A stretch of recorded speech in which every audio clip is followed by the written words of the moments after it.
I'm Morgan Webb, otherwise known as the reigning champion of the WWE, mainly for my patented pinky lock, the vice grip.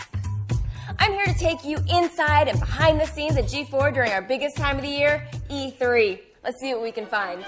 So this is the G4 Museum. This is where we have all of our keepsakes from E3's past. Maybe we'll find the Ark in here. I'm just kidding. That was stolen by super intelligent raccoons back in 2004. Let's start over here. This right here is something very special. This is actually the first game we ever demoed at E3.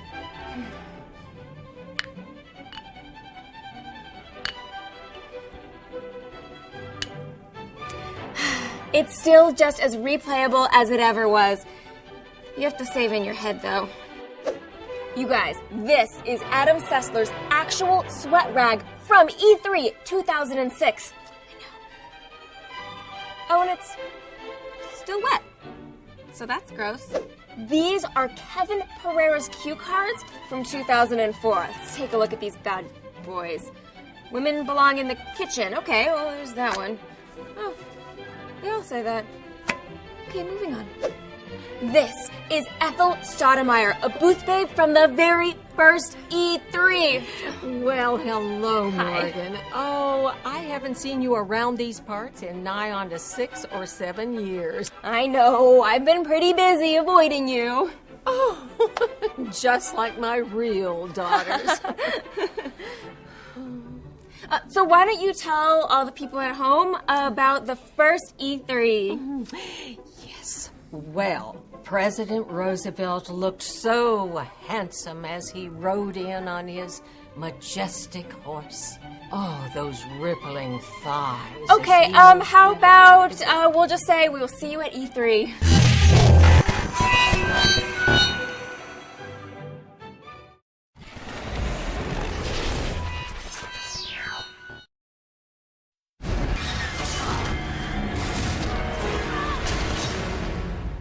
It's time.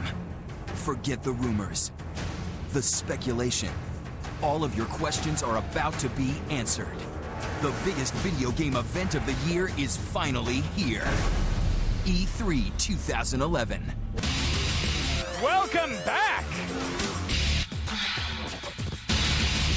G4 is the only place that can take you inside. Today, we're kicking off our extensive week-long coverage with the hottest games, the latest news, I want to talk about your big announcement that happened moments ago. and live coverage of the biggest press events. We set out to build entertainment that everyone can enjoy.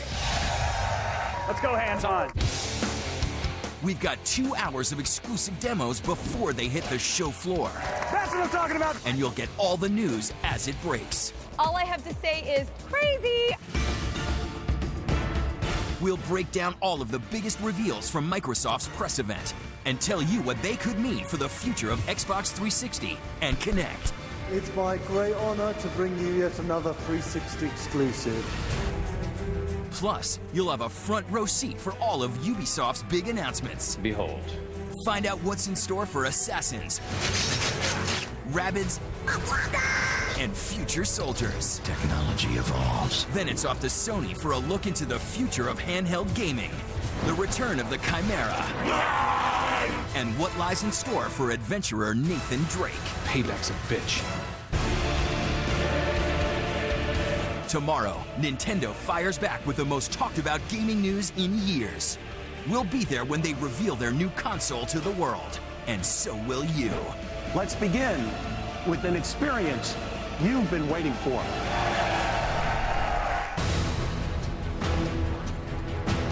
G4's got the gaming world's biggest event covered like no one else. Exclusive live hands-on demos, epic trailers, and interviews with the industry's boldest visionaries. You know him, you love him. Cliff Bleszinski. If you want to play it, you'll see it here first. G4's week-long coverage of E3 2011 starts right now. OMG!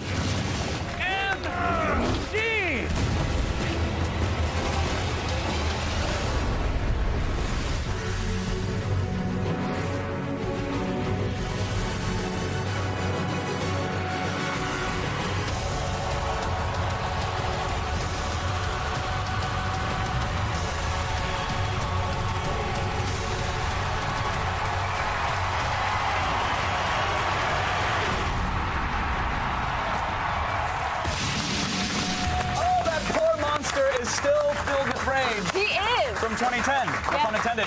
Here we go. The biggest gaming event of the year starts right now because we said so. It is time to kick off our coverage of G4 Live at E3 2011, presented by Burger King, and we are the official broadcaster of E3. Oh, look at us. I'm Attacking the Show's Kevin Pereira. And I'm X-Play's Morgan Webb. We are coming to you live from the G4 studios in Los Angeles. And we are not alone, my friends. we are Chris not. Hardwick and Blair Herter are down at the old Ubisoft convention. Jessica Chobot, Adam Sessler, and Candace Bailey are at Sony. And sure, there are a bunch of video game trailers out there, but we've got what you really want, and that is hands-on demos of pretty much every game that matters. Absolutely. That's all.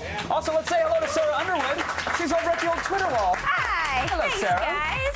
And if you want to show up on this fancy Twitter wall, let us know what you think of E3 by tweeting with the hashtag E3 on G4. G4, not G4. Plus, I know you'll be even more excited by this. We're going to be giving away game consoles. Yeah. And how does 1 year of free video game rentals sound to you? Yes. Yes. Now that we have your attention, don't we? We'll hear from you later. It's early, you know. We'll hear from you later in the show. God, get me off here. Back to Kevin. It's actually noon, Sarah, but that's It's all early right. for me. We are the exclusive broadcast partner of E3, and coming up, we'll bring you today's live Ubisoft and Sony press conference events in their entirety and commercial free. Yes, and we are going to get an exclusive look at Call of Duty Modern Warfare 3. We are going to show you part of the battle in Manhattan that you have not seen anywhere else. Plus, we'll have an exclusive hands-on demo of Gears of War 3 and a world premiere of the newest Gears character played by Dr. Ice-T. Then get ready for a look at the ultra-violent shape-shifting action of Prototype 2. Our hands-on demo, I know, is going to reveal the new weapons at your disposal.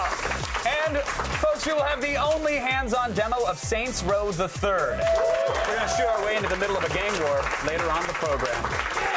But joining me now, ladies and gentlemen, it's Vincent Coomer from Deep Silver. Big round of applause for Mr. Vincent.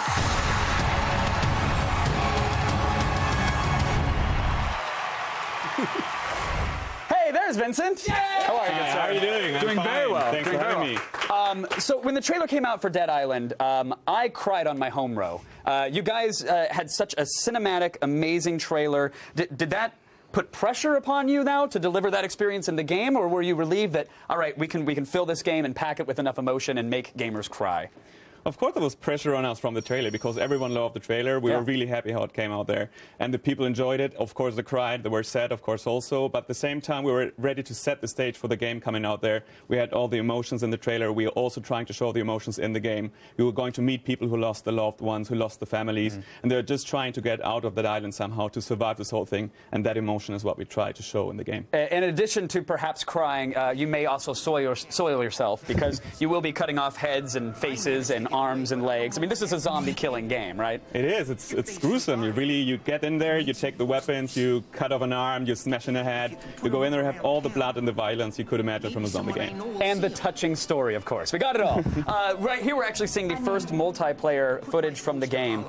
So thank you for bringing this along. How does multiplayer differ from the single-player side?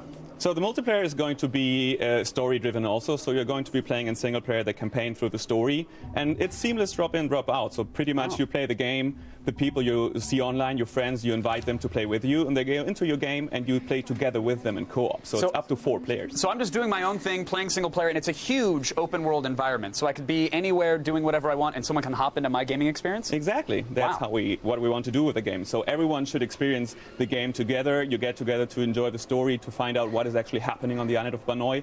And it's 4 players together. So you pick your class, your friends pick their classes. They have different skill sets, so everyone is going to have a unique experience, but together, of course, it's more important. All right, so tell me about those actual skill sets. Is there one that just curls into a fetal position and cries on himself? Because that's the character I will play. That's the main skill of one character. There's nothing else going on with that guy. That's it. So that's the best. You look for the crier and you protect him. Exactly. And the other one's just dragging him along all the time. Of course. No, what are we seeing here? What's this character? What are his abilities? And how do they differ from perhaps the 3 other people playing with him? So pretty much what we see here right here, it's Xiang Mei. She's like assassin character. She's really fast. She uses knives. And so she has her own set of capabilities there. So she has active skills and passive skills. She can use a knife and she's going to do a lot more damage than the other ones do. But also she has like a skill set that she has unique moves that she can use, the jump kick and stuff like that, where she's really getting into the fight. And then when she goes into her rage mode, she is going to be even faster, even quicker, and she's going to do like so much damage. And she's really good at finishing off opponents. So like if there's a tank playing the game, he knocks down the opponent and she gets in there and just finishes She gets in there and stabs him with an electrified machete. Exactly. Just for good measure. I love it. Now, I know that there's a huge crafting system on the single-player side of things where you can go, combine items, make your own weapons. Because the single-player is, like, inherently the multiplayer, can you craft in the multiplayer mode? Of course, that is what we're going for. And also it's going to be possible that some players that actually have a weapon can drop it for the other players to pick it up. So this is really like you have the blueprint to make this gruesome, bloody weapon there, and you just go like, okay, I don't need it anymore. You have it, and you go and kill some zombies with it and smash them yourself. So I can go hop into someone else's game, they can make a weapon for me, throw it down, I pick it up, and now I'm using it. Exactly. Wow, that's incredible. And what about the different zombies? Because, I mean, zombie games, you have to decide, are you going to have the crazy fast 28 days later kind of zombie that's clearly had way too much Adderall, or are you going to go with the slower, more methodical, foam from the mouth zombie? Do you have both? We have all of that in there. So in the beginning, you're going to be fighting the Walker zombie. That's like more the slow zombie. It's more like John Romero. He goes towards you and just goes like, oh, all of the time. Right. And tries to eat your brain there instantly, of course. But they're more like dangerous when they are in groups. But we also have the fast zombies. We have huge zombies who can take a lot of damage. But we also have like zombies attacking from a distance and other zombies. So use different strategies, use different tactics, and make the best out of the group you're fighting with to destroy those zombies and make it out there alive. Now, are we watching a mission? I mean, I can see the multiplayer. Oh, okay. I just saw a splurt of blood from a neck. That's awesome. Hey, kids, tell your parents to leave the room. The mission that we're seeing here, is this an actual story mode, or is this just taking advantage of the open world gameplay? They're just walking around killing zombies. This is taking advantage of the open world because this is a side quest. Pretty much, we have saved a bunch of people up front. They're trapped in the church, and we killed the zombies attacking them. And now one guy asked us that his family is out there somehow, and he wants us to put up some posters what we're doing right now. So we're putting up posters telling those people like, yeah, your husband, your father is in the church. If you're still alive, try to get there somehow. There's other people there, so come to safety here. And this is one of the side missions. So I love the ideas of putting up like lost and found posters for limbs on this island. Like, it is like, have you seen the forum this hand attaches to? Exactly. Please contact me. It has a golden ring on the finger. The game looks amazing, and I love the drop-in, drop-out gameplay. I've been waiting for that for a game like this in a long time. So thank you so much, Vincent. Thanks to you. It looks amazing. We appreciate it. That is Dead Island, folks. It comes out September 6th on the 360, the PS3, and the PC. So there's no excuse not to play it. You can get it anywhere you want. And we've got more zombies and Hawaiian shirts for you over at g4tv.com/Dead Island, including an in-depth look at the single-player story. But Miss Morgan Webb, how's it going? Are you covered in blood? Are you good? I'm good. Our live coverage of E3 2011 is just getting started. Coming up, Modern Warfare 3. An exclusive look at the campaign in the Big Apple that you have not seen anywhere else. And we'll get our gang warfare fix with Saints Row the 3rd, so stick around.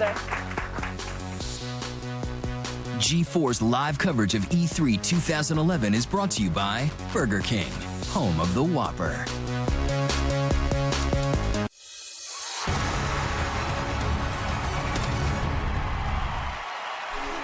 Cindy, welcome back to G4 Live at E3 2011. Now, if you like Law & Order, you play L.A. Noire. But if you like violence and mayhem, well, you're going to want to join a gang in Saints Row the 3rd. Here's Morgan with an E3 world premiere.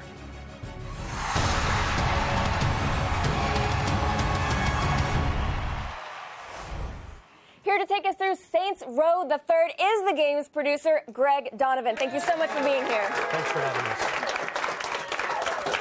So, in the beginning of this game, we're actually a little bit of a different position than we usually are. We're actually sort of at the top of the corporate ladder. How do we get there? Well, we're just starting the game where the Saints are the king of Stillwater. They own everything. They've licensed out their image to energy drinks. They're actually making a movie in the universe, so we didn't want to start, and no more of that starting from the bottom and working your way up. We wanted players to be like in the role of someone that's calling the shots. We think that's a very unique position, and we think that players are going to want to play this character. So the Saints, lots of guns, lots of money, lots of power, and they soon figure out that they have to prove that prove that they need to do that in another city that's new to them. So they're branching out. So exactly. So they're branching out. So we're not going to be in the same location that we have been in previous games. Correct. We're going to be in a completely new city for players to explore. It's called Steelport. You're seeing some of it right now. Scott is actually, well, you know, it's an unfortunate day for the pedestrians. And, that guy's now having a bad day. Right. Yeah. It's so right now Scott is going around and messing with the pedestrians and showing like how this over-the-top theme actually transcribes to messing with the pedestrians here, like why we equip people with the ability to punch pedestrians. We can actually nut shot them and take them out through flying V-kicks. Well, you can't nut shot her though. No, we are an equal opportunity offender. You can nut shot any kind of person there, right? So there you go. Anyway, the Saints are in Steelport, and they're fighting this main antagonist called the Syndicate, made up of 3 gangs, and they need to prove that they are actually not only the Kings of Stillwater, but also the Kings of Steelport. So they're coming into Steelport, and but they're well-funded, they're on top, but they still are going to face these 3 gangs who are less well-funded, or are they just as big? No, the Syndicate is actually a multinational conglomerate of 3 gangs. You're going to see one of them later on in the demonstration here, and the Saints are there to say, you know what, the Syndicate, you're not as bad as the Saints. The Syndicate actually asked the Saints to join them, and the Saints, being the Saints, say, no way, we're going to... Yeah, it's not happening. Yeah, absolutely, in true Saints fashion. So, and what's great from a design point of view is because, well, okay, there's seen some of that there. There's some unique Saints humor there. Well, okay, right here, this is one of the gangs that make up the Syndicate. This is called the Luchadors, Mexican wrestlers. It's called a flashpoint, take them out. And, you know, you could engage in a firefight, but it's a lot more fun just to, let's take them out with an airstrike. All at once. So you guys do have a lot of money, that's what you're saying. It's an interesting design perspective, and the Saints are at the top of their game. I mean, it's like we can give players those types of weapons from the beginning of the game, give players toys to play in the sandbox world from the very beginning, and it actually provides a gameplay that's kind of unique to the franchise that has come to be known as Saints Row. And then we saw they getting into the car there, Dukes of Hazzard style, a lot more efficient than just opening the game. I mean, opening the door, that takes seconds. Well, but it's a lot more fun and a lot more gratifying to actually shoot through the windshield. Yeah, we are very busy people. We have nut shots to do. We don't have time to open the door. You know, it's all about causing mayhem. Yep, that's one of the key features of the game. Okay, so what other activities do we get to do in the game? Well, we're bringing back a couple of the favorites from Saints Row 2. I'm not going to mention the specifics, and as well as a couple of new ones. One of the ones to give you a taste is called Professor Genki's Super Ethical Reality Climax Show, to give you an idea of where we're pushing things. It's a combination of like Japanese game shows and the Running Man movie, so I'll give you a little taste of what's going on there. Oh, okay, well, I'm excited about that. And now there's also sort of going to be a change. You're almost leveling up now. We do have a new mechanic in the game where players, through completing activities, get respect and rewards, and they get to, through our own version of the perk store, choose what rewards they want to help them complete the game. Giving, you know, player choice is a huge, huge staple of the franchise, and this just extends that. And of course, car choice is also a staple of the franchise. So you got a lot of there's sort of new driving mechanics as well. Yep, we've completely overhauled all the physics of each of the vehicles. Scott's and in case you don't like driving, we actually have the flying vehicles here. This is a VTOL, vertical takeoff and landing there. But oh, take it off.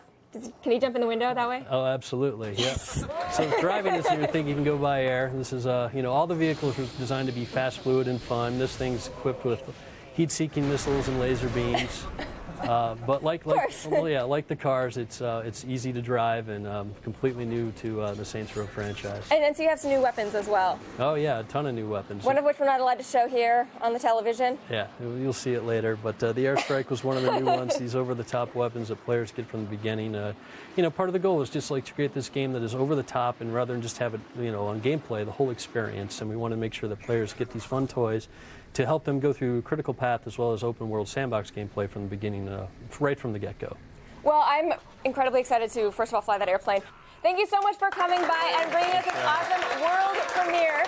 Thank you so much. Thanks a lot, man. Thank you.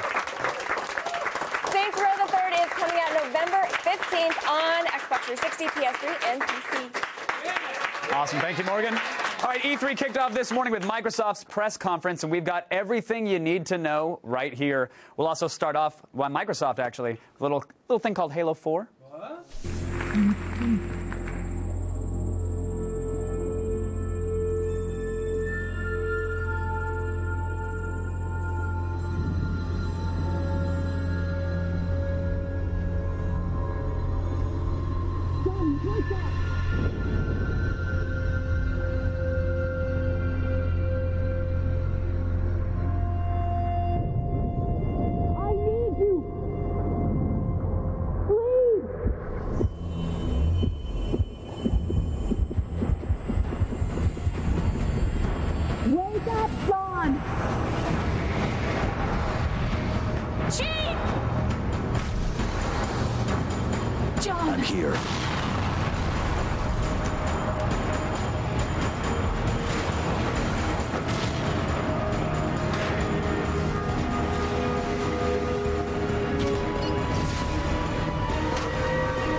the moment the beating heart came on the screen, you started chanting like a monk. That's how I know you're excited for this one. Okay, I mean, the thing is, it's Halo 4, so I mean, this is a huge name. Everybody at the press conference is going to be excited about it. Everybody was sitting there the entire time waiting for it and saying, oh, this is fantastic, Kinect Sports, but you've got to show some Halo, right? Yeah. Especially when they all saw it on the Microsoft website minutes before it was actually announced at the press conference. It was sort of the worst-kept secret of the conference. And they did a little bit of a head fake. They're like, okay, we're wrapping up. All right, we'll show you Halo. The one more thing treatment. It raises a lot of questions, like why can't Master Chief just get a decent night's sleep? Like he takes his melatonin, and then Cortana's waking him up in the middle of the night. Now he's got to escape a exploding ship. Like, what's going on with that? That is the life of Master Chief. Poor guy. So it actually picks up exactly where Halo 3 left off. Yeah. And if you can summarize the story of all the Halo games, you get a cookie. You get a cookie because I have played them all and read summaries.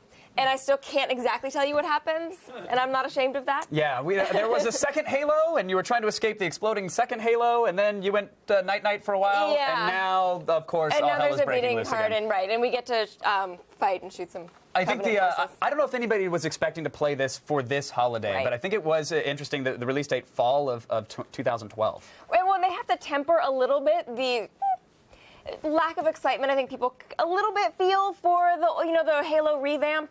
I mean, people are excited about it. People want to play it. People want to check it out. But it's not the Halo that everybody really wanted. So right. Yeah, the original Halo in high def, that's great. But you can't great. Overshadow it by promising the next Halo experience in the same year. Exactly. All right, as events unfold at E3, a lot more of you are jumping on the old Twitter for details or to add your own thoughts in 140 characters or less. Sarah Underwood is at the Twitter wall, and she also has details on the console giveaway, plus 1 year of free video game rentals. Nice. I know you want it. We will be reading your tweets live all week, and we'll also be checking the total number of E3-related tweets. Right now, it's over 2 million and counting. Let's look at the Twitter wall here. Verticity says, Halo 4 looks extremely nice, wondering what the Stargate-like thing is, unless it's a Halo charging, but pumped to be MC again. And Stephen Lefston writes, Master Chief is back, and 2012 will rock the gaming world. And Tyree the Ghost says Halo 4 is going to make the other games look like The Last Airbender. Oh, shoot. We're going to start our E3 Twitter giveaway soon, and since E3 is the biggest gaming event of the year, we're giving away gaming consoles, plus 1 year of free video game rentals. And if you want to see us if you want us to see your tweets, use the hashtag E3 on G4. Now back to Kevin. Thank you, Sarah. Still ahead, we've got an exclusive hands-on with Gears of War 3 and a never-before-seen new character, Ice-T, will be here to tell us more. Miss Webb? Plus, if you want to win a free console, it doesn't come with Sarah Underwood, and free video game rentals, and we know you do. Well, we'll be giving them away. It's that simple, so applaud now. We are, uproariously.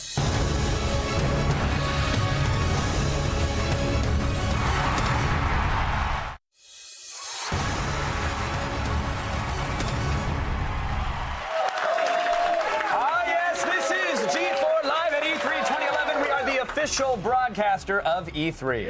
Right about now, you're probably thinking, I'd sure like to get a free game system from G4 and a lot of free video game rentals. That's what I was thinking. You're not eligible. Oh. Well, you are in luck because Sarah Underwood is about to give them out. Sarah? All right, let's check in with this Twitter wall. Matt G, 1978, says, I am definitely psyched that Master Chief will be back in Halo 4, and I can't wait to see who he'll be fighting. Yeah. All right, for that, you are getting an Xbox 360 and a 1-year subscription to GameFly. Congratulations! We have more giveaways coming up. For complete rules, go to g4tv.com/win and win on Twitter. Don't forget to use the hashtag E3 on G4. Right now, let's go over to Morgan. All right, lock and load. You've been waiting for it, and we've got it. We are getting our paws all over Gears of War 3 with this exclusive hands-on demo.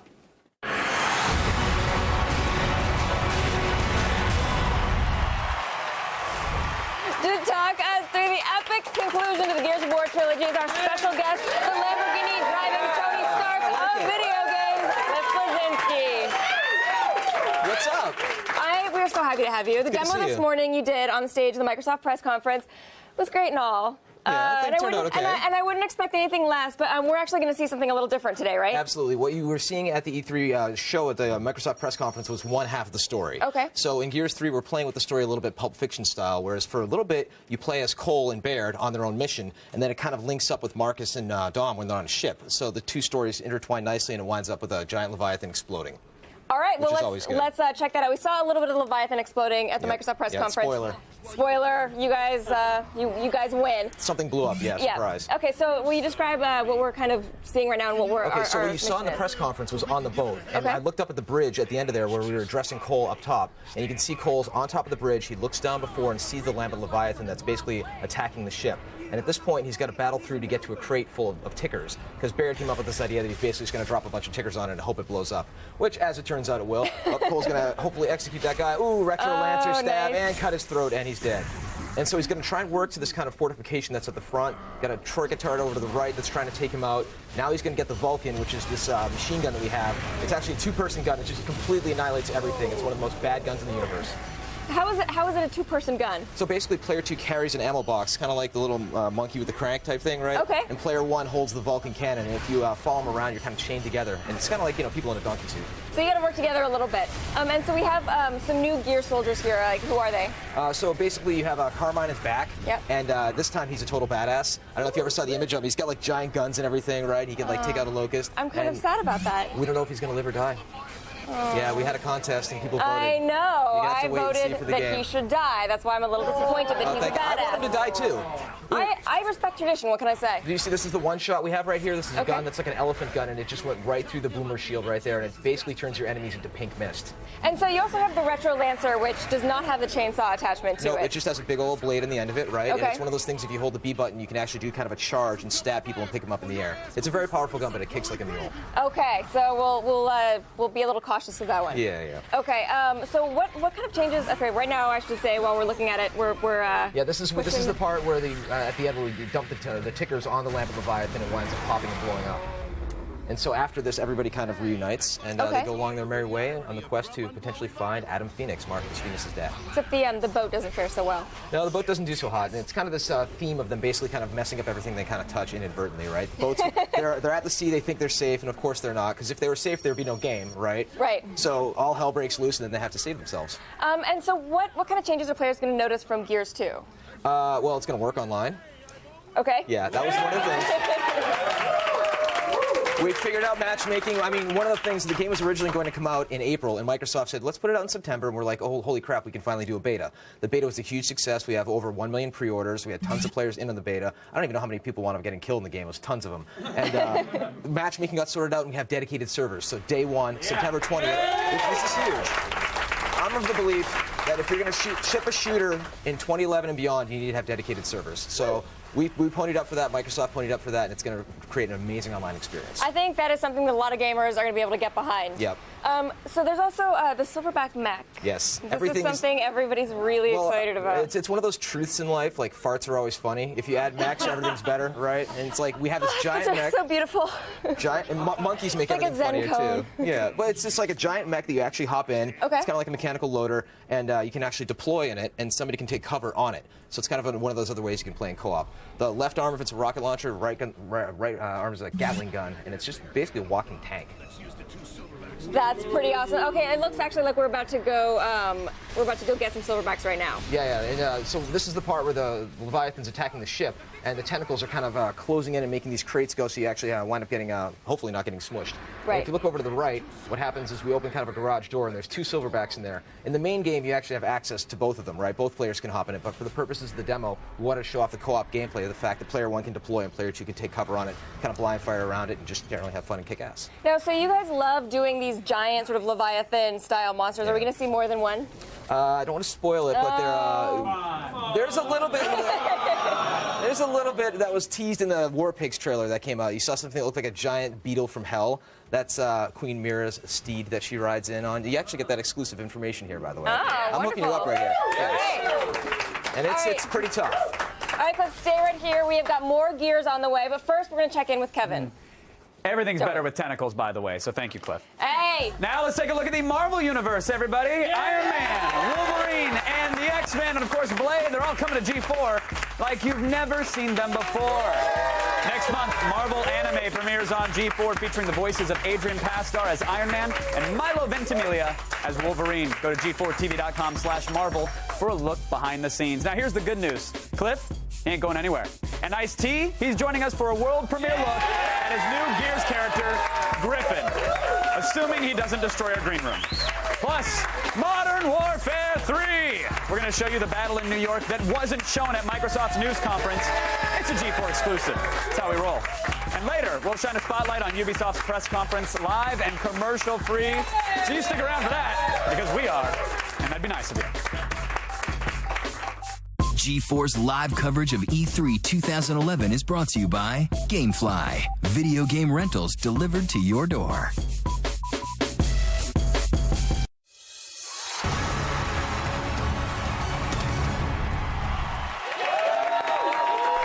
All right, boys and girls, we're back with G4 live at E3 2011, presented by Burger King. And I hope you like video games, because kind of what this whole show's about the whole week, so sorry to the Amish. We're talking Gears of War 3, and we've got the E3 world premiere of a new character. Get ready for Griffin.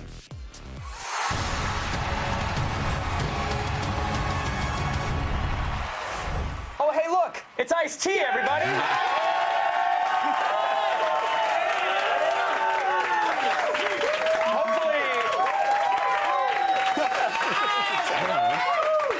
Hopefully you're going to tell us about your new character in Gears of War 3 and not investigate sex crimes. Exactly. Lord knows I've committed a few, huh? Yeah, you can't be 300 feet within a Chuck E. Cheese. Nope. The ankle vibrates. Here's a clip of Griffin. Take a look. Who's next?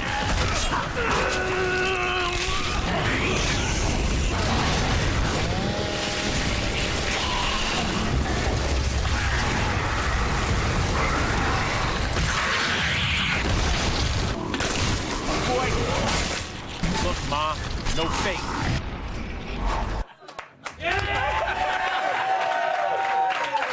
So of course, I'm joined with Ice-T and Cliff Bleszinski. Was that all motion cap? Did you actually cut somebody's face off while wearing ping pong balls in a lycra suit? No, I got my Griffin glasses on right now. Let me take them off. That was really me. Entirely you, right? Yeah, that was really me. And yeah. some poor intern. Yeah. What can you tell us about Griffin, Ice-T? I mean, he's just a character the Cogs run into on their journey, and he's badass. I can't tell you much more than that. You just got to play, but you're going to have fun once you get to him. All right, maybe Cliff can give us some spoilers here. I mean, how do you run into a guy in this universe? The thing is, I'm a lifelong fan of Ice, right? And there's a whole story that goes as far as how he wound up in the game. But long story short, we're thrilled to have him, right? I always play as him in the multiplayer. The crap that he talks is amazing, right? Wait, Ice, how did he end up in the game? Were you guys at Xbox party chatting or playing Uno? Jace Hall did this show where he was hanging out with him, and then they called me on the phone, and Jace was actually named after Jace, by the way. Right. And Ice is like, how come I'm not in the game, Cliff? And I'm like, I guess we'll make it happen. And that's how it happened. When Ice says, how come I'm not in your game, you got to put him in your game. Exactly, exactly. Jace was bragging because he was in the game, and I'm like, how you get in the game? Don't nobody know you. You know? I should be in the game. So it was kind of a joke. We called Cliff in the little thing. That's on YouTube. We called him. And then later on, he called me back, and he said, Ice, we can make this a reality. Would you really be interested in doing some voice work? I'm like, are you serious? Yeah. You know, Gears of War 3, are you crazy? And it just started to build, and, you know, just kept morphing into new stuff. Right. And I didn't think when I was playing Jazz Jackrabbit on my PC, I'd be standing next to you two in this capacity. This is the most bizarre thing that's ever happened to me in my life. The funny thing was when I first met Ice last year and we were talking and kind of exchanging notes, the fact is that he was doing all these rap albums, and I was, playing Unreal and Unreal Tournament and building them, and he was playing those games while he was doing the rap albums. So it's this very weird circular thing. Snake eats its tail. They have guns. Gun. Guns are like the common thing. You know, that's the sixth degree. Weapons. A lot of killing. So now, but getting back to Griffin, though, you run into him in the game. What is he? Is he just hanging out, watching all the destruction, eating a sandwich? Griffin's a bit of a pimp, but more importantly, he's a businessman, right? He's got a mind for business, right? And he kind of puts Delta Squad. Keep talking, Cliff. No, they didn't see you brush it off. I want to make sure that they know that's I mean, that's mocapped as well. As I feel the compliments. Come on. He's a guy who single-handedly built an empire based upon emulsion, which is the fictional fuel that's in the universe. It's now causing all of the trouble that's going on, by the way. And his city is Char, which was featured in the very first trailer that we released, where the humans basically struck their own cities in order to take out the locusts with the Hammer of Dawn. And he basically puts Marcus and everybody in their place, honestly. I think there's one point where he's talking to Anya, and he's like, "Bitch, please." Yeah, Anya, they're trying to negotiate with me, and she says, "Let me handle this." And she tries to talk. I'm like, "Bitch, do you really think I'm listening? Step back." Talking to these guys. And you see Marcus Phoenix and Griffin like face to face, these two just larger-than-life characters just ready to go. It's great. But something else happened, too. Or other things morphed, too. Can I speak on that? Of course you can. Of course you can. Yes. Yes. Well, since the game was going down so incredible, Cliff said, "Hey, what about body count?" And so I reunited my band together, and we made an exclusive song for Gears 3. Yeah. And we're going to perform tomorrow night at a secret location. For Cliff. Right? Wow, that's okay. So body count is back. Next, you're going to tell me that you rolled up to G4 in your Bentley and you took a Lamborghini, right? Kind of. Maybe. All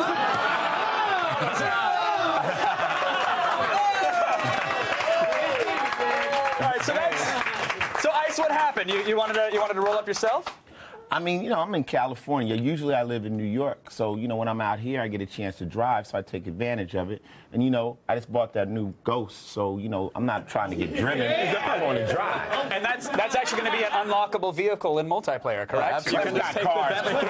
You can drive over tickers in that bad boy. And what did you brought the Taurus today, or what did you arrive in? Lamborghini LP 560. Oh, come on, Cliff. Oh, come on, Cliff. What? Come on, Cliff. Does she come with the car? The hood ornament. He had to do it. That's my girlfriend, and I tweeted that one time, and I said, "This one's for you, haters." Wow. That's right. That's right. Yeah. There you have it. She kind of looks like she's going to pee on the hood or something. We rub them off. That costs extra at the dealership. Yeah. Ice, you have a new show that premieres next week. If we can take a second, we want to take a look at it real quick. Let's go. And we'll chat about it. Here it is. So how long do you have to be on the set today? Do we know it's like 2 scenes? Oh. I ruined this shirt. It's my fly pimp shirt from Monte Carlo. It's water. Water, that's grease. It's from the sausage. Yeah, let it dry a little. I'm not wearing this shirt. People see me and say, "Look at this mom iced tea in a greasy ass shirt." They won't know the whole story. They won't know that I got up this morning and I was so fresh and so clean. And then I had a great sausage sandwich and then it spilt. TMZ will just have a picture of me and say, "Iced tea dribbling." Player can't have grease on his shirt. No, never.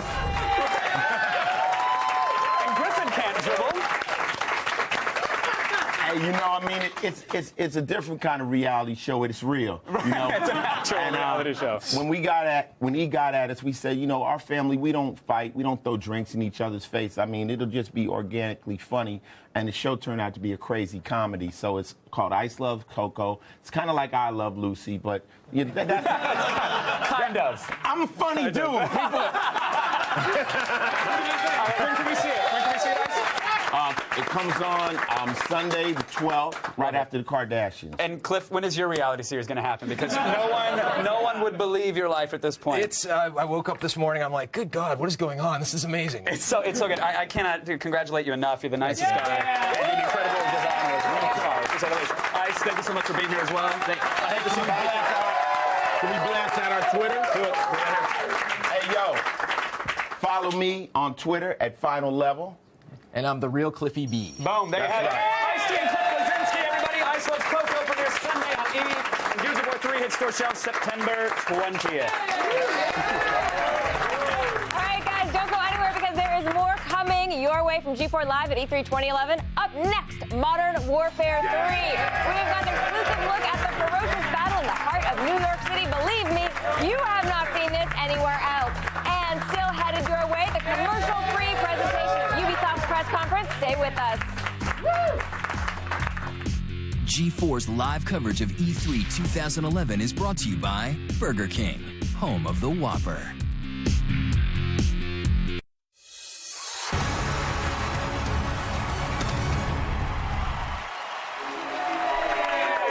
are back with G4 Live at E3 2011, and you're just in time for a metaphor. Think of E3 as Everest and us as your base camp. There's still a long way to go to the summit and only a few dozen frozen corpses to pass along the way, but not to worry. Don't worry about it. And keeping with the metaphor, think of the internet as your Sherpa. So just log on to g4tv.com/road to E3 for a look at all of the insanity that goes on behind the scenes at the convention. See how we all get ready for the big show and find out which games we're excited about, all presented by the 2011 Ford Fiesta. All right, prepare yourselves for fierce battles in America, England, Germany, and France. We're talking about Call of Duty Modern Warfare 3, everybody. Now, Microsoft showed part of the game today, but of course, we've got a G4 exclusive with the battle in New York City.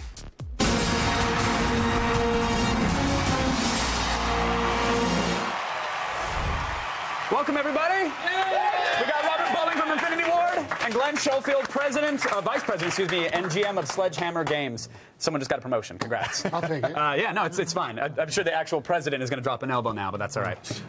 Modern Warfare 3, easily one of the most anticipated titles at this year's E3. What do you think defines Modern Warfare as a game? Like, what does it take to make a great Modern Warfare game?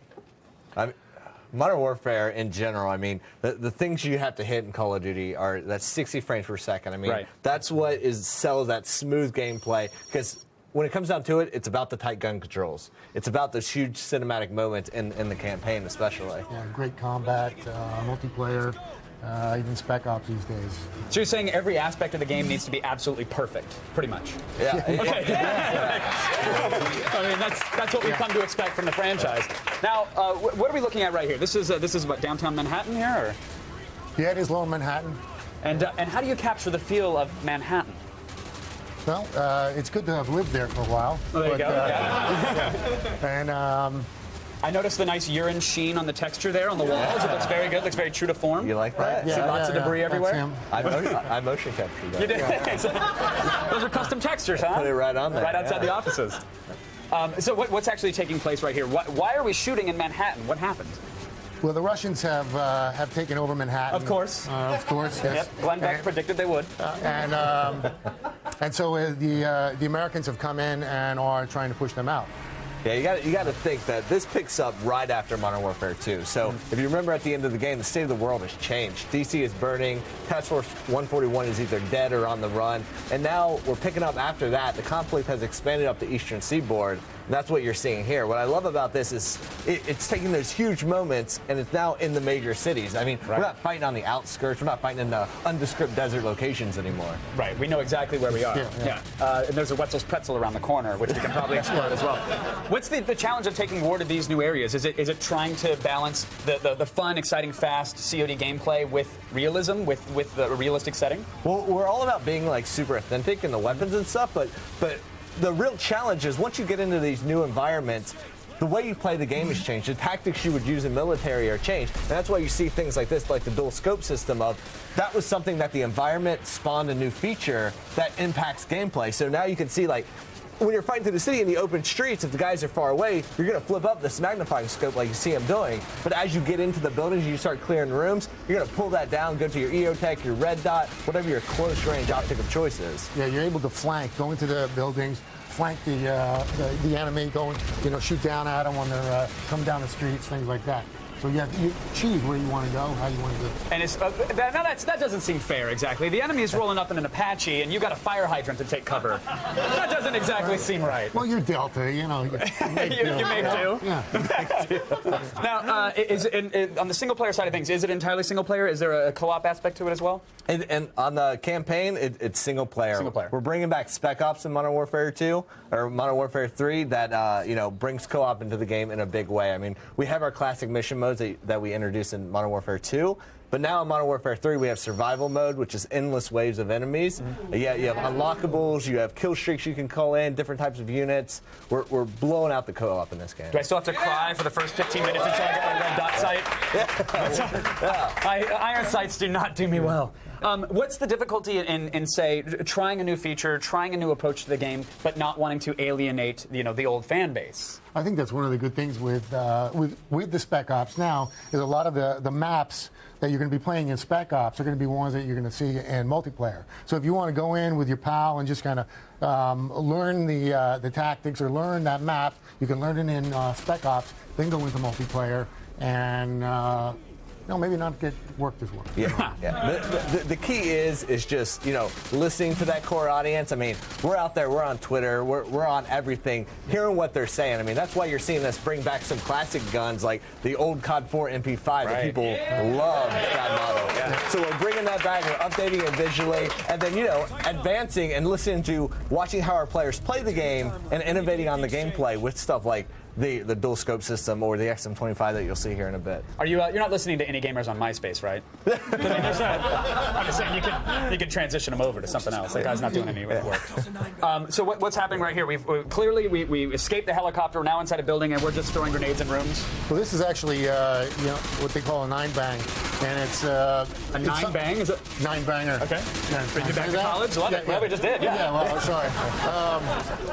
This is some of the stuff that we found out that they really do use. The Delta or any of the Spec Ops guys do use. So that's one of the things that we try to get is make sure that we're using stuff that they are really using or about to use. So they don't use a flashbang anymore. They use a 9-banger. Interesting. Yeah. So you have sit down. You guys have a chat at an In-N-Out with actual soldiers about what they're using, or do you get to go hang out on the front lines for a week and take some notes? Well, I haven't done the front lines yet, but I have been down at some of the Marine bases and things like that.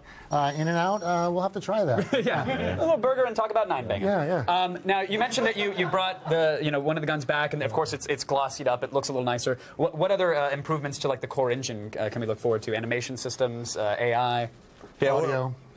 All new, really? Yeah. A lot of audio stuff, stuff like whiz-bys on the bullet so you can get direction, things like that. Updating it just so we can maintain 60 frames per second and get these huge scales. Like you're seeing in New York City, massive skyscrapers, these massive levels, but keep it running at that smooth, super fast, super quick 60 frames per second. Yeah, a lot more textures you'll see in the world. Obviously, when you have skyscrapers and all that kind of detail that we have in the levels, we've had to add a ton more textures in there, of course upgrading the engine in so many ways, like you said, with the animation systems.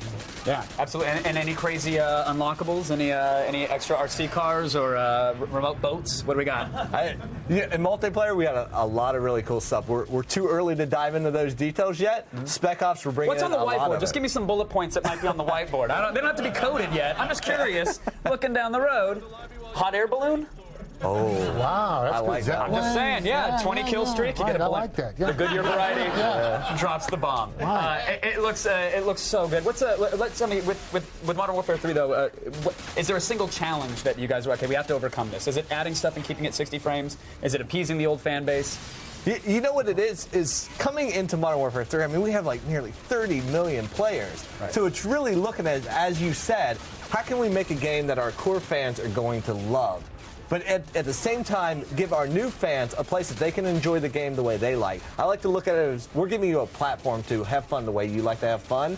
And let's give our players the place to do it. You have your co-op and Spec Ops, you have your cinematic single player, and multiplayer, we're doing a lot of things to really allow you to customize the game and have fun the way you want to have it. It's really something for everyone. With so many people playing the game, we do have to bring so much to the table. Are the good guys going to win? Who knows? I just want to know that we can save the world. That's Call of Duty. The good guy always dies. Oh, yeah, of course he does. A couple times. Yeah. I love it. You guys, thank you so much for coming on the game. Absolutely wonderful. You got to stick around. We're actually going to put Modern Warfare 3 on pause, but don't worry, we're going to have more for you in just a moment. Even more. Morgan, take it away. All right after this show, we are going to go live to the Los Angeles Theater where Ubisoft will take center stage to announce its big titles. So right now, I think we should check in with Blair Herter and Chris Hardwick. Yeah, that's right. We are live.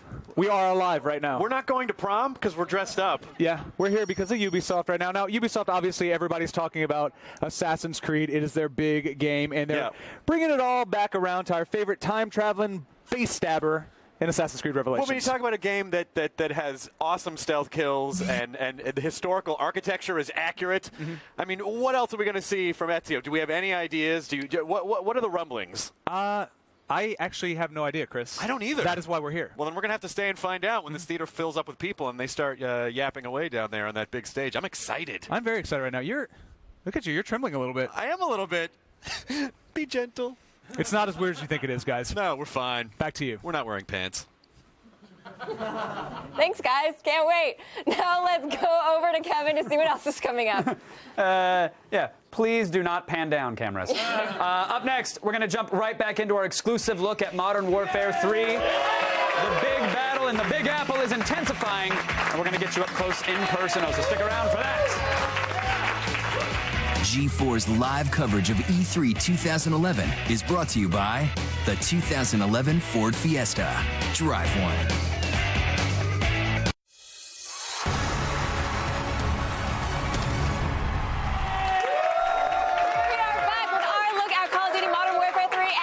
G4 exclusive.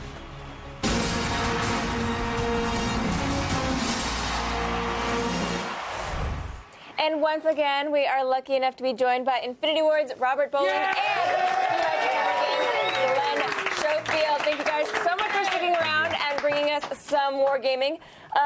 So Modern Warfare 3 is very anticipated. Yeah, I hope so. Yeah. We will just put it like that. Does that make you guys nervous? I don't know if it makes us nervous because we simply, it's all about putting your head down and focusing. And as long as you're in tune and you're listening to what your people are saying about your last games and about what they want in the future, it kind of calms you a bit. Yeah. All right. I'm not trying to make you nervous or anything, but everybody's paying very close attention to everything that you're doing. I'm just pointing that out. Yeah. It's good for us to be paranoid when we're making a game. Okay. And so what are we looking at right now? Oh, you guys can't see. You can turn around. We're on top of the stock exchange where we have to take down this communications tower. And we seem to be doing a pretty good job of it. Awesome, good. Yeah, this was the major objective in this mission that Delta moved in to take out this comm tower. That was basically blocking us from getting communications and more support into New York City. So how accurate is New York City? It's pretty accurate. It's about as accurate as we can get. We use different maps. We go down. We've got photos. As accurate as we can possibly get. We try and get there. With the street signs and what the buildings look like and. Down to the brick and even where manhole covers are. Yeah, we focus on being very authentic, but what you want to do is once you have feet on the ground and you're getting all that reference photo, you really have to filter that through a gameplay lens. So you go in, you're like, okay, these are awesome, very authentic environments. Now let's, make sure we have the cover points, make sure we have the areas, the routes for the player that you can go through and have a fun time fighting in that area. Right, because it's not necessarily a fun map if it's actually the map of New York. Exactly. Yeah. If the street is too narrow, it's not going to be. So right. We'll do little things like that. And so we're actually going to take a look at something that I'm kind of excited about, a grenade launcher. Yeah. A girl loves a grenade launcher. Yeah. What can I say? But this is but first, we got to take out that helicopter. We got to take care of some business first. Yeah, that was the Reaper, and this is the XM25. Okay. So the XM25, what it does is it lasers a sight. So these guys are like hiding behind something, and what it can do is it will shoot the grenade above them and explode right down on top of them. So there's no place to really hide with this thing. Yeah, this is an awesome byproduct of just modern warfare. As we're fighting these more urban environments, they're posted up in windows, they're posted up behind concrete walls that, sometimes you don't get penetration through. So with the XM25 is great because it will actually calculate that big old sight you see, will actually program the round to explode 1 meter past that cover point. So you don't have to sit there and figure it out yourself. It figures it out for you. Yep. Luxury modern living. I love it. And so what also has been kind of striking so far that we've seen, there's a lot of verticality. Not just, in the helicopters right now, we're on the side of a helicopter, I believe. But there's also, you can fight from the tops of buildings. I mean, was that a challenge to kind of bring sort of verticality to the game? It was a challenge, but it was just, it's part of being in New York. You have to do that. We have to be able to go on top of the buildings and see what's around. And going into the helicopter was just something we all wanted to do. Fight through the city streets of Manhattan in a helicopter. Okay, so walk us through what we're doing right here. I mean, we're covering a lot of territory through New York. Yeah, I mean, yeah, the city is huge, and more importantly, we're always throwing you in different scenarios. So you're not just boots on the ground, infantry fighting through. As you do that, then you're in the helicopter, you're flying through. I mean, it's just showing you the scale of this game, and this is just one level. I mean, we're in New York here, and then another moment, we're in parts of Russia, the Himalayas, France, England. We're really hitting everywhere across the globe. And you're definitely known for these big cinematic events. I mean, was that a lot of pressure? And then were you able to come up, do you think, with new ones to really do justice to the series? I don't think it's pressure. I mean, that's one of the things we really look forward to. We, sitting in a room and say, okay, let's do something bigger than we've ever done before. And I think you're seeing some of that here. That's just the challenge and the fun of making a video game. Yeah. what I miss? Let's just enjoy it. There it comes. There we go. There's a big moment. For example, the cinematic moments we were just speaking about. Oh yeah, that didn't go too well, huh? But don't worry, he's gonna make it, right? We'll see. We'll see. We will see. So the set pieces are definitely a part of the game. Very excited to see more of them. Thank you so much, Robert and Glenn. Modern Warfare 3 comes out on Xbox 360 and PC on November 8th. I know we'll all be doing that day. And you guys will be taking a break. For more exclusive details and videos, check out G4D.com/Modern Warfare 3. Let's go Sarah Underwood at the world-famous Twitter wall. Oh, hi. Hello. Long time no talk. Let's check in with Twitter wall, shall we? Yeah? Okay. Jack Knight says, have you ever been so happy to have... I have never been so happy to have someone blowing up my Twitter timeline. Thanks, AOTS, for keeping me entertained at work. Yeah. Ah, you're welcome. And Emmy Sucks writes, wow, Modern Warfare 3 looks sick. Red dot site turning into an ACOG site with a press of a button. Nice. And Christian Mori writes, balls, balls, balls, and more balls. Yeah, thanks for putting balls on our wall. Remember to use the hashtag E3 on G4 if you want us to see your tweets on the show. Now back over to Kevin and Morgan. Just to be clear, that was Cliff Blazinski's doing. He's the reason there's balls all over our Twitter wall. So thank you, Cliffy B. Thanks. Very kind of you. Now, if getting your name on a wall of televisions, maybe that's not your dream. It's my dream. Well, okay, good for you. But for everybody else, maybe you've always wanted to, I don't know, recreate your favorite moments from video games or movies? If so, you are in luck because G4's new show, Proving Ground, does just that. Oh, that's convenient. It is convenient. It is convenient. Ryan Dunn and Jessica Chobot risked life and limb to put science and stupidity to the test. Ladies and gentlemen of the jury, I give you Exhibit A. Vulcan nerve pinch test, Scorpion. Would you like to meet Jess? All right, so let's run down what we've got for our away mission. We've got the G-Force test. We've also got... Found something.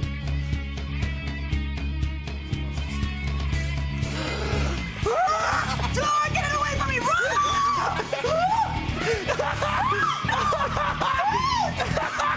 Go away! Please, God! No!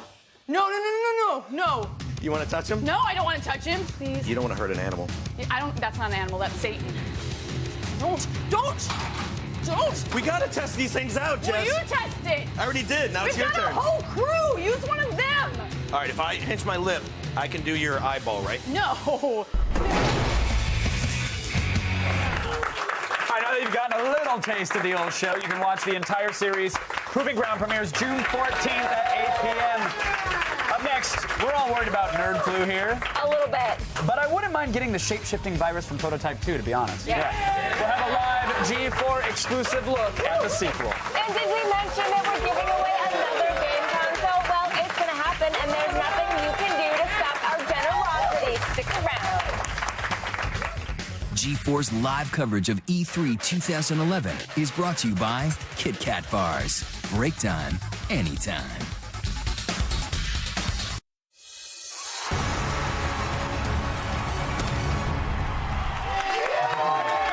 Welcome back to G4 Live at E3. We are the exclusive broadcast partner of E3, everybody. Yes, and E3 has a lot of planned announcements, but it also has its fair share of surprises. Here are the 5 most shocking E3 moments.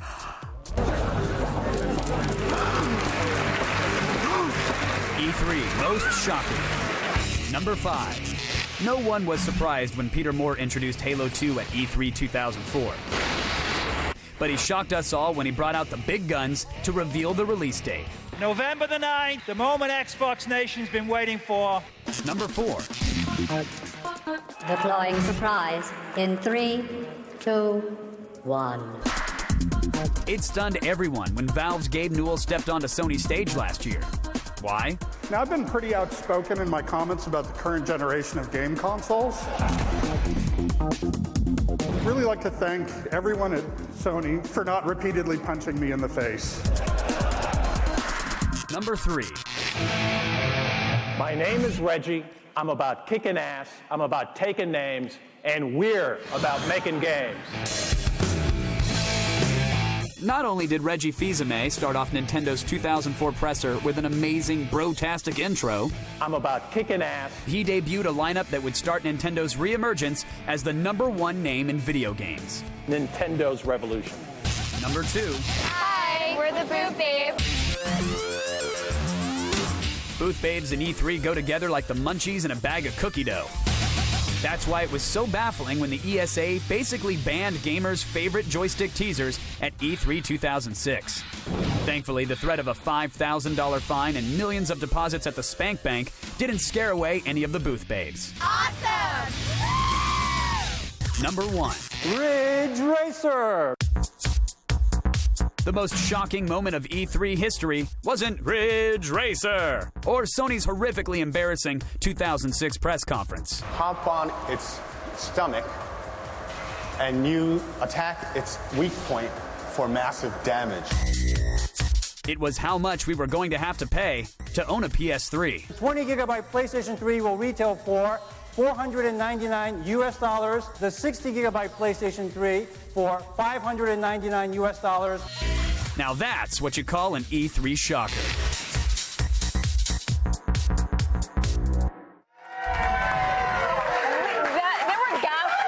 There were gasps in the audience when they revealed the price of the PlayStation. I just knew I would want to get a third job to work up the pride to own a PS3. That was their big deal, was that people would be so proud to own one because it was so expensive. Oh, yeah. That happened. It didn't work out that way. Now let's talk Microsoft, shall we?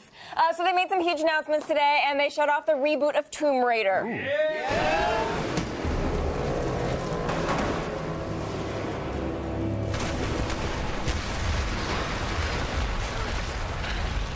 I've got to get out of here.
We really hope you enjoyed this teaser of our new vision for Tomb Raider. We're excited to reveal more. And pirates! I saw pirate chick. Everybody loves pirates, right? Of course. Yeah. So of course it's a reboot of the origin story of Lara Croft. Yes, she is 21 years old. She's just beginning her adventure career. Can you get a career in adventure? Yeah, she has a career in adventuring. Yeah, so she's just beginning her career in adventuring. And the world is still collapsing around her, poor thing. What are the odds? Caves just fall. She always finds them at the right time. She sure does. It also sounded like a women's tennis match as she was making her way out of the cave. Like Venus and Serena were having an exhibition. Yeah, it was a little distracting. And this was, like, by the way, like the sort of first big thing that they showed at the press conference. I mean, they had showed Modern Warfare before that, and then they go straight to Tomb Raider, and with all the grunting, and it was just an odd. It was a little bit of an odd choice. Check your compass. Like, well, all right, we got it. Thank you. In other words, you're totally gonna buy buy this game. Oh, yes, I am. I'm going to play it in 7.1 and crank the sound and just spin in circles. What do you think of the reboot of like Lara's actual image, her redesign? That she's a little more gritty, potentially a little more realistic? Do you really want to go there with my opinion of Lara Croft series? Well, I kind of do, because in this one it's supposed to be a little, again, more gritty, more realistic. She's a real woman now. She's barely a teenager. Fantastic. Okay, so my opinion of this series is every time a new Lara Croft game comes out, somebody says, this one's going to be good, you guys, but this one's going to be good. And it's like you know when your girlfriend cheats on you like 15 times, and she says, but this time I'm not going to cheat on you. She promised me she was going to keep the penny between her knees this time. I really love you this time. And then it comes out and the game's awful, and everybody is shocked. So you know what? Show me the good stuff, and I will be the first in line. Yeah. But until then, I'm not excited. I'm sorry, why am I such a downer today? Everyone else thought it was great. Fine, never mind. Oh, no. I appreciate the opinion, because they do have to prove it to you, and I think to the rest of us as well. I'm a jilted lover, that's what I am. Coming up, we've got another game system giveaway. We're givers. You know we are. Plus, we've got an exclusive look at Prototype 2, new weapons, new hunter mode, and much more. Is there feminine grunting? Oh. And we'll check back in with Blair Herter and Chris Hogwick at Ubisoft. Stick with us, it's E3. And Adventure is really the best place to watch it, so just keep doing it. G4's live coverage of E3 2011 is brought to you by Burger King, home of the Whopper.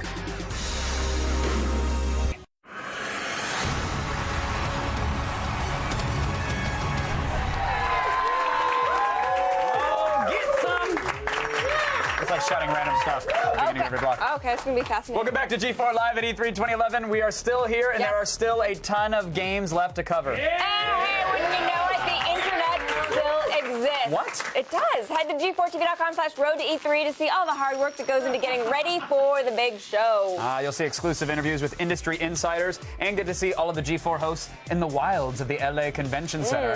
It's all presented by the 2011 Ford Fiesta. Now, if you're a fan of Prototype, you've been waiting eagerly for new information about Prototype 2. Well, Alex Mercer, the hero from the first game, he's now a bad guy. That's your line. And guess what? What? There's a new character trying to hunt Mercer down. Can you believe it? Whoa. What? Insanity! Morgan has an exclusive hands-on. What?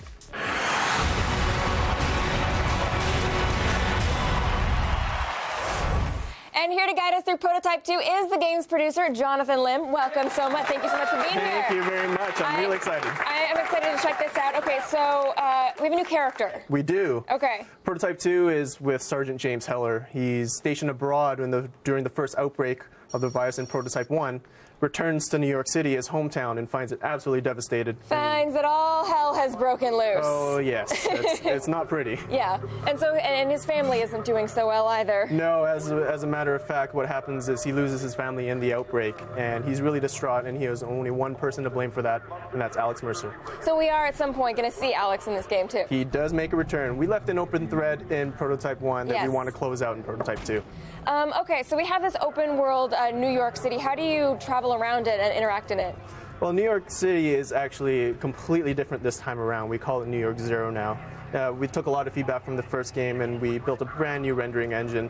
It looks way better than anything we had in Prototype 1, and the team's working really hard to get it as far as we can. And it's also now split up into 3 zones. We've got the green zone, which is a militarized zone that's on lockdown. We've got the yellow zone, which is a kind of quarantine area, and the red zone, which is Manhattan, but it's completely different. It's all torn apart.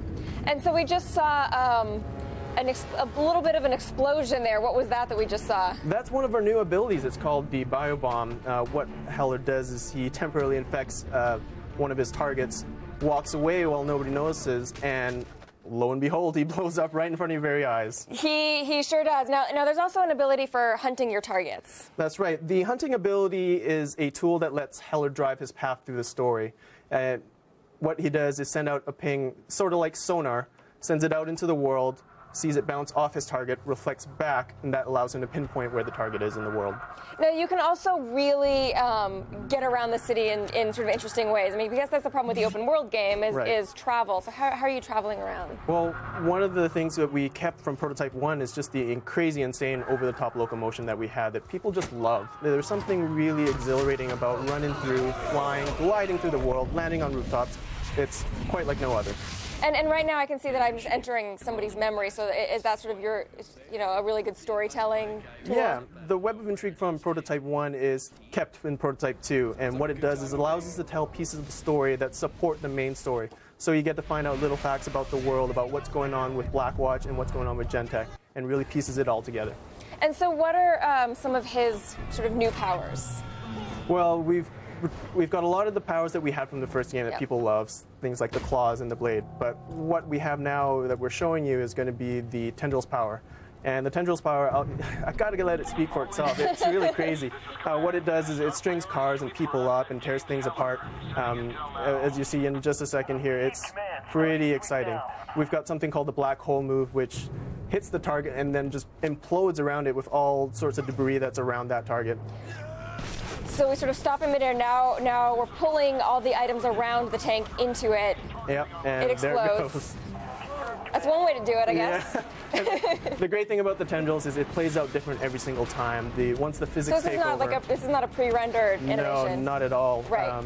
And it looks like we just ripped the turret off of the top of the tank. That's right. That's a new ability we've introduced called weaponization. What it allows you to do is rip off vehicle-mounted weapons, such as the toll launcher that we had in the APC there, and use it for your own.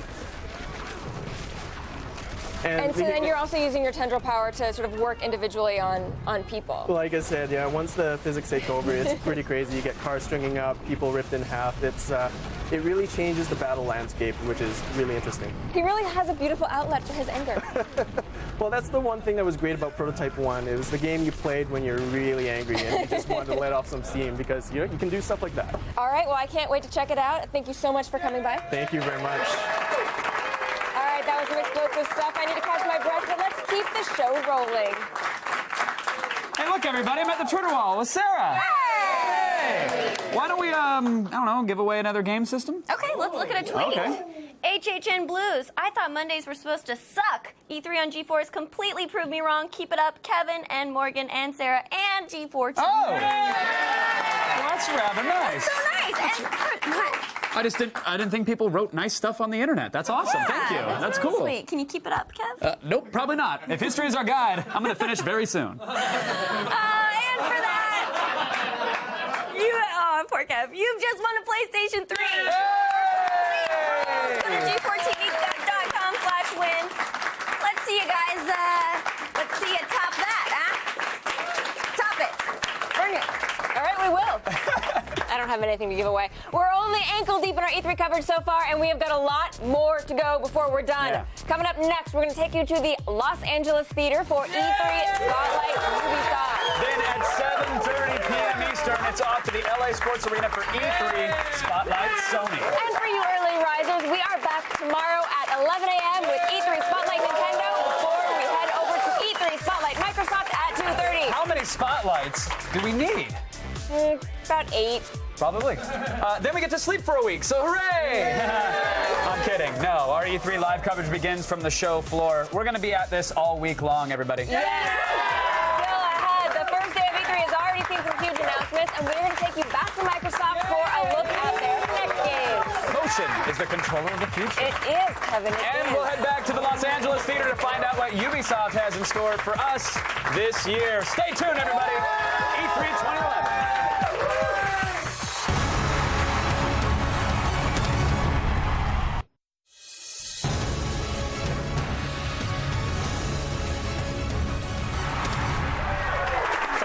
Sheet. It is a gigantic sheet. All right, every big publisher has their own private party before E3 to hawk their wares before being drowned out by the sound of 1 million speaker systems blaring in unison. It's very loud in We love it, though. We love what?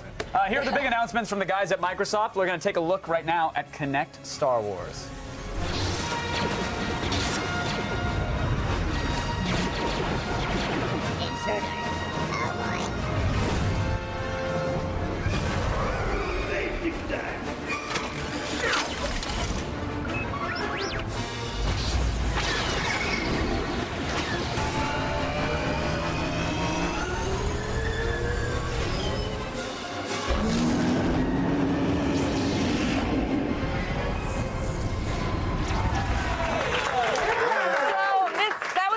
think a lot of people have been asking for a very long time. Right. But what's the experience actually going to be like is I think the next question that people ask, because what they imagine when they're in their, Darth Maul glow-in-the-dark boxer shorts and they're swinging their fake sabers around, yeah, they're expecting this one-to-one, incredibly tracked experience. Right. What I saw there, and again, it's probably early and it's not a full demo or anything of that nature, but it seemed very canned animation. You're going to be doing this a lot as you're on rails. So while what was on screen looked amazing, I want to know what the experience is going to be like as a player. Well, even if it's not the exact thing that you want, it just means that you have something to live for and see one day. Is that what it is? I now have future promise. We're all going to be 75, and finally we're going to be like, I can't, my arthritis. I can't swing this sword. No. All right, so Microsoft has enlisted the great Tim Schafer to develop Sesame Street Once Upon a Monster. It is adorable. Yes. And it's a game that families can play together. Let's all be silly, scary monsters. Ready? All meet me, where you call Nice job. Just like Farouk and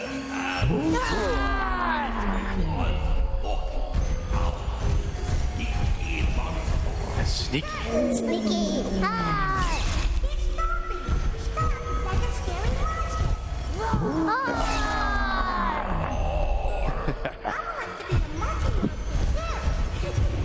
Okay. That simulated family was adorable. In general, I can do without the child actors, but it actually, that kid was cute. Yeah. Here's the thing, I think especially with many of the Kinect titles we saw, this was the E3 for the youth generation, for those younger gamers. That's a game that I cannot wait to play with my niece in the living room. Like now I can have that experience. Yes. Yeah. I'm not going to love her anymore. I'm just going to play that game, that Kinect game with her. It'll make it seem less creepy if it's just me playing with my friends. All right, in addition to the Kinect-only titles, a lot of the hardcore games shown incorporate Kinect functionality, such as Mass Effect 3. Move up. Garrus, move up. We are a singularity. Concussion shot.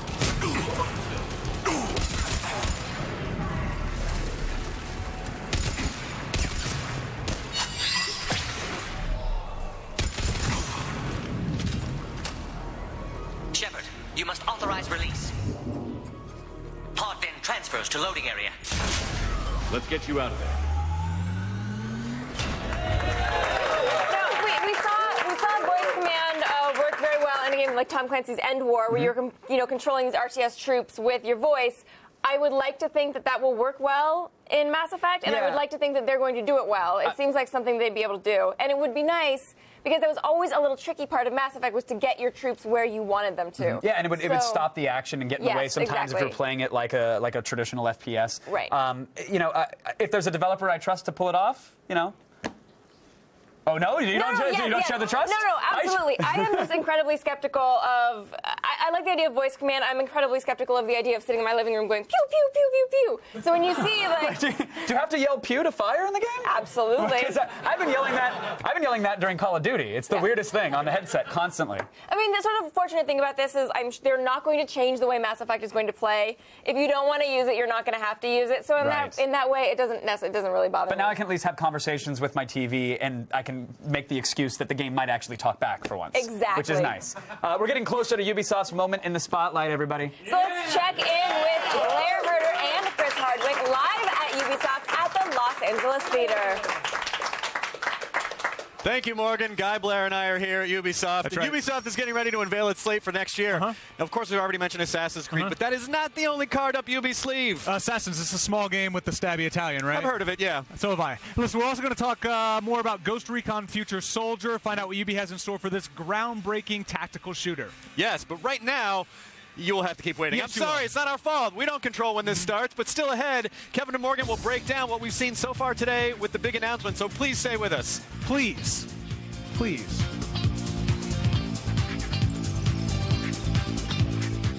G4's live coverage of E3 2011 is brought to you by Hanes. Look great, feel great in a Hanes undershirt with the lay flat collar.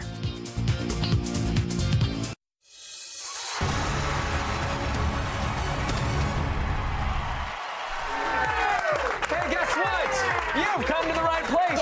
Because we are the official broadcaster of this little thing called E3. And EA is proving they can produce more than their popular sports games, which are, kind of fun. at Insomniac's first multi-platform title, Overstrike. Overstrike Agent Post-Mission Psych Eval. Let's begin. State your name for the record, please. Hey, can I get some coffee in here? Black, 2 sugars. Dalton Brooks, Overstrike Agent Bravo 6 Tango. Clearance level 7. Headache level 9. Mr. Brooks, how would you describe yourself? Well, I like to think of myself as a people person.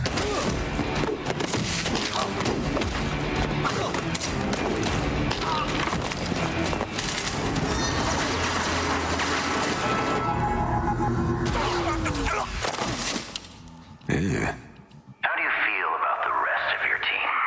Jacob Kimball, for example. Kimball's a pacifist. Calm and cool. Like a Buddhist monk.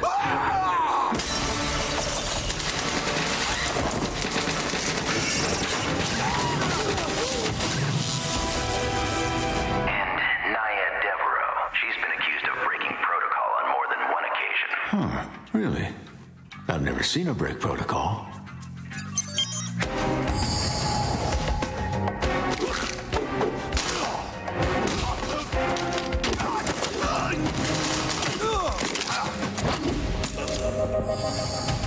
How about Isabel Sinclair? Great kid.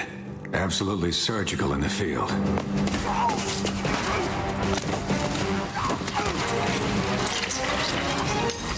how do you explain the collateral damage your team leaves in its wake? Enthusiasm?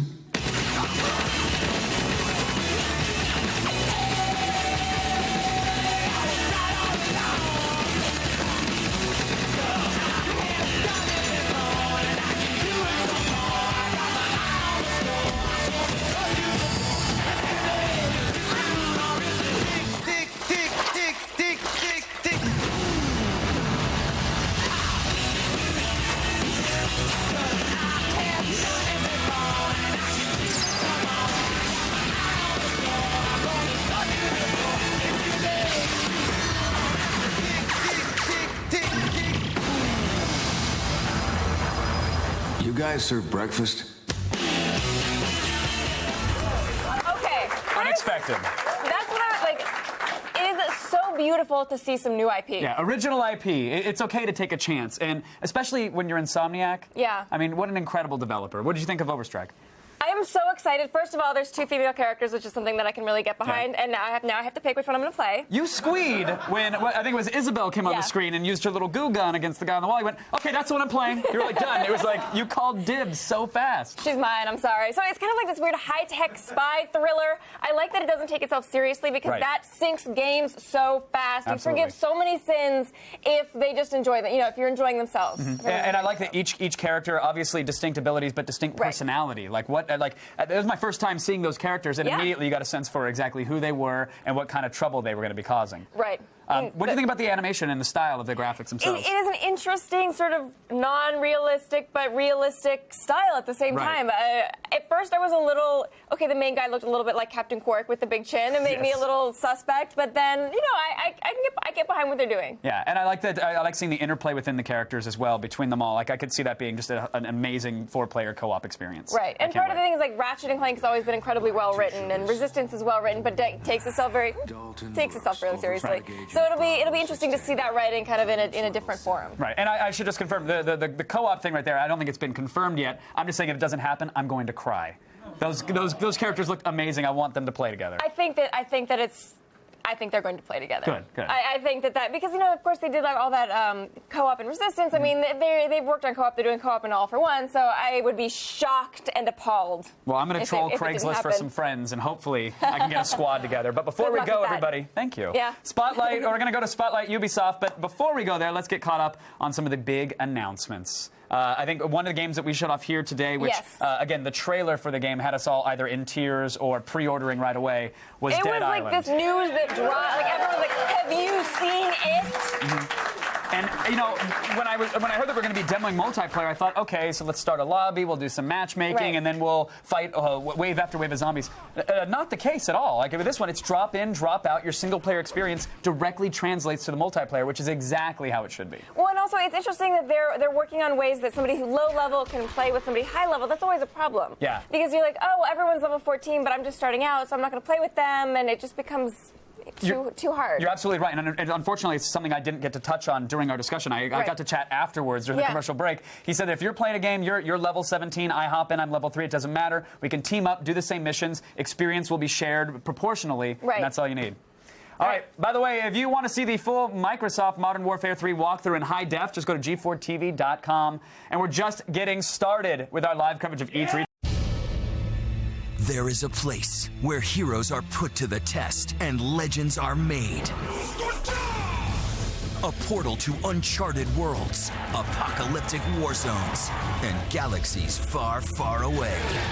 You are a gamer, a soldier, a warrior, an adventurer.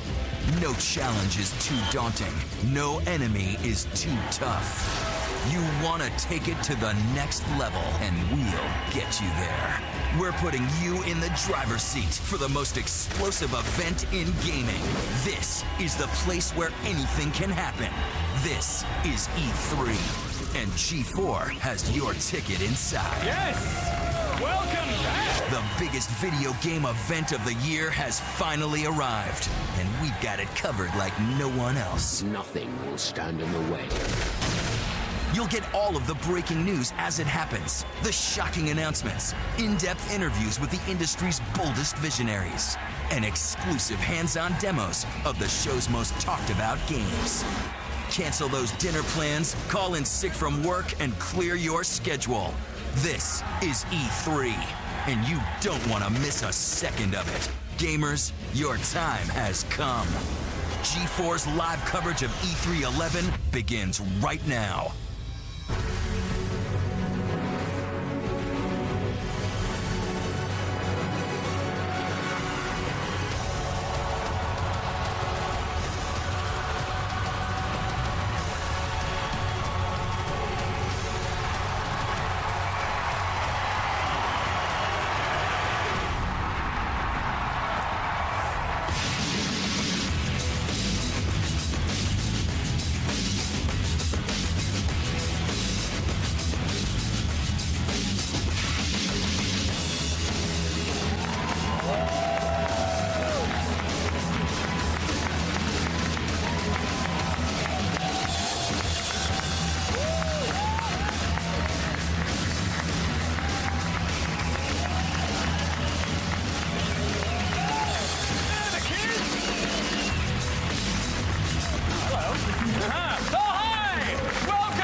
The always lovely Morgan Webb, and the devastatingly lovely Adam Sessler.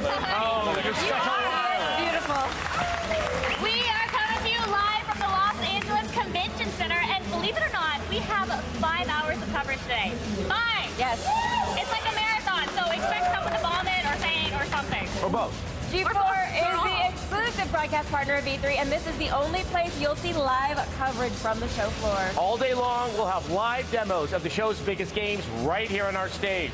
You'll see the latest from Bethesda, creators of Fallout 3. Get ready for an exclusive look at the Elder Scrolls V Skyrim. I'm ready. Plus, Nathan Drake is back in Uncharted 3 Drake's Deception. Find out what's in store for everyone's favorite treasure hunter. And later, you do not want to miss the shooter that might make you want to upgrade your PC. Yet again, it's EA's Battlefield 3. This is gaming's biggest week. It's our Super Bowl, our Kwanzaa, and our Flag Day all rolled into one big burrito that tastes good. That means, I'll interpret that for you, it's all hands on deck. We've got the floor covered from every angle, and here's what's coming up.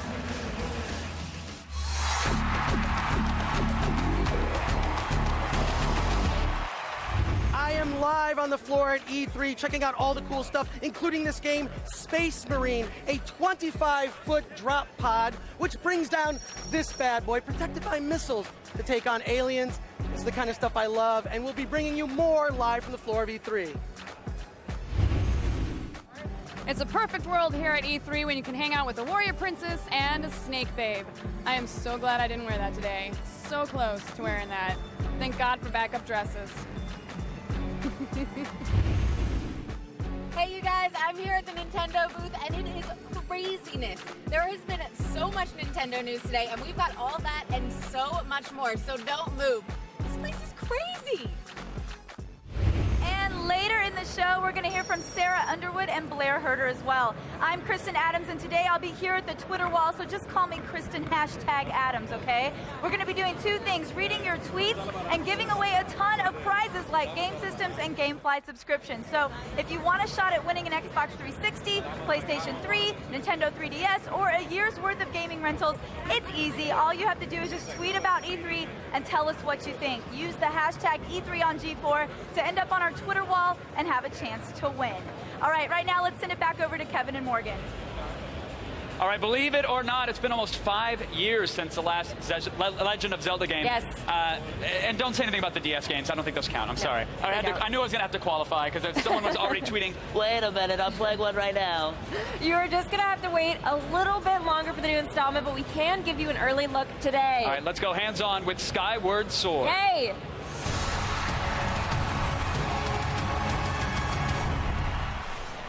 Joining us for this demo is Nate Bildorf, localization producer for Nintendo of America. Welcome! Thanks for having me. Thank you for bringing us this beautiful present to start off our show. Why don't you tell us a little bit about what we're doing right now? Well, what you're seeing is bird riding, basically. And this is a big part of the game because Link grew up above the clouds in this game. That's all he knows. That's all anybody really knows from this village of Skyloft that the game starts out in. There's a world below there, but they don't go there because they had heard that there's a great evil down there that basically would kill anyone who went down there. So everyone, they stay up here. And a lot of the gameplay is not only navigating around like this, but you can actually drop off that bird onto any one of these rocks and kind of explore around. It's a little bit like Wind Waker in that sense, that there's sort of a sea of clouds and things to explore down below. So is that like a hub to travel around, or is that more? It ends up being a lot like that, actually. The central town is, which we actually didn't see, but he could have done a buzz over that. It's a fairly big-sized town that's on the biggest rock in the middle. And you go there to, buy potions, upgrade weapons, all that kind of stuff. And then around that is sort of a wide sea of clouds, basically, that has a bunch of little dotted islands to explore. But then the big thing, that's only a small slice of it, because eventually you get these portals to drop down below the earth, and there's an entire world down there to explore. Because you have to have some dungeons. Oh yeah, believe me, no. This game, honestly, this game is basically one big dungeon as far as I'm concerned, because you'll be playing along and you won't even realize sometimes whether or not you've entered the dungeon yet. Getting the dungeon is practically a dungeon. It's all basically one giant puzzle that each feeds into the other elements of the game. And so right now we're actually looking at a dungeon level. This is actually the first dungeon. This is playable on the show floor, and you can see Julian, who's helping me out, doing some gameplay. One of the great things, obviously... That guy was just minding his own business. That's one of the best ways to fight. You go behind him. But see, if they turn and engage you, then even fighting enemies becomes a puzzle, because with Wii Motion Plus, essentially, they're going to map your movement. So if you're moving your sword over here, they're going to guard over here. And so you can see right here, it becomes a puzzle of sort of waiting for an opening. They'll give you, maybe they'll lift their arm a little bit, or they'll rear back to hit you when you hit them with your shield. Really, every single enemy in this game is designed to make the combat feel really fresh and feel really sort of intellectual, because you got to figure out actually how to beat them. You can't just go mindlessly slash them. Right, smash a bunch of buttons or flail exactly. your arms like that, which is what we'll do at first. Is that Wii Motion Plus, is that optional or is it required? No, it's for required. And honestly, the whole game is based around it. It's not just the sword play, the one-to-one motion with the sword, but aiming, flying the bird around is all based on the gyro and the accelerometer. Some of the items that you actually use will end up using that, like the beetle, which you fly around through the air. So yeah, it's core gameplay. Well, I like that. Making it a requirement means you can custom tailor every gameplay element around that one-to-one. And they really have. Honestly, they built it from the ground up to do exactly that, and you really feel it. I mean, you get some Mr. Miyamoto on stage. I mean, you get kind of a workout when you're getting into really heated battles. No, he was definitely bringing the Miyamoto gun show today. That was nice. Got out the heavy artillery. We haven't all seen that show, so yeah, it's good that you shared it. So music often plays sort of a significant role in Zelda games. Is that going to play a part in this game? Oh yeah, huge part. And it's, I think they mentioned actually on stage that it's fully orchestrated, and the score is incredible. You know, there's obviously the big sweeping theme that you heard this morning that you'll hear when you're airborne, but even the ambient stuff in dungeons and stuff like that, it's all orchestral, and it's all really just suits the mood to a T. And then, of course, there'll be musical instruments as well. Oh, well, of course. Yeah. Link's always playing something new. What's going? Is this is this like a mini boss battle? Is this a boss battle, or is this like a regular guy? This is just barely even a mini boss. I mean, you'd know if it was a boss because he's huge. But this is a skeleton that obviously has 2 swords, and you can see he's giving you kind of gaps to hit. So it becomes a real timing issue where you got to get your sword in the right spot, or wait for him to strike you and then hit him. I love that. Yeah, using that motion plus, got to do the like the upper left to right slash. It's to really so satisfying too. So you can't just sit back and go like. No. You gotta put your all into it. So I think something that people are definitely curious about. Skyward Sword, are we looking at Wii, or are we looking for sort of the Wii U, or is any announcements about that been made? No, it's Wii. It's Wii only. Okay. It'll be Wii, and it'll be this holiday. Do we have a release date for this holiday, or should we just put Let's a just keep it tag vague on a right pre-order now. receipt? Holiday. I like it. All Holiday right, it is. Nate, thank you so much for coming by. Yeah. The game looks incredible. And thanks for showing off flying. That was cool to see. I appreciate it.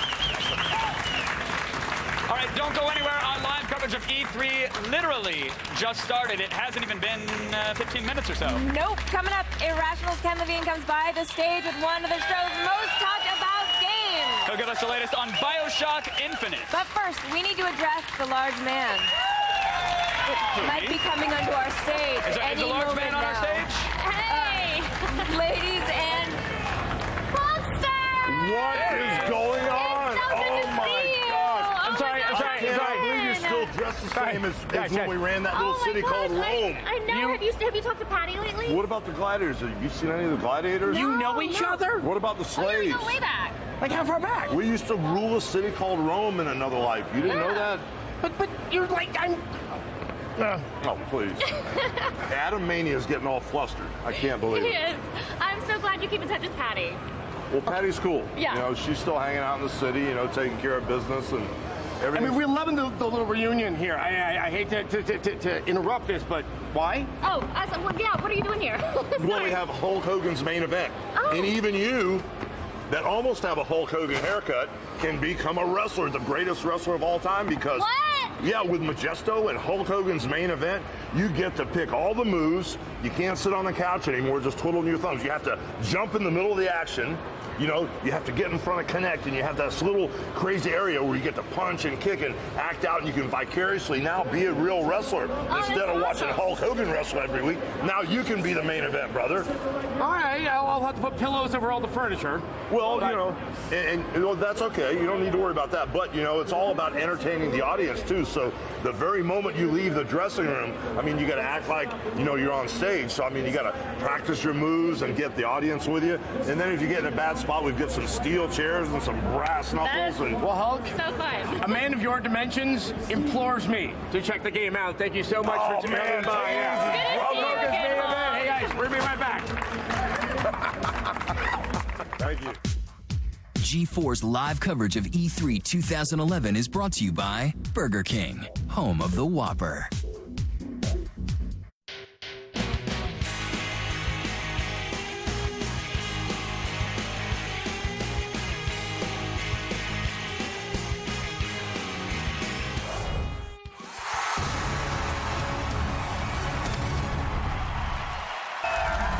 Welcome back. Now, in 2007, gamers were introduced to the world of Rapture and the decision whether or not to harvest little girls for power.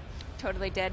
BioShock was an instant classic and X-Play's Game of the Year. Naturally, we're very interested in what Irrational Games has in store for a follow-up. Here's a look at BioShock Infinite.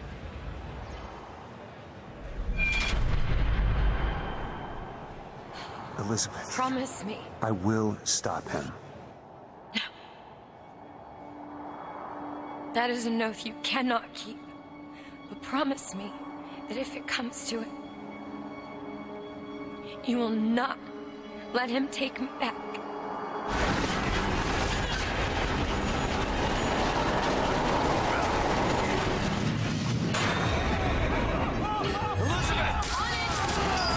Don't move, I'll be right back.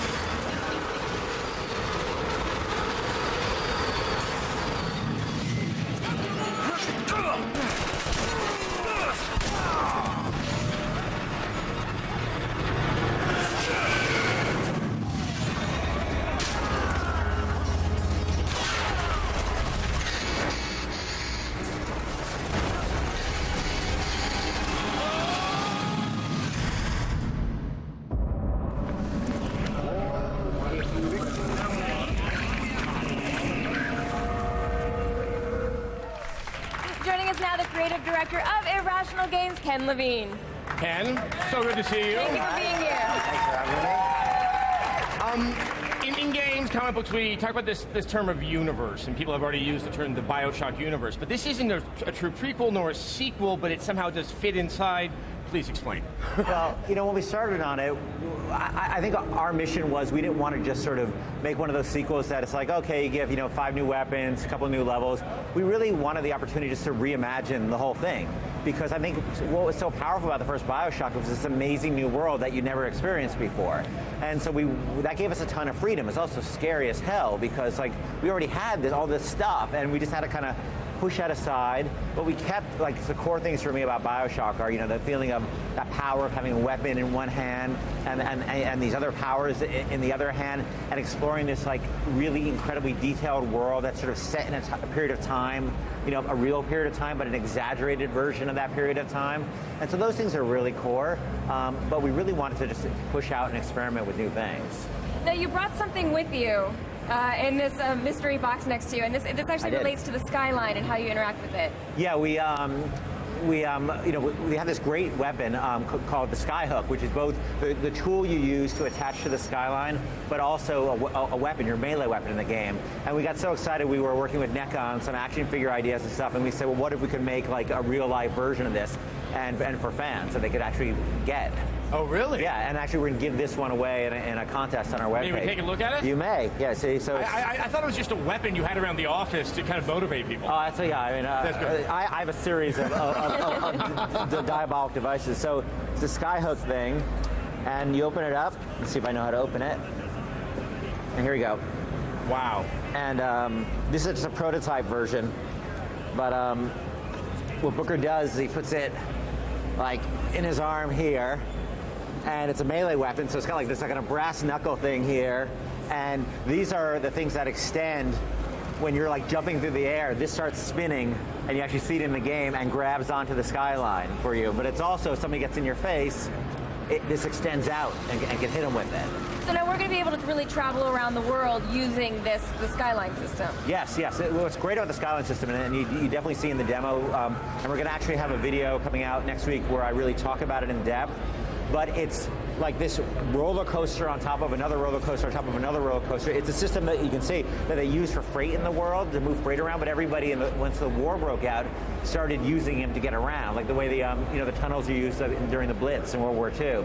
And what's great about it, it's a totally free system. You can just basically jump from anywhere to anywhere, and there's a great sequence in the demo, Booker needs to take out this Zeppelin, and he could either shoot it down, just using his weapons, but that takes a long time, and that's the strategy he has, but also he can actually get on the Skyline, go up to the Zeppelin, blow it up from the inside, and then he dives out of it in the demo. And that's all in the simulation. That's not a scripted sequence. Well, you know what? I got to say, this once again typifies the fact that in Bioshock, it's utopia gone horribly, terribly wrong. Do we have a release date yet for the game? Sometime next year. All right, that's good enough. If it's within the year for you, I'm more than happy. Ken, thank you so much for stopping by. Thank you. Bioshock Infinite, Ken Levine. All right, for even more on the game, to see the official E3 teaser video, just go to g4tv.com/Bioshock. Let's send it over to Kevin and Candace. Thank you, guys. A little helpful hint for you. You can get all the best E3 2011 live clips anytime, anywhere, streaming right on your iPhone or Android device. How? Great question. Download the updated G4 app now at g4tv.com/app. Now don't go anywhere, because after the break, we'll crown G4's official booth babe. Oh. It's the next best thing to knighthood. Do I get to use my sword? No, Kevin. Okay. Plus, we'll go hands-on with some of the biggest sequels ever made. If you like fantasy, treasure hunters, and dialogue wheels, a few of these franchises might ring a bell or two. Stick around, everybody. When we come back, get ready for a sensational world premiere as we reveal some never-before-seen gameplay from the Elder Scrolls V Skyrim. We'll check out exclusive interviews with the cast of Uncharted 3, Drake's Deception. Come on, hurry! Experience the jaw-dropping conclusion to one of our favorite franchises with Mass Effect 3. Then we're gonna tear it up with even more mind-blowing blockbuster titles from E3. Assassin's Creed Revelations will bring Ezio's epic fight for revenge to a thrilling conclusion. And Battlefield 3 is set to change the way you look at first-person shooters by using the most cutting-edge, realistic game engine of all time. You don't want to miss it. E3's heavy hitters are ready to blow you out of your seats. G4's exclusive coverage of E3 continues after this. Perfect.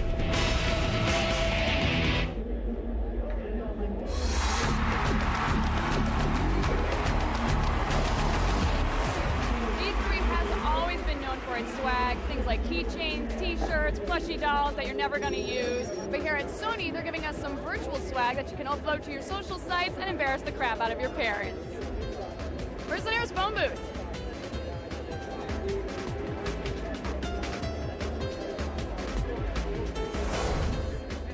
G4's live coverage of E3 2011 is brought to you by the 2011 Ford Fiesta. Drive one.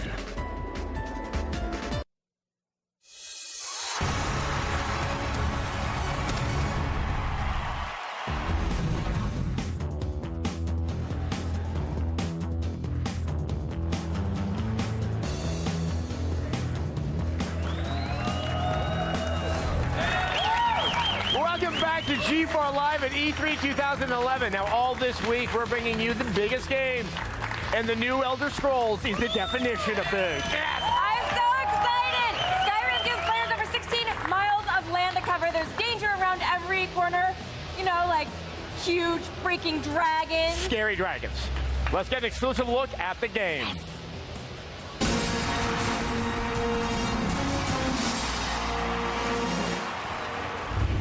Walk us through the next chapter of the Elder Scrolls series is game director at Bethesda, Todd Howard.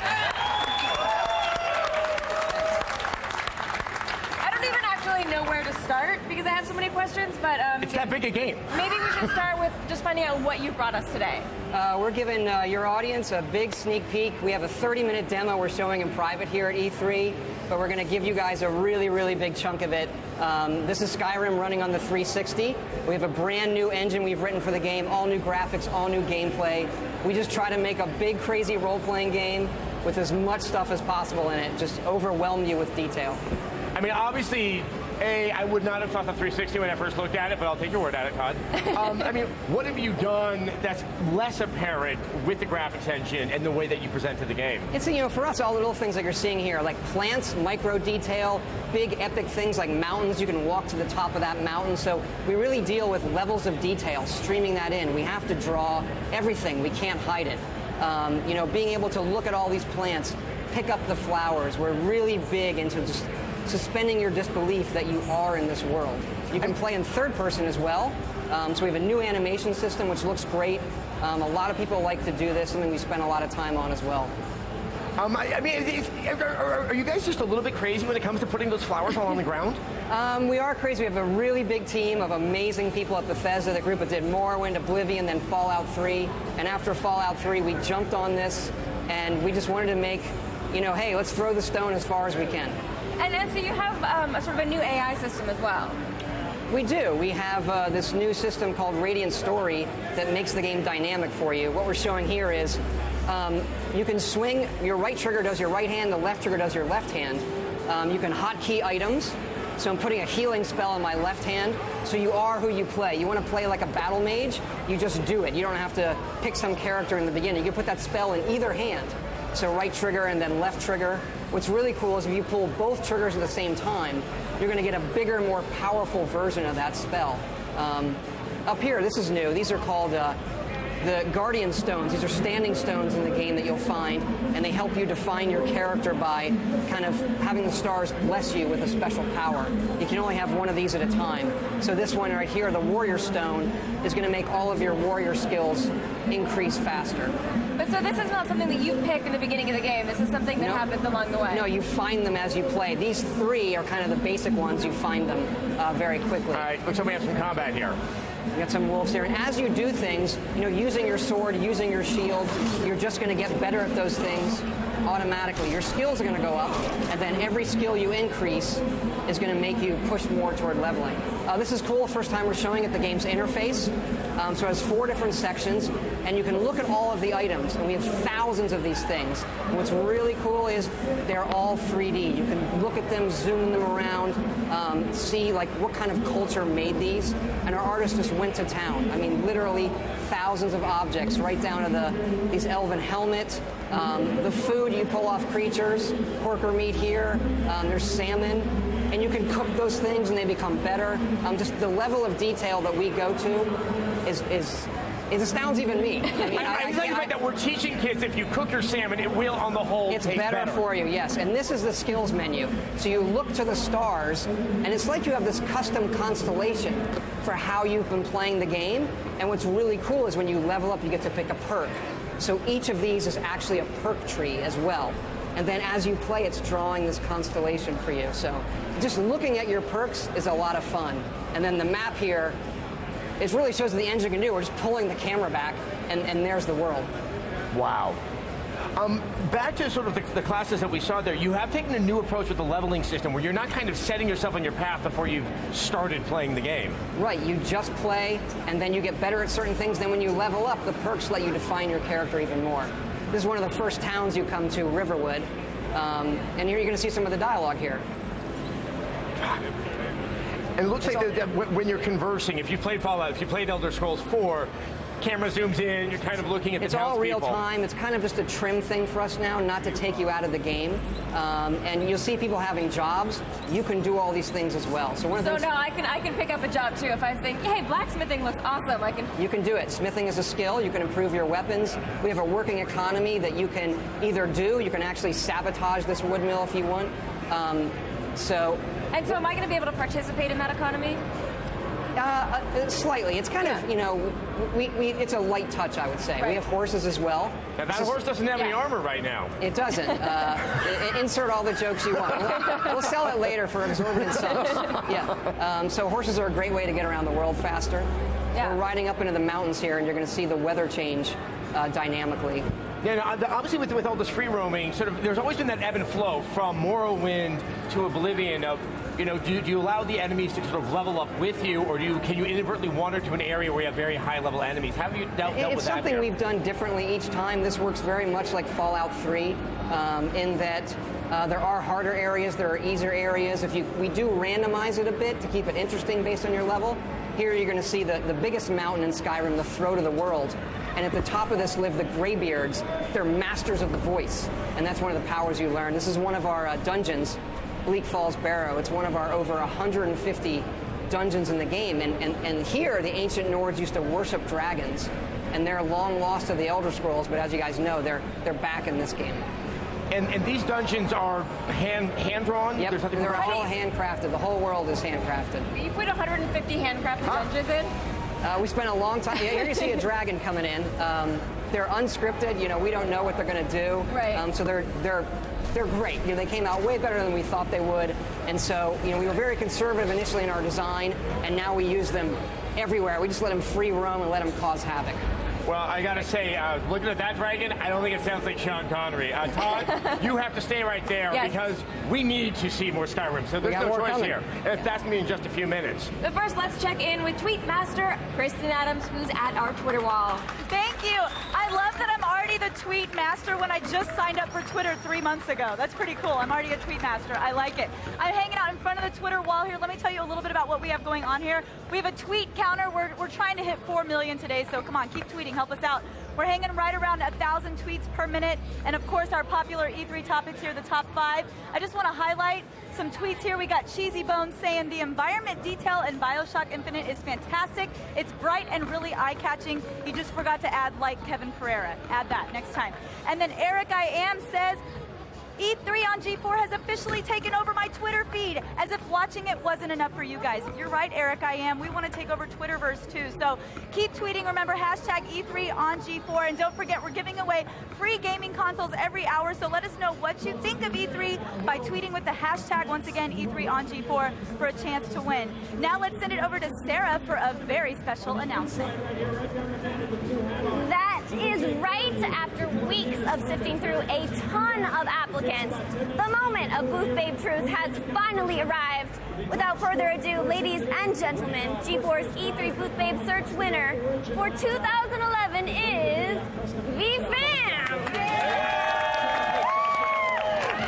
Congratulations, V! What was it like to find out that you won? It was amazing. Like, I was speechless, and I was screaming, and I was just so shocked. It's just such an honor to be here. I mean, what a cool experience for you. I am, like, so excited. You're just shaking. You can't believe it. I mean, this is your first time here at E3. What are you most excited to check out this week?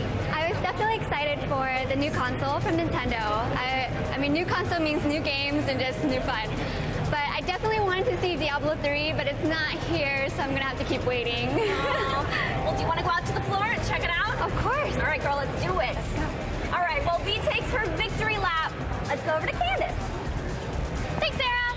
When we return, we'll have an exclusive part 2 of our exclusive look at the Elder Scrolls V Skyrim. You won't see this gameplay anywhere else. Plus, we'll tell you everything you need to know about the new console just announced by Nintendo, Wii U. We'll be right back.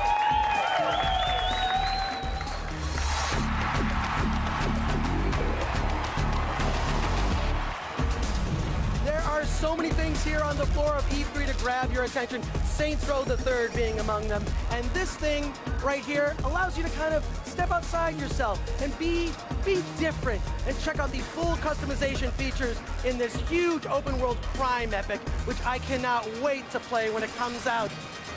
I love monkeying around here at E3.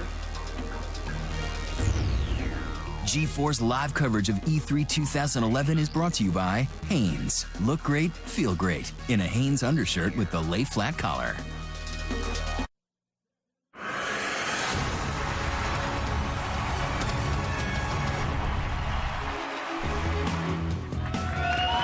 Welcome back to G4 Live at E3 2011. This is the only place you'll see live coverage of gaming's biggest event. All right, now, before the break, you might have noticed that your mind exploded.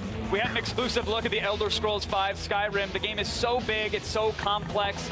We just had to spend a little more time with it with a G4 exclusive. Bethesda game director Todd Howard is back for round 2. Lord Todd Howard, we are humbled by your presence yet again. The people are already shouting Game of the Year. No pressure or anything. No pressure. But they're already shouting You can it. dial those down a little bit, it'd be helpful. It was the shot of the salmon and the jerky is what sold them. Like, they love knowing that. So when we last left the game, we were outside beautiful Vista mountaintop. We had dragons attacking. Now we're in a dungeon. Now we're in a dungeon. We're showing some of the dual wielding here. Again, you can put what you want in your hands, and you are who you play. We got some, you know, the combat is really overhauled. You're going to get some kill moves and things like that. And the constant feedback, too. I've noticed, like, every action that you do, you're getting some sort of affordance on screen letting you know. It's going to tell you, hey, you're getting better at this. This is a guy you find down in the dungeon who's been caught in the spider web. Oh, wow. He's this thief who's stolen this golden claw that you're after when you come into this dungeon. And so, I mean, in true Oblivion style, I mean, Elder Scrolls style, you can decide if you want to free him, save him, or just nuke him with your fire hand. But then he's a jerk and takes off, so he gets his. There we go. You're done. Love it. And then down in here, this Nordic ruin there are Draugr. These are undead ancient Nord warriors who are buried in this tomb.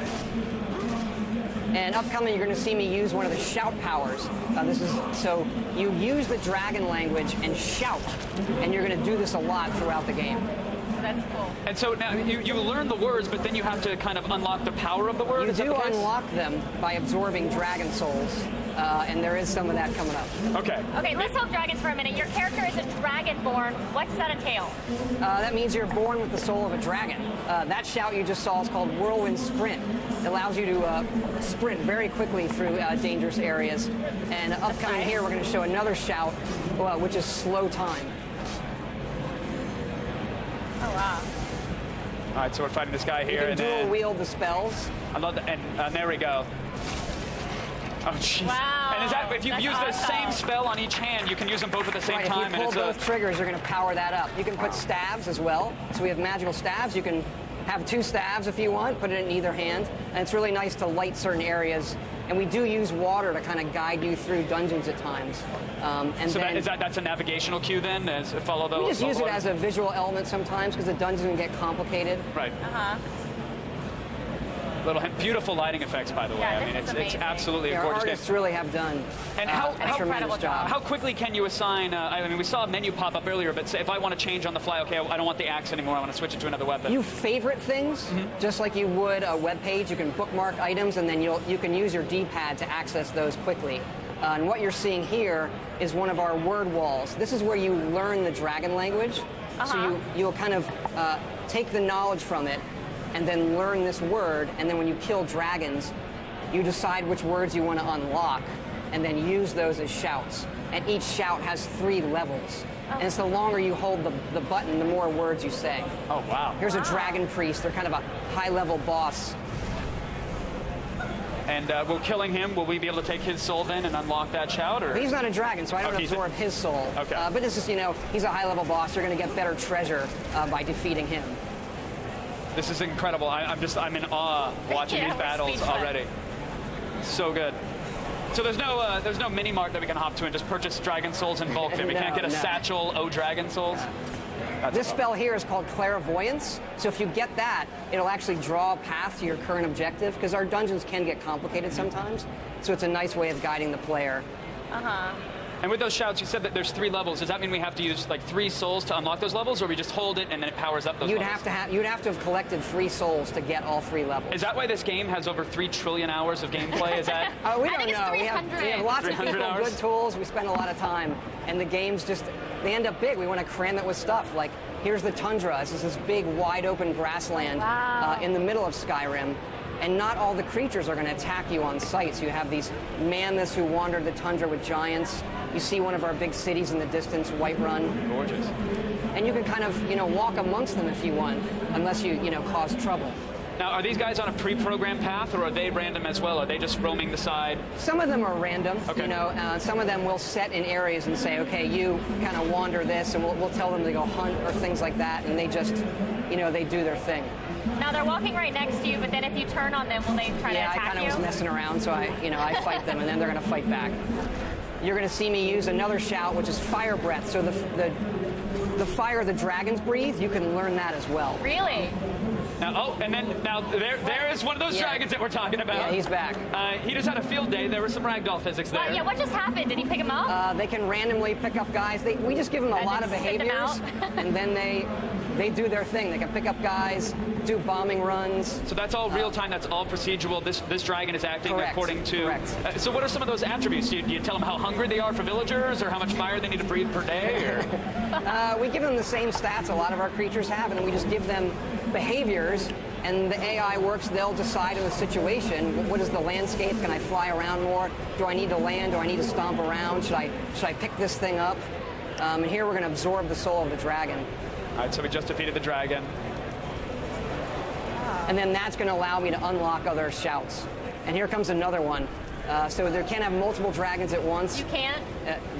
They will appear in packs sometimes as well. Okay. That's a frost dragon that just arrived. It's a much, much tougher dragon. How is it tougher? He's harder to kill. His frost breath will not only hurt you, it'll slow you down, drain your stamina. And so dragons, are there some dragons that are particularly more aggro towards your character, and some that just want to fly around and just be a dragon? Most of them are after you. I don't want to spoil it. It's part of the mystery of the game. Okay. The shout you just saw is Storm Call. It's one of the high-level ones where you can call a storm, and lightning bolts come down and defeat all your enemies. Oh my God. Todd, when does this come out? It comes out November 11th, 11/11/11. Love it. I love it. Nice. And it's so gorgeous. You guys like what you saw? I'm assuming that's a resounding yes.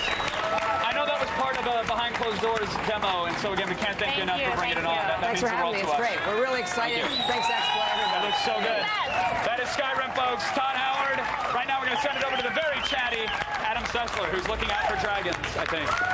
Honestly, I think this is one of those times I'm speechless. I think I can speak for everyone here at this table. Well, Sony finally spilled the beans about their plans for the follow-up to the PSP, the PlayStation Vita. Excuse me, we're about to break it all down in a special E3 edition of G4TV.com's Feedback.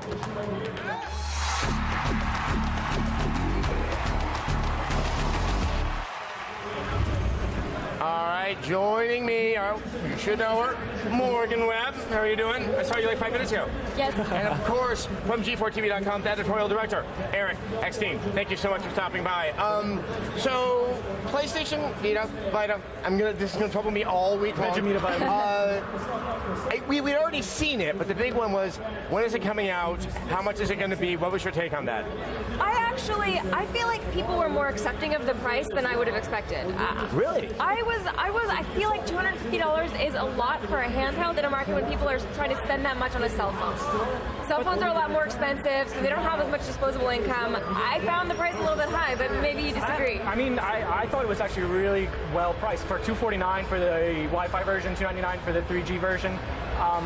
Look, everything that you get, the front and rear camera, you're basically buying this really portable, awesome electronic device. But I feel like for $200, it would be a must-buy. It would almost be like that slight price difference would make it a little bit of an easier purchase. As a point of contrast, though, it is the same price as what the 3DS is currently priced at, with a lot more features. However, I don't really think that the DS is necessarily...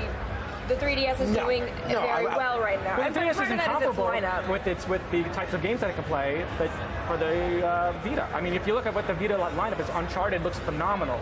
A lot of the games, the touch controls are really, really innovative. Okay, I agree that it has some games, but the problem is that the PSP in general has been kind of hurt by its lack of really stellar titles, and so I just worry that that's going to carry over to this generation. One of the key things that I think really hurt the PSP is that you had games being made by developers who are experienced at making games for a traditional console that has 2 analog sticks, yet they're trying to put it on something that has 1 analog stick. We finally see the solution to that problem, and I finally get to play, if it looks like Uncharted, it should play like Uncharted. It seems to be offering that promise, though. That was really touching. It plays like Uncharted. You can play combat, you can play the game as Uncharted, but the touch, I gotta tell you, playing that touch, I know everybody hates touch, but when I tried it... I am not a touch hater. Do you like the back touch? Don't be touchy about touch. My problem with the game is, if you just have to tap on where you're supposed to go, that's not playing a game, that's tapping a screen, and that is not the same thing. No, but it's interesting the way you slide across the pillar to kind of jump from one to one, or climb do you think it's there to become more accessible to less experienced players? I gotta tell you, after playing it for 5 minutes, first I was like, no, touch is stupid. And then I started to play it, and I really liked the way that you jumped over chasms or did all that different things with the... I don't like the combat as well. I think the combat's better with the analog. Maybe I'm just used to it. My final question, Eric, because I did not get to stay around after the Sony press conference to actually play with it. How heavy is it? Is that something that we have to consider? It felt about the same weight as a PSP. Maybe a little heavier, because you're getting that really sharp screen, and it's got a lot of technology inside there. I imagine it's probably a little heavier. I don't know. With everything going in my pockets, I have to get a really good belt to keep everything from my pants coming down. Yeah, pants coming down, that's the theme of my E3. All right, for the full feedback experience, be sure to check out our show online. New episodes go up every Wednesday at g4tv.com/feedback. All right, let's head it over to Candace. The X-Men, Wolverine, Blade, and Iron Man are coming to G4, and like you've never seen them before. You don't want to miss our new upcoming series, Marvel Anime. You'll see 48 episodes of superheroes busting heads with a few surprises along the way. G4 is the exclusive broadcaster of Marvel Anime, which means you won't see it anywhere else. For more on this groundbreaking series, just go to g4tv.com/Marvel. Coming up, we'll break down the biggest announcement of E3 2011, get all the details about Nintendo's Wii U. Its new touchscreen controller might change the way you play video games forever. We'll be right back.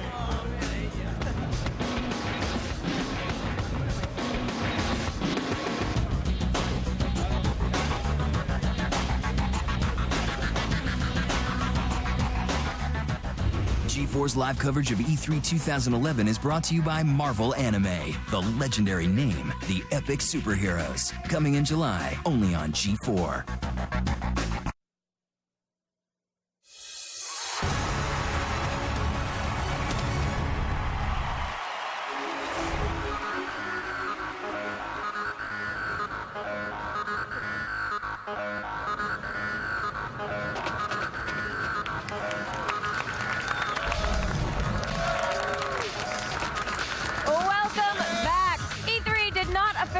Until today, but the festivities unofficially kicked off yesterday with press events hosted by Ubisoft and Sony. Here's what went down. Ubisoft started off their press conference with a splash, as they happily are celebrating their 25 years of bringing games to the world. The first big look to the future from the past was the onstage demo of Rayman Origins. Michel Ancel was making everyone in the LA theater ache for their childhoods. It's a way to revive my first love. But the thing everyone was looking for was Tom Clancy's Ghost Recon Future Soldier. With its synchronized killing and 4-player team coordinating, that was unprecedented. Understood, Hunter. But the showstopper was the new trailer for Assassin's Creed Revelations that had everyone in the theater on the edge of their seats. It's nothing I do, I see. Then it was a jump across town to the LA Sports Arena, where Sony was holding its press conference. I want to welcome those of you watching at home on G4. Uncharted 3 Drake's Deception showed off a long chunk of gameplay that showed it was coming along nicely. Finally, Drake's secret will be revealed. BioShock Infinite truly is embracing PlayStation Move after Ken Levine mentioned dissing the utility in an interview. We don't do that. But the biggest event right now was Sony revealing the true name of the NGP was Sony Vita. Demo a few games, but none more impressive as Uncharted Golden Abyss. The other big feature was mentioning the price tag of $249 for Wi-Fi only and $299 for Wi-Fi and 3G. Between Sony and Ubisoft, it's hard to say who has better game, but be sure that G4 will bring you all the hottest titles that E3 has to offer. What up, holding things down here at the Twitter wall. We're still approaching 4 million tweets. Keep them coming.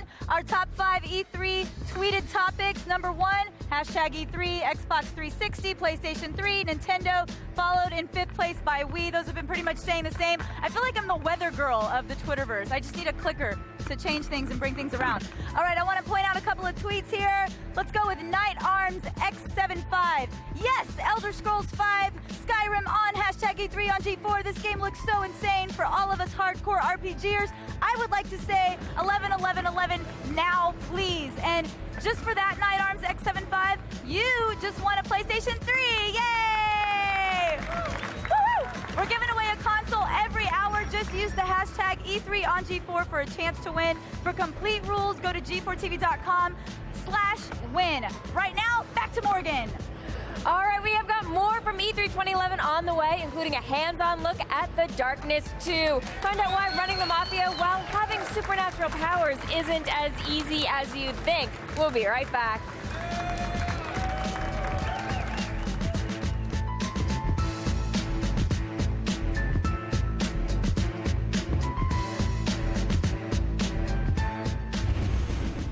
G4's live coverage of E3 2011 is brought to you by Burger King, home of the Whopper.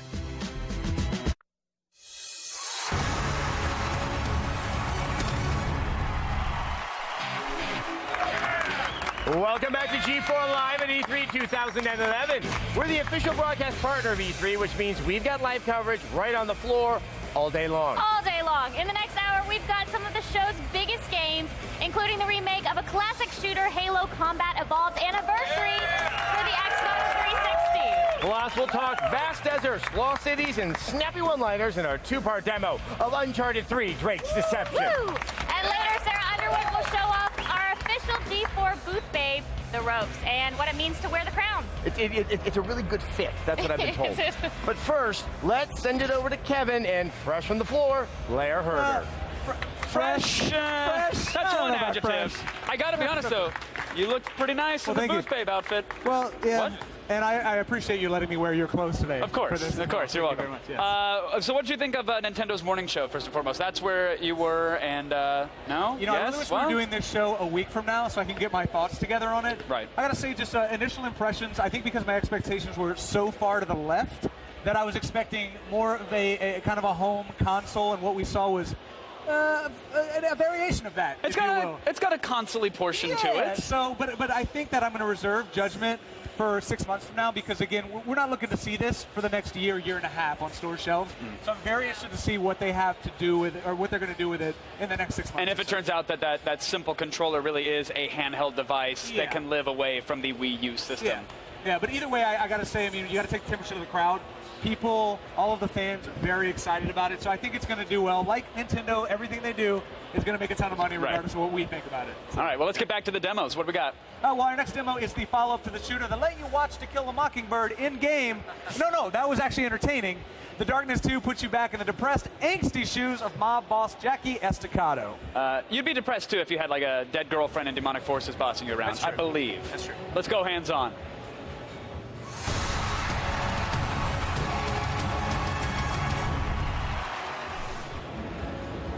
All right, joining us for this demo, Project Director Sheldon Carter, everybody. Well, Sheldon, welcome. Here, sir. Yeah, thanks for having me. Welcome to the program. All right, Sheldon, gotta get out of the way right now. Jackie is now the head of the crime family. He has no reason to use the darkness powers outside of the fact that sending a Darkling to get a beer or wash her underwear would be pretty fun. But really no reason for him to pop out the darkness anymore. What leads him to pop these powers out again? Yeah, I mean, imagine you've got a voice in your head that's telling you to kill things. It's kind of just Not hard to imagine. You're gonna push that stuff down. And so he's kept it down for 2 years. And the setup for our game is it's 2 years after the events of the first game, and he's attacked by a group that we're revealing at E3 is the Brotherhood. And they've come to take the darkness from him. They're an ancient organization. They were formed by a saint, of all things. And the darkness, though, it corrupts. So it corrupted the sainthood, basically. And now they're after the darkness. They want to take it from Jackie. Wow. Is happiness going to be a downloadable part of this game? that comes free with every Darkling. Yeah. And every execution. You can unlock a smile. Yeah. Let's get to the executions as well, because that's something you can do with these incredible powers. Yeah. What are the executions exactly? Well, yeah, how it works is you're quad wielding. So you've got two demon arms. You've got a grab arm and a slash arm. So you can grab an enemy with the demon arm, and then you've got these options. You can, wrap him up and put an arm through his chest like an anaconda. Oh, like a meat puppet. Yeah, totally. Rip his head off, turn him upside down, grab the legs and wishbone him. Jeez. So you got a lot of different options that the player can do, and that's kind of what we call quad wielding. So you can And do I all those things at the same time. haven't seen any menus or radial dials for quad wielding. Are you using the shoulder buttons and like the triggers basically on the controller so that you can use all four at the same time? That's right, absolutely. You got your 2 triggers, and then you've got grab demon arm, slash demon arm. So it's all your fingertips the whole time. Right. I gotta say, when you first announced that that's the way you were going to control these things, it sounded a little weird. But I got my hands on the game. Cool. It's very organic to use the shoulder buttons and the trigger buttons because I spent a lot of time as a child pretending I had demonic arms going out of my shoulders, and this is how it should feel. Yeah, this absolutely. Is what I thought it was we want it to be that natural extension. If you get into a flow basically with this game, you want it to be just like, oh, I grabbed the car door, I'm using it as a shield. Chuck it at a guy, cut him in half. Right. Turn on a power, gun channel, and kind of tear guys apart. So yeah. And that's what we're seeing here. And what are some of those powers exactly? Right there was an execution as well. But like the darkness from the comic world can pretty much be anything or do anything that it wants. How do you put that inside of a box, inside of a game, and say, okay, here's what you're going to be able to use? Yeah, I mean, what we're doing is every guy that you kill, basically, you're going to see like numbers pop up, which is essence, dark essence that you're collecting. And you've got talent shrines in the world. You can go and channel that dark essence into your talents.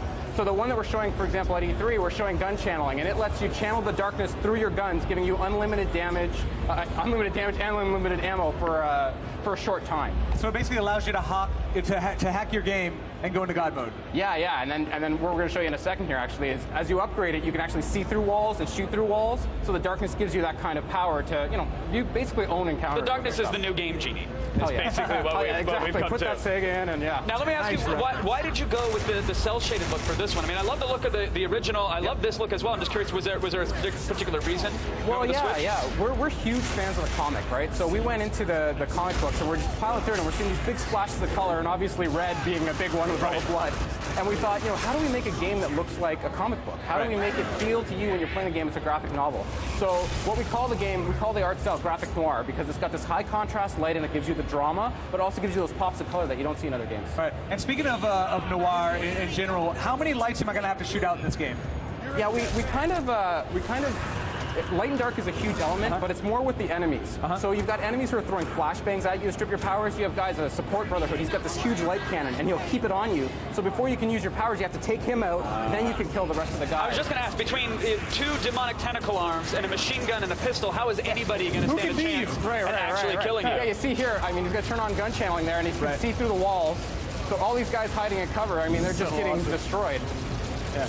I can't do that even if I had demonic arms. I would not be able to upgrade myself at that point. You would not. And then as far as the upgrades go, I mean, when we're channeling this essence, obviously you can upgrade the abilities you already have and unlock new ones as well. Absolutely. There's tons of new ones. I mean, we're also showing a kind of return of a power from Darkness 1 called Black Hole. We've got our own version of that works through our heart eating system, so it's kind of cool. I like they have a whole system for heart eating. Why do I feel like none of them were hugged around the office as far as this game? Because they would impale someone if they ever showed warmth. That's why. Yeah, it's the heart eating lighting system and then the Darkling peeing system. Those two systems, I mean, they're just awesome, right? You had me at hello, That's sir. fantastic. Consider me pre-ordered. Yeah. Sheldon, the game looks amazing. Yeah, Is there a release date yet? Has it been Yeah, announced? we're looking at October 5th this year for 360, PS3, and PC. Love it. Hey, Cool, thanks a lot, man. guys. Thanks Sheldon, for that. thank you so much. Appreciate it. The Darkness 2, everybody. Right now, we're going to send it over to Adam and Morgan, who are equally dark. Coming up, we've got a two-part demo on the year's biggest games. Get ready for the PlayStation 3 exclusive Uncharted 3, Drake's Deception. You'll see the campaign, the revamped multiplayer, and the real Nathan Drake. We'll have more from E3 2011 right after this. Parking here at E3 sucks, but luckily Ford is hooking me up with amazing rides and a sweet parking spot right here at the Fiesta Social Club. I mean, they said I can pretty much do whatever I want. Thanks, bro. I mean, check it out. They've got taxidermy. They're making limited edition posters. Taxidermy, a bar. They had a DJ. Yeah.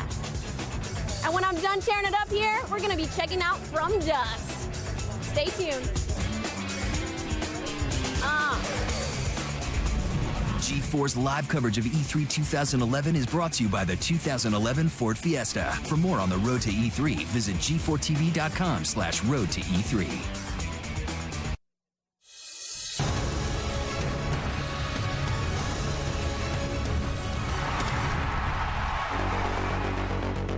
There are so many new games and gamers here that it is literally a jungle. We're here at the Raiders booth checking out the new PC game, but don't worry, you guys, because G4 is braving the entire floor to show you all of the newest games from the PS3 to the 360 to the 3DS. You are not going to want to miss a second.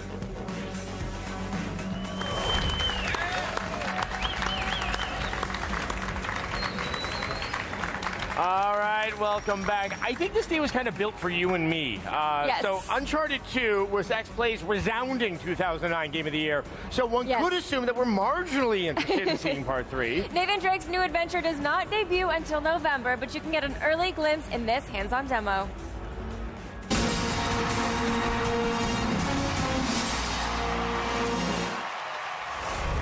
Joining us today is Naughty Dog creative director and one of the finest people writing in video games today, Amy Hennig. And a man who you may not know by sight, but you know by voice, Nolan North, who plays Nathan Drake in about 80% of all other video game characters. Thank you so much for stopping by. So we saw a little bit of this demo yesterday at the Sony press conference. Let's get some context. Where is this happening in the story? Is it in England?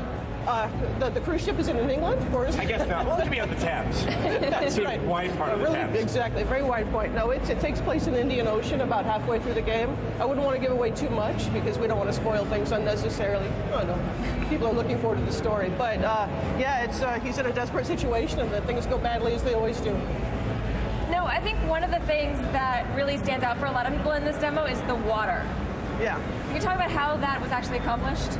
Yes, yeah, absolutely. We had programmers on this from the very beginning to develop a water simulation system, not only the physics of the water, but the visual simulation as well.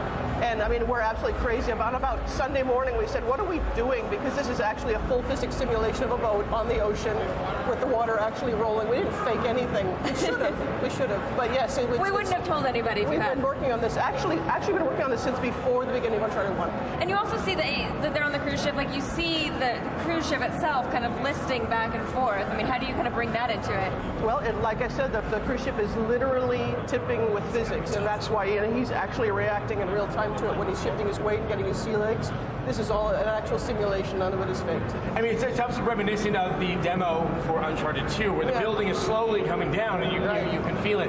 I mean, is this even a more challenging way to adapt those physics? Absolutely. I mean, we were scratching the surface in the first game with the collapse of the building and the train level. Actually, the train level was pretty damn hard. Yeah. But the idea that you could actually have gameplay on moving objects.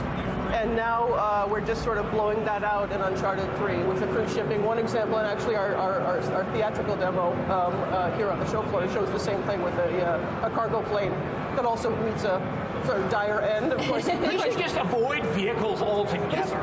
They're not good luck. He pretty much breaks everything he touches. And we've definitely, in the demo and some of the shows, we've seen some characters return that we've left, which is always great fan service. Yes, no, it's always hard when you're working on a sequel to, like, you know, how much is fan service, how much is sort of like, you know, trusting your own instincts, and you got to find a balance, right?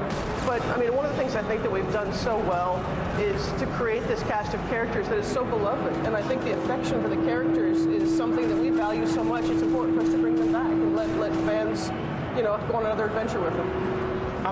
Nolan, I mean, one of the things that was so striking about Uncharted 2 was both the writing and how the acting really delivered in a way that we hadn't seen before in video games. I mean, what was your role and your contribution to really bring that life to Nathan Drake? Well, I think, you know, everything always starts with, I say this a lot, it starts with a good script. And, yes. you know, and Amy is incredibly talented. Whatever, what I can pull off. Yeah, but they also, Naughty Dog, Amy in particular, has given me a lot of creative freedom to go on and ad-lib from, you know, where the script is. And when you have a good script, it's like the foundation of a good tree. You can branch out from there. If you don't have that, you don't really have the flexibility to do that. And she's, for some reason, allowed me to put some of my own personality into it. So now, are there other actors in the room that you're reacting to? Because I mean, that's one of the things is that you could toss these aside. That I would find to be very challenging if there wasn't someone to respond to it. Well, most of the motion capture for the cinematics and a lot of the in-game stuff is always done with Richard McGonigal, Sully, or if it's Chloe, if it's Elena, if it's Graham McTavish. I mean, these characters, it's almost as we always compare it to theater, black box theater. There's very minimal sets, usually little boxes and other things like that. It's akin to, you know, young kids playing in the clubhouse, and that clubhouse is a pirate ship that day. We just go out and we play make-believe, and, you know, there's a paycheck at the end of it. Sounds good to me. You do? You didn't know that? What would you say that you've learned from Uncharted 1 and 2 that you're bringing into the third game? Well, I think that we should trust our instincts because, you know, you're always right out there on the edge, just sort of making your best guess at what's going to play. And, you know, you can't just try to read all the message boards and try to second guess it because then you're going to just create this sort of design by committee thing. And I think what we do both with the actors on the stage as well as us at Naughty Dog is just try to say, well, what game do we want to play? What would be fun? What would tug at our heartstrings emotionally? And we just, you know, just keep. And so the hard thing is when you've had a lot of success, is to keep doing that and to keep hearing that little voice inside. Well, as with before, I think it's more than evident up there on the screen. I want to say I read the LA Times piece about all the work you went through to get this demo ready, and I would like to encourage a lot of people to check that out. To just tip your hat to your guys' efforts. Thank you so much, Amy. Thank you so much, Nolan. Absolutely. All right, guys, stay right there because we will check out Uncharted 3 multiplayer in just a minute. But first, let's send it over to Kristen Adams, who's giving away prizes like it's her job. Oh, yes, technically it kind of is. All right, thanks, guys. Welcome back to my corner of the stage. Tweeps, I just want to let you know what's going on over here at the Twitter wall. We've got our most popular E3-related hashtags. E3 is strongly holding the #1 spot, followed closely by 360, PlayStation 3, Nintendo, and Wii. They're kind of all clumped together. All right, I just want to highlight some tweets up here. We got iBach.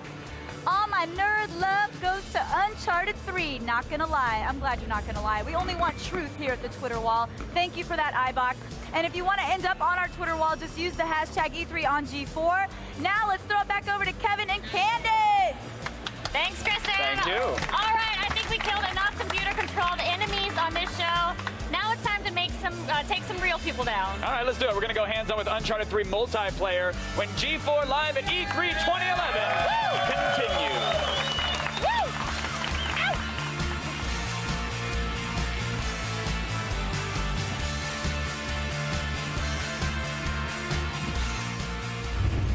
G4's live coverage of E3 2011 is brought to you by Kit Kat Bars. Break time, anytime.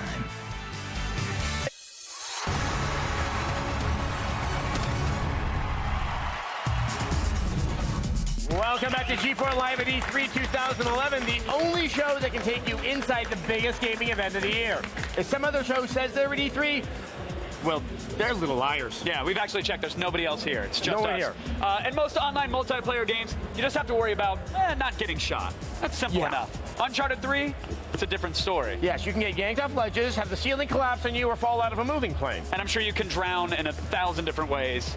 but mostly from Very running out of creative oxygen. way, yeah. Joining us is game director Justin Richmond and the voice of Sully, Richard McGonigal. Yeah.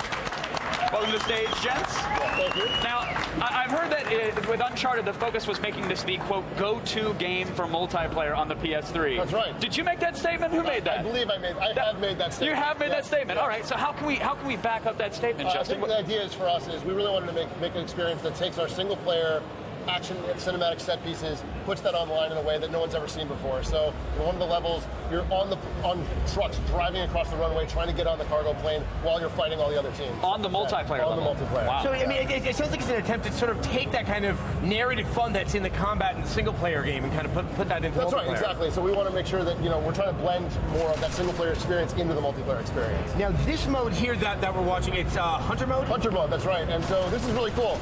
Basically, it's 2v2. The heroes are trying to capture treasures. There's a bunch of them all around the map, trying to put them into treasure chests to score points. The hunters actually play as AI, so they're on the AI side. So they spawn in with all kinds of special modes. So basically, every time a hunter earns medals in the game, they get to then pick from a whole list of different types of characters. So you start off with a guy with a pistol, but then as you earn more kills, you can basically get up to a guy with a shotgun and armor and rocket launchers and stuff. So you basically get to be the boss, Exactly. and the AI are sort of your henchmen running around trying to Exactly, and then it's round-based, so it switches, so everybody gets to play both sides.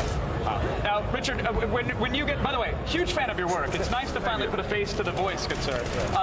When you get into the booth, is there a long list of multiplayer-specific grunts and groans and death noises that you have to make? Or yes. How do you channel the distinct difference between dying by grenade or dying by 100-foot fall? Well, it's years of experience. You've taken many 100-foot falls in your Yes. days. And grenades going off in my face, yeah. Will your character be playable in multiplayer? Yes. Absolutely. It's going to be amazing. Yeah. So we got all the characters from the game, Sully, Nolan, all that stuff. So I mean, is there some degree of satisfaction sort of seeing your voice being replicated in acts of heroism that no reasonable human being would ever, engage in? I'm very impressed with myself a lot. With Victor, anyway. He looks better than I do, and he's I don't know. It's amazing what these guys do to make us look good. It's wonderful. Yes, amazing. Someday I need to go talk to them to help me out as well. We can always help. A question about Hunter mode and maybe some of the other multiplayer modes. What do you have to be mindful of when you're making the levels? I mean, you have all that verticality, but they do play differently than a traditional first-person multiplayer. yeah, I mean the big things are making sure that we have enough places to climb that don't end up being overpowered, right? So if you can get up on top of a tower and no one can get up there and there's no grenade backboard, well, that's going to be a death zone from wherever that guy is. So we have to be really, really careful. We test every single day inside the company. Everybody plays it on over and over and over again. Everybody's super opinionated in the office, so that's what we're looking for. Now, what are the boosters in multiplayer, and how do those work exactly? So there's a bunch of different ones. Actually, we have two different whole sets of boosters. One for cooperative, which you see in the Hunter mode, and then a whole other set for the competitive. And so it's anything from having a little bit more health or be able to sprint a little bit faster. But in co-op, you get other ones like heal my entire team if they're in a certain radius from me and stuff like that. And then metal kickbacks. That sounds like I just helped you get work. But I assume that's not how it works in the game. No, yeah, metal kickbacks. Basically, the more medals you earn for doing cool things inside the game, the more things you can actually buy. And you basically can set one, and basically it's kind of like a booster, but it goes off one time, and you can pick when you've earned enough medals to set that thing off. We have a whole list to sort of pick from depending on your playstyle. So it's like a nuclear option. Exactly. You have to choose that one. It's not quite that good, but yeah, it's that idea. Yeah. And what about the new 3-team deathmatch? How does that work? So basically, 3-team is just what it sounds like. It's 2v2v2, and the thing about that makes it really interesting is there's not just one other team to deal with, and so you'll see like shifting alliances. You'll see one team start to pull away, then the other two teams will not start killing each other. They'll start only killing that team. So it's just this constant back and forth of people going after each other. After the experience of putting together multiplayer for Uncharted 2, because there was no multiplayer in the first Uncharted, what was sort of like the big lessons you took away from that you're applying here? I think the thing was we proved to ourselves we could do it, right? And this time it's like, okay, now we can do all the things we never had time for last game. And so just making it bigger and better and really bringing that cinematic feel from the single player experience into the multiplayer experience. And we know we saw a little bit before the break environmental hazards and how important, what a key role they play on the single player side of things. You mentioned that we're going to be on a train train trying to get to a cargo plane at one point. Yeah. I'm assuming the environment is equally as deadly in multiplayer. Yeah, exactly. You jump off one of those trucks, you're getting run over. But also things like in the chateau, there's a huge, the place burns down, and so it's like collapsing all over the place and can kill you and stuff like that. In this level, there's a plane that flies over, drops bombs on the maps, all kinds of cool stuff like that.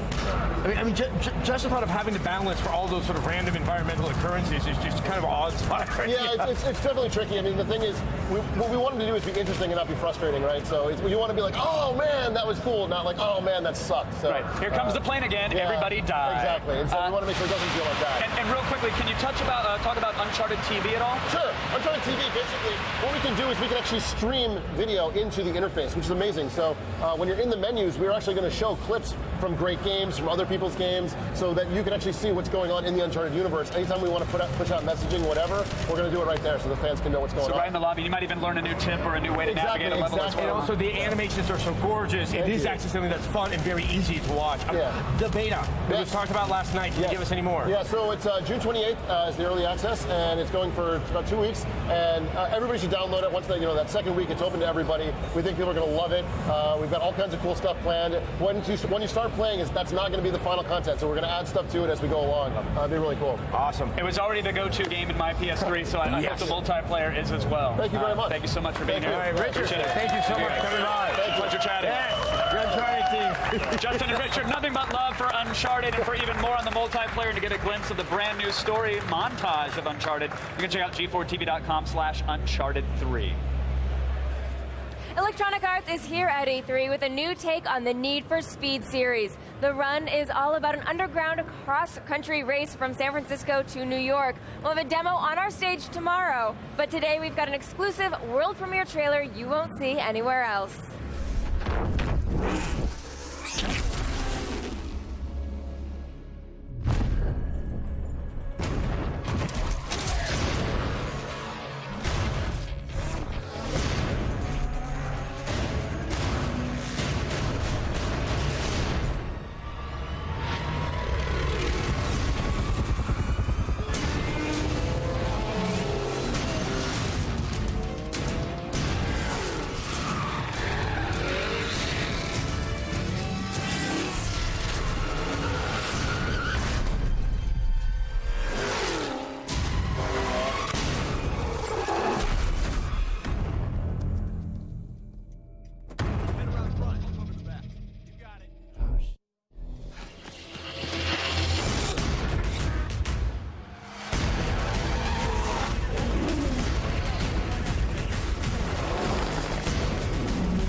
Okay, that looks awesome.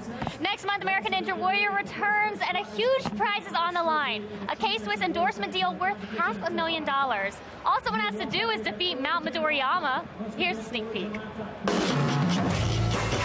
As part of my E3 training, I came to Venice Beach to check out the qualifying rounds of American Ninja Warrior. With a $500,000 K-Swiss endorsement deal, the competition is sure to be intense. Let's see how the course stacks up. I'm here with Brent and Evan. You are my unofficial coaches for today. What can you tell me about this course? Starting right here on the quad steps, right? I would encourage you to stay low, take as many steps as you need, and just be explosive to each one. We have the hanging log here, and basically you just got to come up, get a good handhold in those slots in there. Okay. Push off, wrap your legs around it, and hang on for the ride. This is the Bridge of Blades. My technique with everything is to stay as close to the axis as possible because it pivots, and like those blades will come flipping around and knock you off. This looks intense. It is. It pretty much is.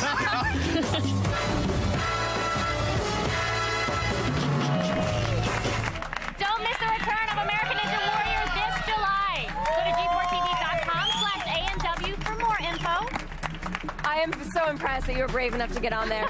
Stay right there because you're about to see the re-return of a gaming icon, Master Chief. We'll have the latest on Microsoft's remake of the Xbox classic Halo Combat Evolved. All that plus more giveaways. You want free stuff, right? Be right back.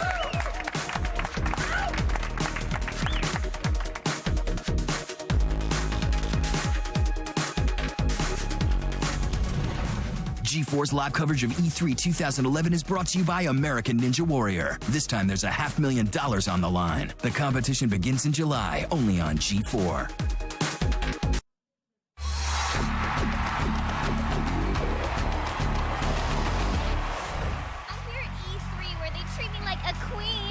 They should. I'm at the Duke Nukem Forever booth, and come check this out. They've even built a man cave where you can come play the game.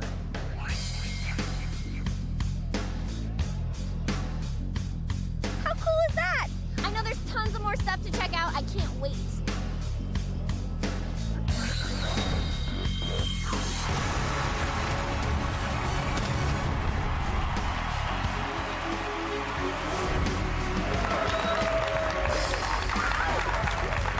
To G4 Live at E3 2011, presented by Burger King. Now, after years of rumors and speculation, Microsoft finally confirmed that they were remaking a legendary game. Spartans, get ready for battle. We've got Halo Combat Evolved Anniversary.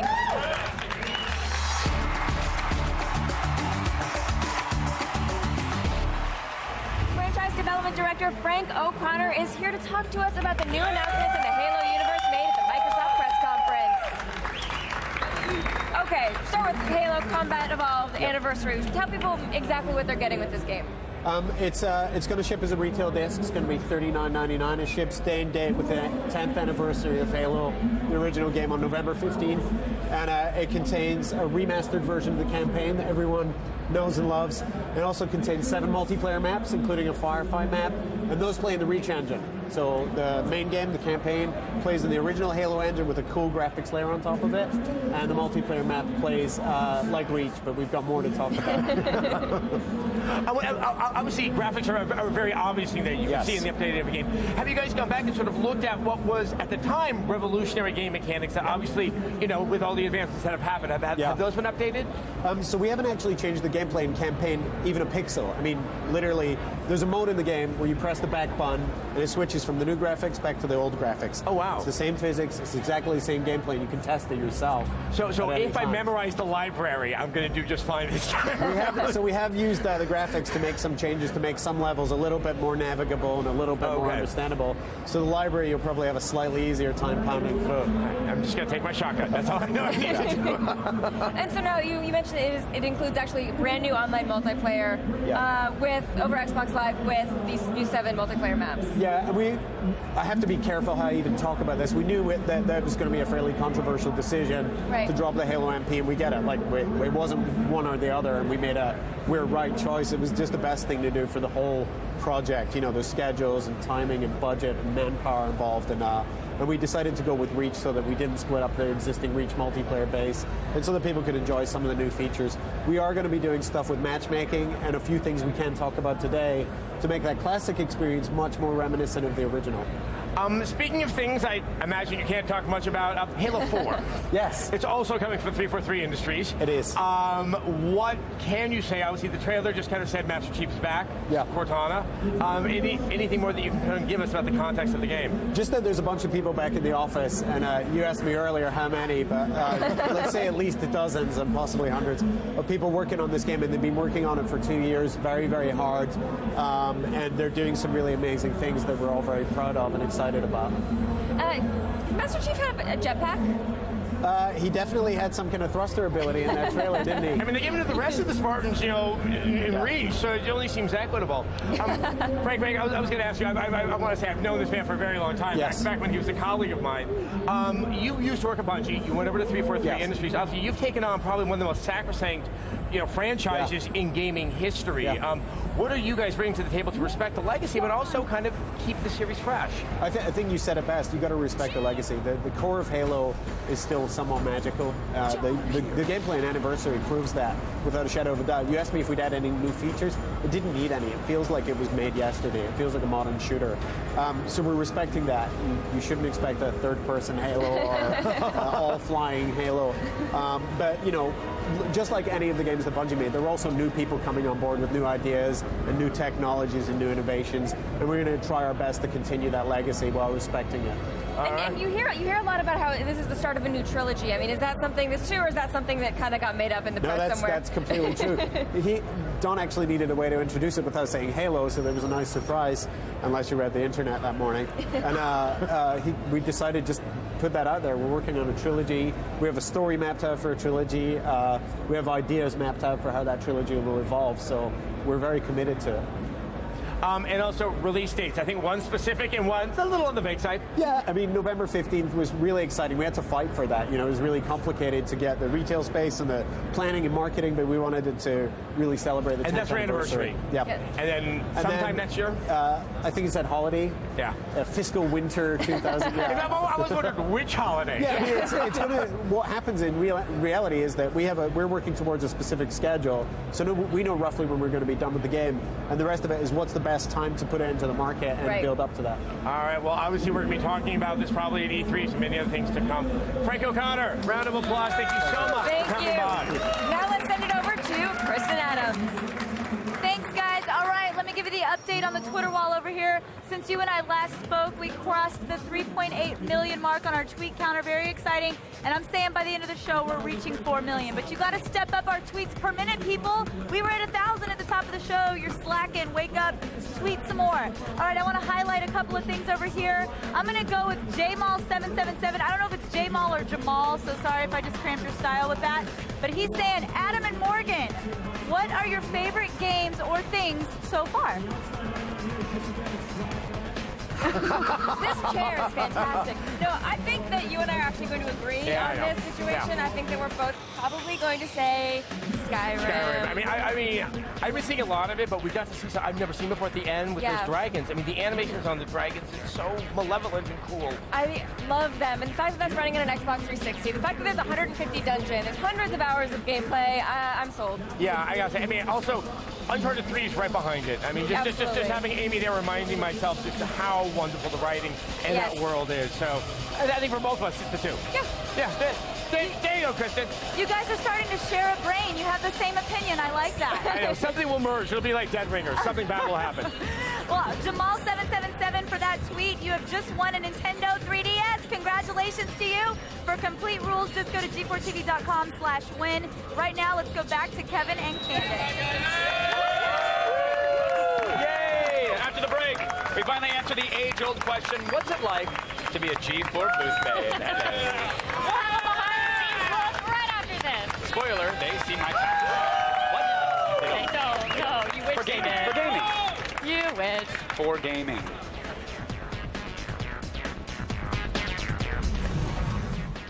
G4's live coverage of E3 2011 is brought to you by Burger King, home of the Whopper.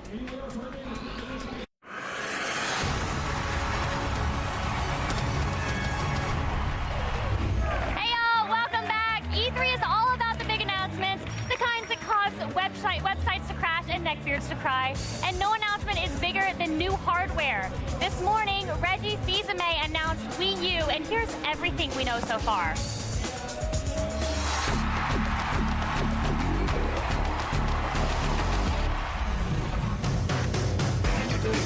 I was just wandering around E3 and happened upon this little mom and pop booth called Nintendo. What is the big news today, Morgan? Well, the big news is that we're here at E3 showing off our new console and our new controller.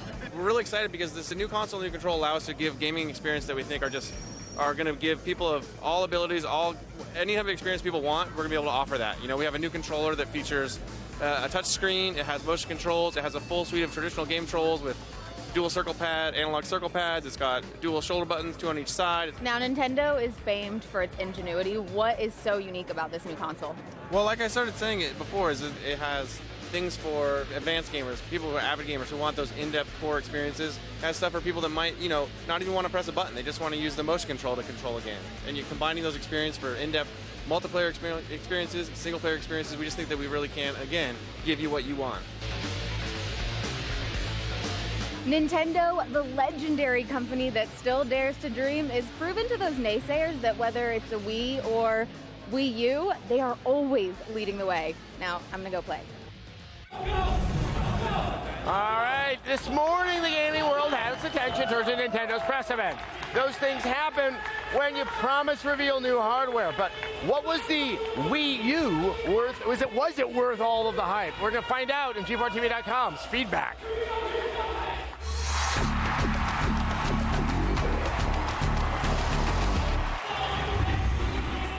Joining me are G4TV.com's editorial director, Eric Eckstein, who thought he was free, but then I got him back here.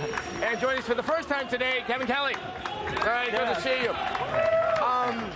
So while I've been here working hard looking at dragons, you guys actually got to hold the Wii U, Woo, whatever it is. Wii U, yeah. Wii U. Before we find out how it works, how heavy is it? How big is it? I don't think people can really... It feels lighter than an iPad. It actually handles really well. I found myself being able to use the shoulder triggers and the analog sticks. It is thicker, but it is light. Although our units were tethered, I'm not sure if it had a battery pack in it or not. May add weight in the final unit, but light. And it was the screen. What was the resolution of the screen like compared to what we expect in a tablet? It is HD. I don't know the actual line specifications, but it is HD. Okay, now let's get to the heart of this. I'm not just speaking for me.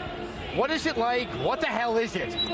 It is weird. I'll say that. Yeah. It's disorienting. I was able to try the Battle Me demo, and you're controlling altitude with one stick, moving around with the other, and you're moving this thing around like this to try to look down, look up, and shoot. I mean, it's complicated for something that's supposed to be so casual, I gotta say. All of the games that use the tilt control, we played something called Shield Bash, where you're physically doing this or doing this or that. Those were a little strange. When we saw the HD experience, which is what they're calling it, which showed Zelda on the screen and an inventory system in your hand, that was a little more intuitive and cool. See, okay, now this is what I'm thinking about, is that, like the Wii, there's a really interesting piece of tech here. But what happened with the Wii is no one thought that if you have subtle uses of it to just enhance a traditional game experience, how good that would be. That's what we saw with Kinect earlier, like yesterday. I mean, I worry that it's me bashing things and not like, hey, my inventory's down here or all my football plays. It's a very expensive controller to flail around and lose out of your hands, like unlike the Wii remote. But it works. It works well. There's a lot of interesting innovation with there. So I mean, I think we're going to see some amazing stuff in a year. Once we see real games, we're just seeing tech demos right now. So we can only talk about potentialities, but obviously what I wanted, and I once again think you guys felt this too, that we wanted something that felt like it could be hardcore, the way that the Wii just couldn't with its limited interface. Do you see that potential here? The idea that I can use this as a motion tracker in Aliens, Colonial Marines, that's amazing. Darksiders 2, Metro Last Light, Batman Arkham City. Twins. That was pretty impressive. They rolled out a big lineup of hardcore titles, but until we see those, I don't know what they're going to be like on the Wii U. Yeah, I mean, I think at the end of the day, for me, if the Wii didn't exist and I saw this, I'd be laying on my back going, I love you, Wii 2, I'm going to have babies. But we know what happened with innovative tech one time around with Nintendo. I think that's why all of us are a little apprehensive and a little resistant. I want to know how much it's going to cost. Yeah. Tell me that now. Nintendo does like cheap things. I think it depends on how much the 3DS is going to be by the time that happens. All right, thank you again, Eric. Thank you again, Kelly. All right. Now, coming up later, we're going to talk about the new breed of RPGs dominating the show. But first, let's send it over to Candace and Snazzy Kevin. Oh, thank you, sir. Now, earlier in the show, we crowned VFam, G4's official booth babe for 2011. That is an honor and a responsibility not to be taken lightly, Candace. This is true, Kevin. Woo, that's loud. After I gotta go jazzercise. I'll be right back, guys. Our winner needed to learn the ropes, and who better to teach her than Miss Sarah Underwood? I'm here with VFam, our Booth Babe contest winner. Doesn't she look smoking hot? And it's her very first time here at E3. Okay, we're getting ready to go turn some heads because we're gonna go on the floor and check out the other hot Booth Babes here at E3. We have security, right? Whatever. This is V's first time at E3, first time being a Booth Babe. Do you guys have any tips for her? Well, you have the #1 thing, which is a rockin' outfit.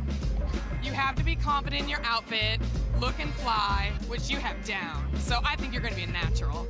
Gorgeous. You're going to be just fine. Just smile and stand there. You're going to be fine. I've never been to E3. I'm so excited, but do you have any tips to make it even more awesome?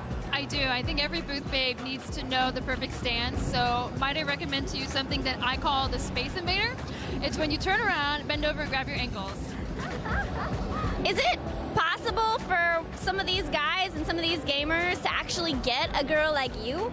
I 100% believe that's true. I met my ex at the Linux Expo, and I met my current boyfriend at the Lingerie Expo, but that's another story. Thanks, V. Awesome work. See, contrary to popular belief, we like a booth babe with brains, but a body like that, it doesn't hurt.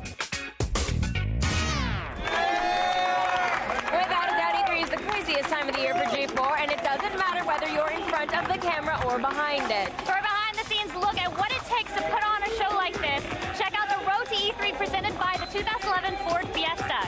See exclusive interviews and more at G4TV.com/Road to E3.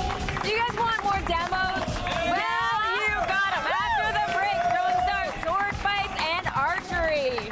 We'll go hands-on with the PlayStation Move game, Medieval Moves, Deadman's Quest, all that and more right after this.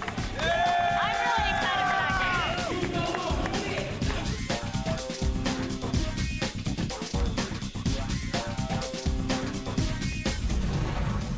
G4's live coverage of E3 2011 is brought to you by the 2011 Ford Fiesta. Drive one.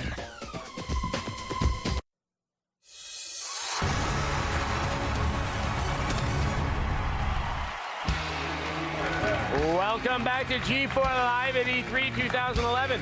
We are the exclusive broadcast partner of E3, which means you won't see coverage like this anywhere else. In the next hour, we've got a hands-on demo of Assassin's Creed Revelations, which lets you play as Desmond, who relives the memories of Ezio, who relives the memories of Altair. It's like Inception.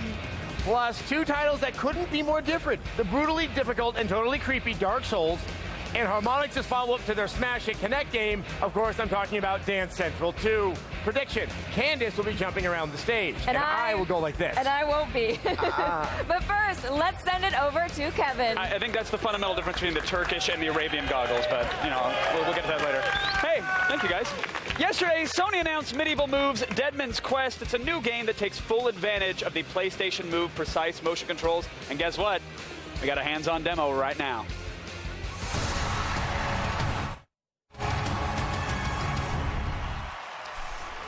Here to walk me through the game is Jeremy Ray. He's the producer at Sony. At all of Sony, huh? That's quite a title. Sony San Diego, to be specific. There we go. Okay, good. And you got quite a team working on Medieval Moves here. Yes. So, who is Deadman? What is his quest? So, the story of the game is you play a young prince, and in the game, your kingdom has been taken over by an evil sorcerer named Morgrim, of course, and it's your job to save the day and return the kingdom back to the way it was before Morgrim started messing things up. All right, so expel the evil. So what are we seeing here exactly?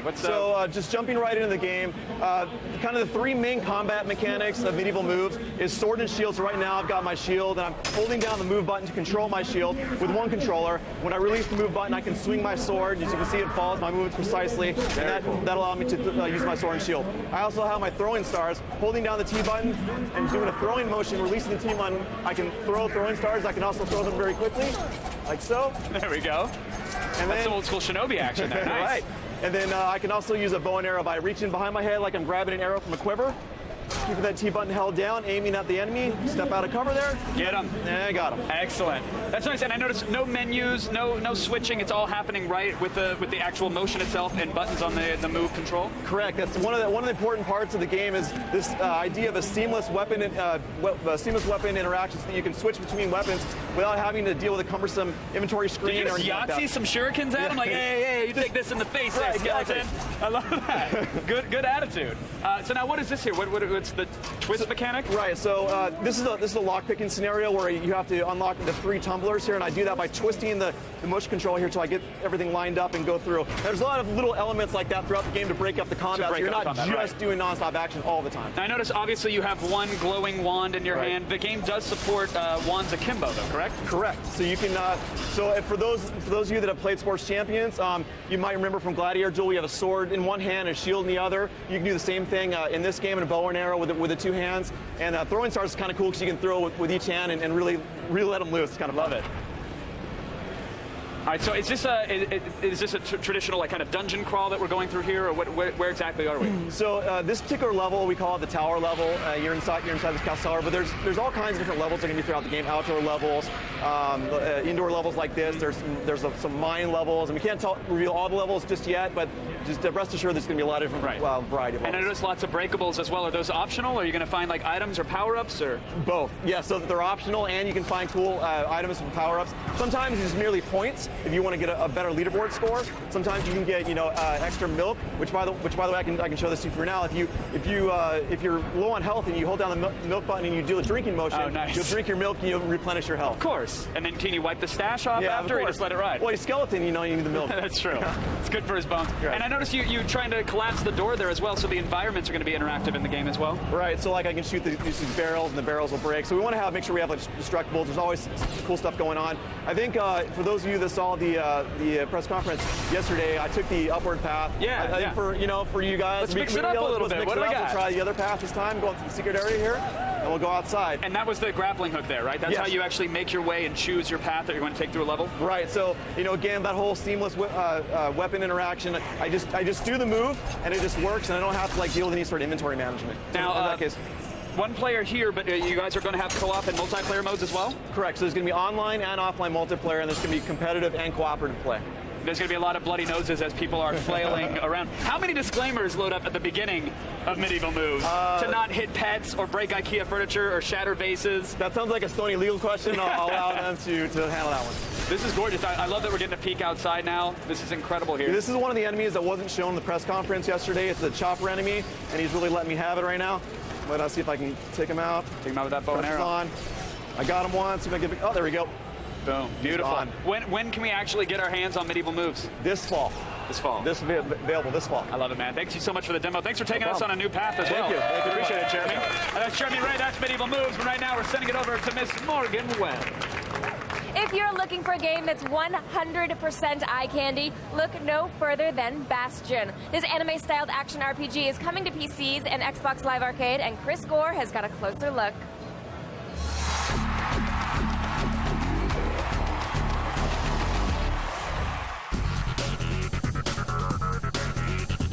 RPG fans rejoice. The Supergiant booth is featuring the game Bastion, where you'll take on a bunch of evil gas fellas. Let's dive in for some delightful digital debauchery.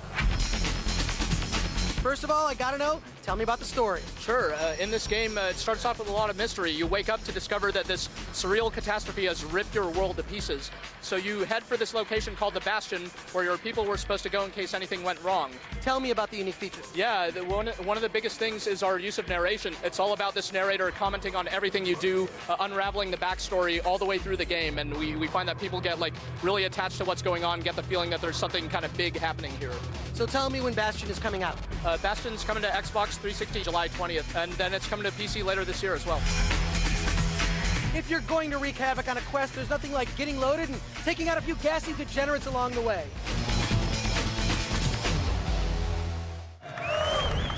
It's time for more tweets and another giveaway. I just want to talk about the James KZ right here. He says, in case of an emergency, I've hooked up a TV in my bathroom for this week only. That is awesome and sad at the same time. How much time are you spending in the bathroom exactly? I want to know this. But just for that tweet, you have just won an Xbox 360 and a year-long membership to Gamefly. So now your bathroom is going to be pimped. We have more Twitter giveaways coming up, so remember to use the hashtag E3 on G4. For complete rules, just go to g4tv.com/win. Back over to Candace and Morgan for more E3 fun. I'm a little bit jealous. Are we allowed to win one of those? We are not. We cannot have Xboxes in our bathrooms, apparently. No. All right, guys, don't change that channel. If you do, you might miss one of the greatest things ever. Candace is going to go hands-on with Dance Central 2. Woo! Yes! We'll see how that is. And I won't even need to get drunk first. All that, plus we've got more prizes to give away, so keep tweeting with the hashtag E3 on G4. We'll be right back. That's right, warm it up, girl. It's cool that the guys from Forza Motorsport brought this little Ferrari here today. You might recognize this from the game, but screw driving this Ferrari in the game. I know how I'm getting home from work today. Who's got the keys? The keys? Anybody? G4's live coverage of E3 2011 is brought to you by GameFly, video game rentals delivered to your door.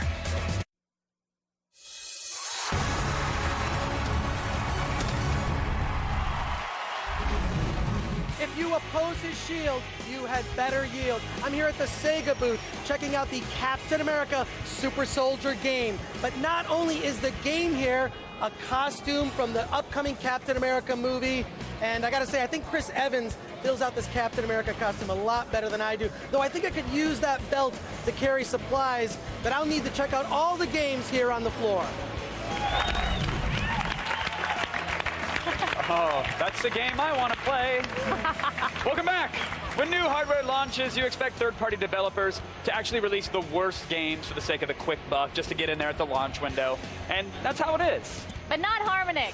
Dance Central was easily the best Kinect launch title, and they've just announced a sequel. Let's go hands-on, or off, I guess. Hands-off, yeah. Hands-off.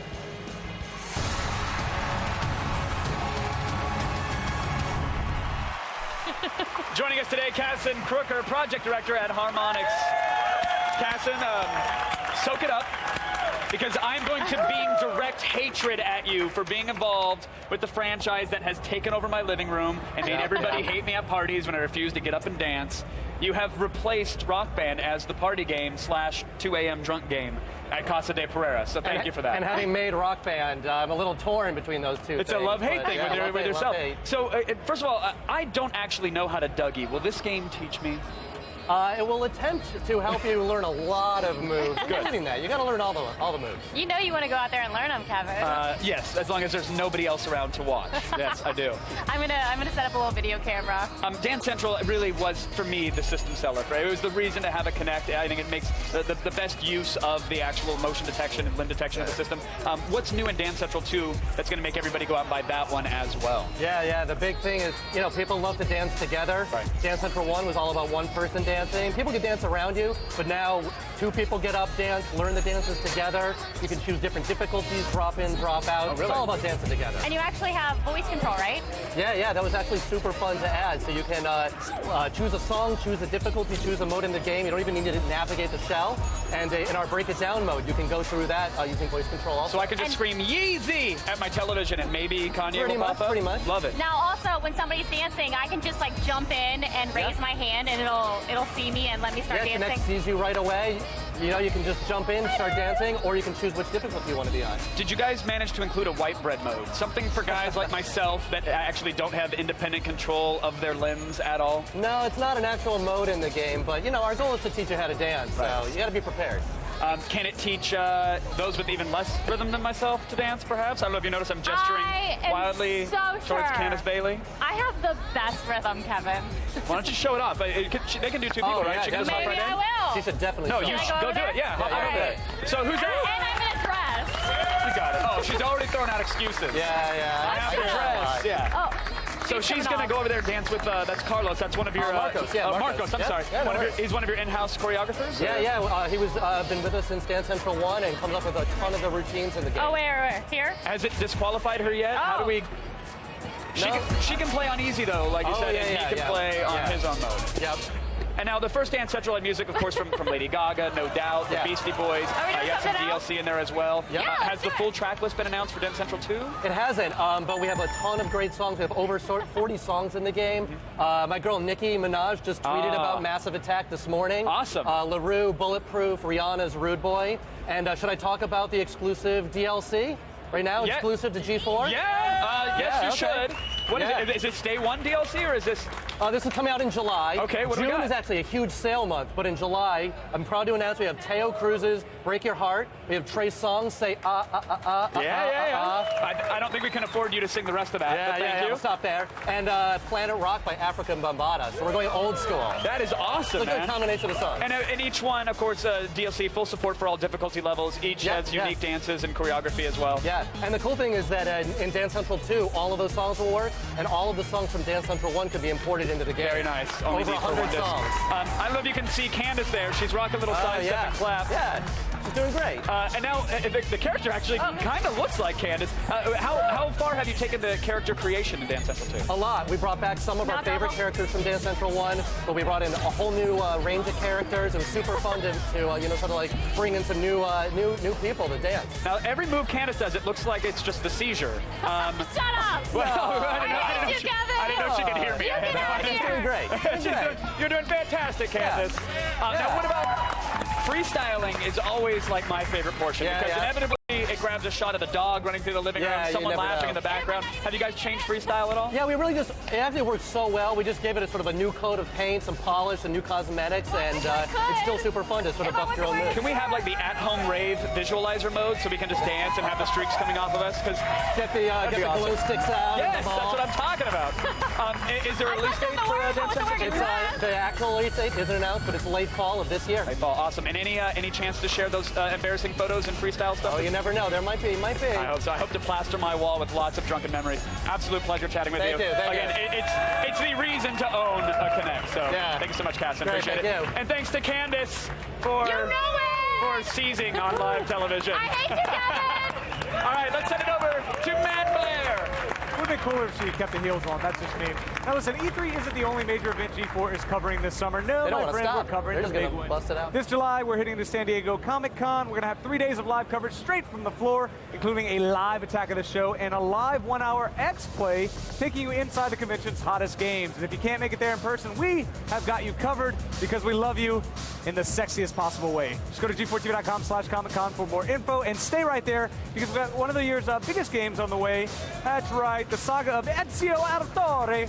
I'll never do that again. Comes to a dramatic close in Assassin's Creed Revelations, and we're going to go hands-on right after this.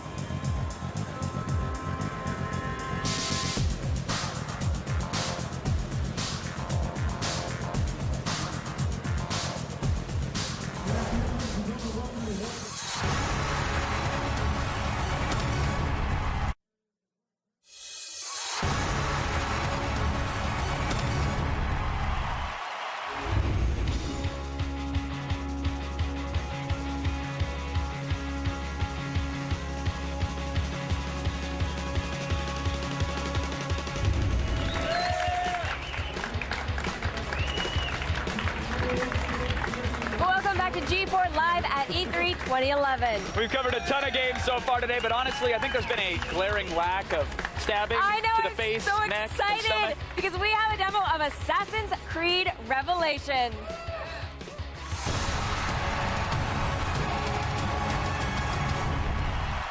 And joining us to walk us through Ezio's next adventure is Ubisoft Creative Director Alex Amancio, everybody.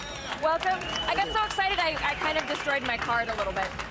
Okay, so Assassin's Creed, it's obviously a lot of it is about the story and how people connect with the story. So where does it take place in the timeline? It takes place after the events of Brotherhood. It's essentially set in Constantinople.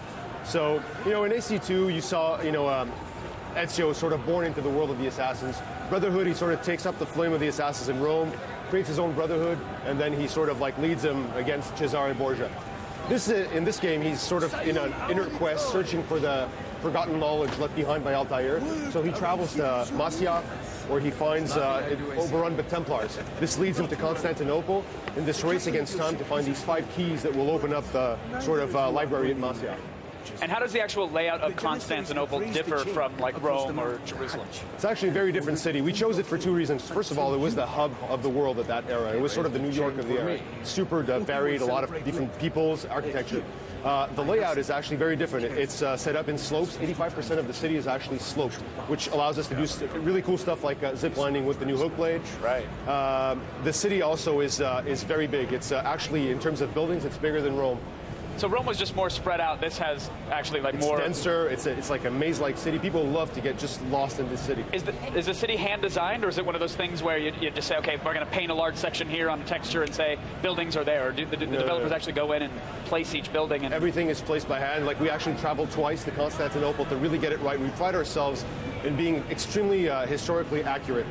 And so now you have a hook blade, you have a couple new weapons. Yeah, the hook blade is one of the weapons that you see. What you just saw there was one of the bombs, but the hook blade really bridges like two of our major pillars, movement and combat.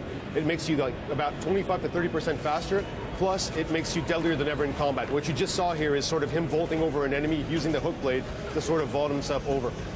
This is an improved of the Eagle Vision. It's called the Eagle Sense. It allows you, amongst many other things, to actually see through the thick smoke provided by this new smoke bomb. Oh, man. Yeah, a little backstab there. Very nice. He's not going to be okay. No, when the smoke clears, he'll be dead. And there he is.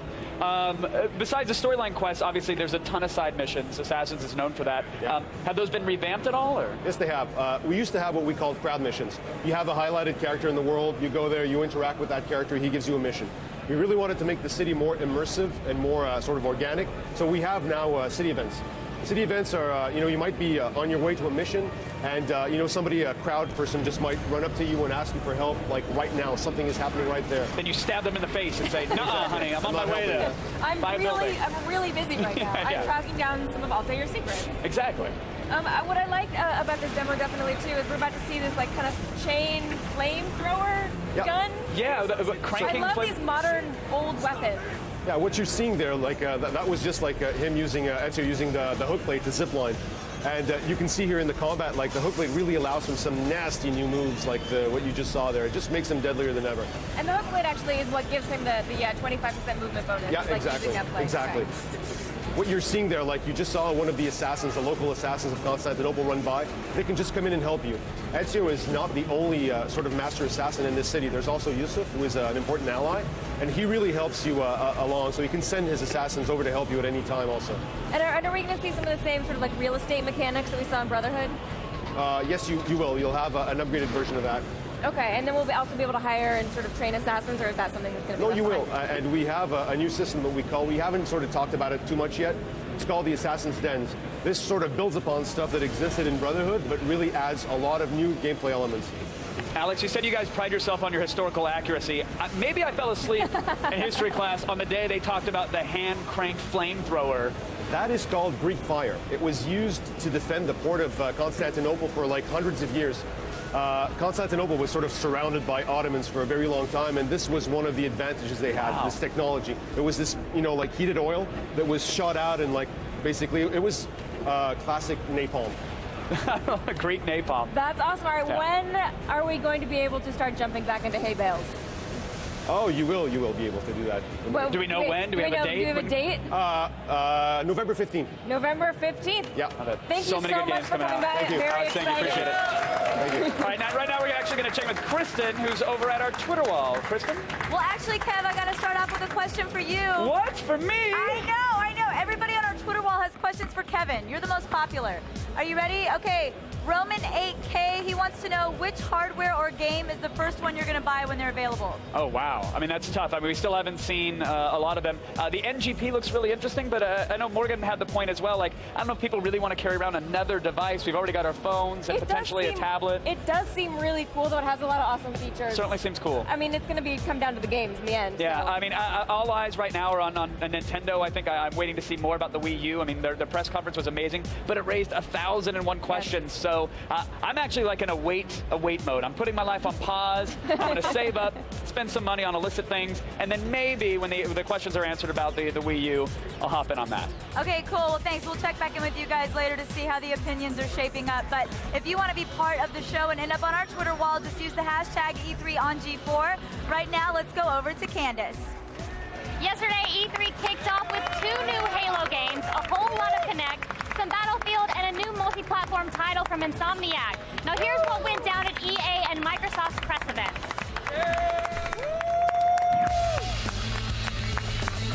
Microsoft kicked off their E3 press conference with a big bang as Call of Duty Modern Warfare 3 took a huge bite out of the Big Apple. Lara Croft is getting the reboot treatment in a brand new Tomb Raider game that tells her origin story. Microsoft also revealed how Ghost Recon Future Soldier lets you build bigger and better guns. Optimized for close combat. Cliffy B and Ice-T demo Gears of War 3 co-op. And the rapper revealed that his hybrid music group Body Count is reuniting to release a new song for the game. BC's gonna do a song for you. Kinect Star Wars used extensive motion controls and looks like it's aimed at casual gamers. And finally, when you thought it was out of reach, Microsoft closed the show with a first look at Halo 4. At EA, we do it a little different. Then it was time for EA to bring their A game to E3 with an up-close and personal look at Mass Effect 3. The adrenaline-charged SSX trailer took us over the edge and into Avalanche country. We're happy to see the franchise finally coming back. Baseball legend Curt Schilling threw us a curveball with some open-world awesomeness in Kingdoms of Amalur: Reckoning. And finally, Battlefield 3's tank-based demo illustrates that although war may be hell, it sure looks good. Microsoft and EA brought out the big guns this year, and of course we'll bring you more of the best, the way only G4 can. Alrighty, starting Thursday, you can watch the best of our E3 2011 coverage whenever you want. Just look for G4 On Demand on your channel lineup. Go to g4tv.com/VOD for more info. All right, coming up, we're actually going to demo the game that'll put hair on your chest and make you crap yourself at the exact same time. I don't think I want either of those things to happen. Sure you do. You just don't know it yet. We're actually going to go hands-on with Dark Souls right after this. Is there like option C?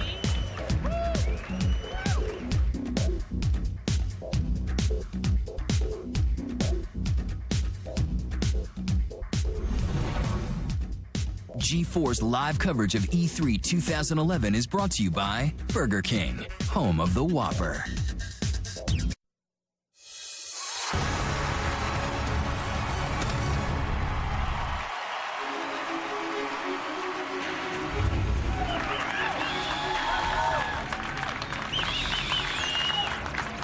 Simmer down, people. It's going to be okay. I'm gonna take a nap. Welcome back to G4 Live at E3 2011. This is by far the biggest event in video games. Everybody is totally here. Game designers, flunkies, CEOs, horrible PR people, great PR people, and a bunch of so-called journalists. Of course, we're speaking about ourselves when we say that right there. Exactly. You guys remember the time when video games were difficult, like throwing an NES Advantage through a window difficult? Okay, now Dark Souls is the spiritual successor to the exceptional Demon Souls, and it's not for the faint of heart. Let's go hands-on.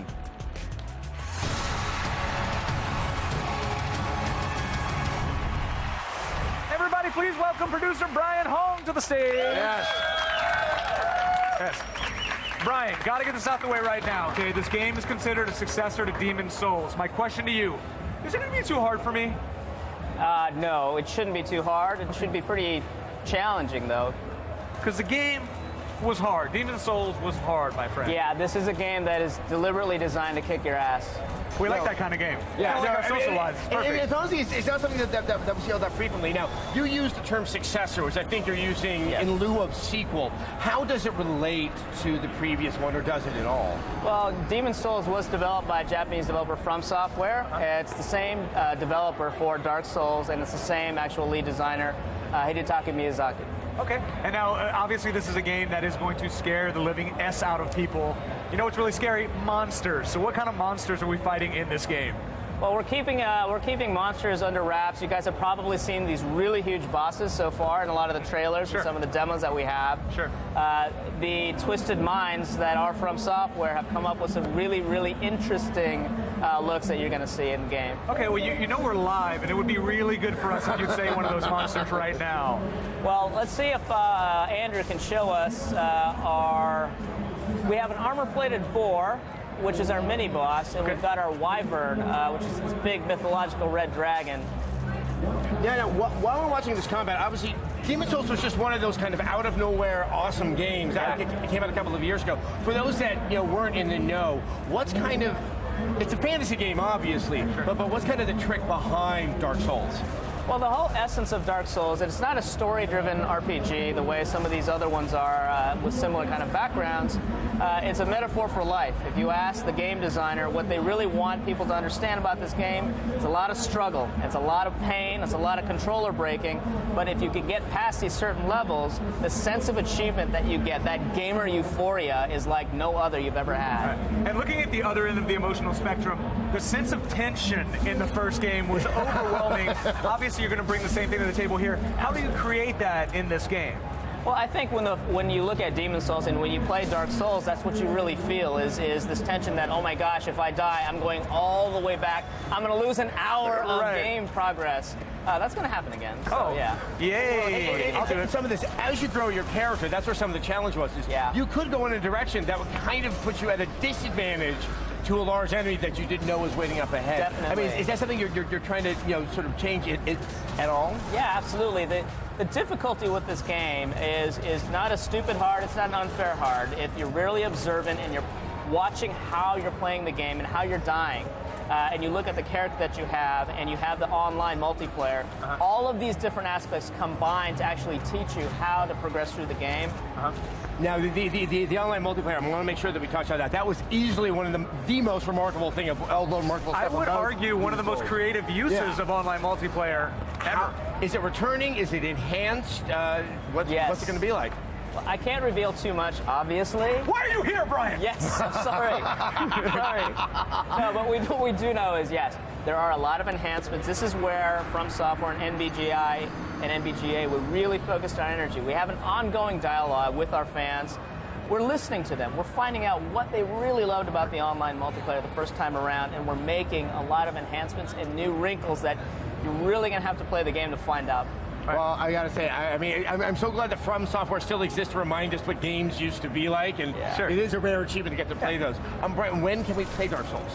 Dark Souls in North America is coming out on PlayStation 3 and on Xbox 360 for the which is first a time. big deal. That's a big deal. Right. Now, before we move on, why the decision to go with the 360? Obviously, it was a huge hit for the PS3 exclusively the last time around. Why you make the decision to go on the 360 as well? Well, we know that the 360 in North America is obviously a very important platform. Sure. So we wanted to make sure all the fans who did not get to experience Demon's Souls the first time around with Dark Souls will get it, and it is October 4th, 2011. Very cool, man. I cannot wait. Absolutely. You guys should keep an eye on this one. Yeah. It's one Thank you, Brian. Brian, thank you so much for coming by. And with that, let's send it over to Kevin.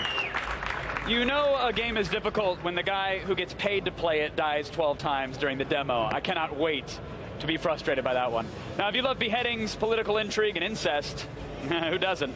You're probably a big fan of Game of Thrones. George R.R. Martin's popular series has been turned into a PC strategy game, and Jessica Chobot has all the details.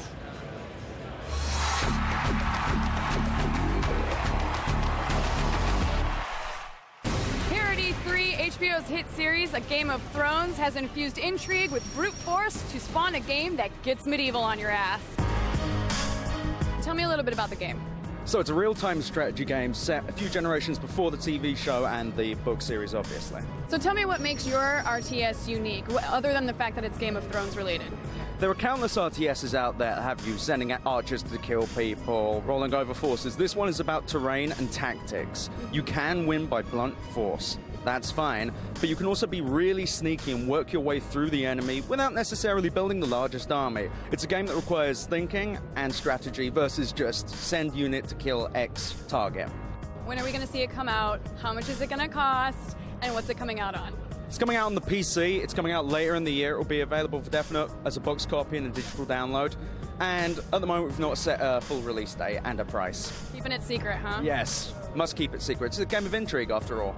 Game of Thrones Genesis oozes deception and Machiavellian maneuvers, making it one of the most creative adaptations to hit the market in some time.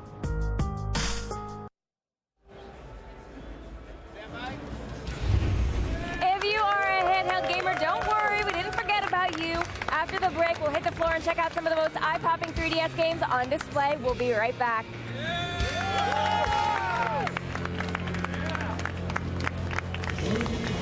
You guys think gaming's easy? This stuff takes work. So keep watching as I school all the gamers here at E3. Hey!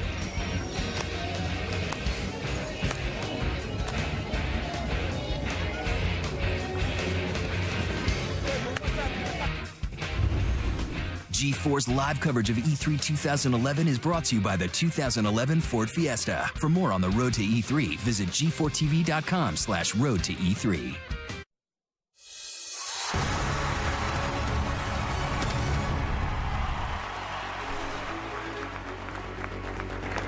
Welcome back, everybody. Today, Twitter server viewers are being brought to their knees thanks to all the talk about E3. Lots of talk in the Twitterverse about Dark Souls. I just want to read a couple. Just John 2X. Dark Souls looks like one hell of a mountain to climb, but I'm up for the challenge. Can't wait.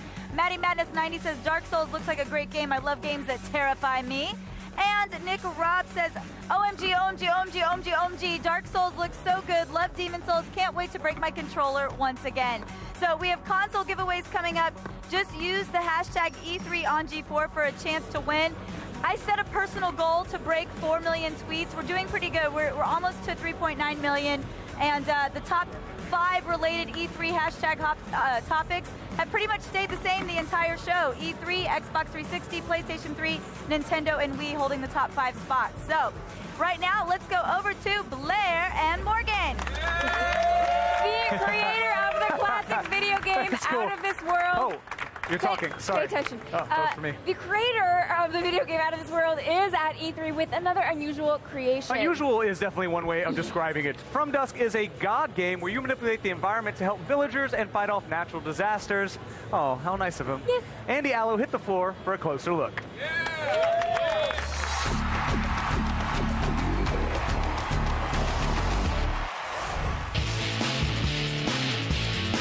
I'm here with Eric, who's going to tell me a little bit about From Dusk. So this game is part strategy, part playing God. Tell me about it. From Dusk, it's a god game where the nature is the star. You have to help a tribe to survive in a fast-moving environment. The key thing is that the game is based on a simulation. So everything in the environment, river, volcanoes, is a simulation. It means that you have to help a tribe to reach some point and to create village in some place. And to do so, you have to remove obstacles. What platforms can we play this game on, and when will it be released? On XBLA, then PSN, PCs, all digital distribution, and it will be released this summer.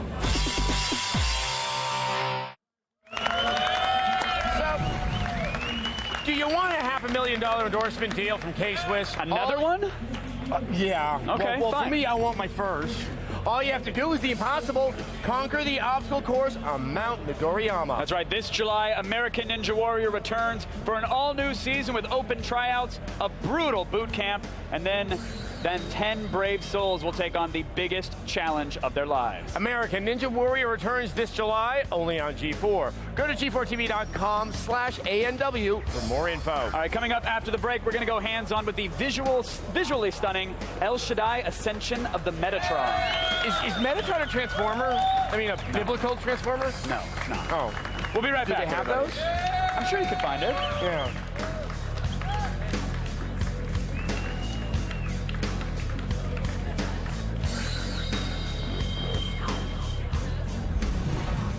G4's live coverage of E3 2011 is brought to you by Hanes. Look great, feel great in a Hanes undershirt with the lay flat collar.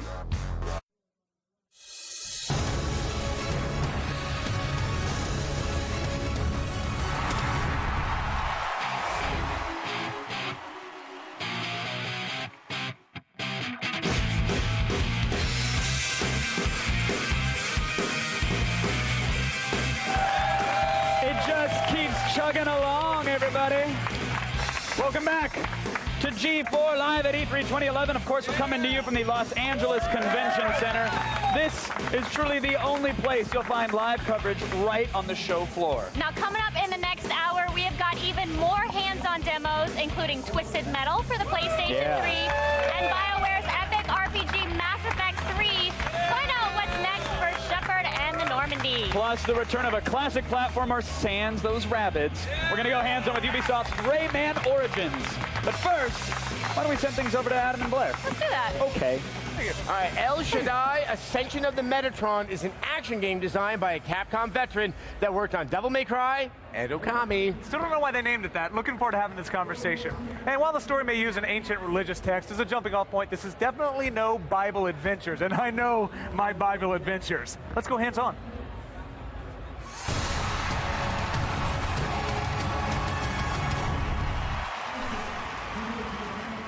Joining us for this look at the game is Ignition Director of Business Development and yet another one of my fallen colleagues, Shane Bettenhausen. So good to see you, man. Sorry to be back, guys. Good to see you. My pleasure. Good to see you. We sucked you back in. This game is really based on the Book of Enoch from the Old Testament, so I'm both curious how you transformed it into a game and why it was transformed into a game. Well, okay, at Ignition we felt like a lot of people had taken mythologies from other cultures, be it Greek, Roman, Japanese, Norse, and made a cool character action game out of it. So why should Western mythologies and religions be off limits, you know? So we had the idea to go to the Book of Enoch, which isn't part of the Bible that you and I know. It's called Apocrypha. It's a chapter that got deleted along the way. Right, it is, and correct me if I'm wrong, it comes from that kind of Old Testament group where things are really bad and things are kind of scary. Right, and we thought we'd give them this cool story, but we'd give it to a Japanese developer, specifically this guy named Sawaki Takayasu. He was the art director on Okami, he worked on Devil May Cry. He's a real visionary. So we gave him this text and said, take this and adapt it in a really cool, creative new way. Make a game that is accessible but fun. Hardcore guys will like it, casual guys will like it too.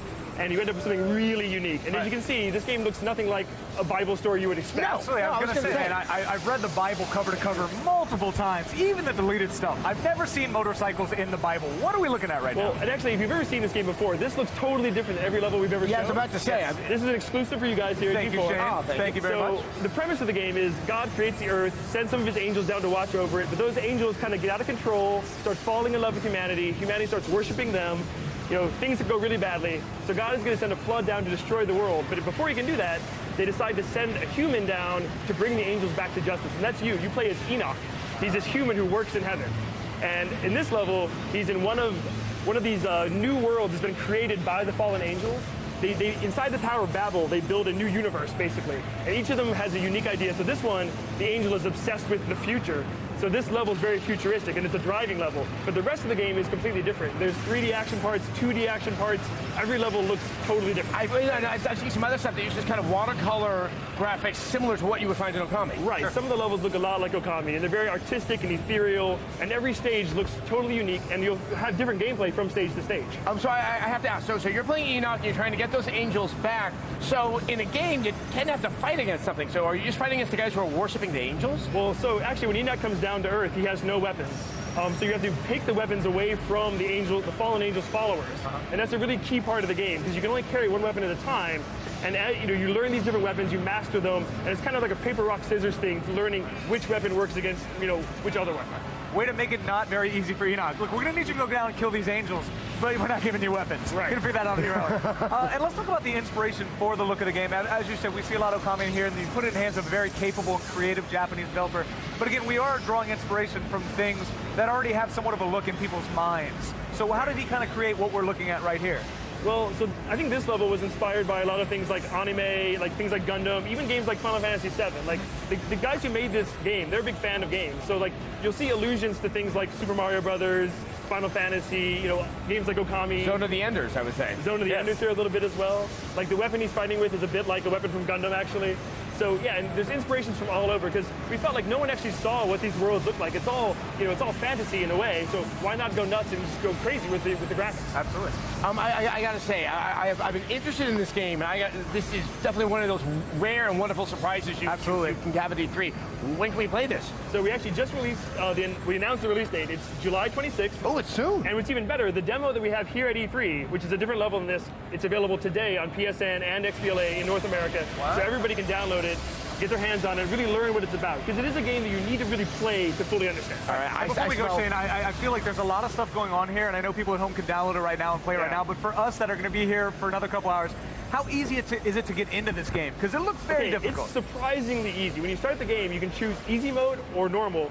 Easy is really easy. You want it anybody, like your mom, your little sister, even if you're totally drunk, you can play through the whole game. Right. But on normal, good for you. Perfect. On normal, it's about Ninja Gaiden hard, in that regular enemies will kill you. You really have to learn how to parry, counterattack, learn the different weapons. So I'd say based on your skill set and your state of mind, choose easy or normal. I love that state of mind as a qualifier there. Well, you got to be sober. For you and me. Well, Shane, awesome. As always, to see you, July man. 26th. July 26th. El Shaddai. Thank you for bringing over this exclusive look at the game. Very cool. All righty, folks, coming up, the long-awaited return of one of my favorite PlayStation franchises. David Jaffe's Twisted Metal is here, and we'll demo the game right after these commercials. It won't be long. We promise. Just sit there, and we'll come back, and it'll be awesome.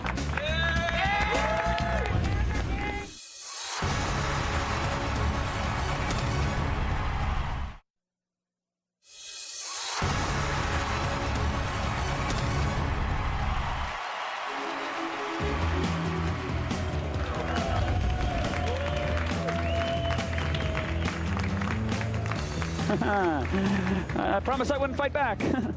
Welcome back to G4 Live at E3 2011, presented by Burger King. This is the moment I've been waiting for, quite frankly. At last year's show, David Jaffe announced the return of Twisted Metal, and we had the game on this very stage, but just like heroin, one hit is not enough, I'm told. We need more. I'll sell you a baby. Let's go hands-on.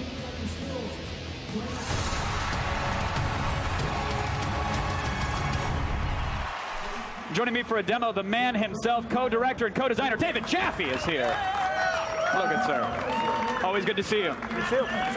Last year, we saw a lot of the multiplayer, but we still don't know the story. We don't know what's happening within the world of Twisted Metal. Did you guys write something? Did you figure it out? I got Take a some nap. voice memos? Yeah, exactly. No, listen, so we're actually showing one of our first bosses at E3. I mean, the story, this is the best, most varied Twisted Metal story ever. We've always followed like a fighting game structure, which has been like, you know, here's your character, fight, fight, fight, here to do it again, do it again. Win the tournament, save the world. Exactly, and this one is really more, I'm so proud of it because the story it's cohesive, it's one singular story. We learn the history of the competition, we learn the origin of Sweet Tooth. We actually learn sort of, I mean, a lot, you know, people are like, well, what is Twisted Metal? And it's like, it's in our current story, it really is this kind of underground urban myth that as you go through the various characters, you really get to learn at the highest level who Calypso is, who runs the contest, what he really is about. I mean, it's for Twisted Metal fans and new fans alike, it really is, kind of feels more like an adventure. Every character has their own boss. Every character has different levels and different events. And all the stories intertwined, so you get to see all the perspectives. And I'll tell you now, there are like 3 epilogues. There's one hidden epilogue. I remember as a kid, I listened to like, it was one of the Eagles' greatest hits, and if you let it keep playing, there's like this extra thing hidden thing at the end, yeah. And we did that. So if you just sit there and let the credits run in this game, and you think you're done, but I'm not going to tell you the time code, but eventually you're like, holy crud, there's this whole other threw movie. even more. Yeah, so it's a really big story. You know, you could have just cleaved that out and charged it as DLC later, right? I'm going to take the oath. Where's the G4 oath for not screwing the customer with DLC? So we trust you implicitly, that, yes. We trust you with that. So what are we actually seeing here? Is this one of the boss battles that we're getting up to? This is one of the boss battles. All 3 contestants, there's 3 core characters, Dollface, Mr. Grimm, and Sweet Tooth. Calypso, who kind of runs this whole thing, has basically funded the other contestants to build the bosses. And so this is sort of Dollface, who's this total insane kind of vain woman. She has built this huge robot that's going head-to-head, in this case with the Sweet Tooth vehicle. And it really is, all the bosses are epic, not just in size, but in terms of their knockdown, drag out. This is a 7-stage boss. Right? I'm going to say, like, yes, there's a giant boss to be dealt with, but there's also a billion cars on the road and explosions going off as well. I don't know how much we'll get to see, but basically, it's not just like stage 1's a little harder than stage 2. The mechanics change, the gameplay, like here we are flying missiles into her to take her shield down. Eventually, she's going to crash into a giant bridge. We're about to see, I don't know if she spins around and starts shooting these like crazy baby heads out of her mouth. All you managed to do was really piss her off. That's all that giant missile did. And I love bosses like that where they really do feel like at the end you're like, holy crap, I just spent an hour on her, and you have this sense of fulfillment that only a game can provide. So I'm super proud of the team at Eat, Sleep, Play and Sony Santa Monica, and they're here Sweet Tooth flying around. Yeah, now was this, from day one, did you know that the cars were going to transform and have the cars don't. Twisted Metal is a fighting game as well as sort of a shooter. And we've always, like, they have different abilities and pros and cons. So Sweet Tooth's ability, he's got a couple of them. One of the key ones is he can transform into a robot, fly around. But you have other vehicles that can't fly at all, and they sort of have to sort of deal with ground-to-air combat, but they have their own pros that balance out the fact that Sweet Tooth and the helicopter Talon can fly all over the place. So it's all different. Are the specials tied to the cars and the drivers, or just to the cars? They're tied just to the vehicles. Basically, okay, so I can hop in that vehicle, and I get both of those special attacks? Exactly. To us, even though we know, I mean, and I'm not going to, I would love to spin it, but I know fans heard last year at E3, and they're still kind of pissed at us. It's like, we want all the characters. I get it. I do. And it's like, you know what, if we ever made another one, we hear you, we'll fix that. But for us, honestly, we really do mean it when we say that the cars are the characters. And for us, that's really what you look at 98% of the time. And it was more about, can we put those resources into having more vehicles than just having some characters that you see at the end in a cutscene. And I love, I talk to you all the time about calling all cars, because I think it's a beautifully balanced game. I know balance is a huge thing for you. With so many different characters and so many special attacks, is that the most unique challenge, or one of the more unique challenges, in making sure it's perfectly balanced? I think there are so many challenges whenever you make a video game. Is that one of them? Absolutely. It's a massive undertaking. Experience points and balance from car to car, and now we have so many team modes that we're having to balance the team modes as well. So can we run down some of those modes? Yeah, absolutely. Well, Nuke is sort of our signature new mode, which is kind of a twisted version of Capture the Flag, but it's a lot more than just Capture the Flag. I wanted a mode, and Scott Campbell, the co-director, wanted a mode that was really about, you know, we have the free-for-all stuff, deathmatch, team deathmatch, last man standing, but we wanted a mode that really, if you were into clans or your friends online, and all the cars are balanced in such a way that it's almost class-based play, where in that mode, you really can get, you know, a guy with the helicopter, a guy with the healing vehicle. We need a fast line guy, we need a heavy. Exactly, it's super, super deep. And then we have stuff like Last Man Standing Team, where you shared lives. I mean, it's a huge, robust multiplayer game. The thing we learned from Calling All Cars was we didn't give enough content for the price. And so we got kicked in the gut with that because people liked it, but it was too expensive it was our first DLC game. And so now, for this game, we're like, let's just pack that thing with as much value as we can. Let's give them so much they choke on their own words and our game. Absolutely. I love it. David, again, you're one of my favorite developers. I cannot wait to get my hands on it. Thanks for bringing it by. There you go. Do we have a release date yet, by the way? Yeah, we have a release date October 4th this year. Love it, love it. Thank you for coming by, as always, David. Right now, we're going to send it over to Adam, who I think is ready to do some talking. Yeah, I want to do a little bit of talking, but when you see giant girl pigtailed robots screaming, you just got to pause. And now it's time to talk. All right, some of the biggest games at this year's E3 don't involve iron sights, Link, or jumping around your living room. They're a new breed of RPGs that's taking the industry by storm. It's time for some feedback.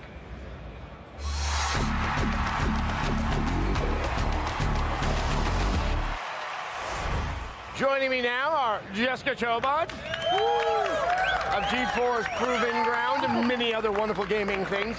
And once again, Eric Eckstein, which just keeps on coming back. Yeah, I keep getting drawn back in. Yeah, exactly. I'm pulling you back in. Well, it's because these games are fantastic. Yeah, so the RPG, I wanted to talk about this because I would say, 7 years ago, the RPG was considered a lot more of a niche game. You know, that was like for a very hardcore gamer. It had a very clear rule set that wasn't very accessible to anybody else. And now with, games like Fallout 3 and Mass Effect, that, they become just really popular. Am I crazy in thinking this? I don't think so. I think anybody that has kind of that choose your own adventure novel kind of mentality and remembers the days of doing that, or anybody that did a pen and paper tabletop RPG, it opens a whole brand new world for them. Mm-hmm. And it's easy to pick up. It's not, I was telling him earlier before we started, was that when I first came to Oblivion, that was the first kind of open world sandbox game that I had been exposed to. Up to that point, I'd been playing a lot of JRPGs, right, which, as long as you follow kind of what it's very structured how you're going to be advancing and so when I got to Oblivion, I was both enamored of it and incredibly afraid of it, because I didn't know how to play. And it really took a long time, and oddly enough, what broke me of that was the first Mass Effect, because it was just kind of otherworldly enough and gave you that illusion of a huge universe without being too aggressive, and you can just do whatever you want. Yeah, it had some direction, but it also had a lot of openness. I think about how cinematic these games have come now. It's like they look beautiful. Skyrim looks beautiful. I mean, it's just, you can get lost in these worlds, so I think it's definitely the year of the RPG. And the thing is, it has the accessibility, at least initially, of being an action game. I look back to some of the older games, Icewind Dale being one of the most notorious PC RPGs you could play, but they really held to that D&D, I think it was like 3rd edition rule set, and if you didn't understand those rules, it really didn't have any time for you. It's like, no, come on, we're playing RPG now. You can try to catch up. I mean, I think to your point that Mass Effect, and we're going to be seeing Mass Effect 3 today very, very soon, really does say, like, hey, you want to have character growth, but you also want to have a game that's somewhat familiar. And then I was going to throw this to you, Eric. I've always said that that sense of character growth gives the player a sense of ownership over the game that you don't necessarily get in a shooter, that you don't necessarily get in a platformer, because to some extent you've helped create that world. I mean, is that where some of the trick is, the good-evil split? I think so. I mean, you've seen that in Fallout 3. You've seen that in Mass Effect, clearly. I think that And what's great about, I actually find it really interesting to doing that Kinect integration where you will be voicing, not so much the dialogue, though that's interesting, but like you're giving those squad orders and things like that, so you're actually directly influencing what's going on in the battlefield. It reminds me of Speak and Spell. Nice. I mean, I gotta back him up. My favorite character is my female Shepard. Not only because I got to design her and do all the things of that nature, but I've gotten to see her grow. I mean, that integration from taking what happens in the first to the second to the third part of your game is mind-blowing to me. And my female Shepard's like the coolest chick I know. Well, no, I mean, I think the thing is that from a business perspective, it's so wise because if you play Mass Effect 1, it's like, well, I'm going to play 2. And if you play 2, it's like, I got to play 3. You got it. You really kind of get them in. Now, obviously, BioWare has this other RPG that has elements of Mass Effect, like it's the Old Republic. Still don't know when this game is coming out, but, I mean, I wonder if this really is the tipping point for the MMO because it does have enough of the conversation and those trappings of a BioWare game that, you know, is it going to be doubly addictive? I mean, they're trying desperately to draw in the single player into an MMO, which is interesting for an MMO. And they're doing a really good job. The story stuff they've been showing where you can create, you know, you make a choice early in the game and a chapter later something comes up again, like you spare a Sith Lord and he comes back, he's like, hey dude, thanks for letting me live and I'll become a Jedi now. You know, it's like, all that stuff's really interesting. Personally, I appreciate the fact that you can lone wolf it, and that's what they're trying to do. Yeah. With that, I've always been more of a lone wolfer for MMOs. I don't like to be forced to group with others. I'm not a team player. I'm not. You're a lone wolf. I will become. All right, Jessica, Eric, thank you so much for stopping by. Obviously, there are other great RPGs, Vikings of Amalur, that we are going to be seeing up here on our stage during the week. Now, for even more feedback, do not miss new episodes of our show online, and they go up online every Wednesday at g4tv.com/feedback. But now, let's send it over to Candace. Thanks, guys. For 17 years, I have been asking myself the same question over and over again. Why the hell was Nedry stealing dinosaur embryos in Jurassic Park? Where were they going? And who was paying for them? Yes, I was asking myself that question for 17 years. Luckily, all of these questions get answered in the new Jurassic Park game from Telltale. Let's send it over to Chris Gore for a closer look.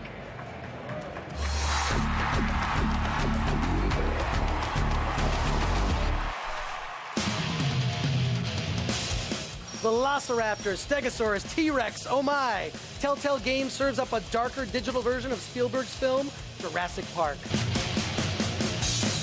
I'm here with Kevin from Telltale Games. He's the executive producer of Jurassic Park, the game. Tell me about the storyline. Well, the story picks up from a loose end left in the first movie, which is this Barbasol can filled with dinosaur embryos that Dennis Nedry never had an opportunity to deliver. And what's the gameplay like? This is as cinematic an experience as we've ever put together. It's also the first Telltale game in which the player can die. Yeah, I mean, also if you're going up against real dinosaurs, death is a possibility, for sure. And what do you think Sir Steven Spielberg would think about the game? I like to think he'd be impressed. I think we've put a ton of effort into remaining true to what was great about the movie and the things that he really poured into the first film that really stuck with us. So our efforts to remain true to that, I would hope, would be pleasing to him.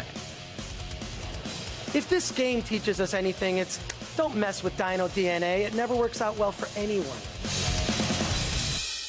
Chris Gore.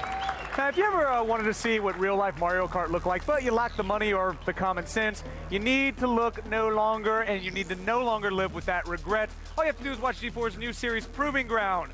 Host Ryan Dunn and some chick named Jessica Chobot are going to recreate classic video games and iconic pop culture moments, which often end with painful yet hilarious results. G4's new original series, Proving Ground, premieres next Tuesday, but you can get a special sneak peek tonight after our E3 coverage. That is tonight.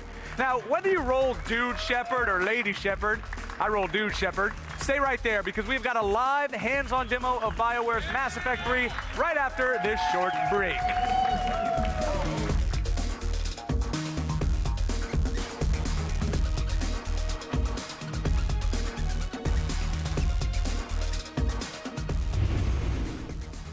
G4's live coverage of E3 2011 is brought to you by Burger King, home of the Whopper.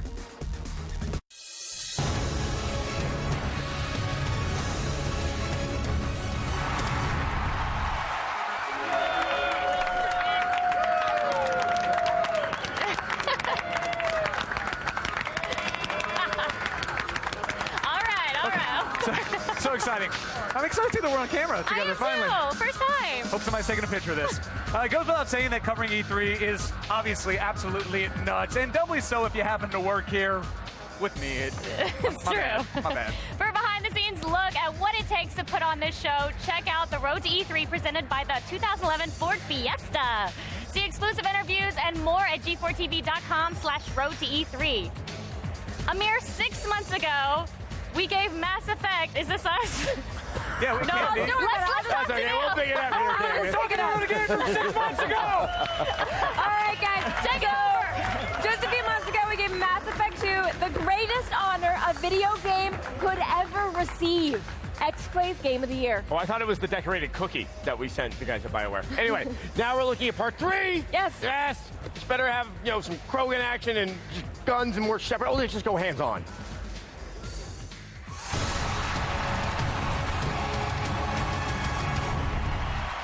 Executive producer Casey Hudson is here to show us what's next for Commander Shepard and the Normandy crew. I think it's safe to say that the way that Mass Effect 2 left off was that sense of imminent dread, danger, and something bad happening. Yes. But, Shepard and his ragtag group of, merry men. We're gonna, yes, Sorry, and her continue, ragtag group of merry friends. Right. We're going to take off.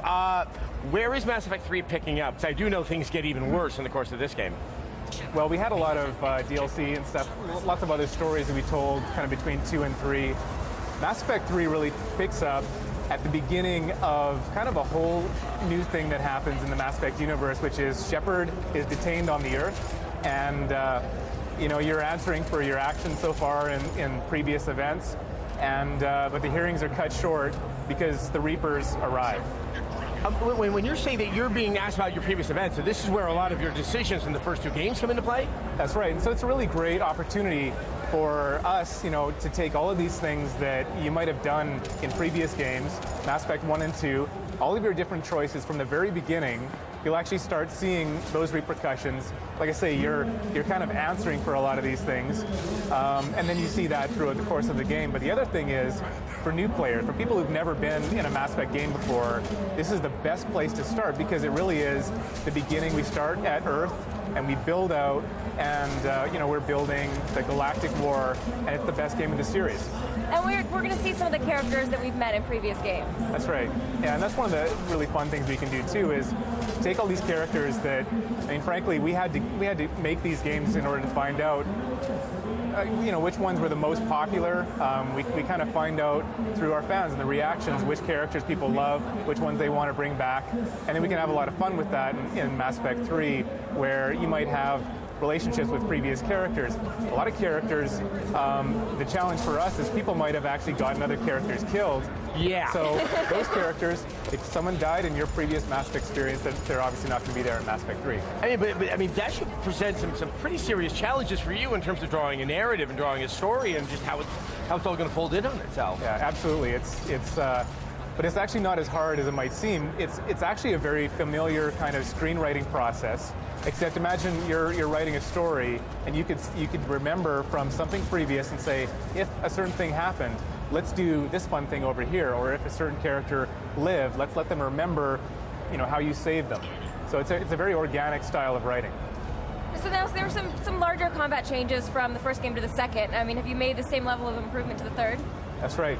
Yeah, we've made a huge set of improvements, and you'll see them in a lot of different ways. Mostly it just comes down to the fact that right now we have really all the different tools that a player needs to play in different styles, whatever style you choose. So, for example, we've added a whole bunch of different movement abilities that you can do in and around combat. So the fact that you can get in and out of cover, you've got combat rolls, you can actually reach over and around cover to do melee attacks and finishing moves. And we've got a new weapon called the Omniblade. Yeah. The Omniblade allows you to do these visceral kind of stabbing attacks with essentially a switchblade hologram. And you got to try it to see why it feels fantastic, because you pull it out and you're going to cause damage. And all of these things really tie in to making great stealth gameplay. Our enemies are tougher, so the fact that you have to use tactics now, if you have a tougher enemy, for example, in this demo, we've got enemies that come at you with shields. You have a squad in Mass Effect. now flanking is really interesting. Because you might have seen that before in an FPS, drawing them forwards and having your squad go around behind, using pull to rip a guard's shield away. Lots of fun with that. Obviously, yesterday we saw how Kinect is integrated with voice commands, both in terms of the dialogue options and in the placement of your squad mates. Is that the extent of the Kinect affiliation with the game, or is there more to come? Yeah, I mean, we would never do something if we thought it was gimmicky or there's better ways to control it or whatever. But what we found, we were actually experimenting with the Kinect technology, and we just found that one of the great things that it does, you know, without any gimmickry or anything, is the hardware actually does a great job of decoding voice, which takes all the work off of us in terms of having to program it. So now imagine everything that you've done in a game where you're shouting at the screen or you want your squad members to do something. In Mass Effect 3, they can listen, and they will answer you on Kinect even when you're busy with the controller doing something else. Awesome. So when do we get to play? Mass Effect 3 comes out March 6, 2012 on Xbox 360, the PS3, and the PC. You know full well we cannot wait. I mean, really, Awesome. this is going to give some closures on things. That's Casey, great. thank you so much for coming by. Casey Hudson, everybody. All right, to see the all-new Reaper Earth Attack video, check out g4tv.com/Mass Effect 3. But now let's send it over to Kristen, Guardian of Tweets. All right, thanks, guys. We just crossed the 3.9 million mark on our E3 tweet counter, so keep them coming. The goal's 4 million. It's a personal goal that I set for the show, so just use hashtag E3 on G4. I want to point out a tweet here from Awkward. I really like the name. This is for Adam and Morgan. What third-party publisher are you all excited about using the Wii U features in their new games?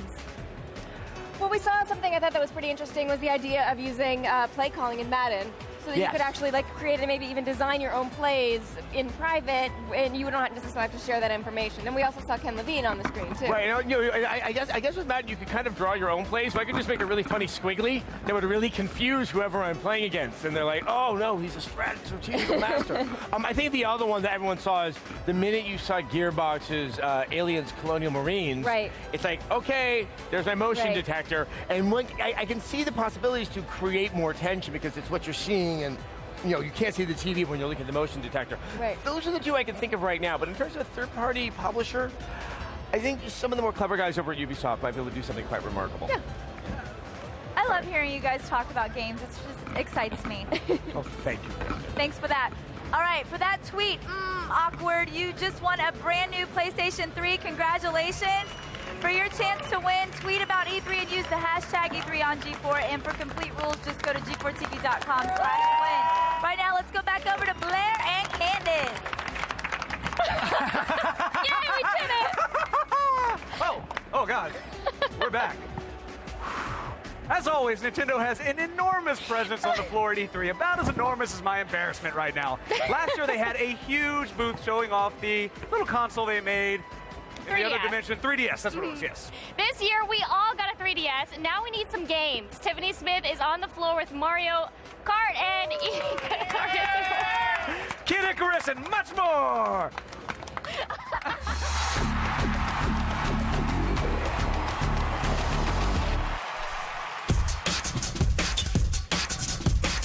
Nintendo is knee naysayers in the nads this year, and the 3DS is playing a huge part with an exciting mix of classic and clever games that kick ass.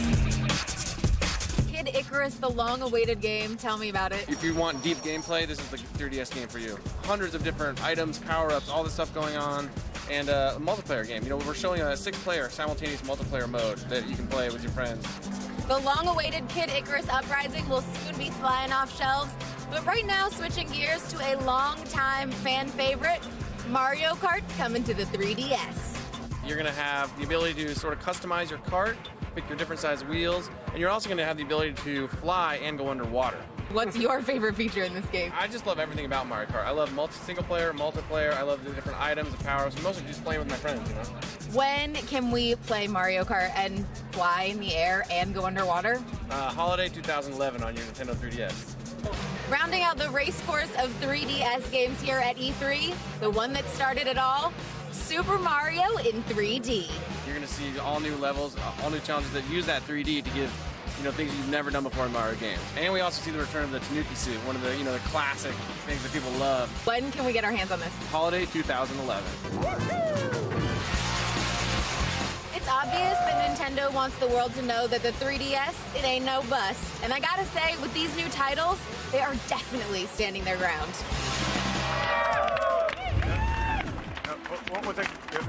Okay, yeah, we can never high five like that again.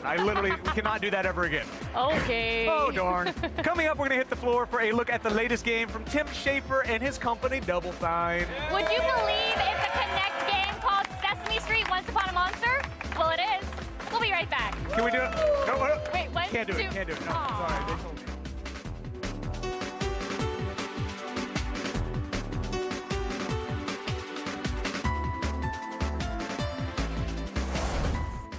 G4's live coverage of E3 2011 is brought to you by the 2011 Ford Fiesta. Drive one.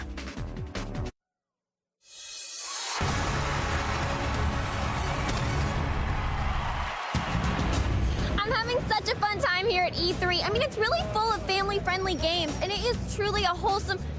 Oh. Hi. Oh, my God. What? Hi. What's your name? Well, there's a lot more fun stuff coming up, so stay tuned.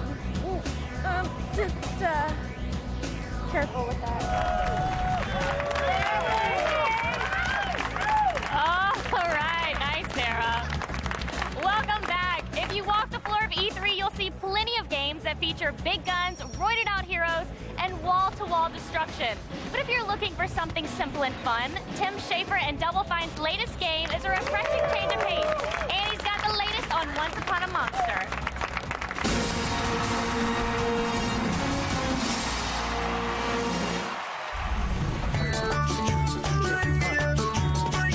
The halls of E3 are filled with blood, guts, and destruction, but I think I just found something happier right here on Sesame Street Once Upon a Monster. Tim, Nathan, can I play? I mean, how does this game work, you know? Yeah, well, this is a brand new game for Connect. It's called Once Upon a Monster, and it's designed for parents to play with their kids. You guys are going to play a game where Grahoof, he's a scary monster, and to see if we're going to be friends with him, he's going to see if we can pretend to be scary monsters too. But Sesame Street has always been a show that is really good for kids, but is also really funny. It has kind of an edge to it and kind of satirical, and I can enjoy it too. And that's definitely something that's behind the game. Well, it's all done in the Brutal Legend engine. We just hopefully turned off dismemberment. No, like Muppet guts felt like flying around? No, it's all about love. Such nice guys. I gotta work on being a monster right now. Rah!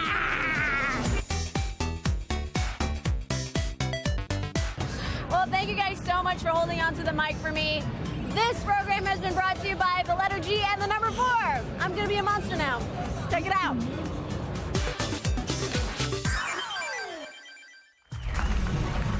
Hey, kids, I got a question for you. Okay. Have you ever tried to put your television in your pocket? No.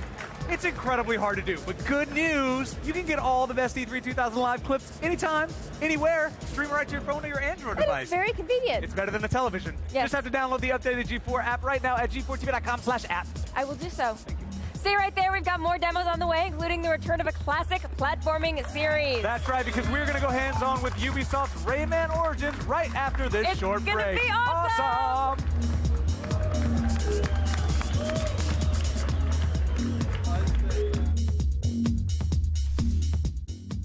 G4's live coverage of E3 2011 is brought to you by Kit Kat Bars. Break time, anytime.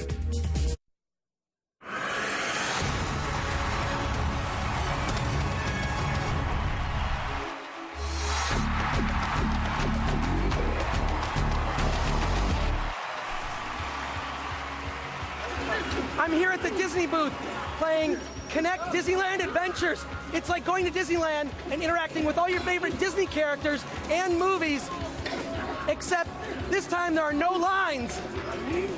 Captain Hook! Ah! No! You'll have to play games without me. Poor Christopher. TV. He's actually alive. Listen, this is a serious moment here, okay? I've got a message for all of the E3 attendees. Do not waste hours of your life standing in line for demos, people. Don't do it. There's no need. No. We have everything on our stage. In fact, we're about to check out another game. Yeah, you might have heard of it. Rayman Origins was announced last year at Ubisoft's press conference, and the plan was actually for it to be a downloadable title. Since then, the platformer's grown in size and is now a full retail game with co-op. Let's go hands-on for more.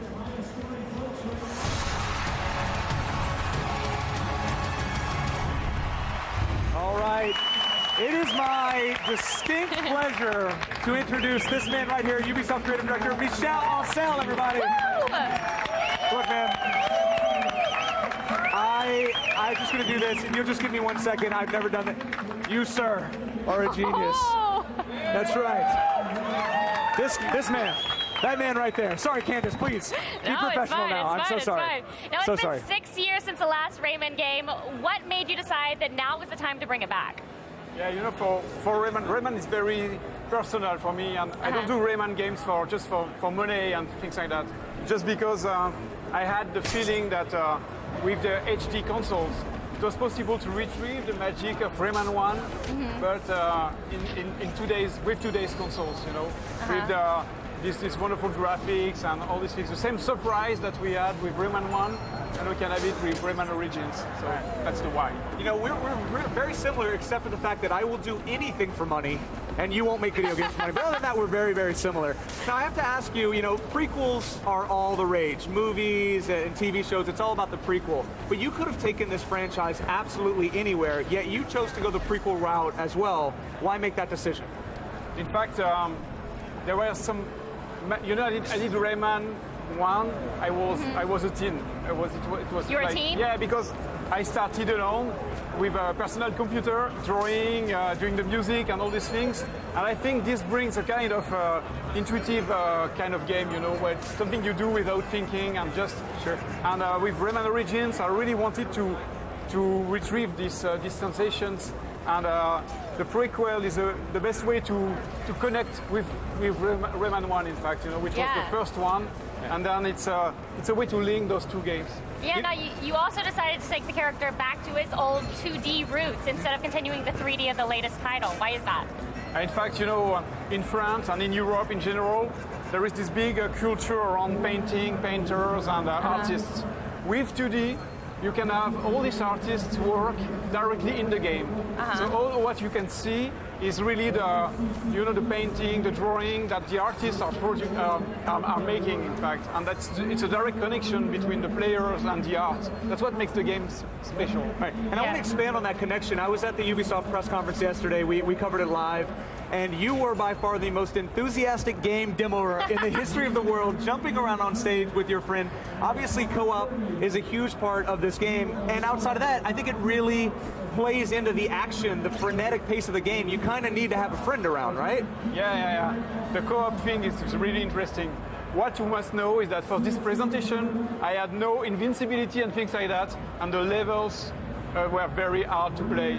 But with co-op, you know, the other player was able to save me, so we've saved the conference, in fact. With that. Right. Which is good. Which is very, very good. You never want to die on stage during a live conference. Trust me, I've done it. It is not good. Yeah. It's not good at all. And then I know a lot of things that people are talking about too. There have been a lot of franchises that have expanded and grown out of this thing that you've created. I personally want to know, am I going to be able to kill those annoying freaking rabbits? Can I kill a rabbit in this game? No rabbits in that game, sorry. Oh, fine. Why do you want to kill rabbits? They hop about and they make all these funny sounds. You shouldn't want to kill them. Fair enough. But who are we going to see return? Who are some of the favorites? Yeah, you will have the main characters of the series, in fact, like Mr. Dark, the big bad guys, you know, in the shadow. But you will have a kind of crazy English hunter trying to hunt different characters and the player, of course. And you will have the Tinsies, these kind of little magicians. Nice. And you will be able to play them in the co-op mode. So the co-op mode is cool because you have all these different races, like in Lord of the Rings, you know? Yeah. You have all the different races. But far more same adorable. thing, yeah. Well, when is the release date? The release date is for December this fall. Very Just cool, man. December? December, ladies and gentlemen. We'll take it. I like it very much. We Cheryl, thank So you so awesome. much. Thank you. Thank you so much So for much. coming by. Thank you. Sorry. You want to touch her first, I promise. No, send it over to Kristen. Yeah. I love seeing Blair Herter just geek out. It's so cute. If you want to end up on our Twitter wall, use the hashtag E3OnG4. Right now, we want to throw a question over to Candace. Most of you guys know this is Candace's first E3. Pretty exciting, huh? And so Fanto wants to know, Candace, how are you enjoying your first E3? Oh my God, I'm loving my first E3. I think my favorite part about it is having like everyone from G4 here. Oh. So like, it's pretty sweet. Yeah, I love it. I'm so excited. What I'm having about the best time. working with Blair? You know. I'm whispering it to you so nobody else will know the Working answer. with Blair is awesome. There you go. I like that. Thank No, you for that. I'm having a blast. I'm excited for this whole week. It is pretty fun. It's the one time we all come together as Absolutely. one. It's pretty sweet. All right, guys, remember, hashtag E3OnG4. Back over to Kevin. Hey, I'm still alive. And believe it or not, we've still got another hour of E3 coverage and even more huge demos on the way. In fact, coming up next, the return of Ryu Hayabusa and Ninja Gaiden 3.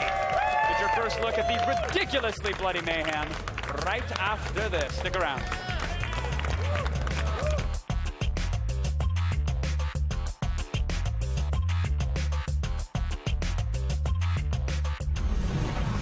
G4's live coverage of E3 2011 is brought to you by GameFly, video game rentals delivered to your door.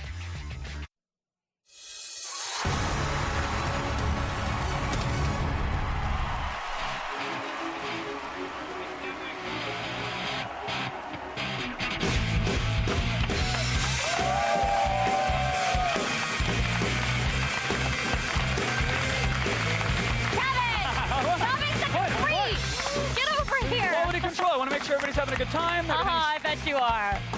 Welcome back to G4 Live at E3 2011. We are the exclusive broadcast partner of E3, your ticket inside the gaming event of the year. My job doesn't suck. No. We've also got the third loudest booth in the Los Angeles Convention Center, so not bad.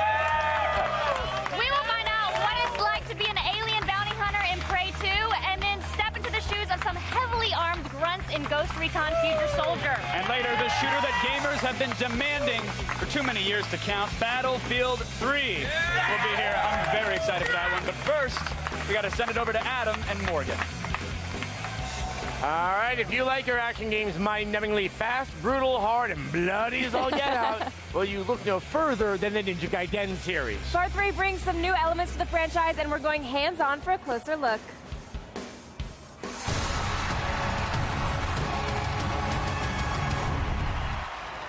Here to show us Ryu's latest bloodbath is localization producer Peter Garza. All right. Of course, Peter, you're with Team Ninja, makers of the series. I think, because this has been really on my mind as I knew I was going to be working with you on this demo, is there blood in the game? Absolutely. Okay, good. Good. Okay. You can't have Ninja Gaiden without blood. How has the game changed? I mean, obviously, there's kind of a core mechanic that I would expect from the game, but we've seen changes from iteration to iteration. What happens this time? Sure. Well, the core sort of concept behind the combat is steel on blood.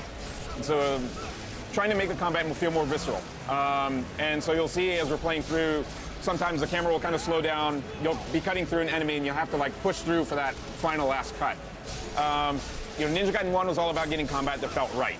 And Ninja Gaiden 2 was all about having fun lopping people's heads off. This one we're trying to make it more real and really focus on swordplay and what it means to like kill someone when you're that close to them. As real as it can be in the Ninja Gaiden universe. Right. Still with fountains of blood. Exactly. So you're using your same katana that you've been using the past. And do you have any new techniques? Yeah, the actual combat the system tree is still in the works, but there are definitely new moves, and seasoned players they'll feel a little bit different. Some of the moves are a little bit tweaked. You'll see in the demo the evasion has changed from a roll to a slide, and you can actually use that to start off some combos, knock some enemies into the air. So there are definitely minor tweaks throughout the whole system. We're not trying to change what worked before, so it's still the action that everybody knows and loves. But definitely we're trying to make it feel new, feel fresh, and feel like Ninja Gaiden. Yeah, I think one of the challenges for this game is that it moves so fast, and it's such a hallmark of the series. but you know that does offer certain things for the camera, not getting it into that position where you are to get that next slice. Is that something that you've been looking at this time around? Definitely. You know, we heard feedback from Ninja Gaiden 2. People like the camera. So we've definitely taken steps to work with that, and we hope you'll see it a little bit here in the demo as well. I mean, it does seem to be following. Yeah, we want you to be able to see what's going on screen. and we've been taking a look at some of the power moves as well that you've been executing here. Sure. Well, there's a charge-up move, an ultimate technique. You can see Ryu's arm is kind of glowing right now. That has a lot to do with the story and the events that happen in the story, but it's also, in terms of gameplay, that's when you know you can fire off the ultimate technique and just go nuts on a bunch of enemies around you. And where are we right now? So we're currently in the single-player campaign. Right. Where are we in the story? We're at a really early stage in the story, pretty much the first full stage of the story.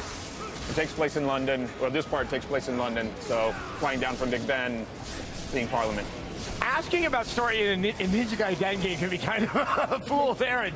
I was curious. I mean, are you guys making any efforts to give some sense of explanation for this absolutely nutty world that takes place in with dirigibles and robots and demons? First off, Ninja Gaiden 3 is its own story, so we're not looking at being a sequel. And in that, we have definitely put a lot of work into making the story make sense. Immersion into the world of Ninja Gaiden 3 is something that we're really striving a lot for. The story, it's still an action story, but we're trying to sort of humanize Ryu Hayabusa, make him like a real character rather than just a killing machine. Make him sort of the Japanese dark hero. So you'll see a more human side of Ryu Hayabusa in the game, and that also goes with, you know, humanizing the enemies as you kill them to make that feel more visceral and have more of a connection with what's going on inside the world. Now, of course, this has always been sort of very much known for a single-player campaign, but you're putting multiplayer and co-op. How is that going to work? Well, the details we're still working on them, and we can't really say a whole lot right now. But we are definitely looking at both versus and co-op modes for Ninja Gaiden. We don't want to just copy people. We want to make sure that we make online modes that come from Team Ninja that are worthy of Ninja Gaiden.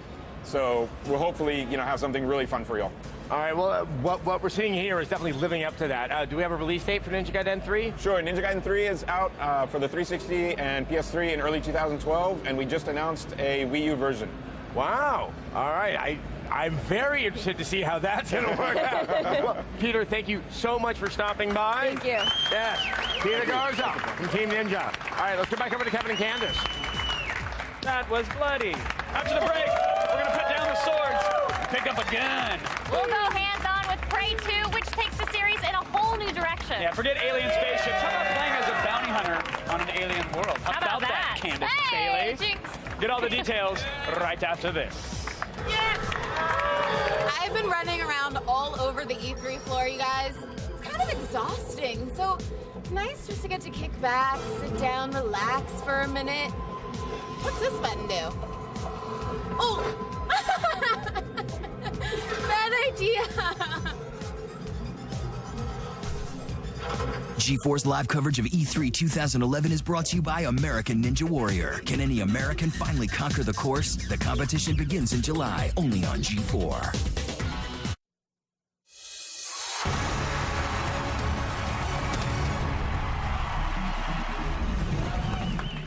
Welcome back to G4 Live at E3 2011.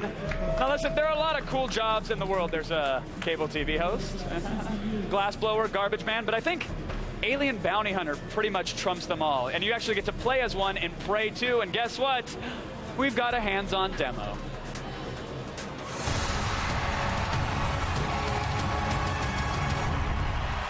Joining me today, project lead Chris Reinhardt, everybody. Thank you. How's your E3, good sir? Oh, it's going excellent. It's going really good. Have you bounty hunted today?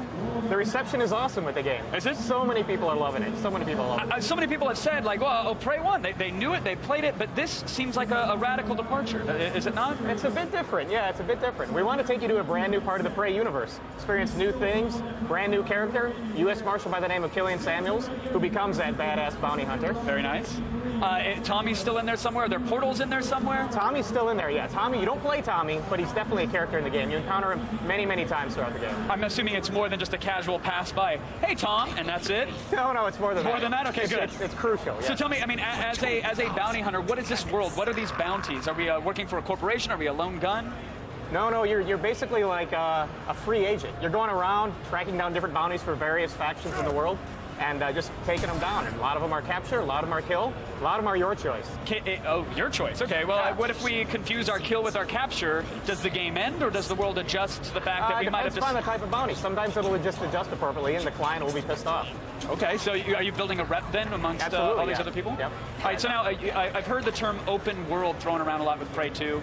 Is the world truly open? It's totally open. So you get to choose where you go, what missions you take, even whether you take a mission or not. Really? Skip over a mission if you don't like it, move on. So completely non-linear. I can go to any part of the planet, grab a mission here. Totally, yeah. The core narrative is linear, but you can just choose how you attack it from many different angles. So what are we seeing right now? Are we actually on a mission? Yes, we're on a mission. We're going after, this particular one, we're going after this kind of mafia guy by the name of Dragar. Right now we're kind of tracked him down to this nightclub. So we're going to kind of go around and see if we can see if he's in there and then find our way in to take him down. Those kind of mafia guys love their nightclubs. And so, is there a certain approach to the mission? Do we have to be stealthy if it's a stealth mission, or can we decide how we want to tackle this bounty? You get to choose. This particular mission, you can choose how you go in. Like, you can try to climb up, because we've got really cool climbing abilities in this game. You can climb up, try to go in through like a second story, maybe take him by surprise, or you can bust in through the back door and try to take him down guns blazing. Could we throw on a Dr. Seuss hat and a pacifier and just go in as another raver and try to distract him that way? Well, actually, what we're going to do here with this one, we got a really cool thing we do with this one, is we find one of his henchmen. We go behind the henchman. We're actually going to take the henchman hostage, go in and use him as collateral. Very cool. So, I mean, clearly more than one way to tackle a bounty. Yeah, a lot of different ways. And you mentioned the cool climbing mechanic, and I think we saw that earlier as the character scrambled up. Is that like an automatic kind of parkour system, or are we mashing shoulder buttons to actually climb? No, it's super accessible, really easy to use. We want to make it really easy for the player to jump in, play it, be able to climb around the world. It's really fun. Now, we've obviously got his henchman hostage here, yeah. and we've got a gun, which I'm assuming we're wielding to shoot him or the bad guys. What are some of the weapons in this game? We've got a ton of different weapons in the game. There's over 30 different weapons in the game. Really? Just a wide variety of things. A lot of different ways to take down all the different alien scum of the world. And if it's a capture, okay, oh no, there went our shield. And now, so there's a cover mechanic as well? Yes, yeah. How does that work? Is it mash a button and it figures out what kind of cover you're near? Exactly, yeah, you slide a cover. It's really easy to use. We got this system we call Agile Combat. We want it to be like really fast, fluid, but also accessible. So really the way it works is as you're sliding the cover, you pop up, you shoot like this, you slide to the next piece of cover, kill a guy. It's really fast, fluid, and you get more powerful the more you do that. Now, what is this outline on the enemies that we're seeing here? Is this like a power or a power up or something like that, or is that the way enemies appear? This is our main character, Killian. He wears this visor, and he's got this scanning ability in order to, like, right now he's using it in order to see enemies through walls, basically. And once you capture one of those enemies, how do you get them back? Do you just drag them struggling, or can you torture them and taunt them a little bit? We've got a capture device. You kind of put him in this like large capture device, and then you send him to the client. It's a big piece of Tupperware, and then you just vacuum pack them and ship them off? Or? It's actually a little portal. Oh, awesome. So the portals are here. We do have them. And have you talked at all about multiplayer modes or anything going on there? We have talked about that. There's no multiplayer in Prey 2. No I like that. Focus on the single player and make it a solid experience. Exactly. We're partnered with Bethesda, obviously, and they're the masters of making awesome open world single player games. Perfect. So is the entire core gameplay, is it going and picking up these bounties and moving on, or are there other challenges and objectives throughout the world? There are other challenges throughout the game, and you kind of can explore around and find a lot of cool ambient activities. You can find like ambient bounties in the world. You can find we've got one spot where you go up and you see like this alien basically getting his ass kicked by other aliens. You can intervene, blow those guys away, save him. Maybe he'll pay you some money. Oh, that's awesome, Chris. The game really looks gorgeous. I can see why people are saying they're excited. It's awesome. Great too, man. Thank you so very much. Appreciate it. Let's send it on over to Morgan, who is probably going to go on a bounty hunt very time soon. Yes? Torchlight was a hit with gamers who needed to scratch that dungeon crawling, loot whoring itch. So what's the next logical thing you do after such a success? You make a bigger and better sequel. Sarah's on the floor with the latest on Torchlight 2.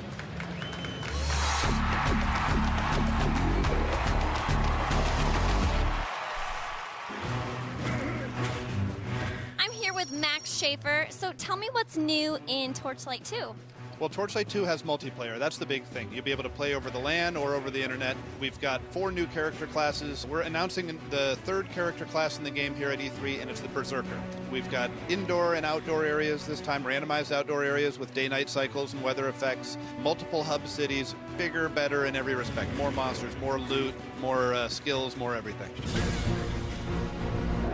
How many levels are there in Torchlight 2? Well, it's difficult to quantify the amount of levels, but I can say this. We have 3 major acts in Torchlight 2 and then 1 finishing dungeon act. each act is probably bigger than Torchlight 1 was, so there's a lot more content this summer. Now, how are you feeling? Do you feel like you're going to live up to the fans' expectations? That's always tough to live up to expectations, but I think we're going to really hit it this time. Everything about the game is bigger and better, so I think we've hit on all the things that people have asked us about. Okay, so when's it coming out? Well, we don't have a specific date yet, but it's going to be later this year. It's going to be coming soon for the PC, and shortly thereafter, hopefully, will be a Mac version. If you're not careful, you might find an axe in your ass in the revamped RPG. It's hard to top an original, but Torchlight 2 looks bigger and better in every way.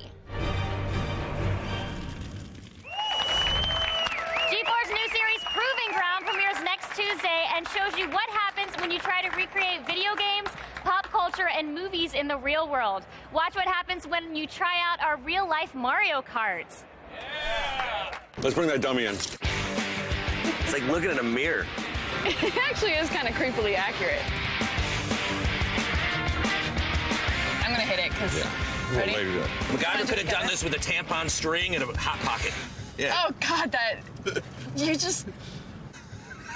Turbo boost test, 1.5, Ryan's rocket. 5,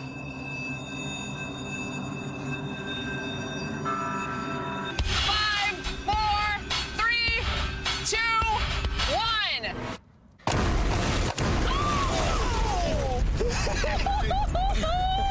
That was awesome!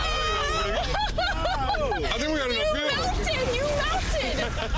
Oh my God! I was in there 10 minutes ago.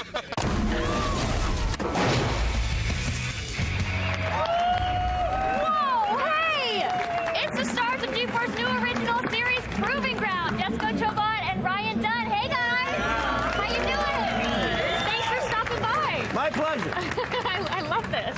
Thank you. Is that heavy? No. Yes, it is. Listen, now the show looks awesome. Your dress is Princess Peach and Toad. What kind of insanity can we expect from Proving Ground?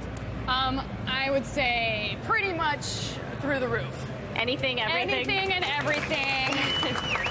I punch in her taco. He does. You what? I punch her taco. You punch your taco? It happens. I took one for the team. No, it was okay because I was sitting there kind of grinding in front of your face. What'd you expect me to do? I don't know. It happens. I would probably do it too. It happens. Now, are you guys really tough, or are you just like pretending? Because you're constantly hurting each other, right? On set. Not constantly, but it's a common occurrence. Yeah. Let me tell you about the time that Ryan exploded the back of my thigh with an air rifle. Or let me tell you about the time that Ryan had me thrown up into the air when I'm scared of heights. Or let me tell you about the time that Ryan had a scorpion bite me even though I'm freaking out about scorpions. Or let me tell you about the time Ryan decided to toss me into an electric fence. Really? All of these things? You've done all of these things to her? No. Yes. Yes, he has. I Yes, don't. you have. No, I don't haven't. wish I was you. All right, well, you can catch a sneak peek of Proving Ground tonight, immediately following our E3 coverage. You want to try this? You want What to is try this? steering wheel? What is this? Just a taste. Here. Taste? In the Mario Kart episode, we have a shocking steering wheel, so we Is brought it this with a us. shocking steering wheel? Well, it's not as No, bad as what we use on the show, Fine. Do it, Candace. I did it. You got to do Oh. it. What? Let me see. I'm gonna try. Come on, Put your hand up. Put your hand up. Nothing. I'll shock you. I'll shock you. I just feel dirty inside. It's not. It's a different type of shock. She is a far braver woman than I must say. Now, do we want more games? Do we want more If games? not, then what are you watching? So, coming up, we got a just announced PS3 exclusive. Yeah, Starhawk lets 32 players battle it out on the ground, in the air, because 31 players just really isn't enough. No. So they've got 32 of them. So you're going to see it in action when we come right back. Boom.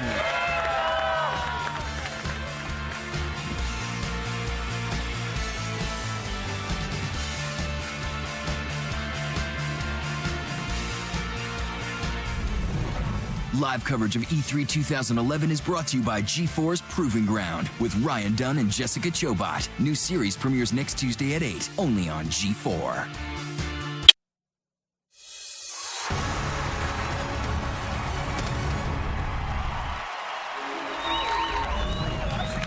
You should definitely clap. Starhawk is not your typical third-person shooter. Running around and blasting guys is only a part of the equation. Yes, you can build structures on the fly like an RTS, and then you can take off in the mech and bomb the hell out of everyone. Hooray! Let's see how it all works in this hands-on demo.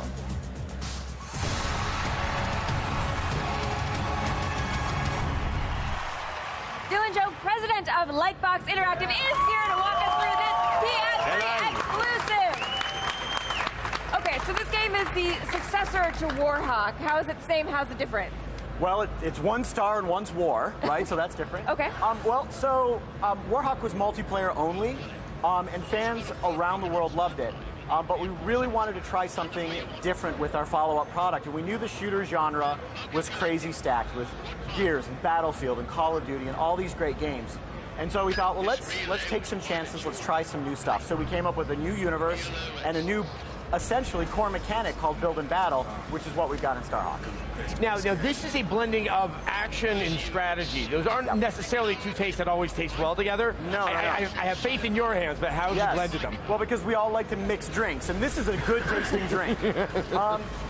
Very early on, we wanted to create a fast-paced shooter with RTS light elements. And some people are saying, RTS, dangerous.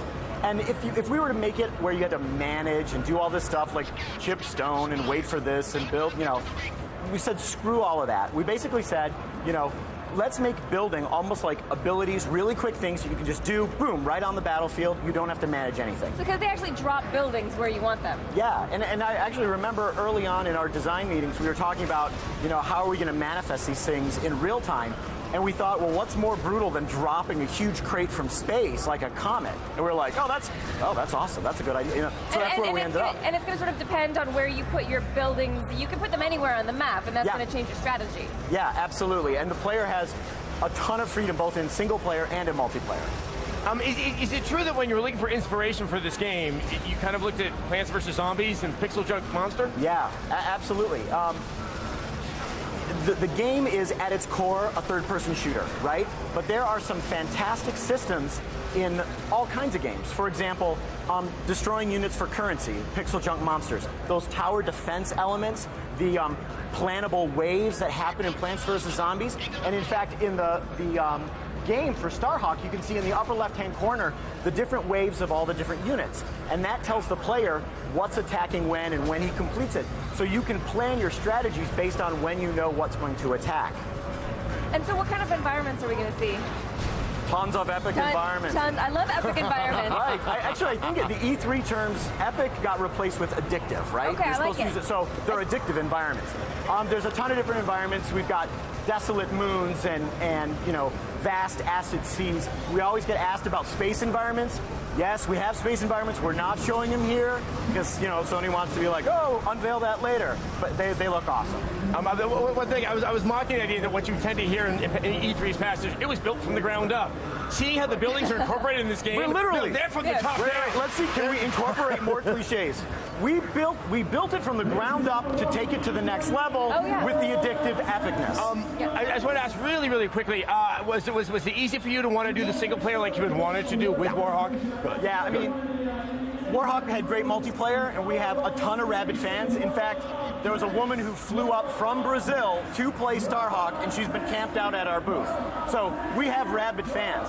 Yeah. But single player allows players to see the universe, the new universe we created, and give players that way to grok all of the core systems before going online. And you can level up in solo and unlock stuff before you go online. Awesome. So when do we get to play?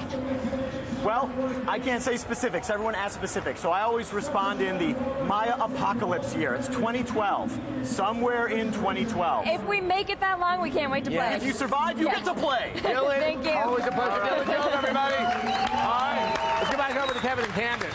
If you'd like to turn invisible and shoot people who are asking for it, then I suggest you stick around for our next demo. That's right, we're going to go hands-on with Ghost Recon Future Soldier right after this. My Future Soldier.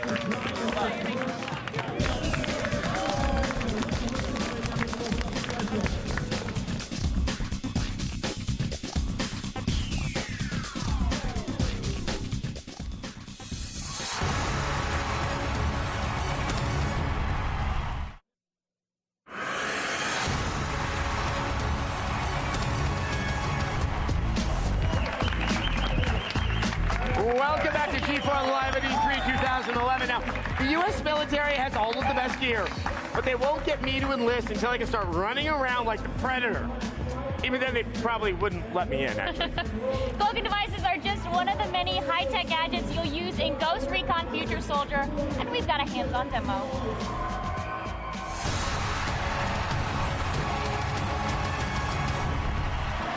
All right, here to show us the new Ghost Recon is creative director at Ubisoft Red Storm, Tommy Jacob. Thank you so much for coming by and bringing a very good-looking game. Now, Ghost Recon Future Soldier is the 10th title in the series. Where and when does this game take place?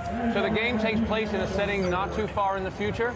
The idea is that the ghosts are fighting a shadow war that's going to have them traveling all over the globe. Okay.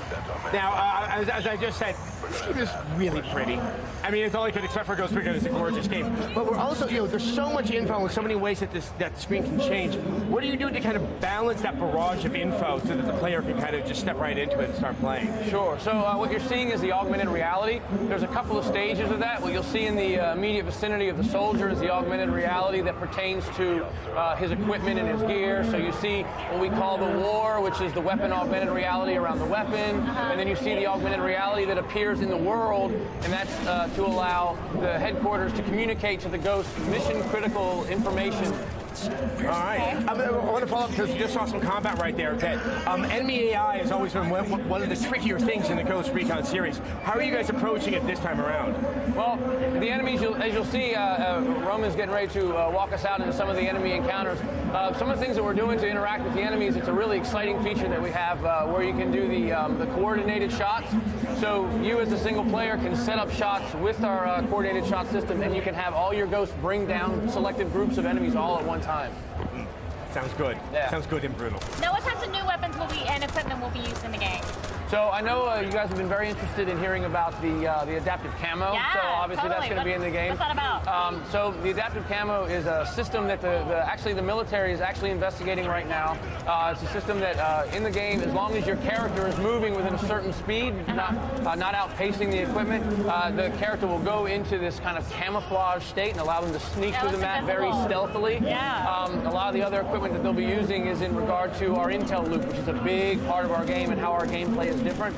So we have over 13 pieces of equipment that allow you to interact with the intel loop, communicating information, mission-critical information, and enemy position information to your teammates. Now, we were talking a little bit about how the squads with the synchronized kills, but what are the other ways that you can interact with your squad mates and kind of set up that badass SEAL Team 6 moment? Right. So we have a very exciting system. It's called our coordination system, and what that allows you to do is non-verbally communicate your intentions to your teammates. The other thing that allows you to do is it creates a low barrier of entry for players coming into the map for the first time. If you don't know the map, it doesn't matter. The objectives pop up on screen. You use the coordination system, a quick tap of a button. You've got a path in the world that leads you to where your objective is. So it's one of the other ways that we're integrating the technology and the augmented reality that's actually being developed for the U.S. military, and we integrate that into the gameplay. Because it is a Tom Clancy game, it has to be based on something that people think is possible. It's authenticity is a huge part of our gameplay, so a huge part of our experience. Now, it's also Kinect compatible, so how will you be able to control your soldier through hand gestures? So the Kinect implementation right now, it's extremely cool. You guys may have seen the demos. The Kinect implementation right now is focused in a feature that we call Gunsmith.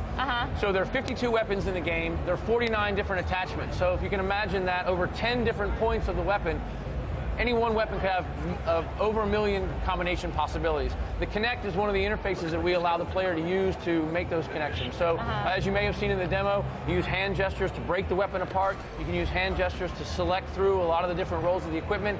Or if you want to get in there really quick, interact with it, it uses voice commands. So you can tell it, optimize for range, optimize for close quarters, and it'll configure the gun for you the best for that situation based on the equipment that you've unlocked. Get you right back into combat real quick.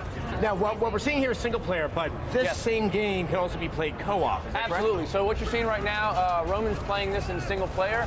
However, the single player campaign, it can also be played up to 4-player co-op as well. And in addition, we have a full multiplayer side of the game as well. All right. When does it come out?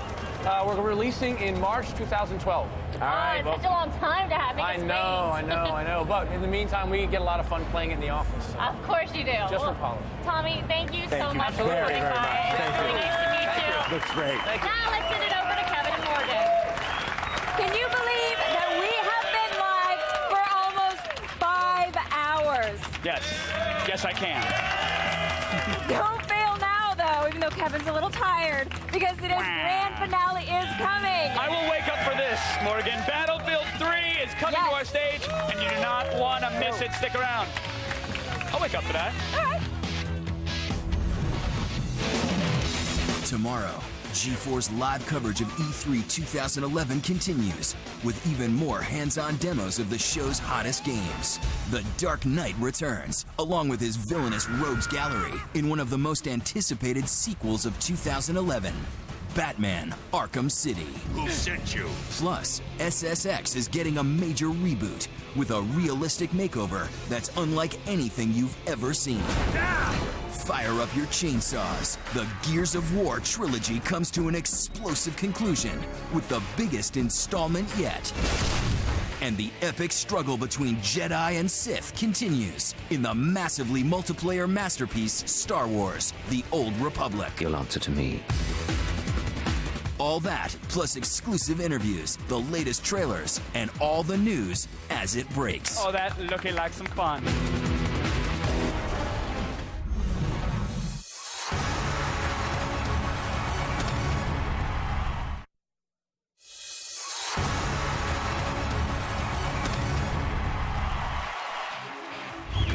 All right, folks, it has been 6 years since the release of Battlefield 2, one of my favorite games. In the meantime, we've seen spin-offs, of course, like Bad Company, 2142, and the free-to-play Heroes. But never a true sequel until now. It is time to talk about one of the year's most anticipated games, Battlefield 3.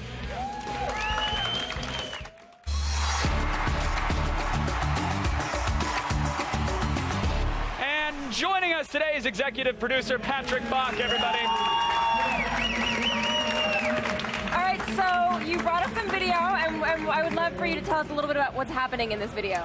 So what you're seeing here is a demo that we showed the other day at the EA press conference, and what we're showcasing is actually I would say the quite opposite of what we showed before, earlier at GDC, where we showed tight infantry combat. Yeah. Now we're showing big open maps, vehicle focus, big explosion, big bangs. This is the width of our game, and we want to show people what we're building. And are we looking at multiplayer footage, or is this part of the single-player campaign? This is part of the single-player campaign. It's just a snippet of one of the missions. Are you announcing where we are or why we are at all? Yeah, this is actually on your way towards Tehran. So this is in Iran. Looks exactly like the photos from my Flickr pool. Yes, it looks true to form. Obviously, we're seeing incredible lighting effects, and you said we've shown off the intimate environments, which look gorgeous as well. But the fact that the new Frostbite engine can handle expansive terrain as well, just a beautiful engine. What work has gone into raising the graphics bar, getting the fidelity there, destructible environments? Yeah. So the interesting thing with the engine is that we actually had to build a new engine to build this game, because when we designed it, we wanted to move the genre forward. How do we go into the next generation? And you don't do that by just adding a feature or moving into a new location. Hey, look, new shaders. No, we need more. Yeah, you need more. So what we did, we rebuilt the engine from scratch. We looked at all the problem areas that we thought we had, and we actually looked at what do people want in 5 years, rather than what did we build last year. And of course, it's everything from the scale of the maps. You can see here that it's huge maps. We have the lighting that makes it look pretty and wonderful. Animation is a big part of this. You want characters to come to life. And you have the destruction, of course. Destruction is really important for all Battlefield games, especially the last couple of years. And this time around, we're doing even more things with destruction. And then, of course, audio. We have won plenty of awards when it comes to audio, and we're also showcasing that here when you can actually feel the battle with all these things coming together in this mission. And so right now we're taking a look at some tank combat, but what other vehicles can we expect? In general, Battlefield has always been about multiplayer. We're showing multiplayer here at E3, so everyone can get in line and play it, of course. And of course, single player has become a big and important part of our game. We're also adding a co-op mode into the game, which is a 2-player co-op. It's focused around missions on unique maps, and it's kind of the centerpiece between the narrative-driven single player and the complete sandbox open multiplayer. So I think the package will be really, really attractive. But in terms of the array of vehicles, though, I mean, obviously we've seen tanks. You know, can we expect jet skis, ski-doos? Do we got hot air balloons? Do we have jets? What are we actually driving around and killing people Yeah, with? we have all of those. Okay, no, good. Of course, you know, it's a battlefield game. You need to have vehicles. One of the things we're bringing back are the jets, and of course they're controllable. Right. So you know, you will be able to fly a jet both in multiplayer and single player. And you know, we have some skilled pilots from Battlefield 2 that really is looking forward to the new jet system. I've been killed by those skilled pilots many, many a time. But there's always a way to get back at them, right? Yes, yeah. always. So when we're talking about ground combat, obviously you don't want to change the mechanics too much, but have you made any tweaks to it? Well, yeah, one thing that we see as very important is the actual movement of the soldier. You really want the player to feel like you're on the battlefield. So you have a lot of small things, but one thing is that you can now hurdle over objects. It's easy to get over objects in a very cool way. Another thing is that we have a cool suppression system for the LMGs. So you can now actually mount guns on flat surfaces. So if you have a car in front of you, you just mount your gun on top of that, and you get a steady stream of bullets, and then you suppress the enemy, which gives them an effect that actually keeps them away from you and your friends. Oh, so they kind of stop spawning or stop popping up for fire, and then your squad mates can You run. get a visual effect, and you actually get a suppression bonus for suppressing enemies. And if someone kills the people getting suppressed, you will actually get a bonus from that. So it's a supportive action. So that adds a lot to the gameplay. I always love when there's always bonus for assists in a game like Battlefield, because it really fosters that team cooperative play. Yes. There's so many games that say like it's team deathmatch, but it's really everybody out for themselves. With Battlefield, you have to work as a team, which I love. And to that, I know you obviously will have like a team deathmatch mode, but what sort of multiplayer modes can we expect? Well, of course, you know, team deathmatch is something we actually never had. So we just said let's do that. You know, it's easy for us to do it. We have the technology, and we have the luxury of actually adding vehicles and destruction on top of that, which you haven't seen in any other game before. And then, of course, we have the Conquest game mode, which is the classic battle game mode. Huge open maps, you have jets, you have helicopters, tanks, everything, as well as a lot of infantry. And then we have the Rush game mode, and then we have some secret modes that we haven't revealed yet. And so are we able to sort of unlock and rank up our weapons like in previous games? Of course, you know, this is I'm glad you asked. Because this is something we've been looking at really, really thoroughly, because you know, you want Battlefield to be the game that anyone can play. Right. You want your personality to shine through. You mentioned the supportive actions. You want people to be able to just help other people to win the round.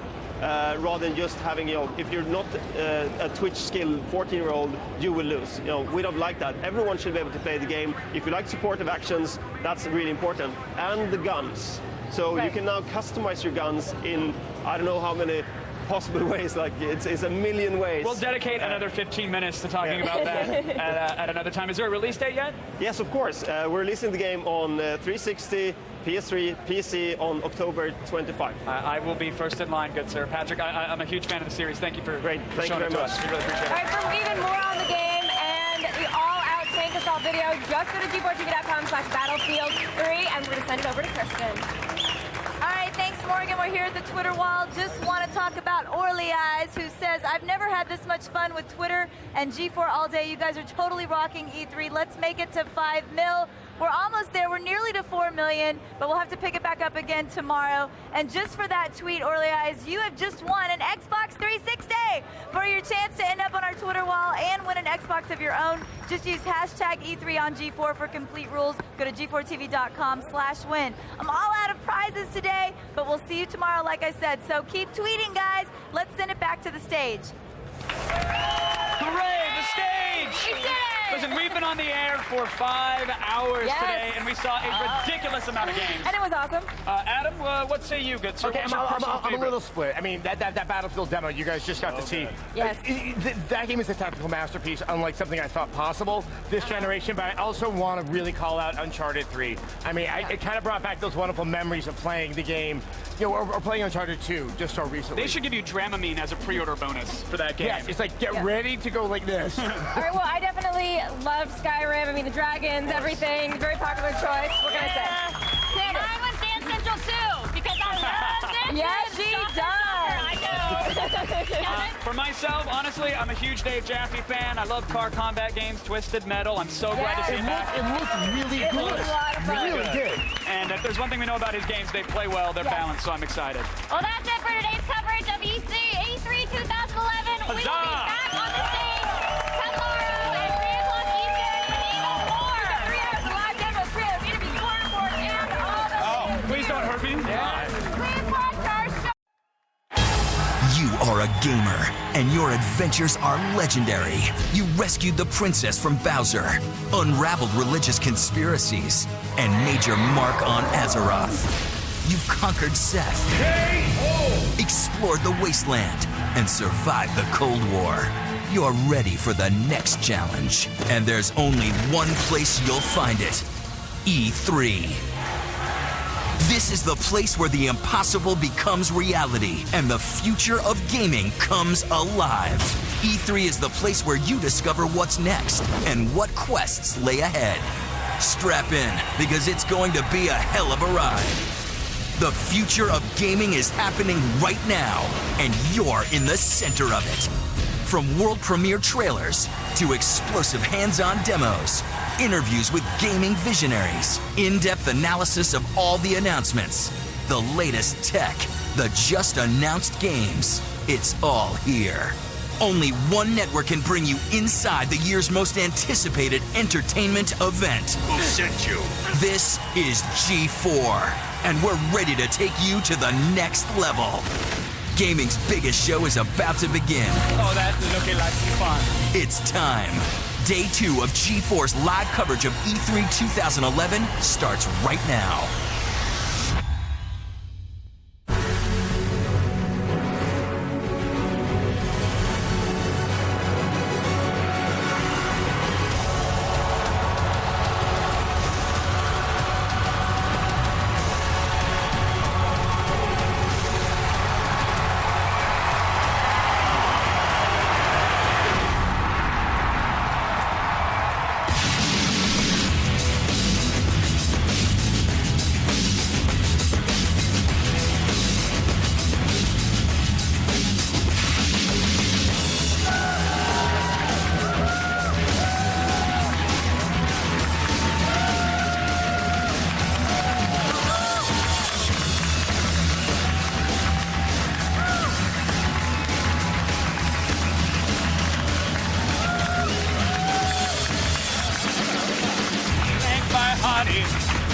Hello and welcome to G4 Live at E3 2011, presented by Burger King. I am Courtney Weber. Joining me are Candace Bailey, Kevin Pereira, and Adam Sessler. We are coming to you from the center of the biggest video game on the planet. Yes! We're in a game? Yes. Today we have got 3 hours of demos, trailers, interviews, and all the latest news. If it is at E3, we've got it. And because we're the exclusive broadcast partner of E3, you will not see coverage like this anywhere else. No. They love exclusivity. Today we're kicking off our show with a bang. We've got a 2-part hands-on demo of the highly anticipated Batman Arkham City. Plus, we'll demo an MMO that I'm actually excited about. Star Wars: The Old Republic. And later, do not miss EA's revamp of their classic snowboarding franchise. We're going to go hands-on with SSX. It is just a fraction of what is coming up today. Now, even though we spent $8.5 million on this stage, the lighting alone, we're not going to spend the whole day showing it off. No, we have assembled the G4 Super Friends to cover all the games on the floor. So here's what they'll be bringing you throughout the day.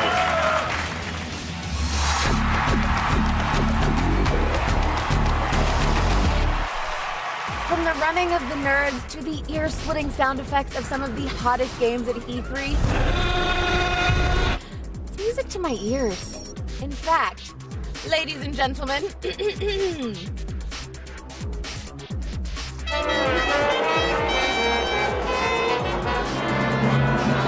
what? It's my first time. E3 is scorching. I'm here with the PlayStation Vita, the most powerful handheld ever created. This thing is incredible. You'll see this and so much more coming up.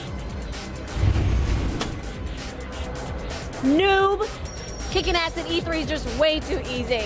Keep watching as I tear this place down. Get out of my way! It's day 2 of E3. Stick around, I'll be back later with more exclusive updates from the show floor.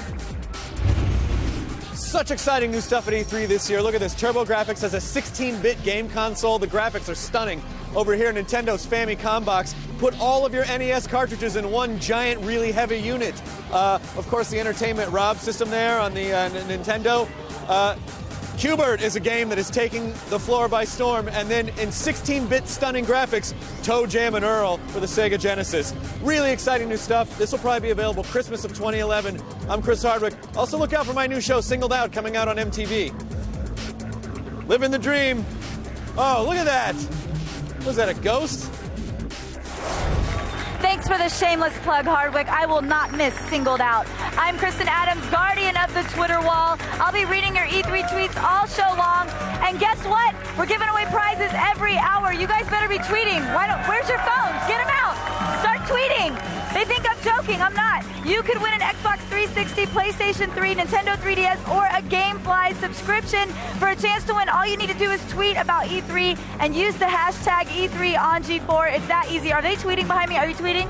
Hey, you're tweeting. I love it. These are my tweets. Let's send it over to Kevin and Morgan for the first demo of the day. Pro tip, they weren't tweeting. They were taking awkward photos of you, Kristen. I'm sorry. That's all right. They're all over Twitter now, though, so they did tweet.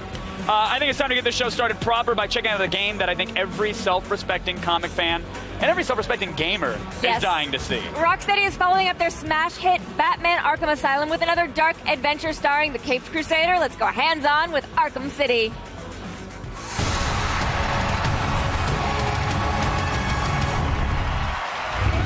Please welcome Sefton Hill, game director at Rocksteady. He's here to show us what's next up for Dr. Batman. Hey, Sefton, how are you? All right, so something that I am personally very excited about, Catwoman is in the game. Is she a villain? Is she a good guy? What's going on? Catwoman.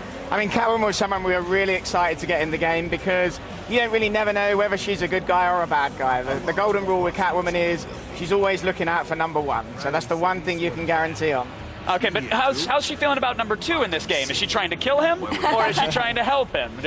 Well, I mean, I guess that's the big question with her is, basically the thing that she wants to get out of Arkham City is whenever any supervillain's captured, Hugo Strange takes their goods off of them and sticks them in a confiscated goods vault. So this for her is the ultimate score, because this is basically all of the goods that any supervillain's ever taken and in this one vault. So she's after that, and she's using the fact that Batman's distracted in Arkham City to take that, to basically break into this vault. So she's got her own goal. She's definitely looking out for herself. And so we're actually playing as Catwoman right here, so can you tell us a little bit about how she plays?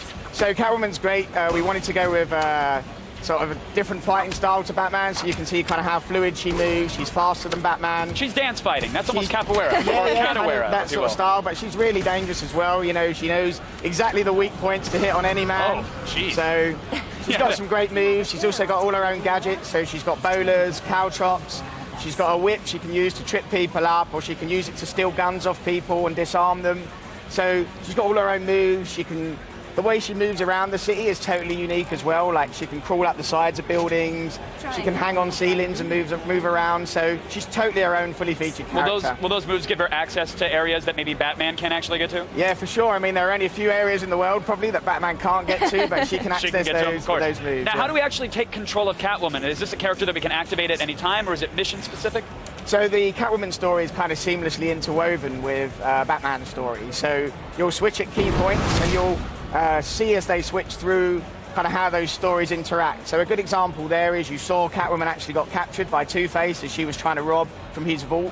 And a lot of the Catwoman story is actually about the interaction between those two characters. So those two have kind of a feuding vendetta that's going on.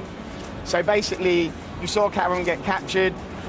Where we are now with Batman on top of a rooftop overlooking a lot of Arkham City, one of the options he has here is actually to go and save Catwoman. Go and free her from Two-Face. So the stories kind of interact and interweave like that as you play through. I mean, Catwoman, we're kind of calling her, I guess, our special guest star. So she basically is in, I would say, to take down all the supervillains in Arkham City, you're looking at around about 25 plus hours. So it's a big game.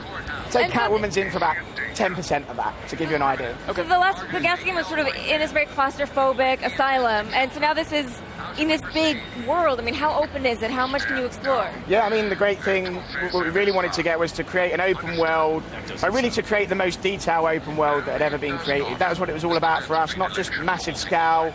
We wanted something that was really dense with interesting things to do and places to go and see.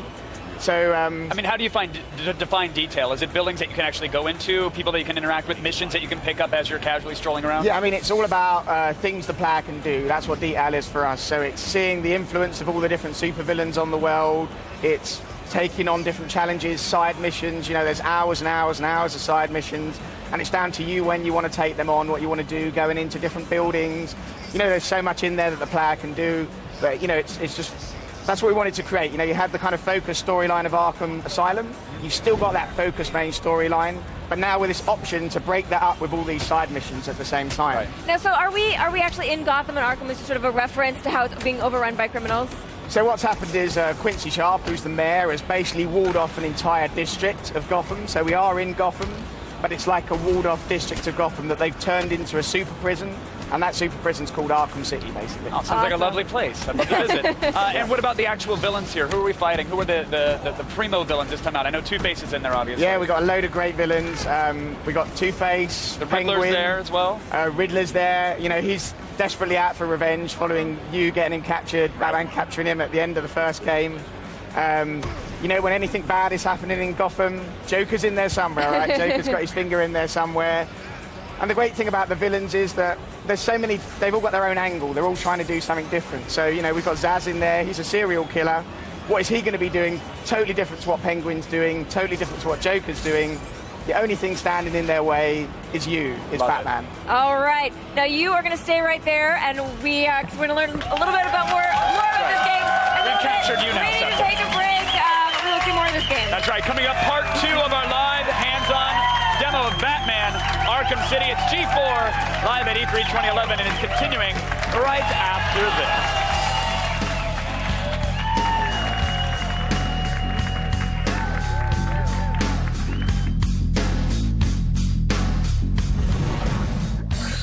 G4's live coverage of E3 2011 is brought to you by Burger King, home of the Whopper.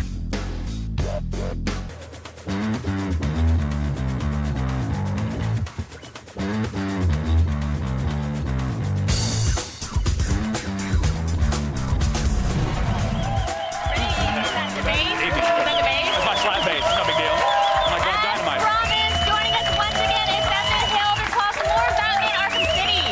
All right, so Stefan, we're about to see a piece of the game that hasn't been shown before?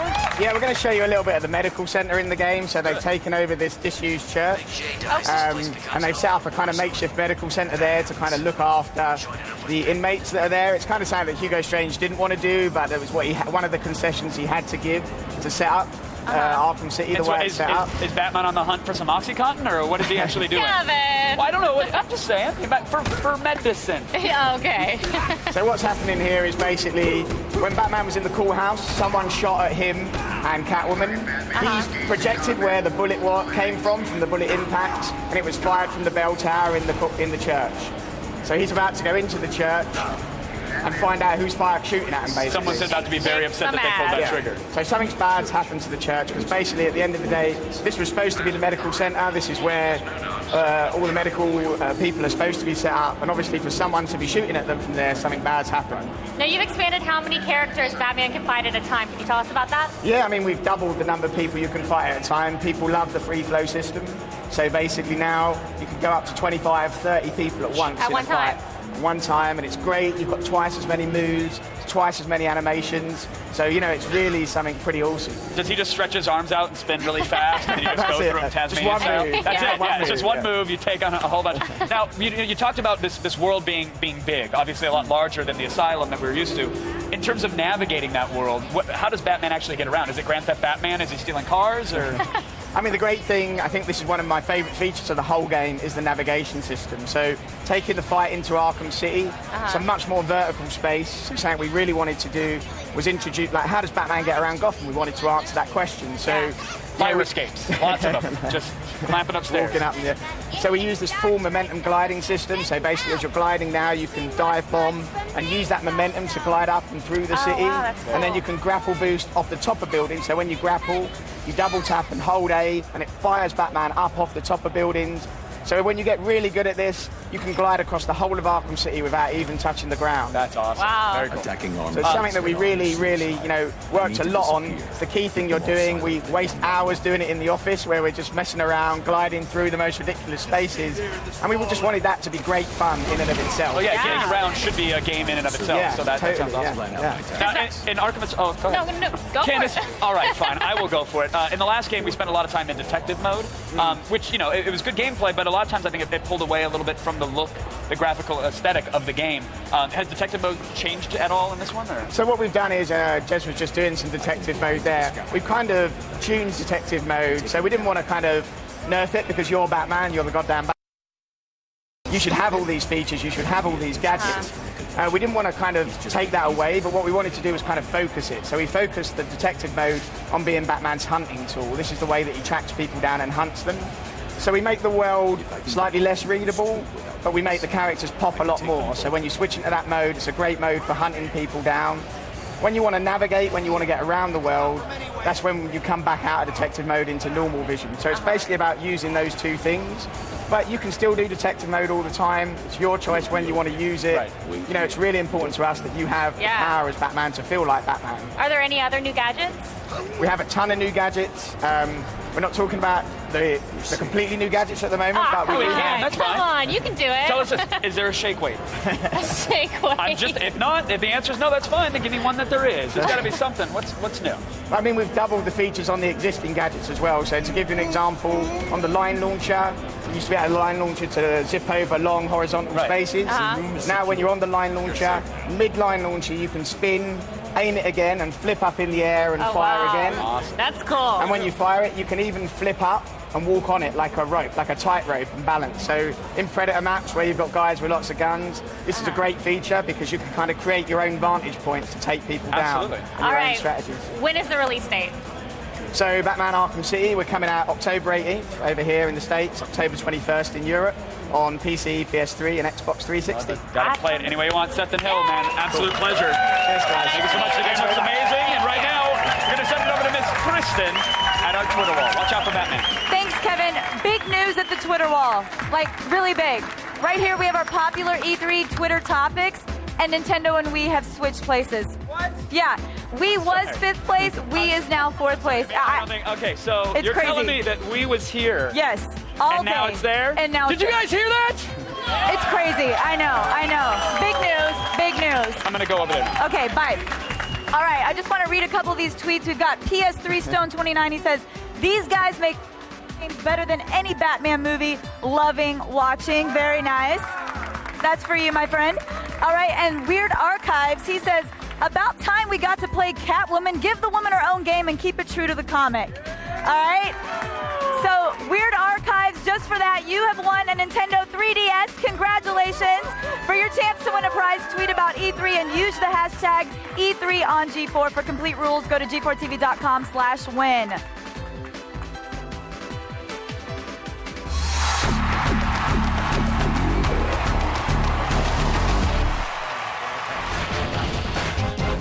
Want to know how the West was won? It wasn't. It still rages on in Ubisoft's Call of Juarez, the cartel. Talk to me about this game. What can fans expect? This is the latest installment in the Call of Juarez franchise. Still a Western, like the previous games in the series, but this one is in modern times. So we get modern weapons, we get cars, and still on top of it we have the Wild West feel and a very good story. What are some of the weapons that they get to carry? So you have sniper rifles, you have submachine guns, you have automatic pistols, assault rifles, all the important stuff that you come to expect from a modern shooter. There's a lot of different characters in this game, so how many different characters can you play as? There are 3 playable characters, and actually you get to play all 3 at once, because this is a co-op game. It's built from the ground up as a 3-player co-op. So even if you choose to play solo, you still have 2 AI players with you. What platforms is this game going to be available on? It's coming out on all 3 main platforms. When is it going to be available for me to shoot my friends in the back? July 19th. You bet against the wrong hombre, ese. All right, don't go anywhere because the 501st is coming by the stage with the biggest MMO ever, BioWare Star Wars: The Old Republic. Stay right there. GeForce Live at E3 2011 has only just begun.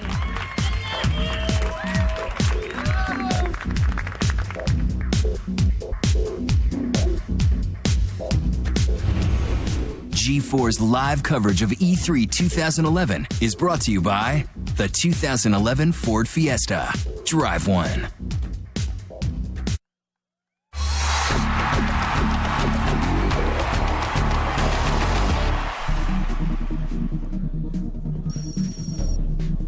Hello.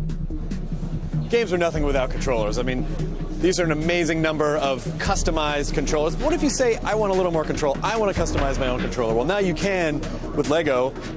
So you just take the Lego pieces, and then you just smash them on here like this. And you have a customized controller made by me. So insightful. It was beautiful. Now, there were many things we expected to see at Microsoft's press event: Halo news, Kinect games, and Xbox Live updates. But a new Fable game? No. None of us were expecting that. No. But it's still a really good thing. Yes. Let's go hands-on with Fable: The Journey.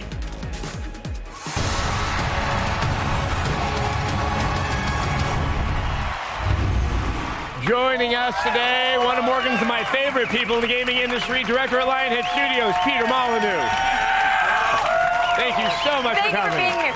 Okay, so Fable: The Journey, it's the 4th title in the series, but there's no number after the title. Where does it take place in the series? Is it a full game? Is it a sequel? Okay, well, here's the thing. Microsoft came to us and said, look, would you make a core game for Kinect? And, you know, we loved Kinect. We have been doing a lot of work on this Milo project, a lot of Sense of Wonder stuff in there. We love Fable. It was obvious to put those 2 things together. So Fable: The Journey isn't part of Fable 1, 2, 3, and 4 because Fable 1, 2, 3, and 4 is always about the bloodline. It's about the Fable bloodline. This is a different story. It takes place just after the end of Fable 3. You play a dweller. He's pretty much a nobody that's in charge of his horse and caravan. He's traveling along one day and he stumbles across this really injured character called Teresa, and that starts you off on this long, epic journey across the entirety of Albion. The way you travel is by controlling your horse, by using those reins, by doing subtle movements with your reins and horse. You can talk and teach your horse voice commands if you want to say, move on boy, or you're a stupid horse, or I think it's time for tea. Well, as you do your command, all of the variety of commands, he will learn that. You can, if you're the sort of gamer that wants to rush through games, fine. The only problem is you're going to have to beat your horse. You're going to have to thrash your horse with a whip. It's Peter Molyneux game. And we really want, the horse is the new companion in the game, and he's going to feel pain and suffering.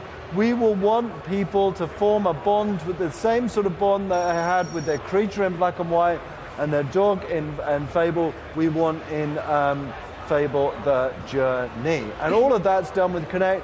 Bear in mind, you can sit down, be totally relaxed, control the horse. I really want you to enjoy that experience. There's not just for the journey, but this sort of bad word on rails has been applied to quite a few games we've seen for Kinect. But you're going to tell us that is not the case with Fable: The Journey. Right. Listen, there's one thing absolutely clear right from the start. The demo that we gave on the press briefing looked like it was on rails because you can't afford any screw-ups when you're in a press demo. So we took out all the navigation. But this is the opposite of on rails. This is the most free you've ever been in any Fable game. You're free to take your horse and carriage and explore anyway, to go in different paths, to go across plains. You're free to stop your carriage at any point and make camp. You're free to wander around the land, but don't go too far away from your horse and carriage because bad things will happen. And so right now we're taking a look at some combat. How does that work? Right. This is magic, but this is magic with Kinect. We have got to, if we're going to convince core gamers to go out and buy Kinect and play core games, we've got to give them stuff they've never had before. And what I love is that thought of it's my magic. It's not, it's organic magic. It's about manipulating, creating this stuff that's in your hand. You can push it, you can pull it, you can twist it. You can make whole different spells completely unique to me. Then when you're ready, you can cast that magic, control it round the environment, push it round, push it up in the sky, pull it down, go and light things with it. You know, if you look at the demo now, what's about to happen is we're about to squeeze all this liquid plasma together with our hands. The more you squeeze, the more powerful it becomes. Then when you release and cast that, that is another unique spell. I love this idea of crafting and organically growing the magic. Now, what are you doing with the spell so that it has that complexity that a core gamer wants, but it doesn't become so convoluted in terms of gestures and motions like that, it becomes overwhelming? All of this is based around what you do. You can cast magic with one hand, with two hands, standing up, sitting down. We allow you to configure this magic around you, not around us. Now, if you look what's happening now, we're just going into the creational magic. That's pulling our hands apart and making a spear. Making things like spears and throwing spears, making hammers, making fishing rods, making telescopes, making healing pads, a whole host of things that you can create with magic, which just feels absolutely fantastic. All of this is about freedom. The freedom to cast the magic you want, not the magic that I as a designer want, which is about pressing the A button. All right, so when are we going to be able to play Fable for ourselves? Well, so Microsoft's saying next year, and you work for Microsoft. And you're saying next year. Microsoft, so that sounds possible, doesn't it? Yes, definitely. All right, thank you so much for coming by. Yeah. And Thank you, Peter. sharing a stage of the journey. It looks like a lot of fun. Let's send it over to Kevin and Candace. Now, I don't want to kill the mood, but I have some really sad news. WWE SmackDown versus Raw is dead. The series is no more. Oh, no, but save those tears. Save those tears and hold the applause, wrestling fans. The franchise has been reborn as WWE 12. That's right. Now you can be excited. And The Miz is coming by for a hands-on demo. You guys don't want to miss this. I tricked him. You got me. You fooled me, Candace Bailey. Oh, good.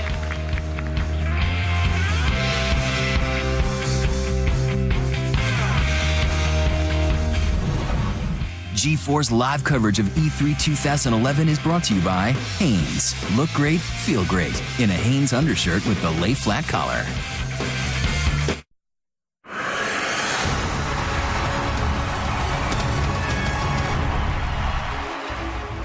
E3 just keeps getting better. I'm a total kid in the candy store here at Caliber's booth where they're showing off customizable cases for your PS3s and your 360s. My favorite by far, and I know yours will be too, is this Gears one. Oh, dude, can I have it? No.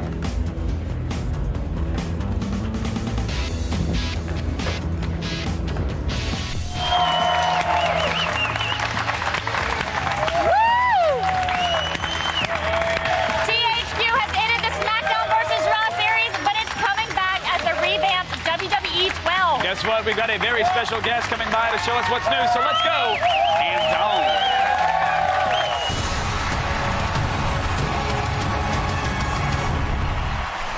Here to show us the ropes is WWE Superstar The Miz and creative director Corey Ledesma.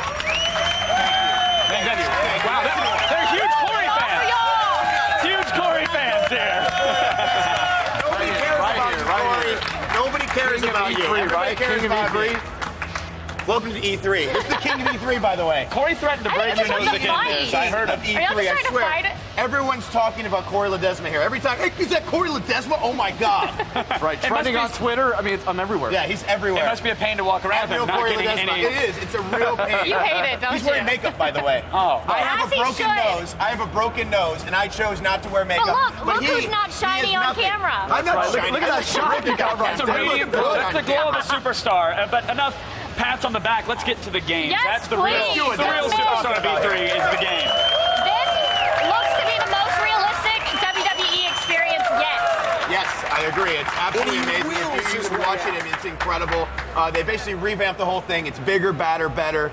Just the technology is incredible. And you did a good job. I'll give you one compliment. Thank you. That's very nice. Rare. That's very rare. Nice. I get that. Corey, with regards to that technology, it's not iterations. It's not bolting on new systems. This is a from the ground up rewrite of the entire engine. That's right. It's not a new name. It's not some fancy box art. It's a brand new technology introduced to the game. The code was built on that new technology. It's a new animation engine and a new renderer. So is the animation engine, is that Predator technology? The Predator technology, lets you see thermal vision? And it's not that crazy, but it is a new animation engine, and basically that allows us to introduce some of the most fluid, smooth, high-quality animations that the franchise has ever seen. Because The Miz requires that. I enjoy smoothness. I believe they made me more ripped and bigger. It's more realistic this year, which I tend to like. What are you doing that? Don't you give me that. It's real Corey Ledesma hard at work Twitter. making him look good in the game. It's not hard making me look good. I always look good. Look at my. I'm glad these chairs aren't folded. That's all I'm going to say. Now, Miz, which of your moves are in the game? Which of my moves? We have the high kick. We have my finisher, the skull crushing finale. Yes, it's a high kick. Right to the face. I'm actually, I've been thinking about giving Corey Ledesma maybe a high kick sometime or another. But the skull crushing finale, the reality check, the sit-through clothesline in the corner, we got them all. I mean, it's absolutely fantastic, and I beat up everybody. Can you show us some of those moves after? You wish, sweetheart. You wish. Commercial break. Noses and hearts are breaking. Game on. Corey, regarding the smoothness of the animation, in the past, you'd kind of do a move, the animation would trigger, and that was it, you were locked in. Here, a move can be interrupted at any time, just like an actual WWE match. That's a new capability with the technology that we have. Fans have been asking for that capability, where basically now when The Miz is doing a suplex, someone could come in, like maybe Alex Riley, I'm not saying he's in the game, come up and break up that move now, so it adds this whole new multiplayer dynamic. How dare you bring up his name in front of me? How dare you?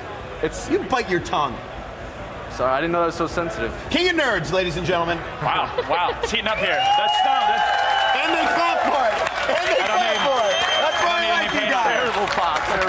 Now, losing players get a second chance with dynamic comebacks, right? With dynamic comebacks, yes. There's basically what it is what is it? It's when they get damaged. Thanks, Miz. Listen, I told you he's the nerd. He knows all the information. I got it. I'm the commentator. He's the play-by-play. I'm the commentator. All right, let's get a play, and then you commentate. There we go. Got it. Absolutely, comebacks. We want to allow the player to be able to make a dramatic comeback in the match. If he's getting beaten down, he's got one chance to make that comeback. It's a series of moves. It's a combo. I never get beaten down. That's the problem, that's the thing. That's why I didn't know what it was. Yeah, that feature doesn't apply to your character. Of course. So obviously I probably won't have that in the game because I'll be on top the entire time. Well, what superstars are featured in the game? At E3, we're announcing that we have the Awesome One, The Miz, in the game. Miz is in the game. That was a little late, guys. Please be on top of this stuff. Obvious applause line. I'm sorry, Miz. You deserve way better than that. Unbelievable. You dress them up, you can't take them anywhere. We also have John Cena, we have Randy Orton, and Alberto Del Rio as well in the game. Now, when do we get to play the game? The game's going to come out November 22nd this holiday season. And when are you guys going to have a Hangover-style buddy cop film or something? Because it's got to be in the works, right? It could happen, but the thing is, I think he's the one that's going to die. He's going to be the one that we leave somewhere. We leave him on the roof, and then we're going to leave him on the roof forever. And this tape is Exhibit A. Thank you guys so much for coming on. Thank you very much. The Miz and Corey, the King of E3. King of E3, guys. King of E3. It's an E12, completely new game, but now we're going to send it over to Adam.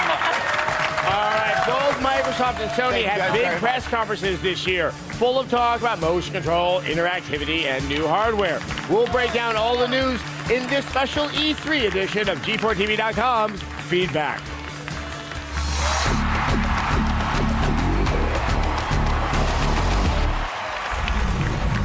Joining me are Morgan Webb and G4TV.com's Eric Eckstein. All right. Let's start by focusing on Microsoft. As we just saw with the Fable demo, right? And I've learned this, and you'll see this soon with the Star Wars Kinect demo. Both of these games were accused of being on rails, and it's proving that they actually have a lot more dynamic sort of options to them. Well, yeah, Peter Molyneux was saying, like, you've got so much going on in the demo. You really don't want to screw it up in front of everybody, so you kind of take out one level of complexity. And with the demo, the game's not finished, so they're still working on it. But, I mean, it's interesting. I think we're finding, and I see this with Vita as well. Vita. See, this is going to drive me crazy all week long. That, there's these new things that don't exactly work in the typical presentations of say, television or, you know, at these big press conferences, and it seems to have a lot of blowback. It's really hard to demo that kind of stuff in a very short period of time. That's why they picked something very specific, the voice recognition in Mass Effect 3, the gunsmith demo that they did for Ghost Recon. I mean, I think you have to spend time and experience it yourself really to really know how those games play. I mean, and also, I gotta say, I always make fun of Microsoft, and I will. Messaging is to that company like mucus is to David Cronenberg. It's like, but I mean, they say so overstressed, it's so sort of rehearsed, and it seems to have really hurt their image, especially when it comes to Kinect. I mean, there's a lot of negative chatter coming out of that press conference. Well, I think also because still the core gamer feels a little bit left behind by motion control, because we had the Wii experience, we had the Kinect experience, where it just isn't subtle enough to really give you that hardcore experience we've been craving. And I think we were a little disappointed when Microsoft hit the Kinect so hard. And we all took away from it on rails, because nothing says hardcore like on rails. And we don't want to see Fable be an on-rails game. We want to see Fable be Fable. Which it clearly actually is. That was some amazing news we just heard. I That know. it's not on rails. It's going to be, you're going to be able And to you have a explore relationship with your world. horse, like in The Godfather. So Sony, I think they had a similar problem with Vita. I was I am impressed with the hardware, but I knew at that press conference, this is not making the case to the person sitting at home. I mean, it's a touch device. It's really hard, and so it's you're a playing small around screen. and small screen. And they're showing it off the shoulder, so it's like it's really hard to demo. But when you're touching it, and you actually feel the way that it reacts to your touch, when you're playing the games. I mean, it starts to click. Everything starts to click when you play it that way. I mean, Morgan, how influential do you think a press conference like Sony's is on the decision to buy the Vita much later on this year? You know, I think it sort of has this transitive influence. It's gonna, journalists hopefully are gonna get to check it out, and their impressions are gonna trickle down into the mainstream. But I think they're gonna be helped the most by getting the Vita into Best Buy, getting it into stores, so people can actually try it out for themselves. I think the other thing, and I do wonder about this with Sony, is this year has incredible exclusives, and they didn't really, except for Sly Forward, talk about any exclusives for next year. I mean, are they kind of? I mean, is that momentum going to get lost? I mean, we didn't see Sorcery. That's the one they were talking about when Move came out. So I imagine that's something for next year when they figure that out. But we really don't know what they're doing. But they have a really strong lineup for this holiday season. I know. So. I mean, they're looking good for this year. I think there are some question marks for both companies as we look to 2012. All right. For more on the world of games and other worlds, be sure to tune into X Play. Starting next week, we're going to have new episodes every single Monday, Tuesday, and Wednesday at 6:30. Forever. We promise. Cross our hearts. That's our new schedule. And on Thursdays and Fridays, we are going to live tweet during the week's biggest shows. Do I have to get dressed for Twitter? Absolutely not. Really? No. Now that we've got that settled, let's send it over to Candace and Kevin. Thanks, guys. I'm guessing most of our viewers are fans of either Star Wars or MMOs. You have to at least like one of them. And if you like both, even better. After the break, we're going hands-on with BioWare's Star Wars, The Old Republic. We'll be right back. Right after this. I hope that's a saber. What is that?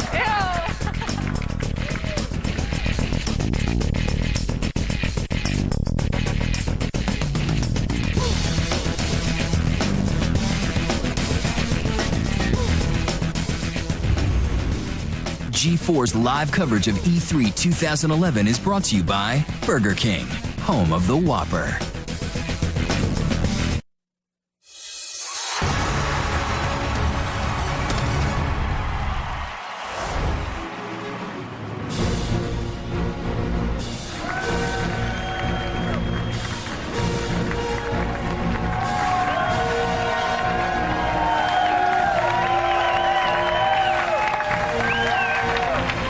Welcome back.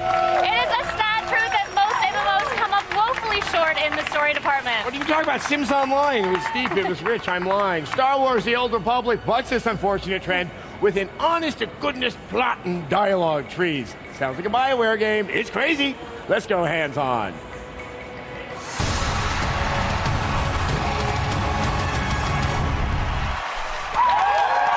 Joining us today is lead writer Daniel Erickson. All right, Daniel. Good to have you. Give it up, y'all. Daniel, we brought you here for one reason and one reason only. When is it coming out? From the get-go. 2011. Really? Still firm. 2011. This year? Really? We are Yes. firm for 2011? Firm for 2011. That's emphatic. All right. Well, that's good. That's good. Surprisingly enough, there are people out there that don't understand what Old Republic means. It means the Old Republic. Yes. For those who don't know, please put the game sort of in the context in the Star Wars universe and timeline, and then what we're looking at on screen in the context of the game. Sure. So the game takes place about 3,000 years before the events of the modern movies, and about 300 years after the events of the original Knights of the Old Republic. So the Sith Empire, who's actually like where all the Sith come from originally, they've been gone for 1,000 years. Everybody thinks they've been demolished. Turns out, not true. They come back, they fight. There's a giant war, lasts about 40 years, a very tenuous peace.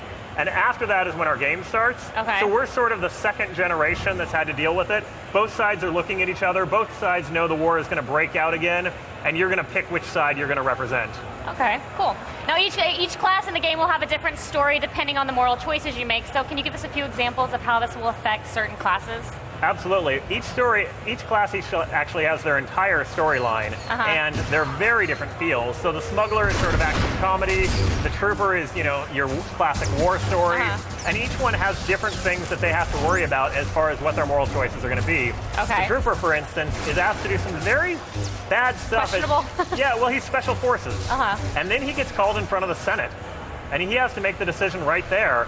Does his patriotism take him to the point where he's going to tell the Senate the truth about things he's doing that he knows are not actually allowed under Republic law? Or is he going to stick to the loyalty of his people and his chain of command? And that has huge repercussions I like for that. where his career goes. It really, that sounds like something that if we were talking about a single-player game, I would expect you to be telling me something with that level of complexity and how it plays out. I'm curious about some of the other traditional MMO aspects, like, say, a raid. How has it also been altered from what we expect from, say, World of Warcraft? So we just pulled the cover off of our operations systems, which is our take on raiding. And much like the flashpoints differ from the dungeons, the raids are really about it being contextual, about it telling a story, while still bringing all the things that people really want from a raid, which is big, massive, coordinated strikes where you've got to get a whole bunch of players together and try to do some of the most complicated things in the entire game. Now, also, what are we looking at here? Because I got the idea that this is actually what you would consider a puzzle element of the game. Yeah, so this is actually one of the things we wanted to show. This is on Alderaan. Okay, and Alderaan is in the middle of a civil war, and this guy named Boris Olgo has taken over, and he's become the king, and they're fighting their way inside to the castle. This is actually not a flashpoint. This is not a raid. This is showing how cool and how, like, the puzzle fights and the great boss fights just in the normal game. So they're here at the end of a world arc, which is a 10-quest series. So they've been fighting against this guy and his forces for a very long time. They're going to get to go into the throne room and face down the man who would be king of Alderaan and who they don't want to be. And so what you're seeing here, okay, they've just come into the elevator. We've got a group of 4 here, so we've got a full party. We've got a Jedi Sage there who's doing the healing. We've got a trooper with a very, very big gun who's actually our point of view. And we've got a Jedi Knight and a smuggler. Smuggler's going gunslinger, so just tearing everything up. And this whole piece here was a piece of original art they did just for the castle. So there's a lot of great set pieces here that the artists have done. Yeah, and so this is Castle Pantier. You can actually see the damage and where it blew up from when Olgo came in. He hung his banners, but he didn't actually fix the place much. He hasn't had much time. It's a war. Now, it's a remarkable amount of detail. What kind of personal mounts will you be able to ride in this game?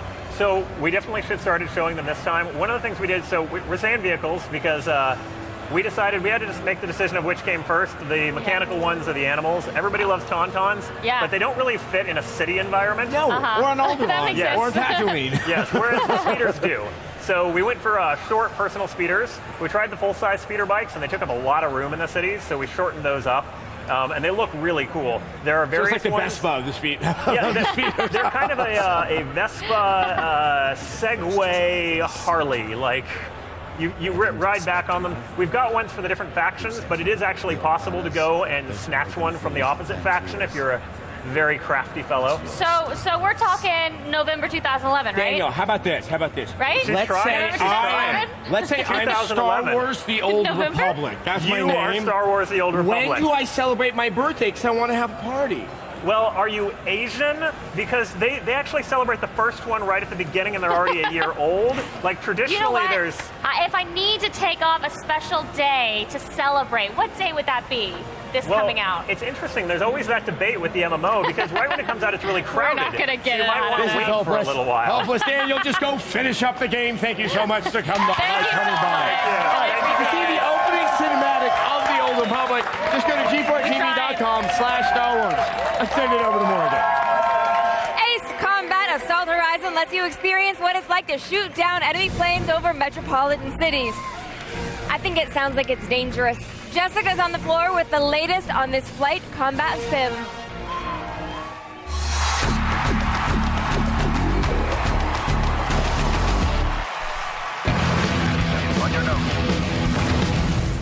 Are you guys ready to churn and burn? Well, good, because we're coming at you with some missile madness for Namco's Ace Combat Assault Horizon. This is a long time running franchise. How do you keep it fresh? What's really great about Assault Horizon is we've really kind of taken it back. We've done a rebirth of the game. The way the graphics look, the visceral intensity of the dogfights, the different aircrafts. We introduced helicopter for the first time. So what are some of the other advancements in the game? One of the things that is like kind of a key vision for the game is this phrase Steel Carnage. And basically what that means is here you've got these beautiful supersonic multi-million-dollar aircrafts. They spew oil, they spew gas, they shard into pieces. Eventually they explode.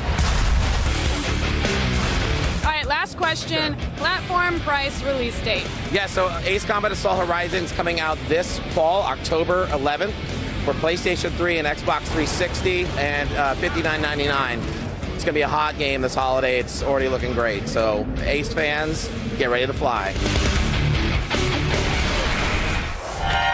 right, I think we've had a pretty good E3 so far, right? But I don't think there's anything that could top Konami's very unusual E3 press event. What could? But still, they're here on the floor with several new downloadable games, and Tiffany Smith has all the details.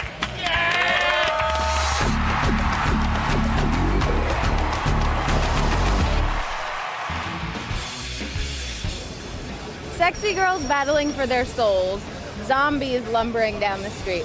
Okay, either this is one really bad blind date, or it's the latest games from Konami. First up on the list, Skullgirls.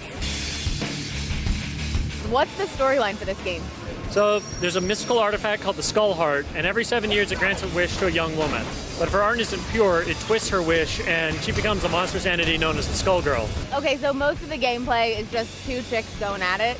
It's actually, you can have teams of up to 1 to 3 women. When can everybody else play this ultimate fighting game? It'll be out in 2011 on PSN and XBLA. Just wait for the encore. From Skullgirls to rotting corpses, Konami has got another killer game with their sequel, Zombie Apocalypse 2.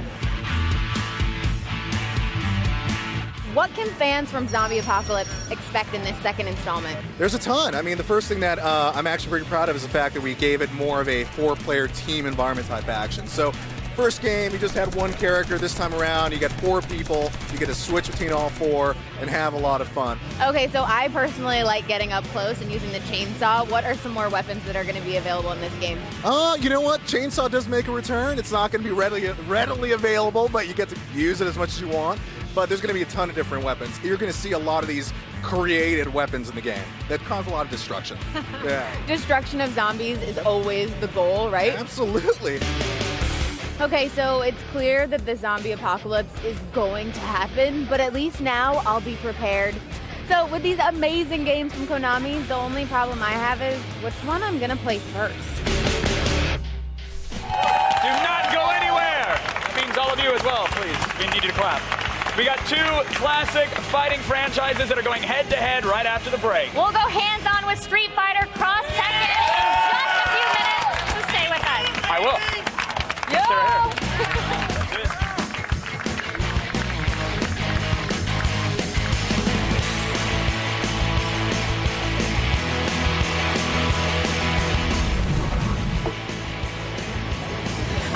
Back here at Ford Fiesta Social Club, getting ready to check out Tomb Raider. But right now, I'm taking a look at limited edition screen prints, which Ford is doing every single day of E3. And they print them right here for you. Hey, cool stash. How you doing down there, intern? I'm okay. Shut up. G4's live coverage of E3 2011 is brought to you by the 2011 Ford Fiesta. For more on the road to E3, visit g4tv.com/road to E3.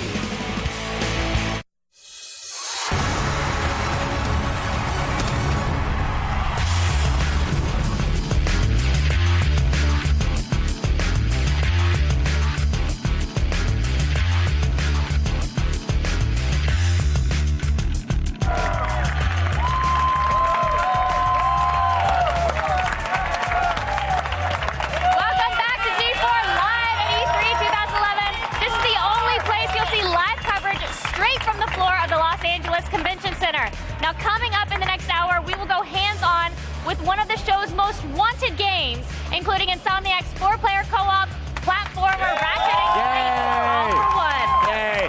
Plus, we got a demo of EA's SSX, which shows you what it's like to really take on a mountain.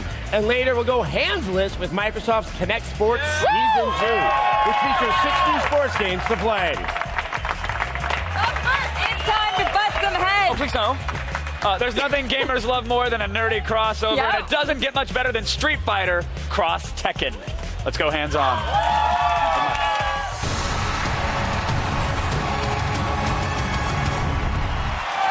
Joining us today is Capcom Fighting Games advisor Seth Killian. Thank you so much for being here. Good to see you again, Seth. I should also say, a fighting gamer extraordinaire. To say the least. To say the least. To say the very least. Okay, how does this crossover even come about? How does it get started? Where does the kernel of Did the you read idea my come slash from? fiction? Because I wrote a lot of it. It was on my GeoCity site before that I went wish under. I wish it was as sane as that. It's actually straight up a bro deal between the producers of the two series. Ono-san on the Street Fighter side and Hirata-san had a late night of drinking in Japan. Decided to make this game. It sounds like a ridiculous story. It's all true. I love that a bro deal is something that happens. It's a bro like, deal. Oh, I we're believe knocking that- back some sake, and all right. That's the technical term. That's really cool. Now, how do you go about like taking the 3D Tekken and especially 3D fighting and adapting that to do 2D? Is it literally just flattening the characters? I imagine there's we more used than all that. 3D character models, so we recreated all the Tekken character models in more of a Street Fighter style. But what we've done is given them all sort of special moves to help them dodge around the Street Fighter's fireballs.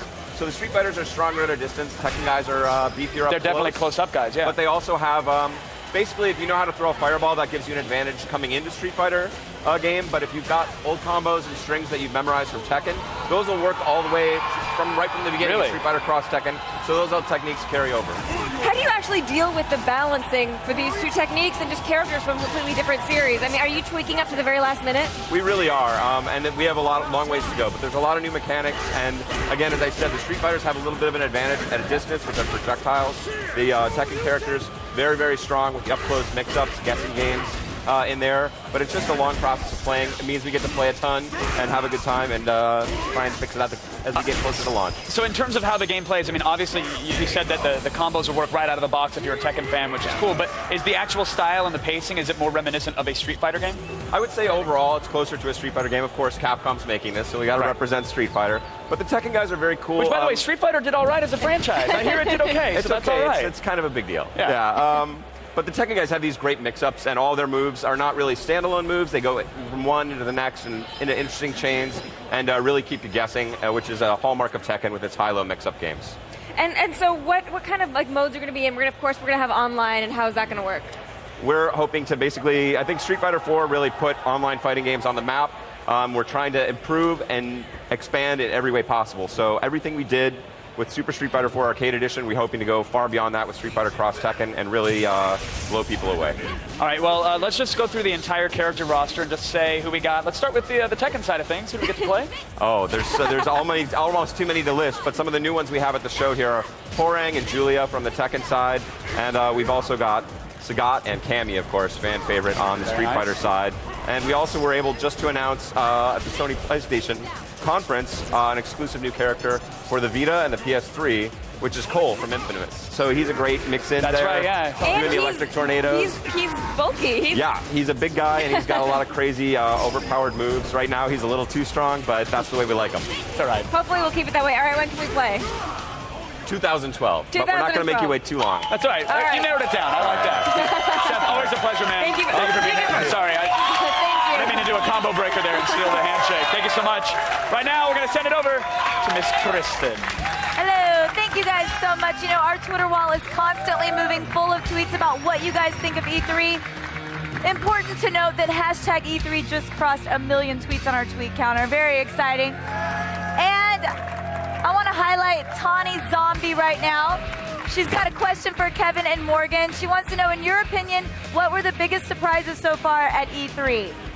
There actually weren't a lot of surprises at this year's E3. We kind of had a good feeling about what mostly was coming. We thought it was going to be called the Vita. We kind of knew what to expect there. Like, we got that from Sony. We didn't know it was going to be called the Wii U. The rumors had been that it was going to be just called the Nintendo. So there was that overstrike from Insomniac. Nobody really knew anything about that game. That is true. Excited to learn more about it as well. But I think Nintendo did, coming into this, they had the most sort of whimsy and uncertainty. They were the big question mark. And again, it's going to take about a year until we figure out exactly what the Wii U is and what it's capable of. Right. Because they keep saying they don't like specs. I'm like, but we like specs. Exactly. We like them. We kind of need to unscrew the thing to know exactly how it works. And once we do that, that will be a big answer. But for me, I was very surprised to see the announcement and exactly how it works. Yep. So pretty much we're so in the know that there are no surprises. Is that really what you're saying? Basically. What can we say? We're the Neos of the Matrix. It happens. That's You see right. all the ones and zeros. That's right. All right, coming up, we're going to give away a year's subscription to GameFly, so make sure you keep tweeting as much as you can. Use the hashtag E3 on G4. Just keep tweeting it over and over and over again. Who cares if you're repetitious? We like that.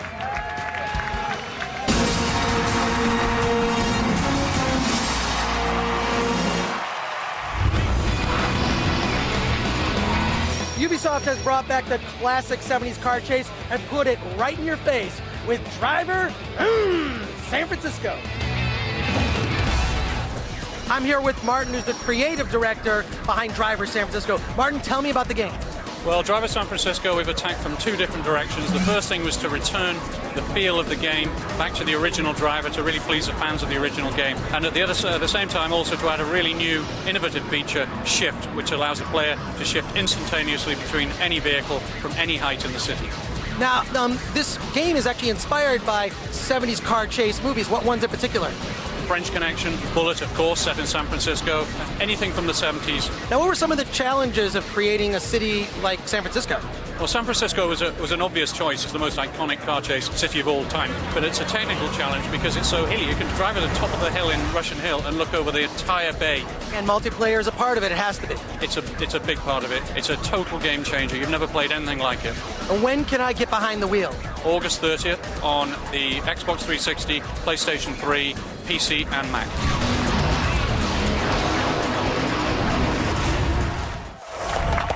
Grab 3 friends because after the break, we are going hands-on with a 4-player co-op adventure Ratchet and Clank All-in-One. Actually, you know, what if one of those friends is a dog? That doesn't count. But he's my friend. It doesn't count. He licks my face. Oh, Adam. He cries.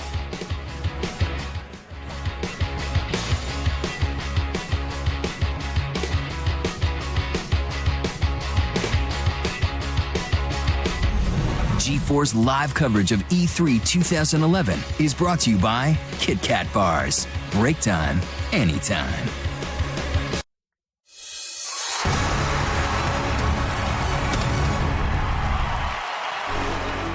There's really only one way to get around the crowded floors here at E3, so I stopped by World of Tanks and asked if I could borrow one of their smaller models. Let's see what this baby can do. Let's go, boys!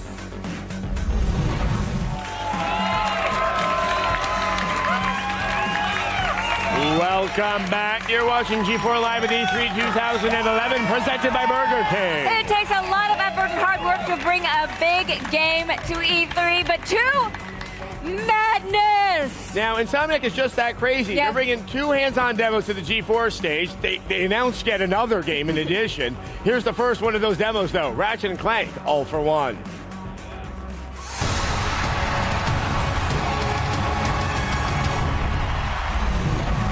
Here to walk us through the co-op adventure is studio director at Insomniac, Chad Dezern. Welcome. Thank you so much for coming and bringing us this game. Chad, it is no surprise why Morgan and I are here talking about the game. As great lovers of Ratchet & Clank. We've seen various levels of the game over about the past year. Where are we now in All for One, and what's the setting? Sure. This is Luminopolis City, which is on planet Iliac, and this is where we kick off the game. Oh. It's our training level in a lot of ways, but it's a training level that's set up against a big backdrop of story and events that are happening as you play through. And so Ratchet has traditionally been this single-player experience where you are, going through the story by yourself. How do you translate that into a co-op experience? Right, we've wanted to make a game that simply let you play Ratchet and Clank together for a long time. And, we sat down at our first brainstorming session for All for One, and we knew we had an idea when we left the session with more ideas than we could possibly execute. So for All for One, we really started out, to make a Ratchet game. We started with the delicious core of a Ratchet title, the story and the weapons. But then to that, we kind of, built the camera from the ground up to support a co-op experience that you could jump into with your friends. Actually, I want to talk about the camera, because that really is one of the hardest things you can do. I think you played the first Little Big Planet, and you're like, oh yeah, the camera pulls back too far. I mean, what is the camera doing here? And I've gathered that the camera positioning is also allowed for the graphics to kind of pop in a way that's different than usual Ratchet and Clank games. Sure, we think of it as a director's cam. And so for us, this has been like an opportunity to really frame the backdrop the way we want to. It's like a great device to show players big events that we might not have been able to achieve previously. But the camera also works very hard to keep everybody on screen together. And we've also added a few mechanics that let the group, do a little more work themselves to stay together.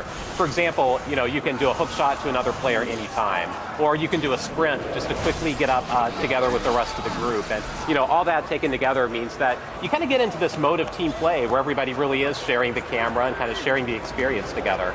Now, if you don't actually have 3 friends, if you are looking for a more solo experience, you're still going to be able to play the game. Absolutely. Yeah, we wouldn't, leave the single-player experience behind by any stretch.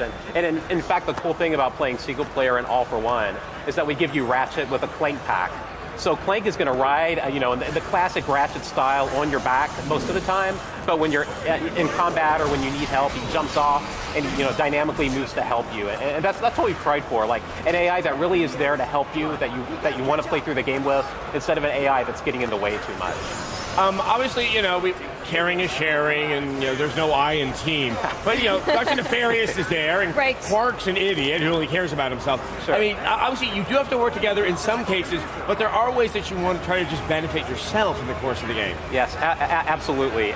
We think of it as reward yourself while you're working together. And so what we mean by that is the game supports cooperative play, there's no doubt. You work with your friends, but you're also trying to get the most bolts. So, right now this group is competing to get as many bolts as they possibly can. And the winner at the end of a segment is going to be able to buy the best weapons first. So that leads to bragging rights. I've got a rocket launcher. You guys have nothing but blasters. So you get to be the cool person on the team for a while, and you also get to be the envy of your friends. Okay, so weapons are always been a huge part of the Ratchet series, and we're going to have some crazy weapons this time too. Of course, yes. We love thinking of weapon ideas. We spend a lot of time doing this, probably an unusual amount of time, but it's fun for us. We've got the Critter Strike, which we're throwing at E3, kind of tapping into our long tradition of weapons that let you change things into other things. So this time you can change enemies into a T-Rex or a pig or a sheep. We really kind of open it up this time around. A T-Rex or a pig. That's a nice, vast swamp. Depending on how you want to play, right? T-Rex is so dangerous. I don't think that's a good idea. When you say that you can buy weapons, I mean, so obviously people can mix and match their arsenals. Not everyone's really on the same playing field all the time. That's right. We really support a couple different play styles. You could elect to upgrade the same weapon along with the rest of your team if you all coordinate and buy the same thing. And with that, when you target the same enemy with that weapon, you get a giant co-op overload effect that increases the power of the weapon you're using. But at the same time, maybe you want to specialize a little bit. Maybe you want to be the guy who's really good at stunning enemies. And so you can upgrade that weapon and kind of specialize on the team, hold enemies in place while the rest of your friends pile it on, with the rest of their arsenal. So, yeah. All right. When is it coming out? It's coming out October 18th. Yay! Yay! Thank you so much for coming. Thank you so much for coming out, Chad. Thank you.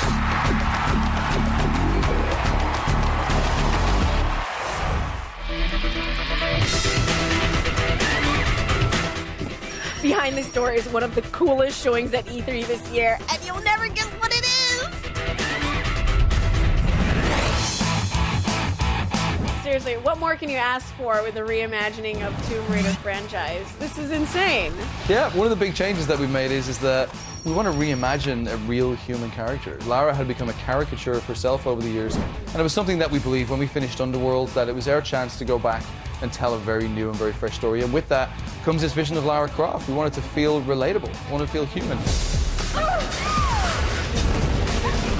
So what's new with this reimagining? So basically, we've gone back to an origin story. We've kind of tried to tell a tale of Lara Croft In her first ever adventure, she's 21 years of age, straight out of college. She's not the girl that we know of years past. She's going to go through a huge character evolution to become that forged hero that we all remember her to be.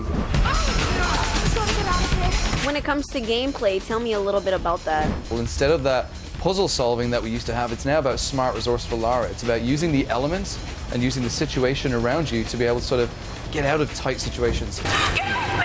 In the past, we had sort of levers we used to pull and sort of balls we used to move around. Now it's about manipulation of spaces. And then one of the big pillars is dynamic traversal, and that's before it used to be Lara moving from ledge to ledge.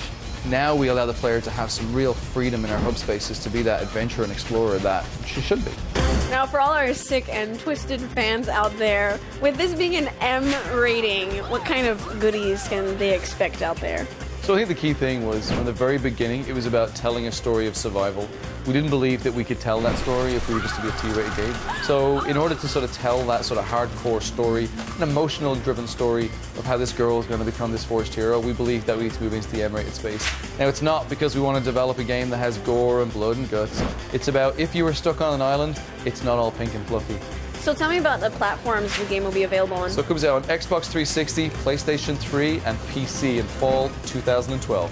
Sweet. Seriously, you need to check out Tomb Raider. Give me this. Thank you. Thanks, Carl. Okay,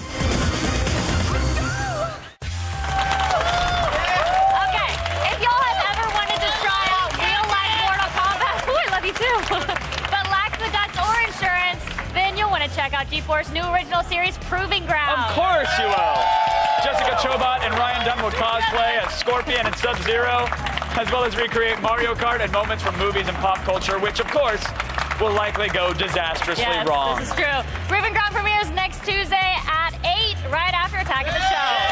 Go to g4tv.com/Proving Ground for a taste of what's in store. That's our show, the Attack one. That's true, Kevin. Coming up, fine white powder. A whole mountain of it. Oh, Kevin. We've got an exclusive pre-launch of SSX right after this short break. You're watching G4 Live at E3 2011. Stick around.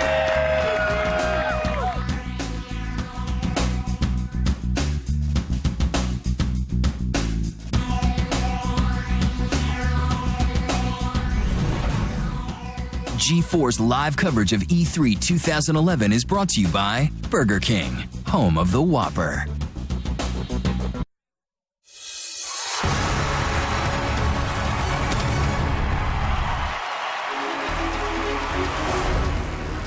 You know, here at E3, you're on your feet all day. I'm in 5-inch heels, and sometimes your tootsies get tired.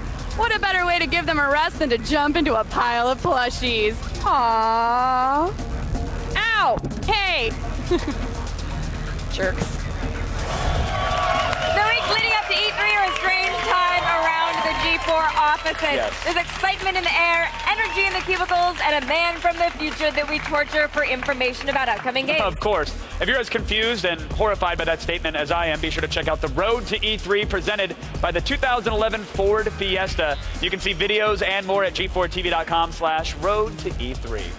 All right, guys, one of the best things about E3, and there's a lot of best things, is seeing old friends. Yes. Not actually people. No. We avoid them. We could care less. But when we say friends, we mean franchises that have been away for a little while. It has been far too long since we've gotten to play a new SSX, and we have got an exclusive look.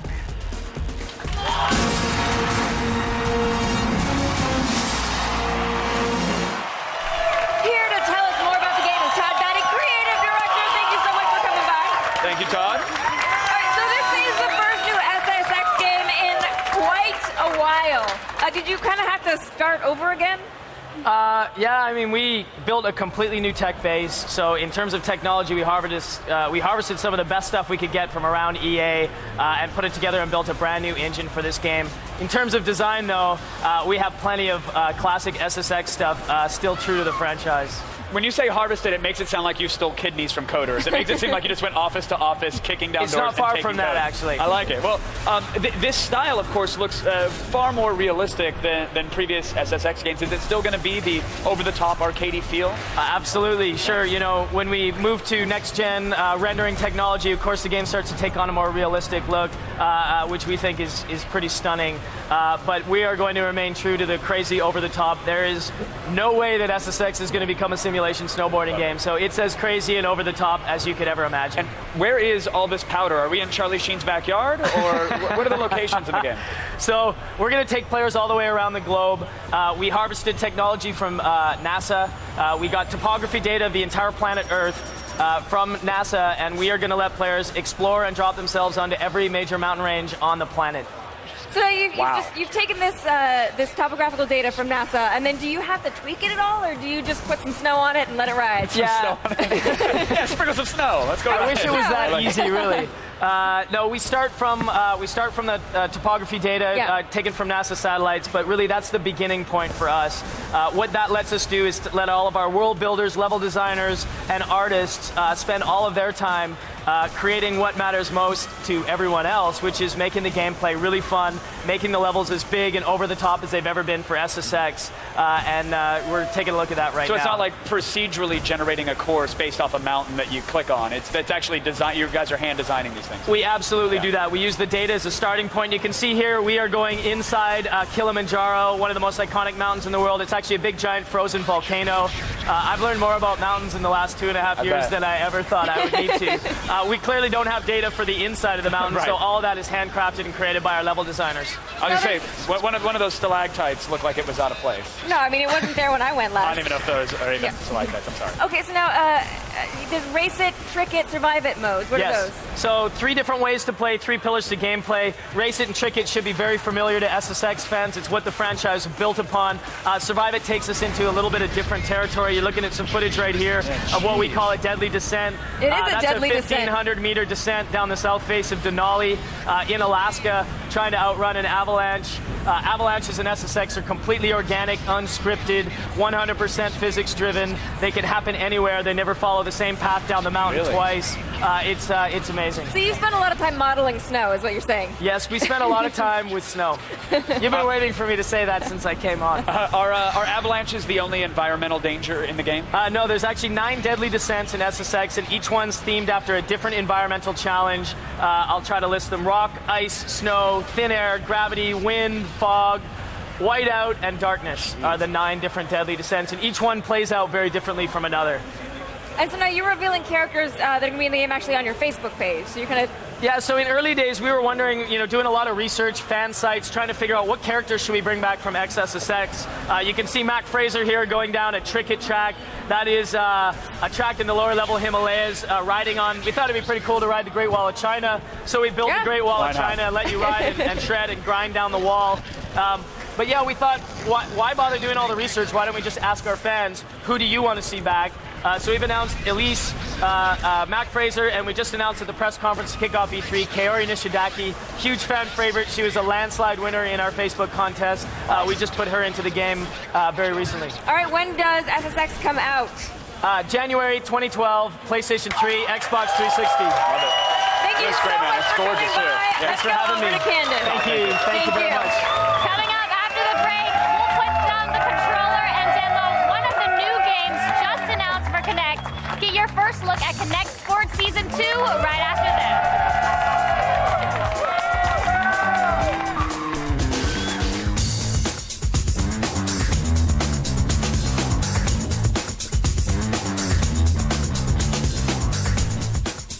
G4's live coverage of E3 2011 is brought to you by the 2011 Ford Fiesta. Drive one.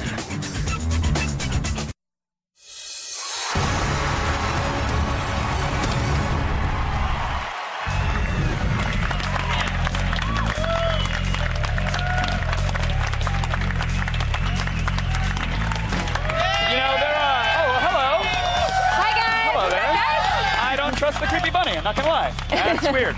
There are a lot of things we take for granted, running water, security guards. Yes. Most important of all? Yeah. Gravity. Yes, you are going to have a new appreciation for that particular force when it all goes haywire in the new shooter Inversion. Let's send it over to Jessica for more.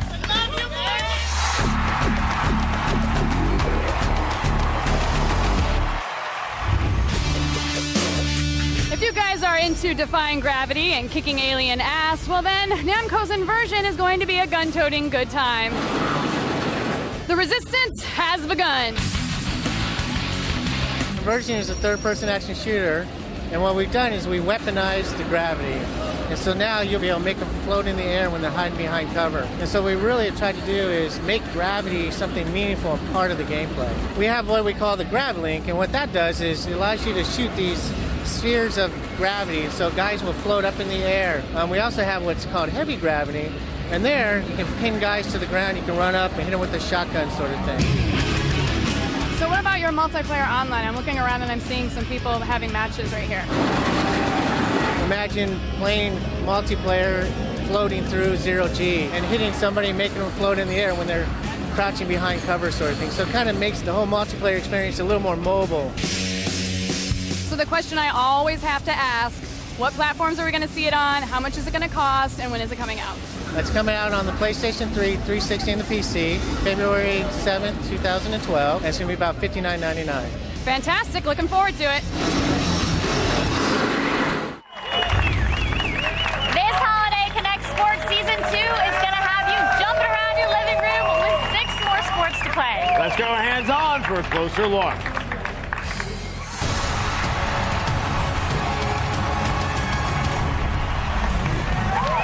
Joining us today is lead designer for Connect Sports Season 2, George Andreas. Hi. Hi. Connect. I mean, what are some of the new features? I mean, obviously you've now had a year to kind of learn what the system can do, and so what does that bring to Connect Sports 2? Well, I think firstly, I mean, you touched on it just then, but Connect Sports was the biggest selling and still is the biggest selling Connect title worldwide, so we're very, very proud of that. We're building on the success of that and moving on with Season 2. We've got things like voice-activated commands, so the guys will be showing you something in a second with American football. Awesome. We have 6 new sports ranging from American football, baseball, we have skiing, darts, nice collection of sports there, obviously golf and tennis as well. And we have some great live features, so there's a whole bunch of different things to try and push the franchises as far forward as we possibly can. And an interesting thing is we've actually learned an awful lot in the space of 10 months from when we actually finished the first Connect Sports. You know, the learning we have with Connect now is probably tenfold from what we did originally and what we learned originally. So it's great, and we're really able to push the technology really hard this time. Awesome. I think they're playing football over there in a second. I was going to go try to join them, if y'all don't mind. Yeah, because you strike me as an actual football player, Candace. Hey, you never know, Adam. You are full of surprises, Candace. You're going? Y'all have fun. I'm going. We'll talk about sports as she goes. Take my shoes Football would off. actually strike me as one of the more challenging games to have when you have no controller whatsoever. Sure, it is. It's a difficult game, but we learned an awful lot with the first Connect Sports. Yeah. So doing a sport like American football, you guys call it football, we call it American football in the UK. But we have soccer. We call it soccer, football. and you go, oh, silly Americans. So, football has been a challenging sport, but because we're able to use voice this time round, it's great because it gives you the option to actually use your voice to command the play, puts you on the field of play, unlike anything you've ever played before. So you can just call the plays, you can call a slant move if you want, you can shout hike to then suddenly get the ball. We're using the full body tracking, so you're the quarterback, you're able to throw the ball, the receiver's able to run onto the ball. So we're using a lot of the learning that we had with the first game, but actually just taking it up another notch now. So American football is one of those that's challenging. Darts is equally challenging, even though it's a slower sport. Golf is another voice one. doesn't have much in darts. There's a few ideas we have in terms of voice, but we're not going to reveal too much this time. We'll be showing that sometime in the future. Golf is another sport that we've actually brought to the show floor as well, so you can call out to your caddy, change the iron from 4 iron to 3 iron, so using your voice there. So, it's one of those sports, football in particular is one of those sports that's quite energetic. It allows you to really get involved in the action, and it's a sport for everybody. So, whatever your skill set is, we're making sure that the gameplay is very simple to play, approachable, and above all else, fun. Now, what is the challenge play mode? Challenge play, okay, so challenge play is a new thing coming to the Connect Sports franchise. It's effectively using live in a new and unique way. We have some success over there. Okay, apparently Candace is quite good at football. She's just scored a touchdown, which is fantastic. When there's no football there. Yeah. So going on to challenge players you were talking about there, it allows you to play asynchronously across live. So I can play a round of golf. I can then send you that challenge when you're not online. When you go online, you receive that challenge, and then we can play a round of golf together that way. So we don't have to be in the same place at the same time, regardless of where we are in the world. So it allows us to challenge over live in a new and interesting way. And that'll be there for all the sports as well, not just for golf, obviously for American football and for any of the other sports that we have in the package. Does the game come with soccer? It did. The first one did. Yes, of course it did. I had to say it to your American football. Okay. It was just too tempting. When does Kinect Sports 2 come out? It'll be coming out this holiday season. All right, well, great. I don't know if y'all just saw that, but I got a touchdown. Well done. So it turns out I am good at football. We heard the noise. We heard the noise. I had a good time. Congratulations, Candace. A round of applause for Candace. But obviously, thank you so much for joining us. All right, Kinect Sports 2. Thank you. Well done. All right, let's check in with Christian, who's standing by at the Twitter wall. Candace, you're such a spaz. That's why I love you. That's why we get along so well. How are you? You're such a spaz. I love you. Okay, so over here at the Twitter wall, we have a lot of things going on. I have to give a shout out to Queen Bee Lil Mama. She keeps tweeting her booty off. And if it were up to me, I would give you something for free, but we rock, paper, scissored, and, you know, you don't get it. So, anyways, 8-Bit Maiden wants to know, Candace, have you picked up any new dance moves since wandering the E3 floor? You know, I'm always picking up new dance moves, but I can't really show you right now because I'm in a dress and it's really tight. Okay. Whatever, you just played football in a dress? I did. Show it. It's called the My Feet Hurt, okay? It goes like this. Yeah, I know that one really well. That is very awkward. Yeah. And a little disturbing. That's the story of my life, Kristen. It's the story of my life. I'll show it on a tag. I'll show my new moves on a tag. Okay, 8-Bit Maiden, I hope you're happy with that. All right, well, just for that tweet, you have won an Xbox 360. Woo! And a one-year membership to GameFly for free video game rentals. For complete rules, go to g4tv.com/win. Now let's go over to Kevin and Morgan.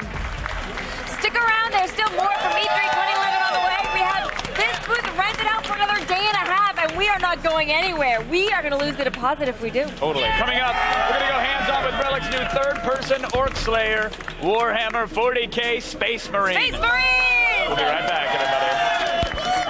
The Marine in space. Amidst all the cutting-edge games here at E3, nothing is more satisfying than the classics. You guys should have been here 5 minutes ago.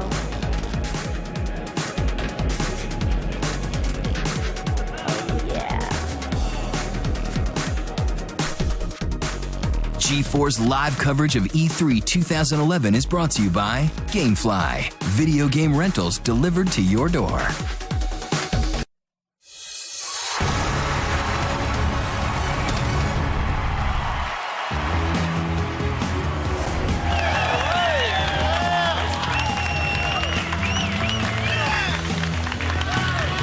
Keep going. Welcome back to G4 Live at E3 2011, presented by Burger King. Now, Space Marines have become a video game cliche thanks to the life of Master Chief and Marcus Phoenix, but where did they actually get their inspiration?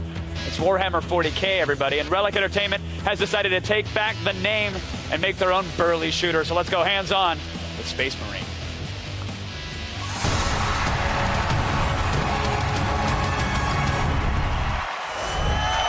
Here to walk us through this orc-killing sim, Raphael Van Lierop, lead producer, but Raphael Van Lierop. Yeah. Did I butcher that, or is that right? No, you did it perfectly. Best name we've had on this damn stage all E3. You're now the Duke of Awesome. If we can get that up. Thank you. There you go.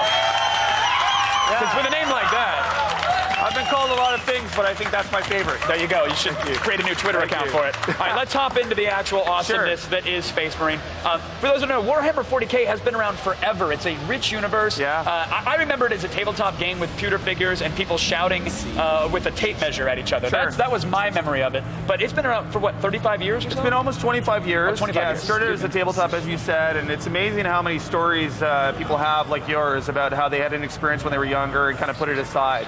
And it's been amazing to be making this game and be able to touch such a strong chord with people, all those memories and things. I'm really excited about Space Marine because we can bring them, give them an opportunity to get back into that fiction, get back into that universe in a very accessible way as an action blockbuster. And why are we slaughtering all these orcs? What have they done to upset our delicate, fragile space marines? Well, the thing is, in the world of Warhammer 40,000, humanity is surrounded by aliens, bent on its utter destruction. Really, the Space Marines stand in the way of that happening. Forge World Graia, which is the setting of Space Marines, just been invaded by a massive orc army. The Titan war machine is one of the most important parts of the war effort that's built on this planet. The orcs want to get their hands on it, and you have to stop them. Okay, so then orcs aren't just misunderstood. They're actually jerks that should be exterminated. They're pretty bad. Okay, they're good. pretty awful. Well, at least it's cut and dry. I like that. Now, it's a third-person shooter. That's right. And there's no cover mechanic. There's no cover in, and really that comes back to the core fantasy of being a Space Marine hero. In Warhammer 40,000, Space Marine is something very specific. It's not just a generic sci-fi warrior. Right. It's a specific character, and really these guys are all about being confident on the battlefield. That's why they're dressed so conspicuous with that bright armor. It's really about being confident, striding forth, taking all the weapons and the tools and the training they have and just dominating. Yeah, they're proud to be a big, shiny target. They're That's like, right. Come on, bring it. I'm not hiding. They're not hiding. They want to strike fear in the hearts of their enemies. And this, by the way, it looks gorgeous. This looks phenomenal. What are we seeing here? How far into the game experience are we? This is a couple hours into our single-player campaign, and as I said, you've been sent here to try and protect the Titans. This is the outskirts of the Titan factory, and the orcs are trying to break through the main gates. So you're going to try and stop them.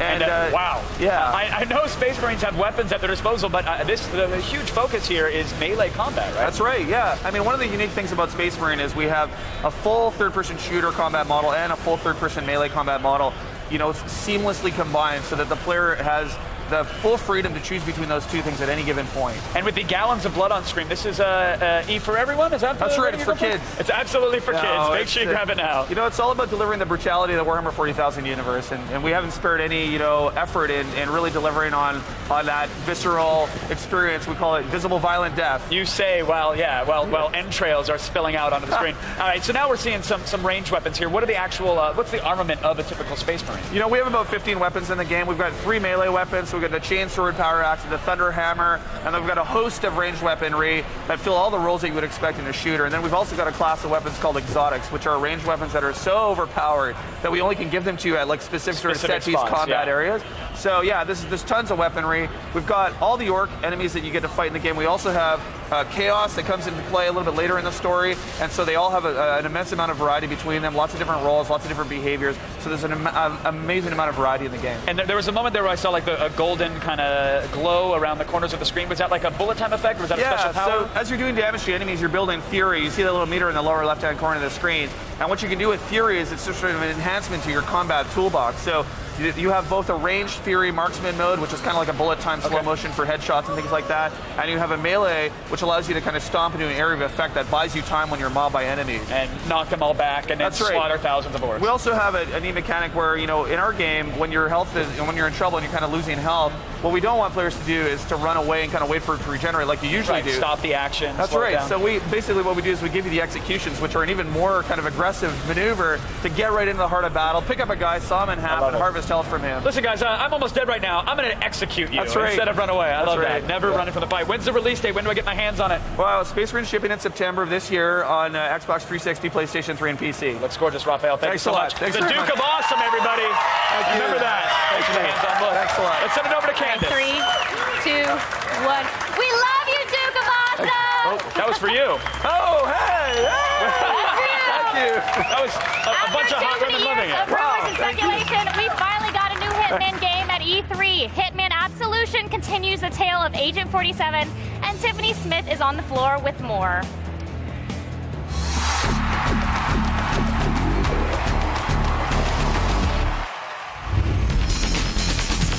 Think James Bond is a bore? Well, then Agent 47 is your man. Or shall I say, Hitman. Some of the new features is something called Instinct.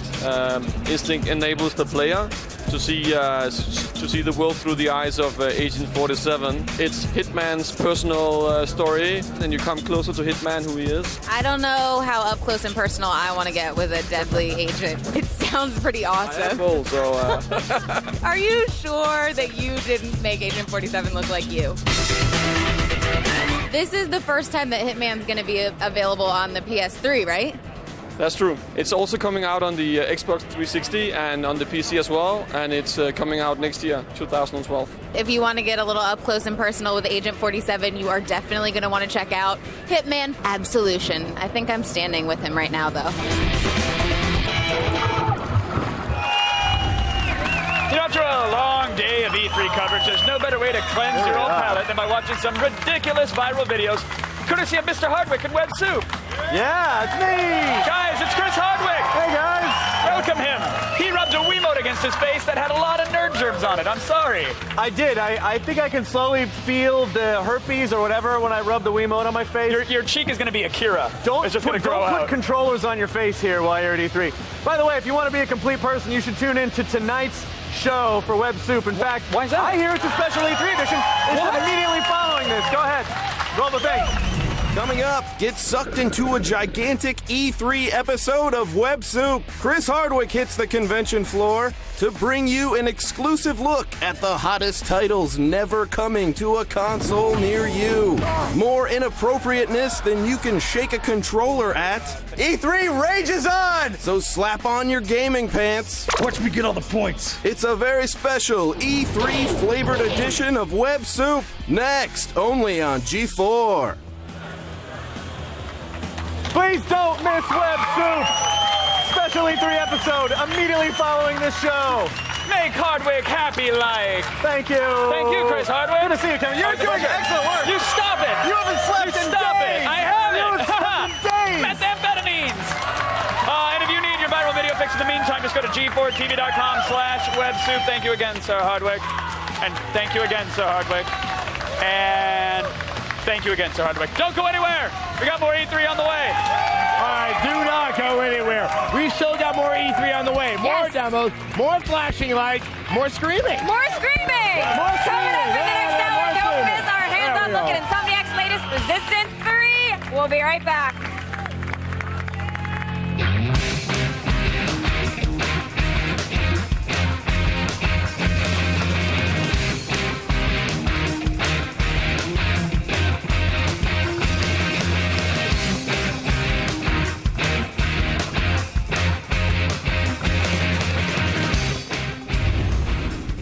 G4's live coverage of E3 2011 is brought to you by Burger King, home of the Whopper.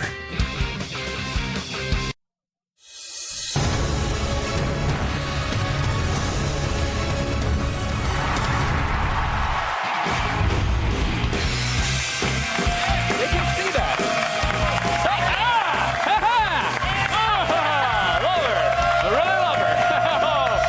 One more. Go ahead.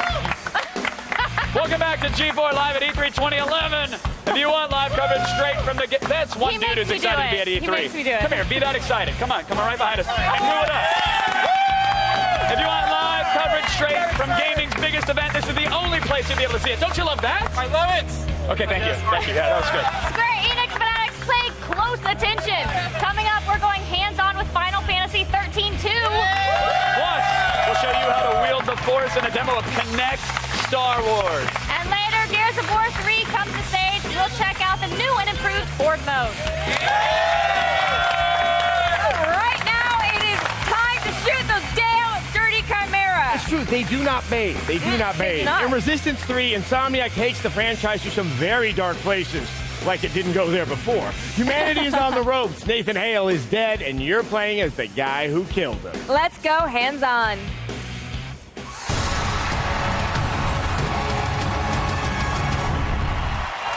Joining us now is Marcus Smith, creative director at Insomniac Games. Okay, Guys, so yes. do these people know it's E3? People are trying to play games. Can you guys keep it down? I don't think you're right, gonna keep you're these right. people quiet Okay. for anything. Okay, so kind of said the end of Resistance 2, Nathan Hale doesn't really make it that well in the end. What? So who are we playing? Spoiler.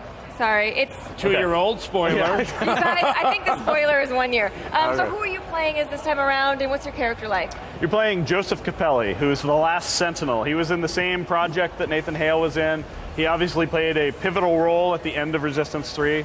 And he's kind of like the ex-gunslinger who's hung up his guns, his killing ways. He's gone back to he has a family, and he's He's trying to just stay out of the way of the Chimera, kind of live a life, but of course they draw him back in. So, what is kind of the scope of the game? I mean, we saw America and Resistance 2. Sure. But in this game, are we seeing all of America again, albeit from an even darker, more sort of dirty, messed up way? No, we jumped around a lot in Resistance 2. In this case, it's a straight road picture. It's you're leaving your hometown in Oklahoma, and you're going to New York City. And along the way, you know, things happen. You never know where you're gonna end up. In fact, today's level, you literally drop from the sky into a Appalachian mountain forest where you're being hunted down by Chimera. Well, it's interesting because we've seen urban up until this point. This is the first that's kind of wooded. Yeah, so we're trying to bring just a little bit to show you the variety that you'll get out of Resistance 3. We've shown Haven, the hometown, seen that being decimated by big evil monsters, and now this is a much more subdued, you being hunted. You have to be extremely careful. For example, James just died. James! No pressure. James Stevenson, everybody! James! And Must have been the pink controller. it's the pink controller. Yes. It's James is playing with the pink controller, and that's been a fan favorite so far of the show. So this game's actually less about this military team and more about Yeah. regular people and how they're dealing with this situation. Yeah, that's right. This is Joseph Capelli. As we said, he's the last Sentinel. He's just a guy at this point, and the people that he's fighting with aren't superhero military guys. They're just Joe Schmo from down the street. So the people you will be fighting with when you're fighting with people, this level is you're all alone. But when you're fighting with other people, it's just going to be normal guys. So it's not so much like tactical military shooter. It's more like, how do we survive when the world is completely overrun by Chimera? You still have good weapons, though. Oh, hell yeah. I mean, and the weapon wheel is back. Weapon wheel is Yes! back. Weapon wheel is back. That's right. You know, I could do say love a chicken weapon feet wheel. and make them cheer.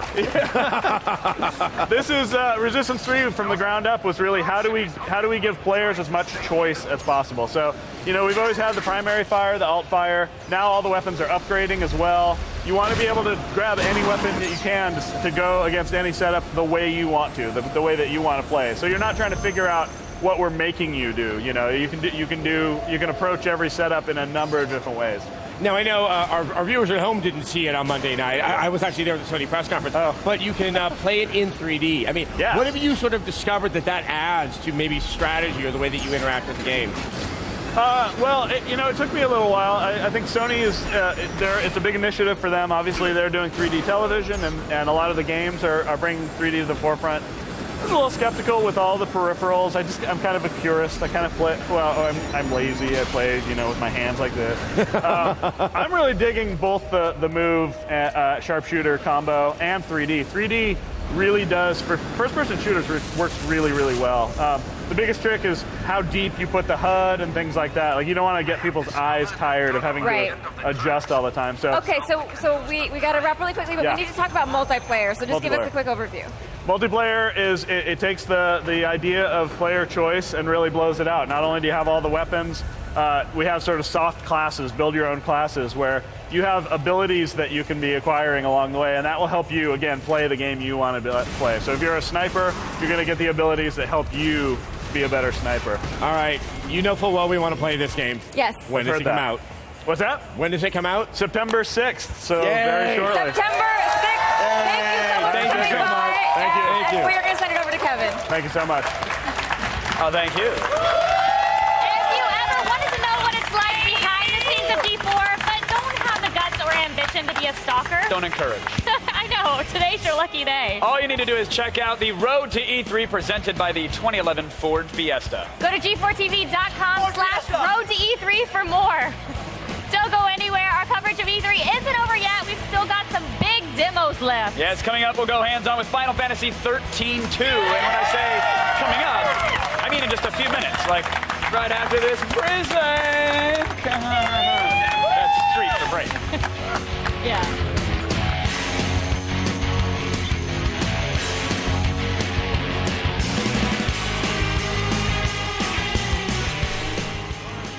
I have have easily found the coolest booth here at E3. I'm hanging out with a company called Immerse, and they came up with this little doohickey right here called the Core FX. Basically, it turns your entire body into its own personal sound system. You can hear everything, you can feel everything. It's all interactive. It is awesome. I absolutely love it. This is so cool. G4's live coverage of E3 2011 is brought to you by the 2011 Ford Fiesta. For more on the road to E3, visit g4tv.com/road to E3.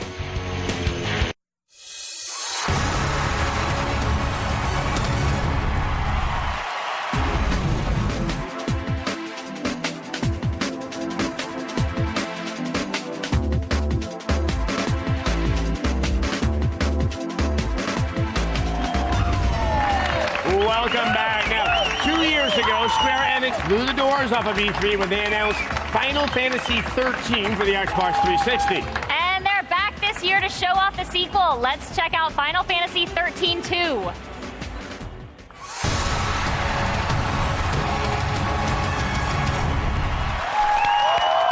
Joining us for this hands-on demo is Park Rasat of Square Enix.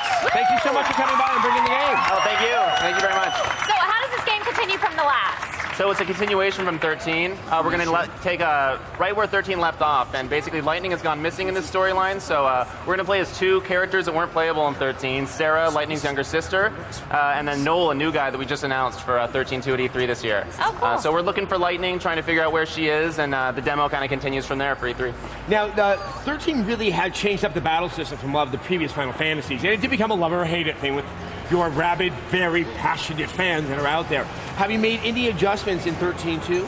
Absolutely. You know, we've kept the paradigm system mostly intact. I think, you know, people did like the pacing of it, the fact that you can switch between roles very quickly, kind of go defensive or offensive in the same battle. But what we tried to do is add a little more strategy, layers of that into the game. So one of the first things we're showing at E3 this year is that That's you can really now... cool.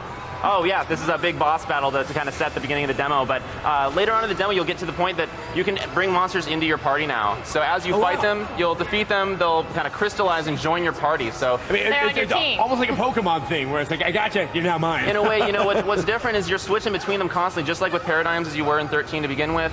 You're now switching between monsters in the middle of battle, and it'll happen very quickly, kind of responding to what the enemies are doing, and you can kind of strategize that way. Okay, I'm also hearing of the term Mog Clock. Is that something you can speak to? What does it mean? Absolutely. It sounds nice. So in, I in like 13, one of the biggest differences is that enemies were persistently on the screen. You can kind of approach them and attack them at will. In this game, they will appear randomly, but when they do, there will be a little clock that shows up at the bottom of the screen. And what that does is it ticks away. If you're able to engage the enemy when it's in a good spot, a green spot, you'll get kind of a preemptive strike. So you'll have an advantage in combat. If you don't, then you get a disadvantage. So it's just a way of bringing the field back into battle a little bit more, putting more influence into how you play the game in the field. Cool. How does cinematic action work in battle? Cinematic action is new to 13.2. Basically, in the middle of battle, you'll get these small cutscenes that'll take place. Like this right here? Yeah. You'll see button prompts come up. If you can complete those successfully, then you're going to get some advantages. So in this case, what we're seeing here is that Noel and Sarah got some buffs applied to them. Their attack power is increased here. If you fail, it's not game over. You're going to get damaged in this one. But it's a very nice way to kind of engage the player in a moment that traditionally is rather passive. Exactly, yeah. We're trying to kind of merge those two concepts of cinematic and battle and bring that all into one now. At the same time, you know, if you fail some of those QuickTime events, you don't just get an error button. Sometimes the event will play out differently. So some players may want to fail them on purpose to see what happens. In some cases, kind of comedic. Now, side quests. How are they being handled in this one? Because that was also something that was slightly different than 13.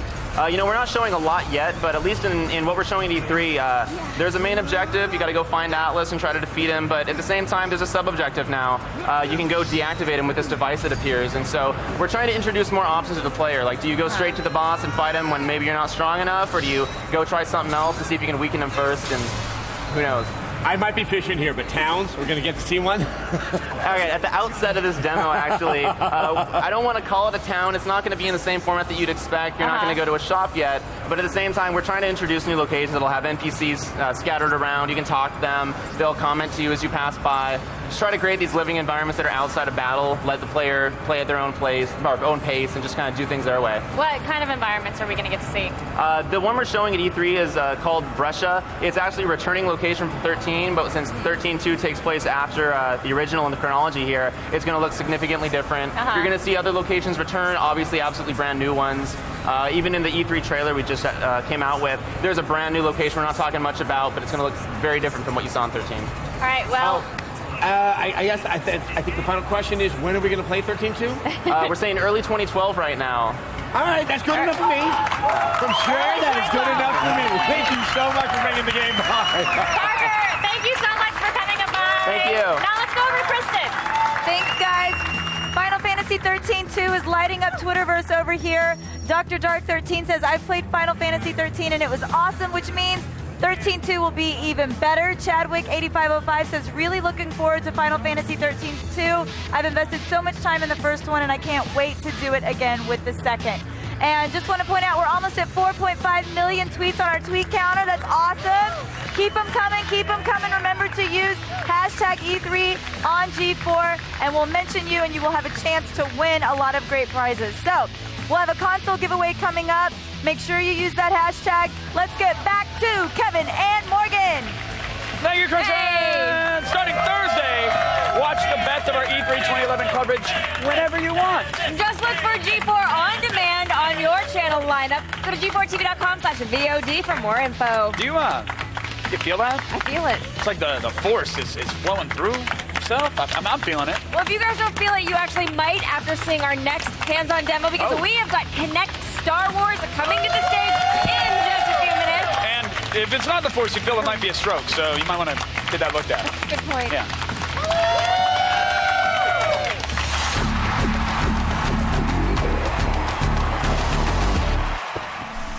E3 is one of the funnest places on Earth. I'm at the Prime World Bounty House with the Nival girls, and we're having a blast.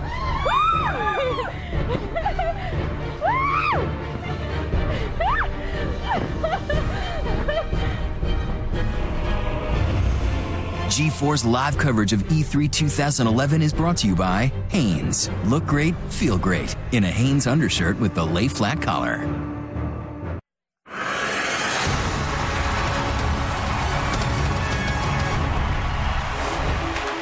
G4's new documentary series, Bomb Patrol Afghanistan, will embed viewers inside an elite U.S. Navy explosive ordnance disposal unit patrolling the battlegrounds of Afghanistan. Right now, take a look at an unprecedented sailor's eye view of the most dangerous job in the world.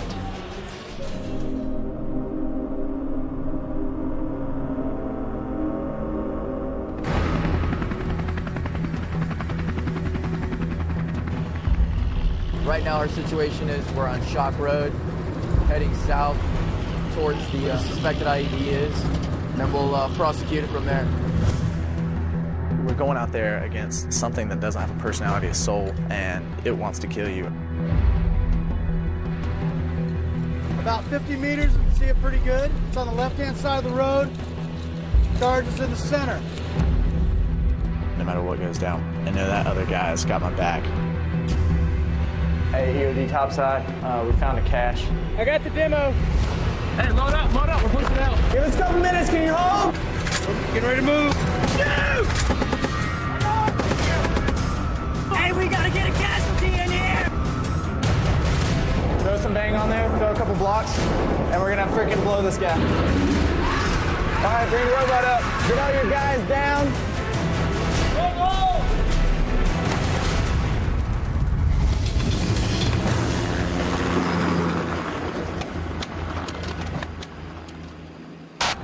Loves her job.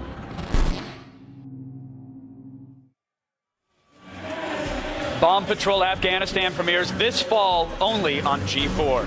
Go to g4tv.com/Bomb Patrol for more.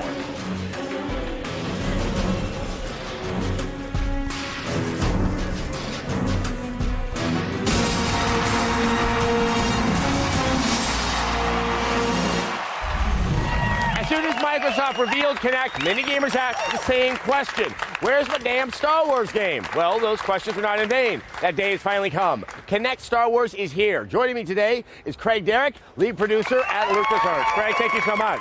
Thank you. So I guess everyone can tell I'm about to start playing it with you. But that's right. What is kind of the basic gist of the game? A lot of people wondered if it was on rails when they saw it at the Microsoft press Not on conference. rails. The gist is we're gonna go into the world of Star Wars. We're gonna be Jedis. Okay. That's what we're gonna do. Now, in terms of enemy selection, so how do you sort of control your movement through the world? So we're gonna show you. So let's jump in. All right. And now move your body around and just focus on a guy and just start swinging. There you go. Now, all right, now, right. Now lean forward. Like, let's do that. Like, there we go. All right, I'm gonna jump towards the. Oh, okay, that works. There we go. No, but I have to say, I am. Oh, hold on, horsepower. There we go. And then if I lean forward, I'm gonna dash There you towards go. him, You got hit him. And then I'm gonna bring that guy over to you. Yeah, please. There you go. Send enemies Have my him way. dance in the air. Throw him there. All right, let's go take care of this tank. So now what we're gonna do is we're gonna break up the action a little bit. Now we're gonna just use the force. Okay. Concentrate. Lift it up. Now let's not fight against each other. Let's throw it to the left. Okay. And just heave it. There we go. All right. Okay, cleaning my room would be so much easier. All right, so there's more guys. We're gonna jump in there and jump. So I have to ask, how challenging is it to sort of develop it where you can select the enemies, you can have that much free roaming in a game like this? It's actually quite open. You know, you want to be able to move around freely, but at the same time, you want to direct people to the action. You don't want to necessarily get into a place where you're just guided completely. All right. Oh, we got him. I force pushed him. Now what you're going to do is like repel back. This guy's going to fire at you, so you can block with your lightsaber. Okay, I was about to ask if you can do blocks. Let's see what happens when they shoot. You can repel back, or you can just move forward. All right. Jump over those guys, swing at them, knock those shields down, slice them up. You got me a little bit schwitzy. All right, now so does the game actually sort of have a clear narrative? And where does it fall in the Star Wars universe? The Jedi Destiny is going to fall between episodes 1 and 3. You're going to start off as a Padawan. You're going to learn how to be a Jedi from Yoda, and then the whole career progression is really about becoming a Jedi Knight or even a Jedi Master. I do have to ask, even though Connect is all about not holding anything in your hands, there is that fantasy everyone likes to. You know, hold something in their hands. I'll take a toilet paper roll and call it my lightsaber at times. You can do it. It's okay. It's not going to obstruct anything from the game itself.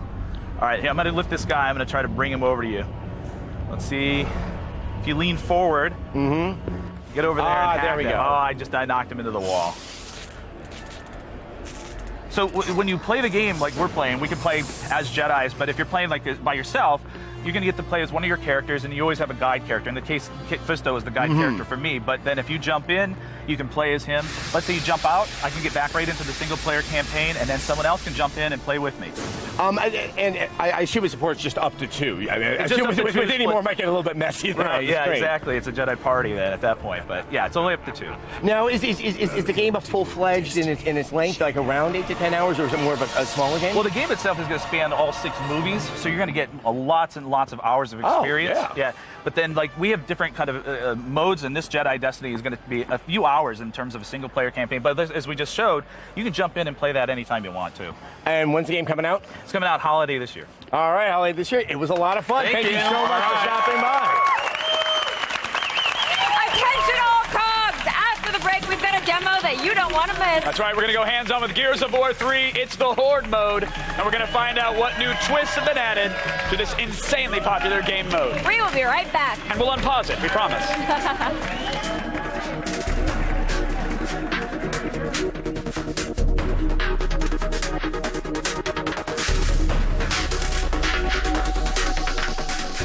G4's live coverage of E3 2011 is brought to you by Kit Kat Bars. Break time, anytime.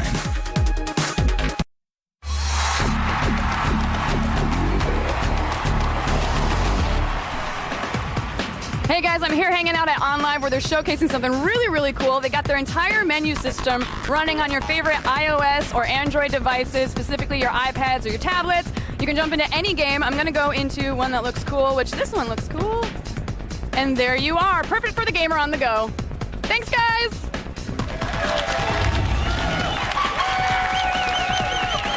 All right, welcome back. Gears of War 2 brought the words Horde mode into the gaming lexicon, and it's been copied by pretty much everybody else ever since. But Epic is bringing back the popular mode to Gears of War 3 and adding some new twists as well.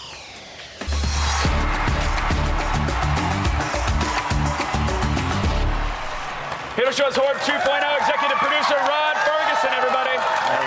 Thank you for braving the hangover. You guys had a phenomenal event last night. Ice-T on stage, Body Count. I know, it was crazy. That was insane. Debuted the Gears of War song by Body Count. I have the voice that showed I was singing along with it as we went. I remember about 3 words from the song in between the black and the other confused memories. And he's very accurate on the water bottle throws. I got hit twice. Exactly. It was nice. It was a wild one. But let's talk about something even wilder, Horde Mode 2.0. Yes. This ain't your daddy's Horde Mode, right? It is not. So how have we gussied this up? It's 2.0, so it's reflective and shiny and HTML5? Yeah, exactly.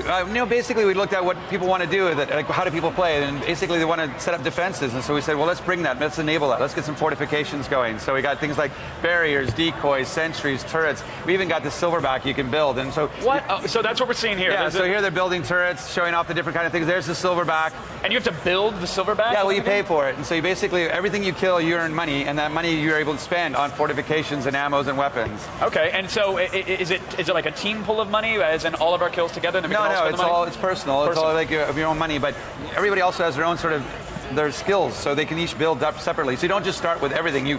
The very first time you play Horde, you're gonna have like one wall, that you can build. But and it will crumble soon. Exactly. But as you build it, you'll get more money, and you'll be able to get your skill up, and then you'll be able to unlock bigger and bigger build, all the way up to laser fences, and like I said, and the silverback. And I saw the turret going up for a second there. Then I saw a shield being added to it. Are there different levels to each upgrade? Or? Right. So we have a whole bunch of different levels. Some of them are just like you can repair cheaper. It's cheaper to build. But some of them just give you new abilities, more ammo that are more durable, that kind of stuff. And you've already confirmed the silverback will be there, so we can hop in it, march around, and mow down. Yeah, absolutely. And what you're seeing there is that because Horde is all about co-op, we have weapon swapping, ammo swapping. We can even give money. So we were seeing Wife that last swapping? night. Wife swapping, yeah. 3.0. There's a fishbowl, little keys in the fishbowl. It's all good. I have no idea what you're talking about, good sir. I have no idea that in that level of detail with how those things go down. Congratulations.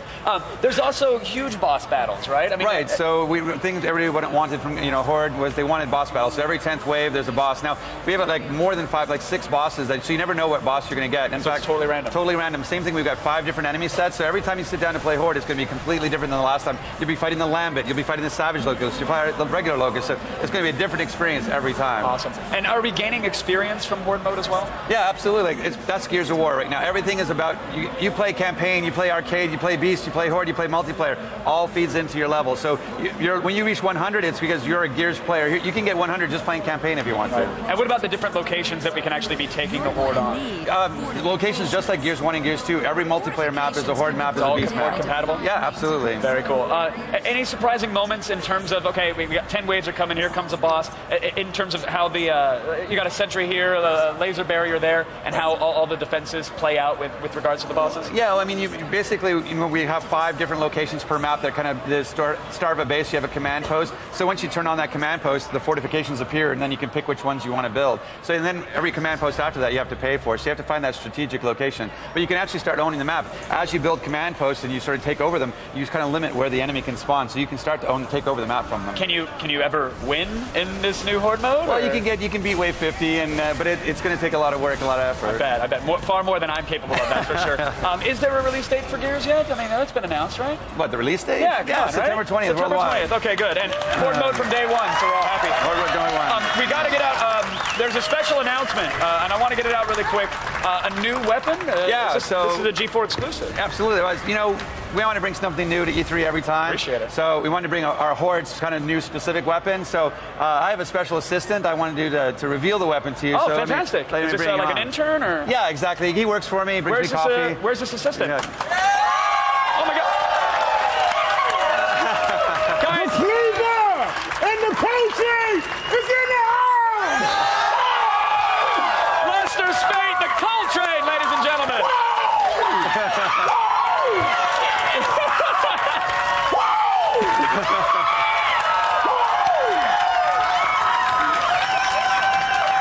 One more because I need it as a text message alert. There we go. All right. Lester Spate. is. I was glancing over there, Lester, and I didn't know where you were. I had no idea. And then I saw the booth bays and got confused. And, saw that. Yeah, it was very easy for you to hide on our set. Were they your security right there? That is security. Okay, good. That is security. Yeah. What is this fantastic weapon that you've brought out here? So this is the Butcher's Cleaver. So like in any when you played Horde, you can kill him all or drop his shield. So in Gears 3, Horde 2, when you kill a Butcher, you can pick up his cleaver and then you can just unleash the cleaver and start chopping up the locusts as you go. It's awesome fun. I'll just keep it in my back pocket. Yeah, exactly. You just roll around that case? NECA is making these, so much like our Lancers, you'll actually be able to buy this in the store and have all kinds of TSA That's awesome. fun all your own. Yeah, exactly. You don't keep it in your back pocket when you're flying anywhere, do you, Lester? No.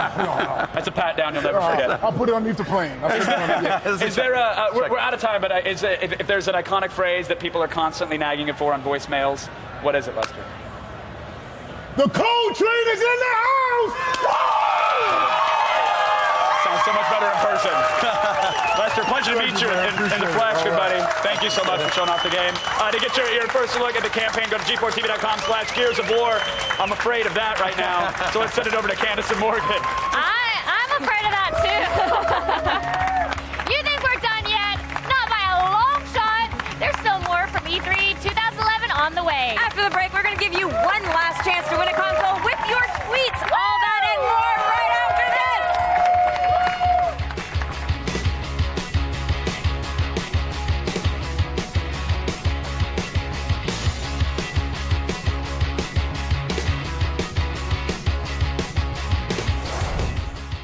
G4's live coverage of E3 2011 is brought to you by GameFly, video game rentals delivered to your door. Tomorrow, E3 2011's biggest games hit the G4 stage, and we're giving you unprecedented access. The people that brought you the double-fisted duo of Doom and Quake are back with Rage, an explosive game changer that will blow you out of your seats. Then, get ready for some high-octane racing with our turbocharged look at Need for Speed: The Run. Plus, we get an exclusive look at Kingdoms of Amalur: Reckoning, an open-world RPG from master storytellers R.A. Salvatore and Todd McFarlane. And if you thought those games were explosive, wait till you see mech shooter Hawken demolish an entire metropolis. You don't want to miss this. All that, plus exclusive interviews, the latest trailers, and all the news as it breaks. You guys never cease to amaze me. E3 2011 is the biggest gaming event on the planet, and it's only on G4.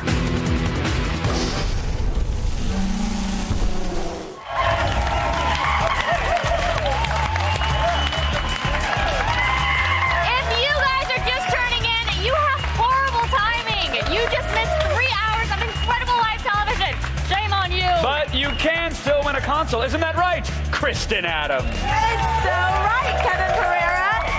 And any minute we're going to cross the 4.5 million tweet mark. I'm so excited about that. It will happen.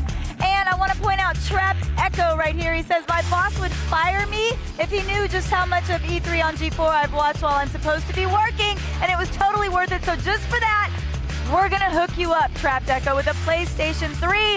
Keep those tweets coming with the hashtag E3 on G4. For complete rules, just go to g4tv.com/win. All right, back to you guys. Thank you so much, Kristen. Thanks, Kristen. You guys, we saw a ton of games today, from Arkham City to Final Fantasy. Adam, pick a favorite, good sir. Okay, I think it's just pointing out, Arkham City seems to have resonated with the world as it was trending worldwide on Twitter, so everyone knows that one's strong. I was going to point out All for One. It is so hard to do co-op that isn't like a shooter form. Right. And you just look at that, the way the camera works, and the fact that it's fun and silly. It is a nice, fresh way to approach co-op. Agreed. Yeah, I'm going to have to say that I was very surprised by Fable Journey. I admit that I went into it thinking this was an on-rail shooter. I'm a huge Fable fan, and I was very disappointed. And then Peter Molyneux came. Okay, I got suckered into Peter Molyneux. That's fine. But he came and he said it's not on rails. You can wander the world freely. So that is really exciting, and I'm looking forward to learning more about that. My favorite was Connect Sports Season 2. Yes. Oh, yeah? Because I learned that I can play football. Yes. And you got a touchdown. I got a touchdown. Did you try to spike the virtual football that didn't even exist? No. Oh, okay. Someone's saying Candace is trying to spike the ball. I'm like, that's awesome. If I was, I didn't realize. If I had to pick one, it was for me. It was actually SSX, which was a huge surprise for me. The real-world environments, the topographical data, the NASA maps, the ability to pull off such sweet moves. Like, I loved old SSX. I'm excited for the new one. It looks amazing. All right, well, that's it for today's coverage of E3 2011. Tomorrow we'll be back with even more from the floor at the same time at 6 p.m. Eastern. Now that is more news, more hands-on demos, and more chances to win free gaming consoles. I have a feeling Did they see the want sass? that. But the question is, there's a big question. Will we have more Chris Hardwick? More Chris Hardwick? I don't know.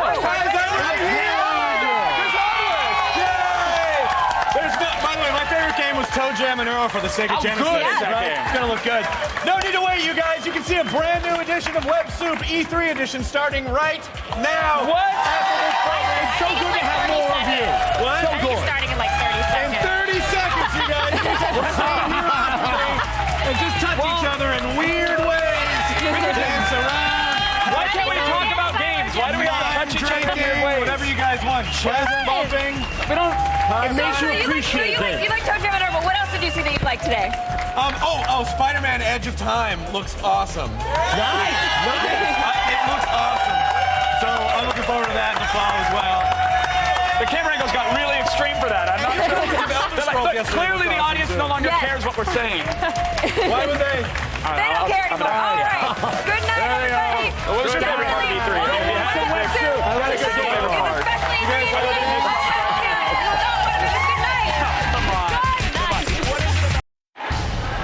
You've been there since the beginning.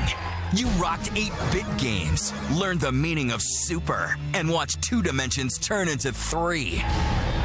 You saw D-pads transform into analog sticks, cartridges make room for discs, and the explosion of online gaming. The world of video games is constantly changing. You can't predict the next evolution, but you can be there when the world finds out what it is. This is where it all goes down. This is E3. Perfect. You've seen how far video games and technology have come since the days of Pong. Now it's time to discover the next step. Whether you rock handhelds, consoles, or monster PCs, this is your place. This is your time. We've got all of the biggest games, mind-blowing trailers, and demos that will leave you speechless. The latest news straight from the show floor. Insight into the minds of industry greats. There's only one network ready to bring you the future. This is G4, and we're about to take you on the ride of your life. The only question is, are you ready? Day 3 of G4's live coverage of E3 2011 starts right now.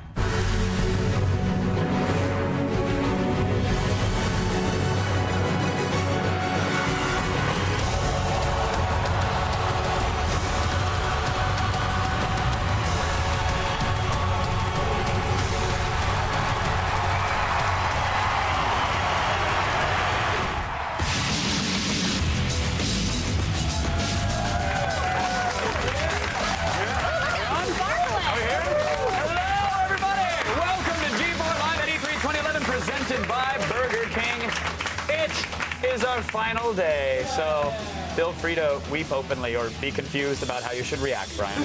I'm Kevin Pereira. Good to see you. And I'm Candace Bailey. We are coming to you from our home base, the G4 Studios in Los Angeles. Today we're going to check in with Adam Sessler, Morgan Webb, and Blair Herter, who are on the floor of the Los Angeles Convention Center. We got even more demos and, of course, the show's biggest games. 3 more hours of this madness. Coming up, we'll go hands-on with Rage, the long-awaited shooter from id Software. Plus, you don't want to miss our exclusive look at Kingdoms of Amalur: Reckoning. It's a flagship game from Kurt Schilling and 38 Studios. Then a demo of Far Cry 3. Ubisoft announced the open-world shooter this week, and we've got all the details. And later, we're going to talk with Insomniac's Ted Price about his new game, Overstrike, and the trailer that has every everybody talking. Yes, it does. Even people that have never spoken a word in their life. They're talking about That's it. it. It's crazy. E3 is such a big event, it's nearly impossible to cover everything, especially from the confines of this studio. That's why we called in everybody on the G4 payroll, and some of the interns as well. Here's what they'll be bringing you from the floor throughout the show. Look, a lot of people are talking about games, you know, Call of Duty, Spider-Man, X-Men, or gaming systems, Wii U, or the Vita, but no one is talking about these awesome booths that are here. This is Activision. You can land a plane in that booth. Look at that. It's not a booth, that's a hangar. So more on these awesome booths when we come back in a minute. E3 is batting 1,000 so far. Are you as much of a Zelda fan as I am? Well, if you want to play it, you have to be on the floor here at the Nintendo booth. Now, there's so much more to come, but if you excuse me, I have a kingdom to save. It's day 3 of E3 and things are still crazy. Tons of people walking the show floor. I'm about to hit up the EA booth so I can get hands-on with one of my favorite titles, Mass Effect 3. But don't go away, there's still plenty of cool stuff coming right up. I am here at the Xbox Connect Fun Labs booth, and there is so much to cover here at E3, you guys.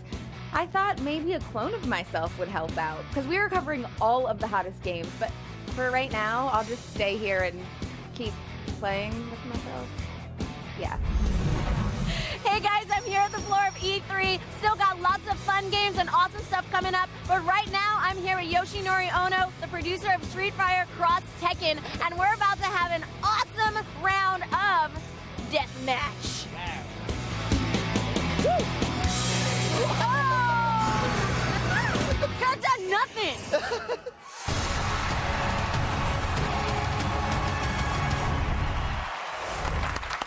Okay, if you ever wanted to know what would happen if a giant asteroid hit the Earth, and you're not Morgan Freeman, who would already know the answer to that question. Just be president in that case. It actually turns into a new first-person shooter from id. Yes, joining us now for a hands-on look at Rage is creative director at id Software, Tim Willen. Yes, Tim. Thank you so much for coming. It's awesome. So, the game is coming out this year. We've seen quite a bit of it. What's the section of game that we're looking at here? Well, what we have today is the Authority Prison. Everyone's been talking about Rage. Oh, it's just mutants. No, we have a lot in Rage, and what we're showing at E3 this year is the Authority, this elite military-styled force that you fight against. So I think that brings in a little bit of the story. An asteroid does hit the Earth. Yes, there are mutants, but there is some politics and there is some power struggle that's going on. Yeah, when you step out of your arc, you find a world that is much different. There's settlers and bandits and mutants, and then ultimately you discover that the Authority is trying to control the future of mankind, and that's who you fight against. All right, so that's a very clear enemy, but we've taken a look at a lot of the characters in this game so far. Nobody looks nice. You do have friends in the game. So how do you decide who's nice and who's not? Who's your friend and who's your enemy? Well, if you're playing an id Software game, if somebody shoots at you, they're not your friend. That's a good point. I'm just in general. Okay, I'm going to apply that to real life as well. Well, what we try to do with Rage is really make a compelling story. And when you show up in these settlements and these towns, people are desperate, they need help, and then they send you off to fight these bad guys. Now we're looking at the spider bot here, and I think this plays in well with the Authority, is that you do have to change up your playstyle depending upon the enemy. And obviously, I would assume that this is the most complex AI enemy that you're going to find in the game. Yes, you're absolutely correct. In most games, you got two guns. The AI, they know exactly what you have. But in Rage, when you pick something up, you have it for the whole game. We have weapons, we have ammo types, we have engineering items. So our AI has to be advanced enough to understand and react to whatever you're doing. Right. And then on the weapon side of things, let's expand on that a little bit. You guys are known for very creative and very destructive weapons. So let's talk a little bit about those. You guys made the BFG. The greatest name of a gun in the history of video games. So let's talk about what you guys have here, and then are they upgradable? We live in a world everything needs to be upgradable. So I assume the things you're doing with the weapons you already have is incredible. Yes. Apart from just ammo types, and we have some really cool ammo types. My favorite is the Mind Snare dart, where you actually shoot somebody, you take control of their body, you walk them around, and then you blow them up. How fun is that? Yeah, that is fun. Yes, it's awesome. And then of course, actually we're blowing up a guy right now here. He's gonna go by his buddy there, and then boom. Yes. If only that had real world applications. And no shortage of blood in game. I love that too. No. Obviously, with the diversification of the weapons, which is not something actually that it is known for, we're also seeing a diversification of how you play the game and how you operate in the world. If you wouldn't mind speaking to that. Oh, yes. In the past, our games have been run and gun. You have your shotgun, you blow anything up that's in front of you. But in Rage, there's a lot of tactics. With your engineering items, you can place defensible things, offensive things, and really, it's all player choice. That's the important part of Rage. All right, and a lot of times in the past, you've made these incredibly kind of intricate and almost linear, tense experiences in your games. Now we're seeing this massive open world environment. Just how big is it in real world miles? How big is this game, sir?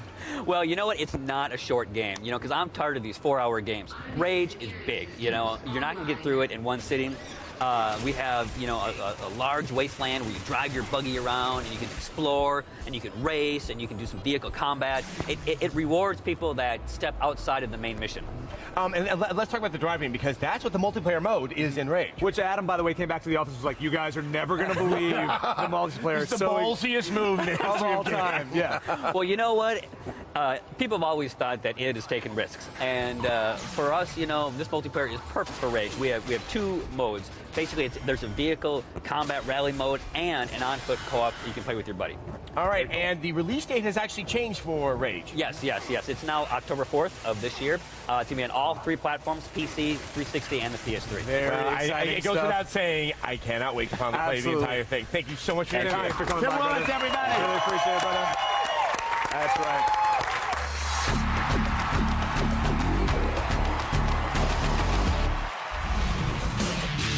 Capcom returns to Fortune City in Dead Rising 2 off the record. Frank West is back in the game. He is cracking skulls with anything within his grasp, with any zombie within his grasp. Let's take a look. Tell me a little bit about Off the Record. Off the Record was originally designed to be a director's cut for Dead Rising 2, but once we realized how popular the character of Frank West was, we realized that there was an opportunity to actually do a re-envisioning of the game. Frank West is back in the game. Part of it was just the fan response to wanting Frank back, and the thought of having Frank running around this crazy casino world with his camera and being able to take advantage of those moments, plus the story that we could tell in that environment was pretty compelling. I know there's a co-op element to the game as well, so tell us a little bit about that. Co-op this time around features Chuck Green as the co-op partner. Okay. So both Frank and Chuck can run around the world and solve this mystery together, or just have fun killing zombies. The slicing in half of the zombies is so satisfying, even just to watch. Like, it just sliced through them like hot butter. I've been working on Dead Rising for over 3 years now, and it never gets old. When is this coming out? Dead Rising 2 Off the Record ships in fall of this year. It's coming out on 360, PS3, and PC. New zombies to kill, more weapons so that you can slice them in half like cheese bricks. Wow, murdering is much more fun when you can hook it up with friends. While most of the GeForce staff is at the Los Angeles Convention Center, we did manage to smuggle back one more person. Sarah Underwood is here, and she's over at our Twitter wall, everybody. Got a shake weight? Yeah. All right. Shake weight. In addition to my duties on the floor, I will be here reading your tweets throughout the show. A round of applause. If you want to end up on our Twitter wall and have a chance to win a gaming console or a GameFly subscription, I see you guys making fun of me over there. No, we're just laughing. Use the hashtag E3 on G4. The total number of E3 related tweets is over 4.8 million. So keep them coming and let's hit 5 million. What do you say? Yeah. Now back to you guys. I say yes, Sarah. Okay, Sarah. Okay. Thank you. Okay, bye. Love her. Don't go anywhere. G4 Live at E3 2011 is far from over. We just started. After the break, you'll see the return of a classic PlayStation franchise. We'll head to the floor for a hands-on look at Sly Cooper Thieves in Time. Expect someone to get whacked with a hooked cane. We'll be right back.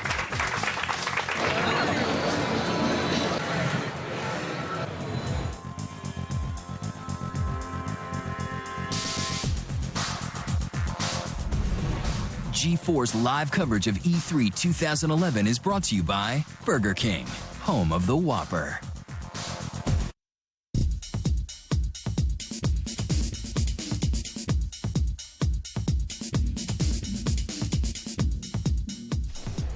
Made my way over to the Disney booth to play a little Cars 2, but I'm not gonna lie, all this gaming has made me a little sleepy. But jackpot, I found a race car bed. Perfect place for a midday nap.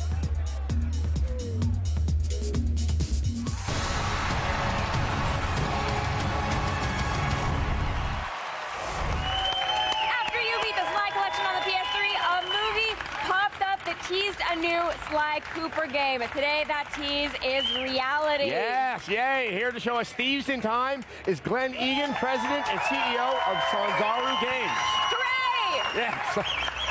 Sly Cooper is such a fan favorite, so Yes, very exciting. I was going to say, when this showed at the Sony press conference, my Twitter feed blew up with people going, "Oh, Adam, he's pooping himself now." Because apparently when I'm excited, I do that. So Sly Cooper is back. It's been quite a while. I mean, what's your approach with this game and sort of being true to the legacy of Sucker Punch? Well, I mean, it's been quite a while, but I mean, here's how it kind of came about. I mean, we were working with Sony back in 2008. And thinking about what we're going to do next. And we're just huge fans of the Sly Cooper series. We just love those games. And we're looking at what was going on with Sucker Punch. They're busy, you know, Infamous. It's this huge game. It's awesome. And we're like, I don't think they're going to have the time to make another Sly game. That's what I was thinking. And I really want to play another Sly game, right? And so we got ourselves a PS3 kit. We went and put together a prototype. We went into Sony and we kind of pitched it. And we're like, hey, how about Sanzaru makes the next Sly Cooper game? And they were like, screw off. They kind of like it. Okay. So what are we looking at right now? So right here we're looking at a boss battle. Now, you know, we worked on the Sly collection, and we really got to see all the games, you know, in absolute minute detail, right? And really pick the features and pieces that we wanted to really bring over to Sly Cooper Thieves in Time and just amp up. And one of those was boss battles. And we look back, especially in Sly Cooper 1, the boss battles tended to be these sort of layered, pattern-oriented kind of things. And so we wanted to bring them over to the PS3 and just really blow them out into these sort of set-piece, massive, level-destroying kind of, just awesome boss battles. Now, obviously it's called Thieves in Time. That would imply to me that there's going to be some time travel. I mean, what are some of the locations that we might be seeing? We got a little time. It's coming out in 2012. Okay. We'll be talking about the locations. But you know, we all know how Sly 3 ended up. Sly's feigning amnesia with Carmelita, and Bentley and Penelope were building the time machine. And what's going on is Happily Ever After is unraveling. The pages of the Thievius Raccoonus are disappearing right before Bentley's eyes. So he's going to need to get the gang back together. They're going to set off on this awesome mission to restore the legacy of the Cooper clan. So we saw Dimitri in the trailer, so we are going to kind of see those characters that we love, because you can't have a Sly game without Bentley, for example. Yes, exactly. And then I can do his voice all the time. And then Adam does the Bentley impression, and you know.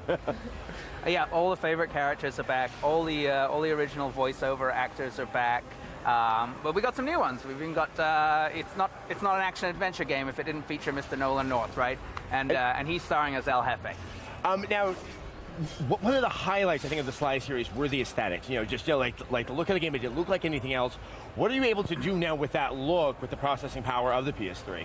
Well, I think first of all we started out, you know, with the characters. Everybody loves the Sly Cooper characters, and now, you know, we got so much more detail, just so much more animation, and just make them even more expressive because they're just so much fun to see and play. And then in the levels, you know, bigger, of course, more lush, more organic, but still really staying true to the original art style. Those sort of bold shapes and just really rich colors. They're just so emblematic of the Sly Cooper series.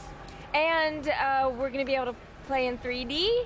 Yeah, I'm happy to announce that the game will be playable in 3D. Awesome. Yay. I think my final question is, the structure of the Sly games changed from 1 to 2 to 3. Sort of which one are you looking at for your cue of how you're going to build out the game?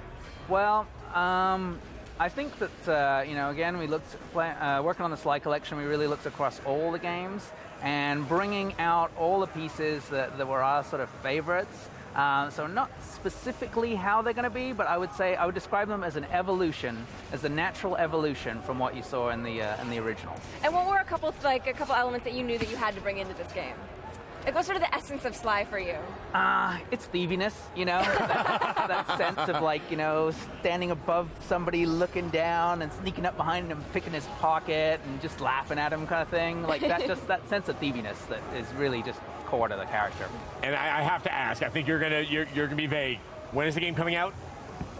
In 2012. All right. If I could travel through time, trust me, I'd be doing it now to get my hands on it. Thank you so much for your Cheers. time. Thank you. All right, everyone. Sly Cooper. Thank you.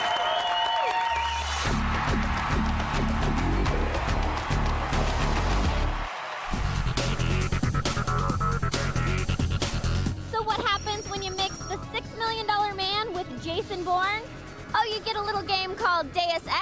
Human Revolution. I'm here with Jonathan. This is our first time seeing this. Tell me a little bit about the game. For a sequel, happens about 30 years before the first one. You play the role of Adam Jensen. He's a security specialist for the cybernetics company. You get really badly injured at the beginning, and in order to survive, they need to augment you cybernetically, so you become this super agent, you know, with like really cool augmented arms.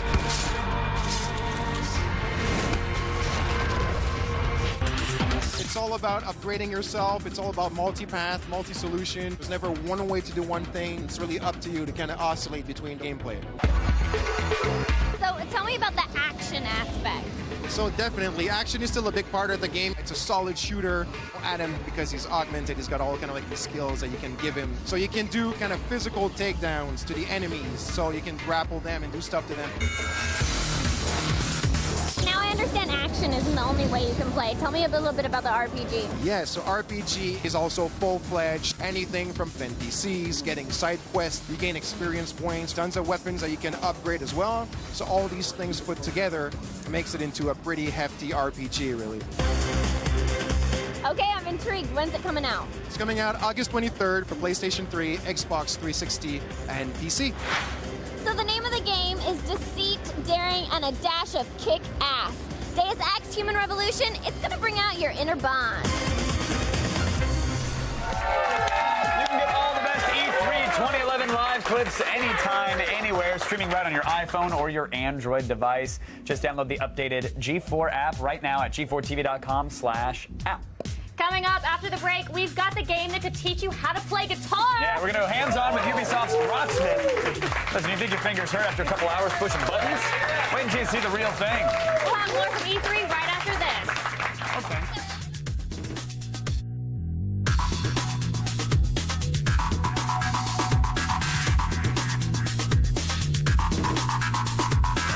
G4's live coverage of E3 2011 is brought to you by the 2011 Ford Fiesta. Drive one.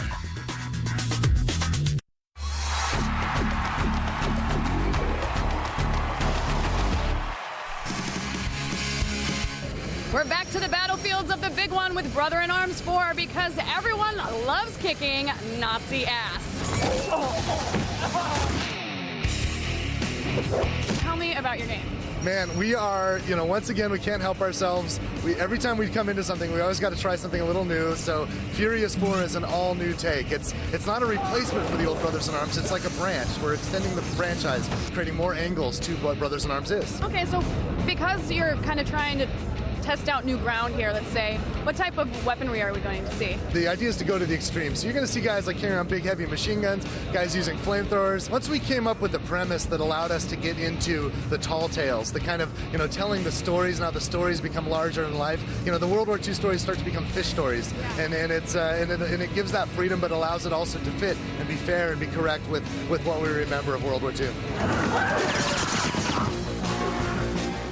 The question I always have to ask everybody, when's it coming out? What's it coming out on? Well, we know the game is coming on all the platforms, Xbox 360, PlayStation 3, and Windows PC. We haven't announced the launch date yet, but we will soon. What's great about Furious 4 is for the first time we can play together as a team. We can play co-op with our friends. It's happy hour. If you love killing Nazis, and who doesn't, Brother in Arms 4 will have all the ammunition you'll need.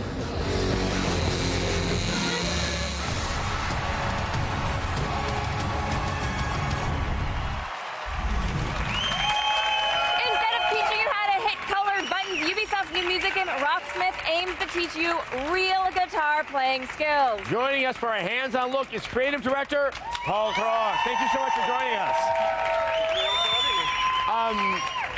You sort of take one look and you say, oh, that's a real guitar. So clearly you're doing something different than Guitar Hero or Rock Band. Absolutely. Yeah, a while back we saw some technology that allowed you to plug in a real guitar and then could actually recognize what notes you were playing. Ubisoft liked that technology so much they bought the company.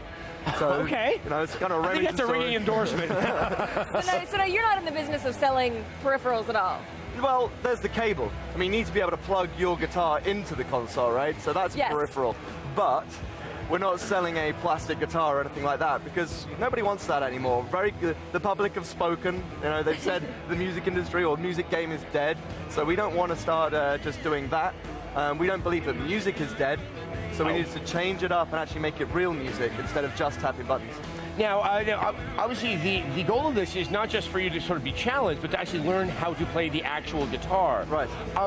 That is much different in how you would approach how the game plays out. And so how does it? Right, so, I mean, obviously some people have touched on that before, not to name names, but I'm sure all your viewers know that, so we're not going to pretend it doesn't exist. But the problem is that it was treated very much like tutorials, just tutorials. And if you look around the show today, the good games don't have tutorials like that, right? I mean, tell me if I'm wrong. No, it's supposed to be innate. It's supposed to be so obvious, you know. You play the video game and you get better at it. You overcome challenges, and as you do that, you learn to control Ezio or Altair or anyone else that's there, and you get better at it. And by the end, you're the expert at assassinating. For us, when you reach the credits, the thing you've learned to control is the guitar, but you learn as you played, and that's what's really important. So if somebody has never picked up a guitar before, they're going to be able to do this? So that was me. Okay. The guy playing right now had never played a guitar either. So, really? Like, neither of us had touched a guitar. We just made video games for many, many years. And this is different because we know from in the history of people who make music games, they come from a music background first and then games. Right, so our management said, hey, you guys, turn this cool piece of tech into a video game. Like, here are some musicians to help you out and put us on the straight and narrow when we're saying, hey, chord names aren't important, which we soon discovered wasn't true. Obviously, a music-based game isn't very good without the music. And since Ubisoft seemed to have the ability to get the Michael Jackson catalog, it seems like they have the means to actually have a lot of bands and artists in this game. Right, absolutely. So we've announced around half of the track list so far, and that's included the Rolling Stones, Nirvana, Pixies, Black Keys, Best Coast, if you're up in modern things, if you like. But we're trying to span a range back from things from the 50s all the way through to, actually there's some albums that, so like the White Denim album, which is amazing reviews right now. We have a track from that album already in the game, so that's pretty exciting for us. And then you have mini games as well.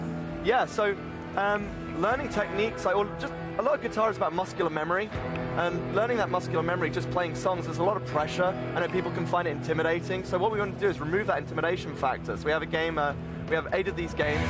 One of them is called Ducks, where you literally just shoot ducks. So you move your hand up and down the fretboard. But moving your hand up and down the fretboard to shoot ducks is not particularly intimidating. But that memory, that muscular memory of moving up and down, is exactly the same as jumping from like the 3rd fret to the 12th fret for a solo. So we're breaking down those barriers and teaching you these skills, or teaching your body these skills without your mind having to worry about it. And that's really important. That's really part of the Rocksmith method. It's very, very clever. When can people actually start playing Rocksmith? Okay, so you can actually play it at E3. You can go out to the tour bus that's outside. They have a stage show as well. And then the game itself, if you want it in your home, it's going to be out in October. All right. Well, awesome. Thank you so much for coming by. Absolute pleasure. All right. Thank you very much. You know, I think it's about time we checked in with our Twitter wall, don't you think so? Yeah, you know, you can't argue with the Twitter wall. Trust me, I tried. Oh. Sarah? Who wants to see my tweet? This guy right here. Kevin, she said tweets. I'm gonna go have a drink then. Hey, Sarah, what's up? Kevin. While Kevin cleans his ears out, I have a question for Candace. Oh, sure. Nick Lynn 11, what do you think about your first E3 experience, Candace? I'm loving my first E3 experience, actually. I had a blast the past 2 days, and now we're back in studio today, and I'm kind of missing it. On the floor. Aww. What do you miss? Everything. The smell of nerd? I love the smell of nerd. It still permeates the studio. You're fine. Touch me right here. Can I? No. Okay. Can I? Yep. I mean, you want to. We'll save that for later. The invitation's open. That's all I'm saying. Stand up. All the producers like, Candace, go over to her. Stand up on our Twitter wall and have a chance to win a free gaming console. Hey, I didn't know Use you the thought that hashtag way. E3 and G4. Now back to me. What's going on here? What happened to our beautiful E3 show? I make this show so sexual. Video games and... Next month, American Ninja Warrior is back for an all-new season. That means more humiliating tryouts, a new boot camp, and 10 competitors heading to Japan for a shot at Mount Midoriya. drama. 2,700 have attempted the world's most difficult obstacle course. Only 3 have ever made it to the finish. No Americans have been able to do it yet. Hey, yeah. Could this be the year? Find out when American Ninja Warrior returns this July only on G4. Now go to g4tv.com/ANW for more info. Actually, don't go anywhere other than that website and right here, because our live coverage of E3 2011 is far from over. We got more demos on the way, including an Xbox 360 exclusive due this fall. Car junkies, prepare yourselves. We will go hands-on with Forza Motorsport 4 in just a few minutes. Stay with us.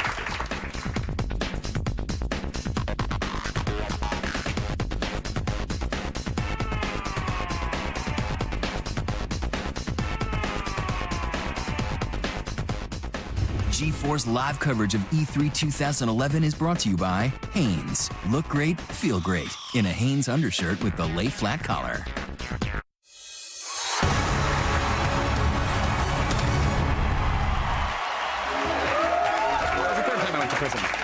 okay, good. Our next game is brought to you by the people who created Flow and Flower. Two of my favorites. Get your favorite prescription ready for a hands-on demo of Journey.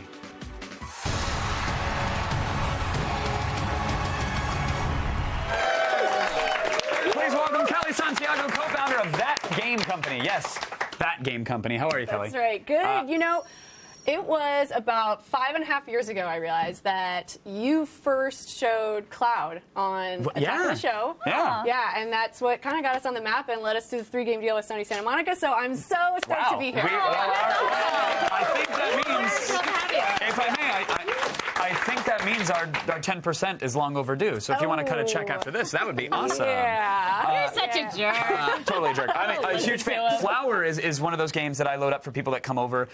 Anybody who ever says, well, I don't get gaming, I don't like gaming, I'm not a fan of it, I put the controller in their hands, let them play Flower, and in minutes they're like, okay, how do I get this experience at home? So to say the least, I'm a huge fan, and you've converted a lot of gamers as well. So thank you for that. Maybe we do owe you a cut then. You definitely do. Yeah. But let's look at Journey right now. You can pay me off with Journey. I'm totally happy with this. This is the very beginning of the demo, correct, or of the game? Yes. Actually, yeah, that's right. We have Robin here playing from That Game Company as well. Hi, Robin. Hi.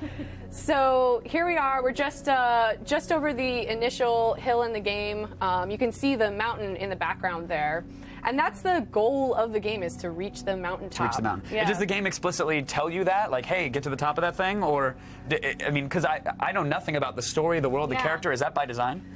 Yeah, I mean, the idea is that you wake up in this desert environment, and really from the first moment you only really see that mountain in front of you until you crest over the initial hill.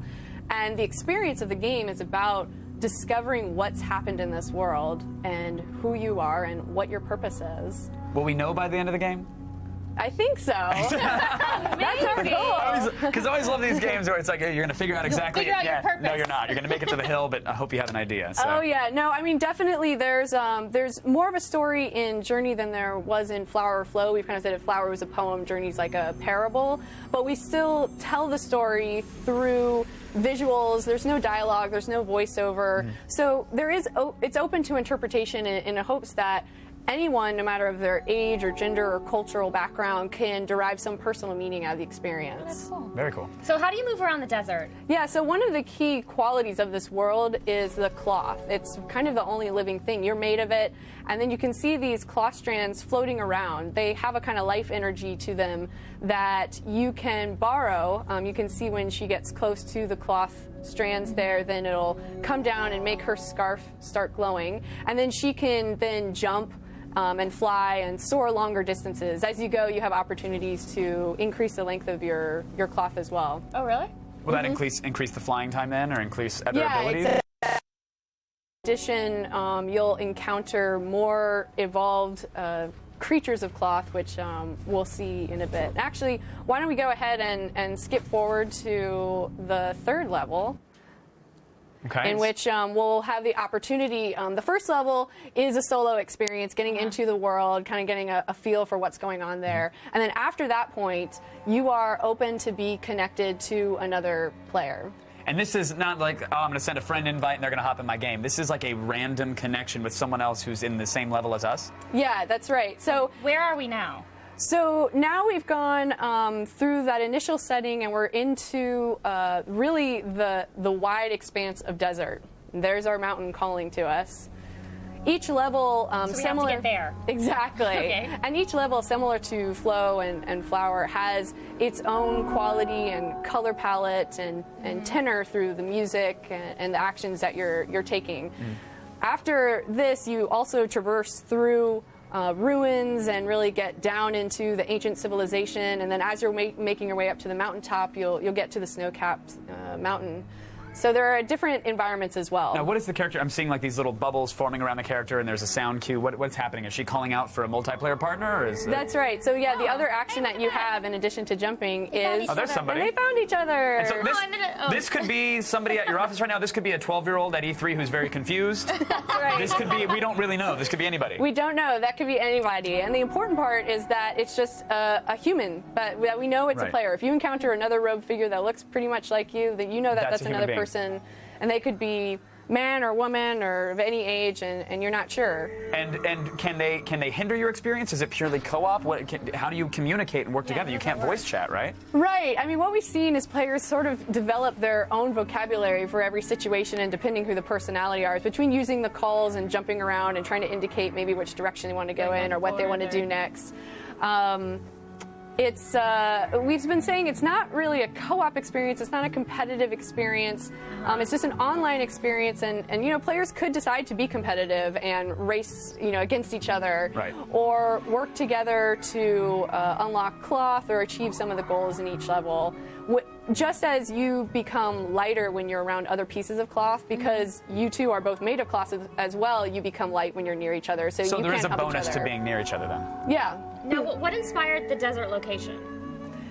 Well, we wanted to create an online experience that made you feel small and somewhat powerless in relationship to the world Every around online you. experience I have makes me feel that way. It really doesn't matter. Yeah, well, I think it kind of makes you feel that way because the other players can be so powerful and there it is. executing their power over you. So we wanted to create an environment in which it really was truly optional how players interacted with each other. Now, what other kind of environments will we be seeing in this game? So there'll be the dark areas of the ruins, and maybe go through some temples, as well as climbing up to that top of the mountain where it gets much snowier. Is it purely exploration though, or is there combat? Are there enemies? Are there? There is a evolution of this idea of the cloth as life. So as you're progressing, you'll see some more complex and larger creatures as you go, without revealing too much about what there is to discover. Okay, Well, fair it's enough. very peaceful. I'm feeling very relaxed right now. I'm sure it's not going to end that way. I'm sure it's going to be peaceful for a minute, and then. Well, that's how I feel right now. Well, good. When do we get to play it? Well, we don't have a release date yet, but we're shooting Pick one. Go for it. We're not going to hold you to What's that. your birthday? No, later this year. All right, I'll tell you. That'd be an incredible birthday gift. It really would. It looks gorgeous. Kelly, thank you so much. Thank you so much. Thank you. Well Thank driven. you. Phenomenal game. That is Journey, everybody. Look forward to it in a couple weeks. You'll be able to download it. Coming up, we've got an exclusive.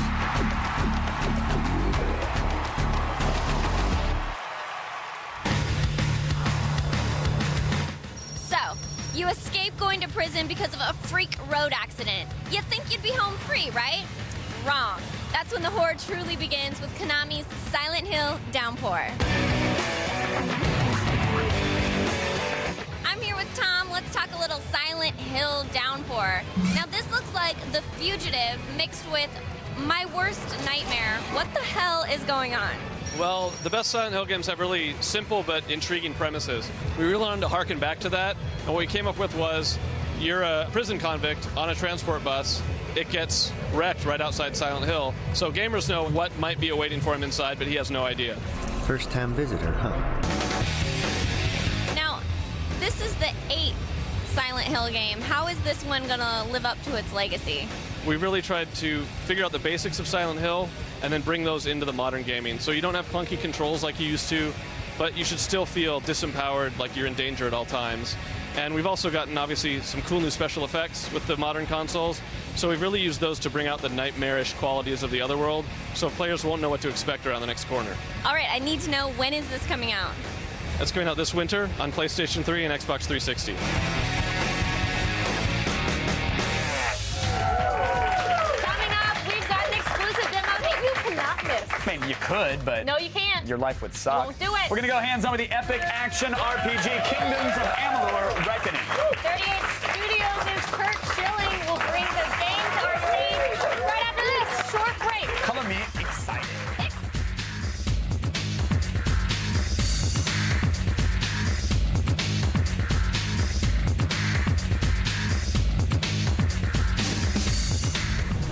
G4's live coverage of E3 2011 is brought to you by Burger King, home of the Whopper.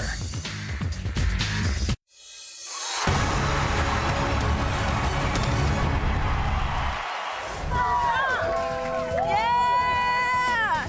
Everybody say yeah! All right. It's day 3 at E3, and I'm back here at the Ford Fiesta Social Club, and the party is crazy! A little later on, I'll be checking out THQ and all the cool new stuff from UFC. Hey, big stuff, catch me! Off to UFC!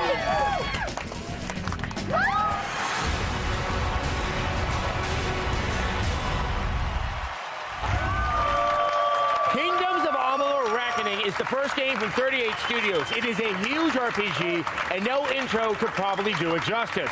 I'll let the people behind the game do the talking. Joining me is the one and only Kurt Schilling, World Series MVP and founder of 38 Studios, as well as creative director Mark Nelson from Big Huge Games. Thank you so much for your time. Thanks for having us. I believe some people have already said this is a sleeper game for next year. I've been looking at it for a while. I think it's quite impressive. I guess let's first start out. What are we looking at here in this demo, and and what should people be appreciating? Yeah, I mean, so this demo's got a little bit of everything in it. It's got a little bit of gameplay in the city, picking up some quests, it shows some of our merchants, and then as we go through it, it's going to have a little bit of combat, running through some of one of our big exteriors. So it's got a little bit of everything going on, and that's what open world role-playing games are all about. Okay, so one of the talking points for this game is the Destiny system, which terrifies me because if it exists in real life, things wouldn't work out well. How does it work in Amalur? I'm going to let Mark speak. No, it's so we when we sort of looked at how role-playing games are put together, we went choosing a class is tough. It's in the first minute or two that you're playing, and you don't know really what's going on yet with the game. So we wanted to look at something that really reacts to how the player is playing. So based on how you kind of invest your points as you level up, along our 3 different abilities trees, it unlocks new destinies, and it ties in with the narrative of the player being this person who's reborn without a set destiny. And as we unlock these new destinies, we're really just reinforcing how the player wants to play the game. So rather than making him make kind of arbitrary choices, we want him to make choices that he's happy with, and then reinforce that constantly with both the narrative and the gameplay. Just from a design standpoint, that's complex. I think it speaks to the fact that this is not like RPG light. This is about as deep and rich as you can get. The one thing that I keep trying to explain to people, this is the first game ever of its kind. Strong statement. It is. It truly, honestly is. And because the hard part is when you see the combat, and we've talked about this, it's incredibly, it's a fighter. There's some incredible animations, the Todd McFarlane impact on the animations, the combat itself. But there's an insanely deep open world RPG with hundreds of hours of gameplay, stat-based, the dice rollers, the hardcore D&D players. That's what the Baldur's Gates and Neverwinter, and all of those things we loved about RPGs. That's absolutely at the core of what this is. Now the combat is real time, and it's you can go from magic to melee quite quickly. I mean, what's kind of at the core of that? So we took a lot of the inspiration from the action games that people love. We wanted that flash and that feel and that moment-to-moment fun. And I think a lot of RPGs have that real roots in tabletop gaming, which is slower paced or turn-based. And we wanted to really kind of bring it forward and say, no, look, combat needs to be fun. This needs to be something that you're looking forward to, not kind of avoiding on your way to your next quest, right? So yeah, I mean, it's inspiration from an action game, but it's all got that RPG backbone, like Kurt was saying. It's all still based on the choices you make. Choices on what gear you're using, what abilities you invest in, all that stuff that makes good crunchy RPG. We just want to kind of stick a nice kind of fun shell around it, for people to really get into it. Now, one choice you don't have to make is what you're going to be at the outset of the game. You've really left this quite broad, so if you want to mix and match magic and swords, or if you want to just go swords, you can do it. Absolutely, yeah. I mean, we want players to experiment. There's a lot of cool stuff to try, and we want people to be able to sort of take a little bit from here, a little bit from there, and see what really suits them before they dive deep into stuff. Now, when you set out, this is your first game. game, this is also the first time we've seen the world of Amalur. And Right. that's something that you plan to sort of dive into with many other games out there. Well, we've got Ari Salvatore, who's crafted this 10,000-year epic story that could be so many things in so many different mediums. And we've always said that 38 Studios is going to be an entertainment company. At the core of what we do are going to be phenomenal games. We're hardcore gamers. We want to make games that we love to play. And you know, we talked a couple years ago, and I said, this is going to be God of War meets Oblivion. And I look at what we have now, and it's got that combat, that depth. If you're a fighter, there's going to be a lot of stuff for you to do here. If you're that, I want to spend 27 consecutive hours wandering where no one else is, it's got that too. And so there's no half-ass effort in any aspect of this game, from the animations to the crafting to all of this stuff that we put in here. Every trail, every path has a purpose, has a reason, and it's just fun. And I have to say, in presentations you've made for the game, and even just 2 days ago, you have a genuine love for this stuff. I mean, yes, you might have been a sports hero, but you got a real nerd inside of you. I've been a gamer my whole life, and what you're seeing and what you've seen, and we've talked about this is I'm proud. I'm a proud papa. I am sitting up here. I have almost 300 people between 2 studios in Baltimore and Providence. I could not be prouder. They've delivered. They have delivered and exceeded everybody else's not our expectations. We have an incredibly high bar, but these guys have been there and done that, from the Oblivion, Ken Ralston and Oblivion and Morrowind, and the team that came from Bethesda. They've made some incredible games. Yes, they have. Well, in between, from an industry perspective, between the 2 studios, they've shipped over $11 billion in product. They know good games. And when they're talking about they've never worked on something this good, and you look at the pedigree of what they've worked on, I'm so proud of what they've achieved. And now I'm just trembling because I want to play this game so much. What is the goal for release? Next year. Next year. All right. It can't come soon enough. All right. Kurt, guys, thank you so much. Everyone, round of applause. That was good. Hey, Kevin, I want to ask the Twitter wall what it thinks. Don't look at me. You have to get a clearance from Sarah Underwood. Oh, Sarah? Yeah. Of course. Let's see what the great and mysterious Twitter wall has to say. Igzy, Kingdoms of Amalur is pretty cool. This is the first outing for the studio? ? Simply awesomeness.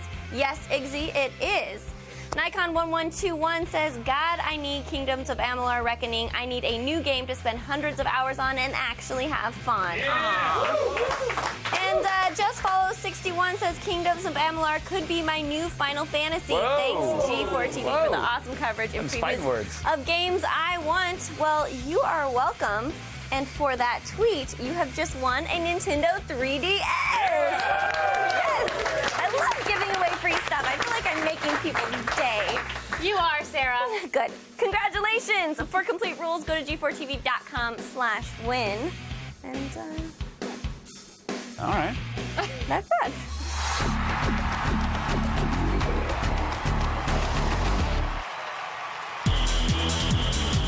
I know what you need. You need Street Fighter 3 Third Strike. Well, here you go, and you're welcome. And this time, it's coming hard at you, and it's leaving kind of a purplish, bluish mark when it strikes your body for the 3rd time. So this is actually a very perfectly recreated version of Street Fighter 3, which is considered sort of the pinnacle of Street Fighter before the Street Fighter 4 era. So we're bringing it back on Xbox Live and PSN, and we've got all new HD filters. We've got all redrawn art, remixed music, you name it. It's just full of a lot of little features. It's sort of like almost Call of Duty style, where, oh, I've got 14 kills with this weapon. If I only get one more, I'll unlock something. Same thing here. What's your favorite attack? Right now, gotta be Shoryuken. All about it. I'm sorry. I mean, All right, everybody. What happened? Huh? I paused the game. We're going to go back to it later. Okay, good. Are you a fan of Wolverine, Iron Man, Blade, and the X-Men? Yes. I'm guessing that's a... Yes. Stay tuned to G4 because it's the only place you're going to see Marvel anime. We have got 48 episodes starring your favorite superheroes with a few surprises along the way. Remember, G4 is the exclusive broadcaster of the series. That means you won't see it anywhere else. For the latest on Marvel anime, just go to g4tv.com/Marvel. After the break, we'll get more on the game that stole the show at the EA press conference. Ted Price comes by our stage to talk Overstrike when G4 Live at E3 2011 continues.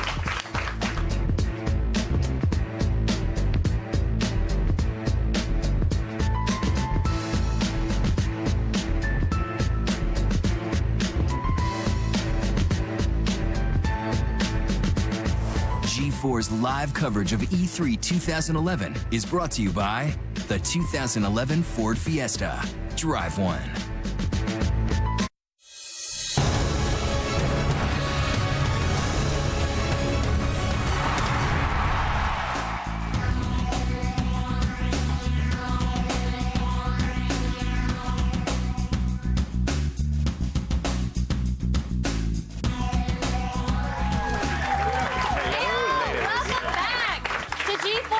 E3 2011. We're coming to you from the spacious, comfy G4 studios. Yes, Adam, Morgan, and Blair on the loud, noisy, crowded floor at the LA Convention Center.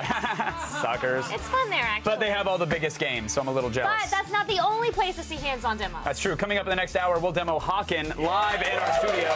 It's an indie game that uses the Unreal Engine, and it's about mechs, giant mechs, shooting each other to pieces. Plus, we'll check out Resident Evil Operation Raccoon City, which takes you back to the very first moment when the T-Virus broke loose. And later, Lord of the Rings, War in the North. The game isn't about a bunch of goofy hobbits. It's about brutal, visceral combat. But first, let's send it back to the floor. Yes, Adam and Morgan are standing by with one of the industry's hardest working developers.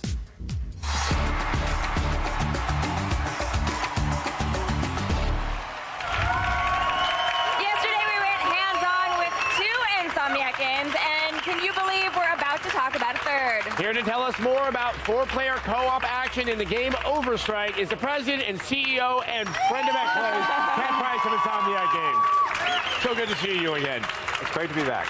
So you unveiled the game in a trailer where we saw the four characters. What's some of the key information we should be gleaning from that trailer? Well, clearly, four-player online co-op. This is a game where you are working with your friends to overcome some pretty cool situations in the game. And of course, we were showing off some of our, I guess, trademark Insomniac gadgetry, something we love to do. And that was just a little taste of what's to come in the game. And will you tell us a little bit about the characters that you have?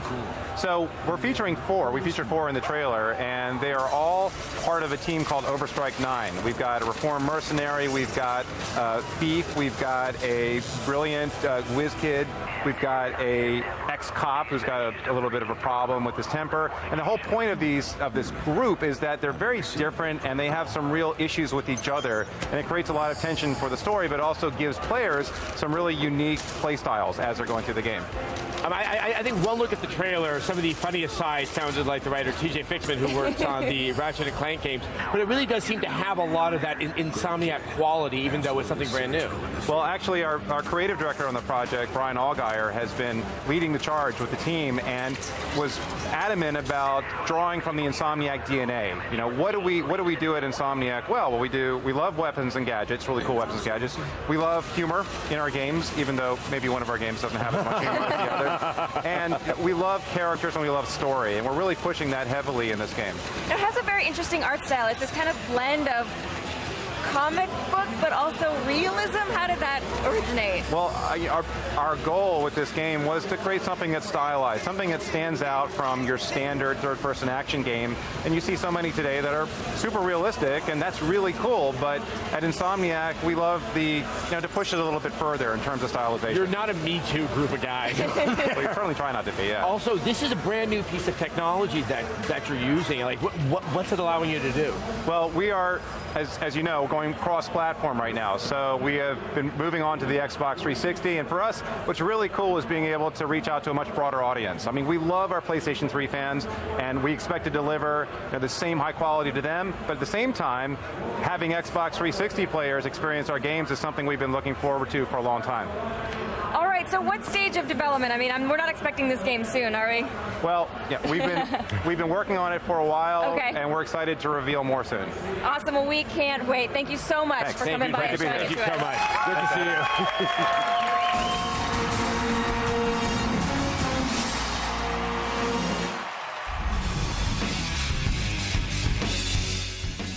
I'm here at UNC personal trainer, and some guy's trying to give me tips.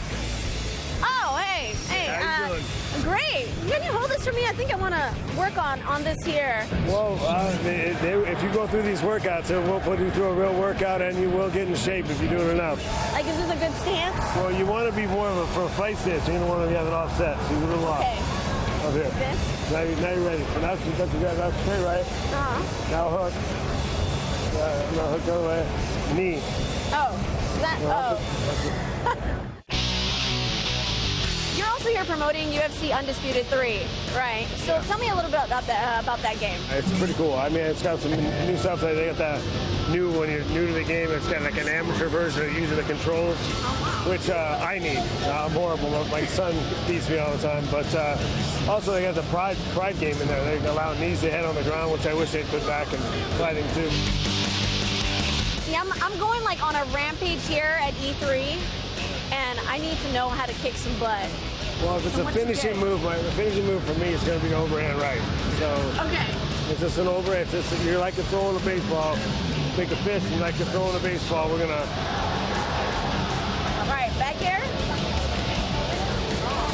There you go. Yeah.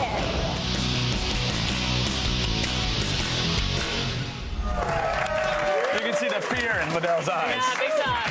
You guys remember when we prawned the 360-degree camera rig a few weeks ago on AOTS? Yeah. Do you remember? Kind Do you remember that? Yeah. Well, after extensive inappropriate use of the camera at Casa de Pereira, we had our web team take it out to the old E3. Go to g4tv.com/G4360 to experience E3 in an entirely unique way. We've got exclusive 360-degree looks at the Microsoft, Sony, Nintendo, EA, and Activision booths, as well as the running of the nerds. Yes, and my favorites. lots more. Coming up, we'll hit the floor for a look at the game that makes dismemberment fun again. That's about time. Get all the details about Konami's Never Dead right after guess. This. Yep.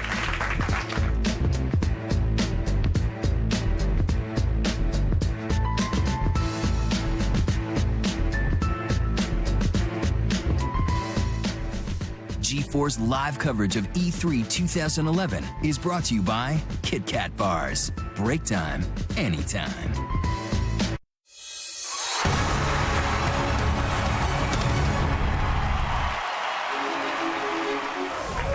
Welcome back to G4 Live at E3 2011, presented by Burger King. Since I pulled floor duty today, it was my responsibility to check out one of the show's bloodiest games in Konami's Never Dead. You play as an immortal. That sounds fun, but if an enemy blows your leg off, it's gone. So you have to hop around and make the best of it. Here's the gruesome details.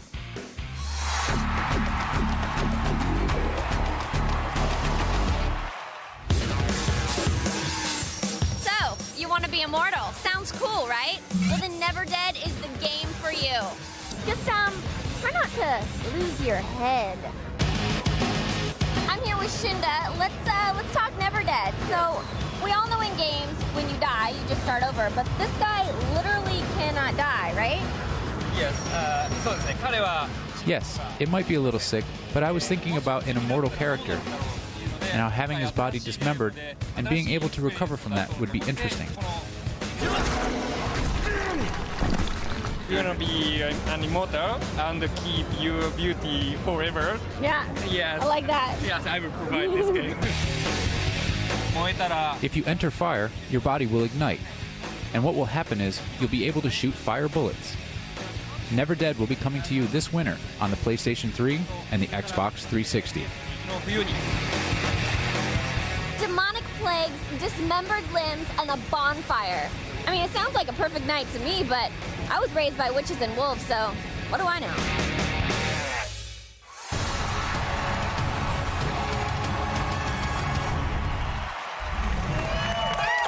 If you own an Xbox 360 and love racing games, then our next demo is for you. Here to show us the new Forza is the game's director at Turn 10 Studios, Dan Greenewald. Thank you so much for being here. Hello. Thank you for being here, Dan. Thank you very much.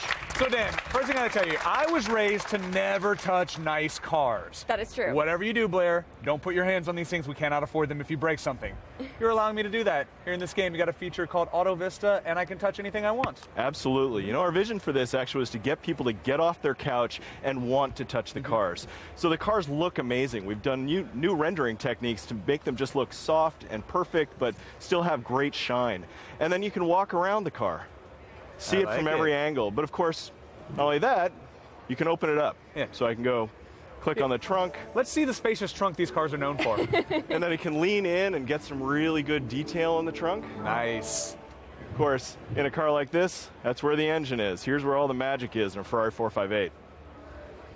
Now, you actually got to spend some time with these cars while you're doing this, right? Yeah. Yeah. There's one out in the North Hall just like this one. It's pretty nice. Now, the attention to detail here is extraordinary. Your series is known for that in general, but was there ever, is there like an impetus to make it even better than it normally is because people are going to really be looking at that tailpipe? Like, people are going to be like, yeah, that's what a Ferrari tailpipe should look like. Would you raise the bar on this? Yeah, you know, in many ways, Connect led to a kind of innovation even in the graphical technology in the game. Because we wanted people to get up to that like sub 6 inch, like really be able to check it out, look at the brake calipers. And once that starts happening, you just can't have a normal car. Absolutely. So we had a new level of detail, a new lighting engine, and then once we built that in for here, it made its way into the normal racing and just made the whole game look better. And so how do you start creating a car like this? Do you start just with photographs, or how do you do that? Well, I rent one. Yeah, exactly. We have to take it home for the weekend. You know, everyone has to drive it for a little while. Yeah, you know, get that new car smell.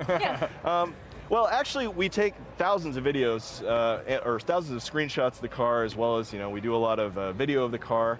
We put it on a dyno to get the engine sounds. We open it up. We actually raise it up, take the wheels off so we can get photos of, you know, let me tell you, the people that own these cars don't always know what they're getting into when they let us have it and take the car apart and go, we really need to take the hood off so we can get a good photo in there. And they're like, okay. Yeah. And we can even go inside the car, of course, right? Of course. We can get in. Yeah, so you can open all aspects of this car. Oh. Sorry, I know I'm kind of messing it up here. That's quite all right. I'll try It's to got back me up. again. Right. Okay, good. And apparently also you guys are kind of taking the series So I just lean in. That is beautiful. You're taking the series in a different direction for number 4. You're going to add racing to your game? I know. It's amazing, isn't it? Pretty impressive. So if we can, let's put up the racing mode and see what this car can actually do. Okay, well, let's get it started first. Okay, good idea. So you just hit the start button. Nice. And you get to see that ballet of just instruments coming online. Yeah, I see. I've never gotten this close to this instrument panel, so this is nice for me. And so what are some of the social components that you're going to be able to use? Well, let's get the race started. Okay, let's do it. And there's several things we've done over Xbox Live. We have 16-player multiplayer. Nice. We also have clubs, which operate as you'd expect, but you can actually share cars between your club mates. When you think about tuning and painting and upgrading and all the things that are important about Forza Motorsport, all of a sudden clubs kind of takes on a new life of its own. Right. We also have Rivals mode, which allows you to asynchronously play against your friends, challenge them, collect a bounty on their head. They can challenge you back. It's really fun. Nice. And did a lot of the kind of online community, you guys are known to listen to your fans, did a lot of them, did what they were saying drive the features that you added this year? Because that is pretty progressive thinking, and people do want that level of competition. Were you listening to what they were saying? Absolutely. I mean, we've got a very diverse group of people that play Forza, and what's important to us is that everyone that plays it thinks the game is made just for them. But it's such a diverse group.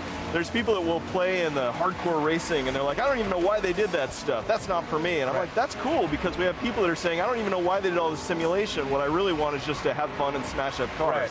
Right. Well, that's what's awesome is because then you're able to actually provide content for more than, because some people aren't going to have Connect, aren't going to want to use Connect at all, and then there's still something in there for them. Right. Yeah, and for us, Connect was actually a new just incubation area we could play with new ideas. So we have, you can drive with Connect using your hands, you do Auto Vista where you walk around, but also we have Connect head tracking, so you can be driving with a controller, and as you just naturally look into the corners, Connect tracks your head and looks with you. And we have Connect voice as well, so you can hyperlink through the whole UI just by saying Forza Community. It's going to back you out and go into that other area. All right, well, I'm going to put you in a corner right now. You're playing the game. You playing it with Connect, or you playing it with a controller? Well, actually, the AI's playing the game, so we're kind of in between right now. You're at home right now, though. What are you picking up to play? Well, you know, it really comes down to what type of player you are. I'm a core player, right? So I play with controllers. I play Call of Duty, right? That's who I am. So I often play with a controller, but at the same time, I like simulation. So we do have a racing setup at work. I didn't set up at home. I don't think my wife would be too down. So I do sit down there and then turn all the assists off and really have a good time driving the wheel. Very cool, man. Thanks for not answering that question, Dan. Very safe way to do that. Release date. Games hit shelves October 11th. October 11th. Awesome. Thank you so much for coming by. Thank you very much. Really appreciate it.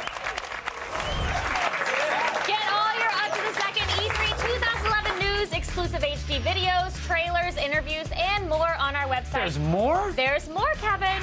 Just go to g4tv.com/E3. All right, stay right there. You do not want to miss what's coming up next, everybody. We've got an indie game that will blow you away. We will go hands-on with Hawken live in our studio right after this short break, so stay with us. Here at E3, most people go for the big stuff, but some of the little stuff is pretty cool too. I'm checking out the Fling, which are basically portable on-the-go joysticks. They work with any game that has a D-pad.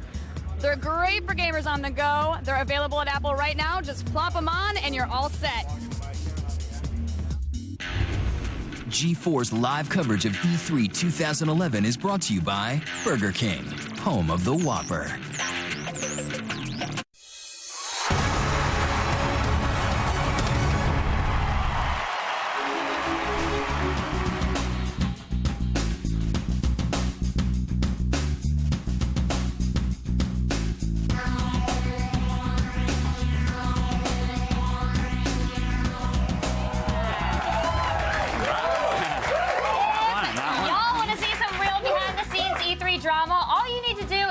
The Road to E3 presented by the 2011 Ford Fiesta. Find out what it takes to put a show like E3 on the air and find out what we really think of all this at g4tv.com/E3. Now, just a few months back, we learned about an indie game called Hawken. Yeah, and before you jump to the conclusion that indie means small or artsy, you should really watch this world premiere hands-on.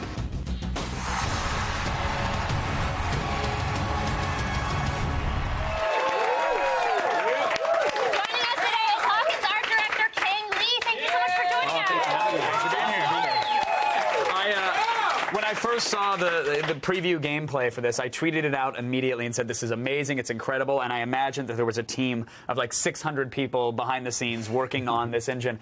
It's you and like 5 other dudes, right? With the 6 people and there's 3 interns. And, they're not people, they don't count. So there's 6 people working on this thing. That's insane.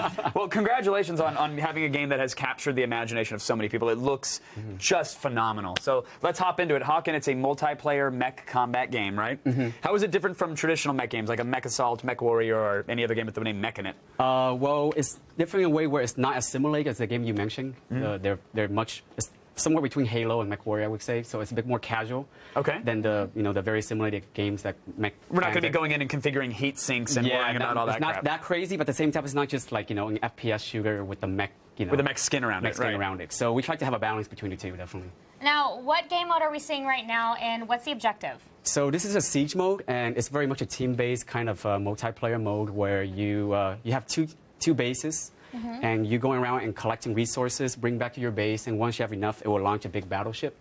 And the battleship will be what your team will try to take down the base with. You can't destroy the base, but the ship can. You can. Can you sink someone's battleship though? Can you what? Can you sink someone's battleship? Yeah, you sink it. There we go. And then you collect the resources from that and launch your own battleship. So it's back and forth. So it's an RTS element to it. I'm looking at the gameplay here, and obviously this ain't your granddaddy's mechs. These are some agile sprinting machines. Are all the mechs in the game like this kind of fast and nimble, or are there some larger there's light, medium, and heavy. Okay. And this is the one that I'm playing right now. Is a light mech, and you can customize it a little bit, and also it's depend on the sort of customization you can do at the beginning. There's an RTS element to it where you can just put into defense, attack, so it adjusts your mech even further. Do you have like a pool of points that you can spend on attributes, or do you earn them and unlock them? Yeah, it's exactly that. It's basically just a couple points that you can put in either defense, or attack or heal, whatever, stuff like that. Okay. Was it always customizable? I thought at first it was just you chose your mech, light, medium, heavy, and that was it. Was it like community feedback? It will get more. I mean, we haven't implemented yet, but a lot of fans are asking for it. Right. So I think we still got a big time left before we finish. So we're gonna try to add some more customization in there. And what's the is there a storyline to this game world, or is it just hey, there's mechs, shut up and shoot each other? Initially, that's fine. Initially, that was it. I'm But totally okay with right that. now we're actually working on a story. We're trying to make a comic book around it and everything like that. Oh, really? You might have to add, I don't know, a 7th team member for that, Ken, if you really want to get that ambitious.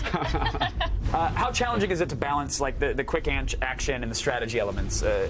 It's you mean between the slow pace and fast pace? Because I know that there's fuel management, there's resource management in the game. Okay, right? yeah, definitely. So a lot of the video people seeing so far, I think there's a lot of bunny hopping and flying around going on, but it's actually everything is very relying on your fuel, which is that red circle you see in the center, and it's you quickly side dash, you can jump jet and that kind of stuff, but you can't do too much. So you gotta sort of control that and wait to the right moment to do it, or else you would just lose and get creamed. Of course. Yeah. Does fuel regenerate, or is it something? Yeah, it regenerates. Okay. It regenerates. So you have to really now. What control scheme wise? This is PC only right now, right?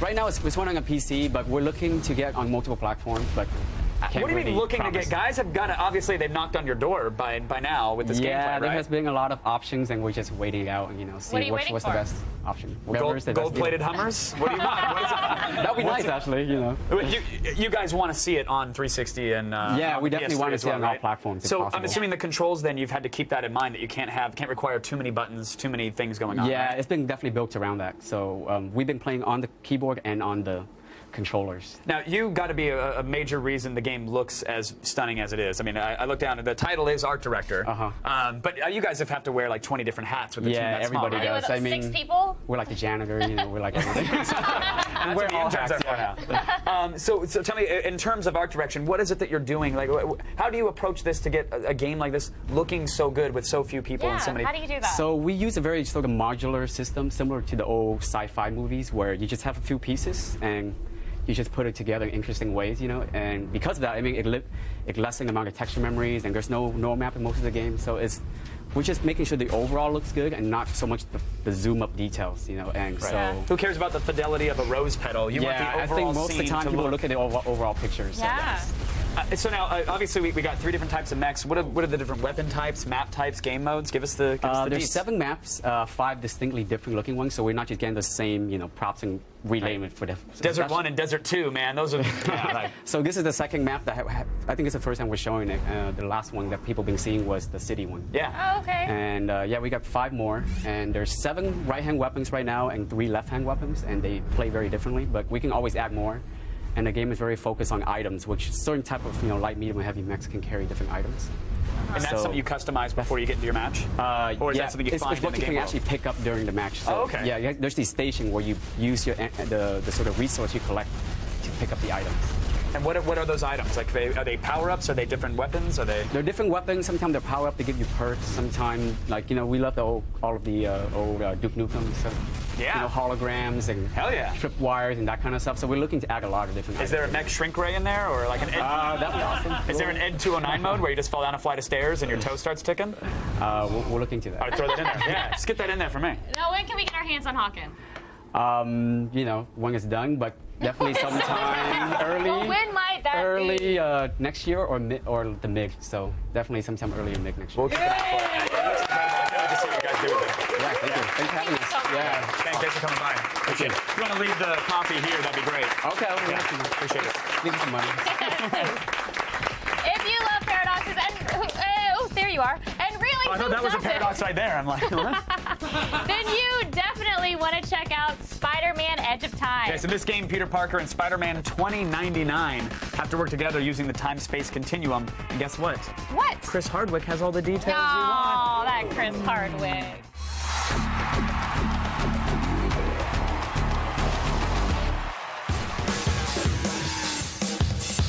Lately when you think of Spider-Man, you might think of Spider-Man Turn Off the Dark, but you should stop, because there's a super awesome version of Spider-Man called Spider-Man: The Edge of Time.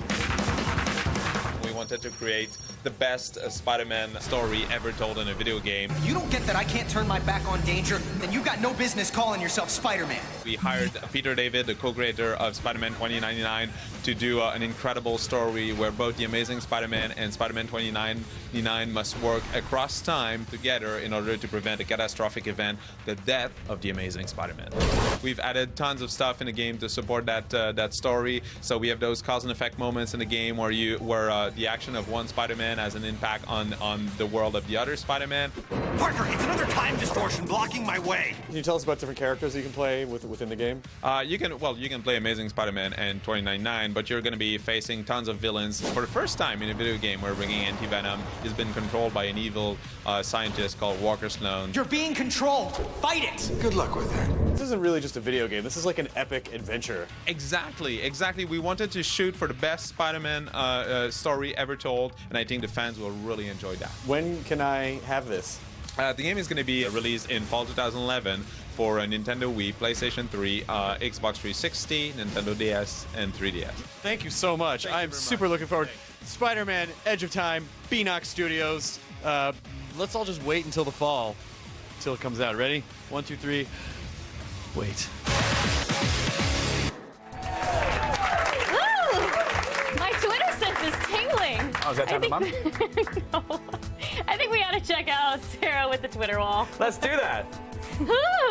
Hey, after 4 days, I can't believe we haven't heard someone accidentally tweet us a junk shot yet. I just wanted to get that out. Has it happened? Not yet, I don't think. All right, I'll get we'll on look that. for it, though. Yep. So there's been a lot of good talk about Hawken. Let's look at some of the tweets about it. JeffRon20 says, Hawken looks to be the best indie game of the year so far. Yeah. I hope they can deliver a good game and push it to the limit. And Bunkaroo says, I recently found out about Hawken, and this demo has made me want to buy it even more. Indie game of the show, easily. Oh, not bees. Oh my god. Yeah, I just want to. Okay. You don't want to know. You don't want to know. We're giving away a console and a GameFly subscription soon.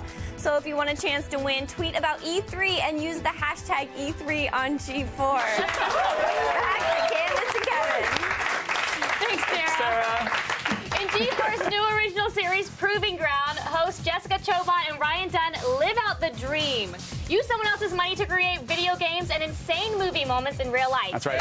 Everyone have tried and failed to create real-life footage too many times to count, so I hope they get it right. G4's new series, Proving Ground, premieres Tuesday night at 8, right after Attack of the Show. Go to g4tv.com/provingground for behind-the-scenes clips and more. All right, coming up, one of our favorite hobbies, shooting zombies in the face. Yes! It's actually more of a passion. We've got a hands-on demo of the next chapter of the Resident Evil series, so get ready for Operation Raccoon City right after this.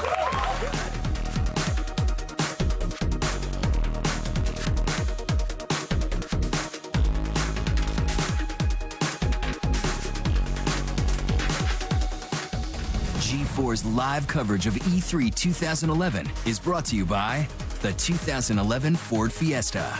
Drive one.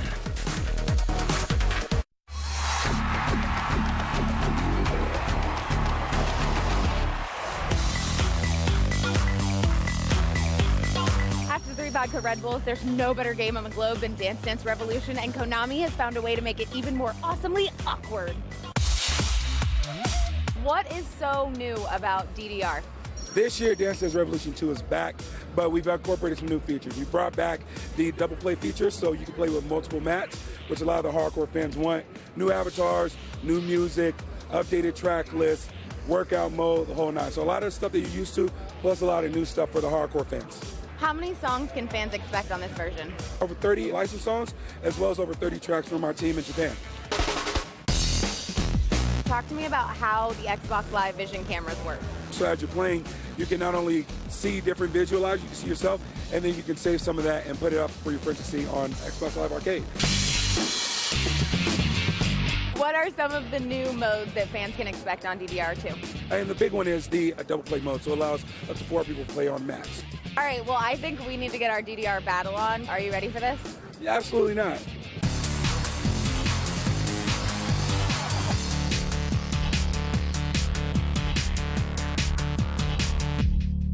Thank you. No way! I might just have to go work for Konami so I can cheat and win, too.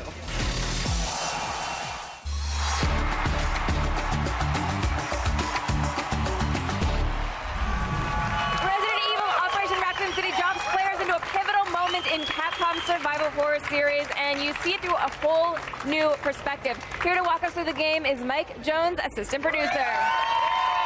Thank you so much for joining us. When did this game take place? So Operation Raccoon City takes place in the original Resident Evil 2 and 3 timeline back in September of 1998. But the twist is this time you play as the bad guys. You play as Umbrella and their security service into Raccoon City to kill survivors and hide any evidence of Umbrella's involvement in the outbreak. Now, I really love this fact that depending on your actions, you can actually change key events in the series. Yeah, so we were very careful to weave a story where if you are a purist and you love Resident Evil, you can totally walk the line and leave Resident Evil history the way it was, or you can go way off script and kill characters like Leon Kennedy and forever change the history of Resident Evil. I love this. Yeah. fantastic. Okay, so now we have 6 character classes now. Yes. So the USS, the Umbrella Security Service team, consists of 6 unique characters, all with their own personality, all who have their own class. And each class has a set of passive abilities and active abilities. So each class kind of has their own buffs and reasons to choose them to begin with. And then after you select a class, you can choose between a variety of active skills like camouflage, mini-map scans. If you're a medic, you can cure infections and things like that. But it's only 4-player co-op, so you only have 4 of those classes in the game at any given time. So you kind of got to choose tactically what you're doing. If you don't have a medic and you get infected, you're in trouble. If you don't have surveillance, you don't have mini-map information. So you got to kind of choose your team wisely. So now during the single-player campaign, you can play individually, though. Yes, you can play 1-player, 2-player, 3-player, up to 4-player co-op online from start to finish in the campaign mode. And then how does the infected mechanic work? So the infection mechanic is actually a brand new mechanic to the Resident Evil franchise. It's the first time you can get infected with the T-virus. And if you get bit by a zombie, attacked by a licker, and when you get infected, a few things happen, right? One is your health gauge is going to turn blue into a blue timer and count down. But during that time, you're infected with the virus. So zombies don't pay attention to you because they think you're a zombie. So that kind of has an advantage. Also, your damage model changes, and you don't take any damage to your body, legs, arms, only your head. So if you're playing versus mode, for example, you can intentionally get infected, run in the other team's base, mess them up, and they can't damage you at all. And if you have a medic, they can heal you and things like that. But once that timer counts all the way down, you click all the way over into full AI-controlled zombie and attack your own teammates. So to avoid that, you can actually shoot your own teammates in the head when they get infected, and they respawn faster, and they don't become a zombie. So there's a lot of fun things you can do with infection. And coordination at that point. Yeah, so if you've got a medic on your team, you can deliberately get infected and use that tactically, and then they can heal you. And also, if you've got friendly fire on or off, it doesn't matter. If you get infected, all bets are off. You can still get shot by your teammates. Okay, so what is 3-corner conflict? So 3-corner conflict is kind of is what we're calling this new type of gameplay that's arisen when we put a full TPS kind of game in the Resident Evil universe. So typically, in a third-person shooter, you've got Team A with guns versus Team B with guns, and we certainly have that. We've got the USS, the Umbrella Security Service, versus the United States Special Forces, the Spec Ops. But it's the Resident Evil universe, so you've got zombies, lickers, tyrants, hunters in there just indiscriminately attacking everybody, and you can use that to your advantage. That can become, new dangers arise because of that. If somebody shoots you and you start bleeding, zombies come and swarm you. Obviously, you can get infected like we just talked about. Use that to your advantage. So all of the classes, skills, weapons, mechanics like infection are designed around this idea of 3-corner conflict, and we think it's kind of it really makes the third-person shooter gameplay of Operation Raccoon City unique to other TPSs out there, we think. And so can you tell us a little bit about what's happening on the screen right now? So what you're seeing right now actually is one of our new characters, Four Eyes, using the new sidearm technique. So because there's so much melee danger, not just people with guns. There's zombies that can come from beside you, behind you. We have a full 360 CQC system where your melee attacks can go in any direction, as well as your sidearm. So in a TPS game, if you're firing and somebody comes up to the side of you, you kind of have to do this move. In our game, you can pull your sidearm out and immediately fire in any direction that you want. And so Four Eyes was just using her sidearm there. And here you can see some lickers running around. These guys are new here at E3, some classic Resident Evil 2 enemies. So like I said, it takes place during Resident Evil 2 and 3, and so all those classic enemies, characters, story events, you kind of get to relive all that from another perspective. Fantastic. When is the game coming out? The game is coming out this winter on Xbox 360, PS3, and PC. Thank you so much. We cannot Thanks for having wait. me. Yeah. If our Twitter wall doesn't get a certain amount of check-ins, it will actually explode and kill us all. Well, then we better check in with it. Okay. Let's see what we got here, shall we? Craigleg903 says Resident Evil Raccoon City looks like a great turn for the series. Playing as the baddies is a welcome change. And the Bugalo says, just can't get enough of Resident Evil. I can't wait to live out my zombie killing fantasies. And you know what? For that, you have just won a PlayStation 3 and a one-year membership to GameLive for free video game rentals. For complete rules, go to g4tv.com/win. Now, we only have one more console to give away. So if you want to end up on our Twitter wall and have a chance to win, use the hashtag E3 on G. Stop mocking me. What? I was doing this. This is how it's done. Oh, yeah. I watch Price is Right a lot. It's much I get Back it. to you guys. Go. Thank you, Sarah. All right, don't go anywhere. We've got even more E3 2011 coverage on the way. More hands-on demos, more horror boards, more misspelled tweets. Coming up, Tolkien gets M-rated when we go hands-on with Lord of the Rings, War of the North. We'll be back with more hand modeling goodness right after this.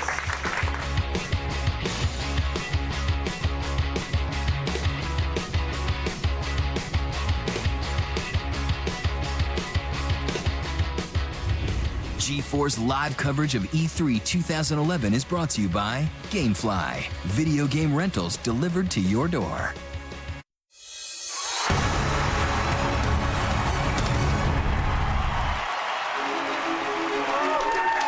Welcome back to G4 Live at E3 2011, presented by Burger King. Dragon's Dogma addresses the age-old problem of what to do when a dragon informs you that you are the chosen one and then rips your heart out. This action RPG from Capcom is on the floor, and Andy's got the latest.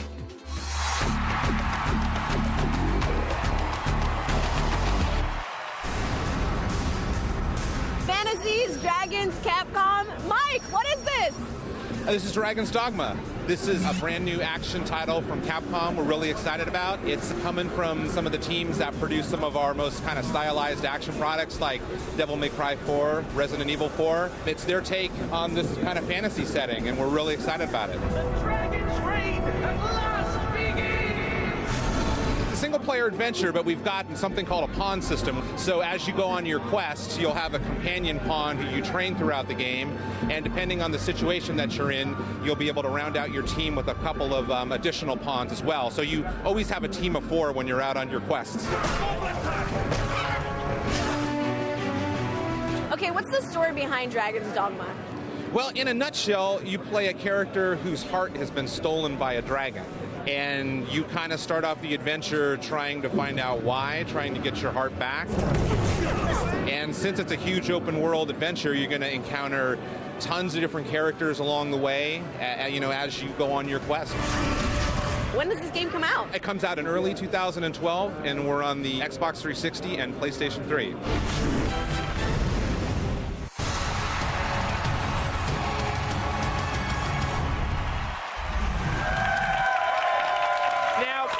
If you ask me, previous Lord of the Rings games were lacking in the decapitation department. Yep.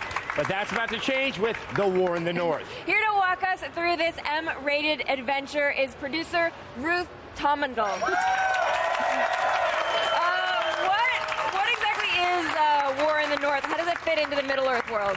It takes place at the same time as the trilogy, the books and the movies that everybody knows, but it's a new story. It's basically a different battle in the same war. Now, it is an M-rated game, and I would say a lot of Lord of the Rings games are a little bit tame, given the world that they're taking place in. So what liberties can you guys take that no one else has? Well, what's great is the movies and the books actually have a lot of violence. I mean, the movies were pretty violent. It's just violence in movies isn't rated as high. So we're really able to get closer to the lore and to what people are familiar with than other games have been able to. So we're really excited that we can make the player feel like more of a badass and also be closer to what people are used to. Now, so that you have a campaign, you can have 3 different characters, and you can play co-op or not co-op, but how do their skills work together? We really want players to have to work together in order to get through. Lord of the Rings is about working together to defeat evil, and we want the game to be about that. It's about supporting each other, it's about depending on your party, and so all of the skills of the characters really tie together, and you have to use them to help your party members out. Now, it sounds like you also get some help from the Eagles. And how do they fit into the game? So the Great Eagles, especially Belaram, who's your companion kind of through the game, you rescue him early in the game, and then he helps you out. He can carry you from place to place, he gives you information, but more importantly, you can call him in combat, and you'll come down and just destroy your foes. So it's really satisfying, and it's awesome. He's completely amazing. And now is that, oh, he just left. I was gonna say, is that what we're looking at there in the background, and he's like, I did some damage, I'm out. Yeah, he basically picks his own target, so you can call him for help. He comes down, chooses the most important target that he can see, and then he'll just completely take them out for you. So now you can play it, of course, single player, and then you'll have AI companions, right? Yeah, any characters that aren't being controlled by a player will be controlled by AI. AI is pretty good. It's not quite as good as a human, so the enemies are a little bit easier if you don't have 3 human players, but it's pretty good, yeah. So obviously the co-op game and the single-player game are the same, except with the addition of other people. It's completely the same campaign all the way through. You can have a friend drop in and drop out if you want to play partway through the campaign or the whole way through in co-op. And now, so can you give us more information about about the abilities of each character? So all 3 characters are really strong in melee, but they're strong in different ways. So the elf tends to push enemies away from her, do more crowd control. The human is great at single target, high damage, and the dwarf is a great tank, so he can take a lot of damage and dish out damage to multiple enemies at once. And now you can actually choose who you're going to play as between levels, so you're not locked in the entire game. Yeah, exactly. If you want to try out a different character or maybe find some secrets that are only available to one of the characters, then you can go through and play the level again as a different character, or just choose another character to play through the next level. Where does this fit sort of in the story of The Lord of the Rings? So kind of as the Fellowship and the Ring are traveling south to Mordor, you start out in the same area. You actually start out in Bree talking to Aragorn.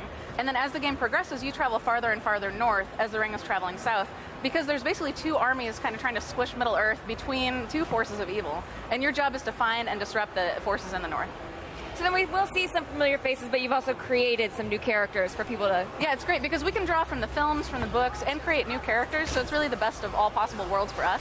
So yeah, we've got definitely characters you'll be familiar with, that you're used to, like Aragorn and some others. New characters like Balaram, and some characters from the books that you haven't seen before in the films.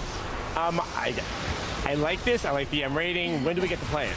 Sometime this year. It's coming out 2011. All right, can't wait. Thank you so much, Thank Ruth. you. Thank you. Kevin, do you know what the show needs? No, what? Video games that make me think of Cannonball Run and its lesser 1984 sequel. Oh, well, it's funny you should say that, Candace. You're in luck, actually. After the break, we're going to go hands-on with Need for Speed The Run. It's about an illegal road race that takes you from San Francisco to New York. We'll be right back. Of course we will.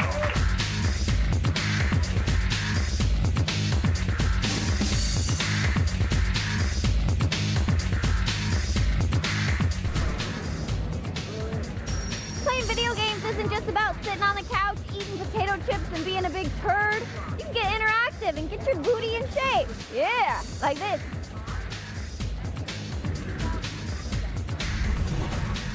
G4's live coverage of E3 2011 is brought to you by Burger King, home of the Whopper.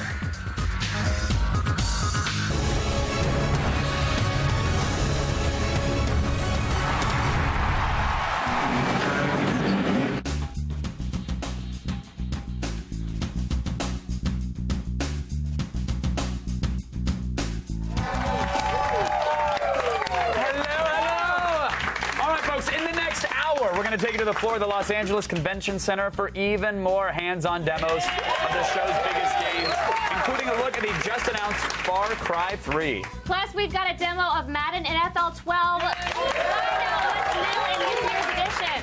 Here's a taste. There's fixes to the injured reserve system in franchise mode. Then we'll hit the floor.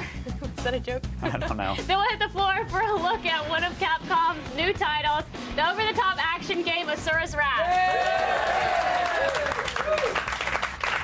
Jokes don't elicit laughter, but why not? I tried to laugh. Believe me, I tried to. If I told you what really goes on at this network when the cameras aren't rolling, you probably wouldn't believe me. But now you might, because there's extensive video documentation. See what goes on behind the scenes of G4 in the Road to E3 presented by the 2011 Ford Fiesta.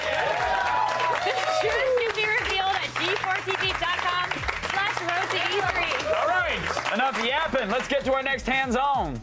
Need for Speed The Run lets you live out a gearhead's fantasy in a legal cross-country road race that has no rules. Adam's on the floor with the demo.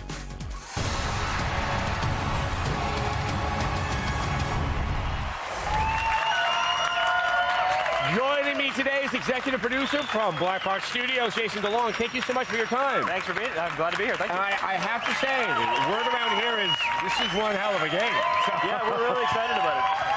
Now, Need for Speed The Run, this is the 18th game? I think we're over 20 now, actually. You're over 20. Yeah, so, yeah. Okay, well into the Need for Speed. I mean, obviously racing is at the core of it, but what are you kind of bringing to the table to revitalize this franchise? Well, I mean, as you say, racing is definitely still the core. It's Need for Speed. Yeah. You know, we know our roots. But this year with Need for Speed, we wanted to bring a few new things to the to the game and that we haven't done before. So one is the concept of the cross-country race. So it's about an illicit high-stakes race from San Francisco to New York. What that implies actually is for the first time in Need for Speed history, we're actually going through real locations across the U.S. Oh, wow. You know, we've always created fictional cities, Belmont City or Seacrest County, these great, you know, fictional drives that we've created. But we just said, you know what, let's look at the rich canvas of the U.S. and see these amazing drives, and let's recreate those. So we're actually going coast to coast, all the way from San Francisco to New York, you know, both into the towns and in between the towns, which is the most important thing. And it's not like Le Mans where like you're actually segmented. It's not you're not actually driving the entire U.S. Well, you know, that would be a pretty big game. But it's you know, we actually, because we went to Frostbite 2 this year for the game, we're able to iterate a lot more quickly and do a lot more quality. Okay, here's the thing that everyone's talking about. Oh, that's not a man driving a car. That is not. So what is this element of the game that you brought to Need for Speed? Yeah, so we brought, well, in going to Frostbite, we wanted to make sure we do a narrative-based, you know, Need for Speed. That's kind of what we do at Black Box traditionally, is tell the story. But in the past, we've only been able to basically have an amazing racing experience and then put the controller down and watch a video that tells you what the story is. We wanted to actually integrate the two in a way we haven't been able to do before. So you're able to get out of the car in the run. It's less than 10% of the game. It's a small part of the game. Yeah. But it is an important part of the game because for us, it's a way to really, you know, keep the action and the adrenaline of the race alive, both in and out of the car, and make you really care about the peril that this character gets into. It's also a great metaphor for the ability to change cars and you know, do different types of gameplay. Like we have obviously a lot of standard racing and you know, high action racing. But here's an example of what we're doing in Chicago this year. You know, Jack needs to get back in the race. The mob's after him. They interrupted his race. They T-boned him earlier in the demos you saw, and now he's on the run trying to get away from the mob and get back in the race. And the only way he could do that is to, unfortunately, steal a cop car. So now he's just trying to get out of Chicago as fast as he can so he can secure another vehicle and get back in the race. So it's really a race across the U.S. with meaning. Yeah, there's definitely. I mean, Jack's got a bit of a sordid past. We won't go into too much detail on the story right now, but he essentially needs to race for his life and be first in New York if he wants to survive. Now, you were mentioning how this is using Frostbite 2.0. This is obviously the engine that's also in Battlefield 3. Yeah. Outside of your ability to tell about a better story, what about the physics and the graphics that you bring to this all franchise? those things. I mean, Frostbite 2 is an incredible tool, and it's you know, we were really happy to partner with our friends at DICE to work on the engine and bring our racing physics into the game in a way that Frostbite hadn't done previously. Like you say, it gives us just obviously gorgeous worlds on PS3. This game looks unbelievable. It gives us amazing world destruction. So beyond the racing, you know, we want to have some memorable high action moments in the race as well. And you know, you're going to see a lot of great world destruction. You see some in Chicago when the heli starts opening fire, and also, you know, audio is amazing. And some of the, you know, the non-consumer facing stuff on the dev side is just an amazing tool for artists. We can just iterate so quickly. We've been able to put over 300 kilometers of track in the game this year, which is more than 3 times than any previous Need for Speed. So we're really excited with what the tool brings us, what Frostbite gives us, and you know, we think the players in the end are going to benefit. So we're really excited about it. Now, Autolog, we saw that last year. Yeah. Is it going to be incorporated into this game? Yeah, we're really, I mean, Autolog is just an awesome tool that Hot Pursuit put in their game from Criterion, and for us, you know, we wanted to figure out how we could integrate Autolog into our story because we are a story-based game. So what we've done is we're tracking the player's progress across the U.S. So it's not just enough to get Jack to New York and finish the story. It's actually about beating your friends to New York as well. So we know second to second, stage to stage, how you're measuring against your friends. And yeah, you know, you made it to Chicago and Jack's still alive. Good job. But maybe your friend beat you by 3.5 minutes, and maybe you want to go back and try a little more. And it makes the run more personal because it's not just about the hundreds of racers that you're facing in the run itself, but about your personal friends list and trying to beat them to New York as well. I gotta say, all it sounds like it's missing is Dom DeLuise. It would be the most perfect. When does the game come out? The game will be out November 15th this year and on all the major consoles. All right, Jason, thank you so much for coming by. I gotta say, my it pleasure. is very impressive. Thanks a lot. Cheers.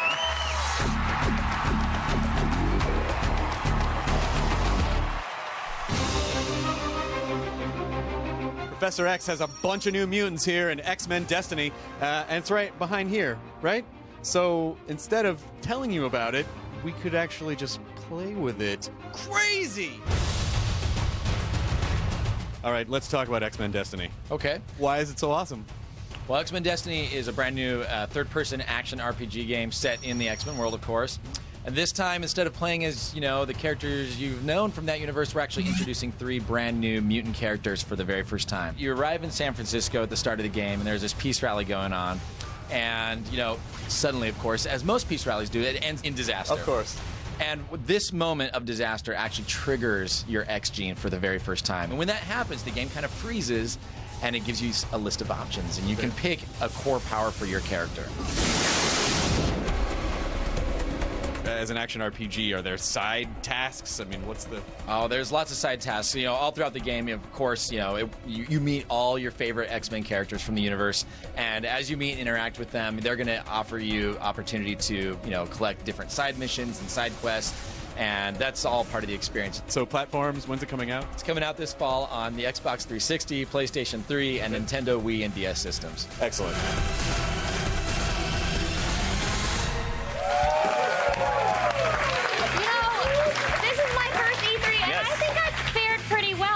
There's another little convention on the way. I'm not sure if you guys have heard of it, but it's called Comic-Con? Yeah, I'll show Candace the ropes in a special live edition of Attack of the Show, straight from the Comic-Con floor. Plus, we'll have a live 1-hour X-Play looking at the con's video games and hours of live coverage on Saturday. Comic-Con is coming this July. Go to g4tv.com/Comic-Con for all the details. All right, coming up, we're going to go hands-on with the year's most anticipated sports game, Madden NFL 12. What about FIFA 12? Doesn't soccer have a broader appeal? This is America. We love Madden and head injuries and turducken, all right? I do love the FIFA. You do.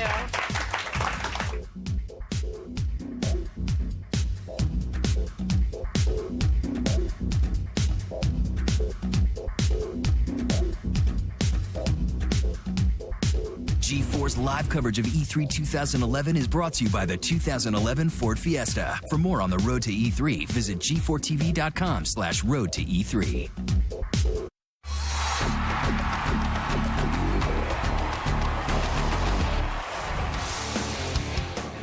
Guys, I think Capcom might have a Kratos killer on their hands. Antoine, tell me about Azura's Wrath. Why are you here, Asura? Azura's Wrath is a brand new action game from Capcom. It's an original IP, and we are trying to redefine the action genre with this game. We're bringing more to the mix. We're bringing shooter mechanics, platforming mechanics. Another example, it's always dynamic cutscenes. The player will always have something to do during these cutscenes. The graphics look incredible. In terms of visual style, Azura's Wrath is a mix of Asian mythology and science fiction. A world like that is not worth saving! Break down the gameplay for us.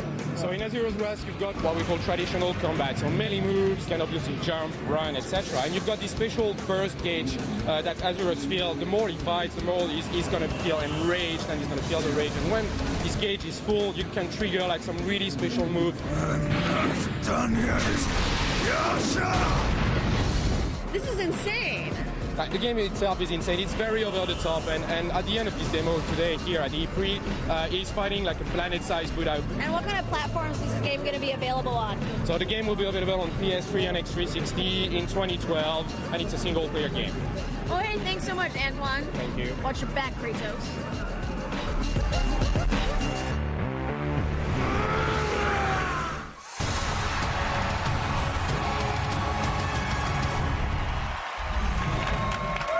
There's no sense losing sleep over whether or not there will be an NFL season this year because either way, Madden 12 is coming, and that's all you need. Joining us is the game's producer, Phil Frazier. Welcome. Hey, Phil. Thanks for having me. All right, so every year fans ask for a little bit more realism, and you have delivered with some changes to the collision detection. I did. Have you ever heard of something called suction? Like on an octopus? That's one form of suction, yeah. No, there's been a phenomenon in Madden called suction over the years where players get sucked into each other. You lose impact on tackles. We've completely redone the collision system this year, so suction is gone from the game. Hits have impact, they look phenomenal, and the gameplay is great. So the franchise mode, that is kind of the heart and soul of Madden. Have there been changes? Is it a big update year or kind of a minor update year? It's a huge update year. Okay. It's not even a big year. It's a huge update year. Franchise has been a feature in our game for a number of seasons now. And for those that don't know, it's the mode that allows you to play as the GM, as the coach. You get to play season after season after season.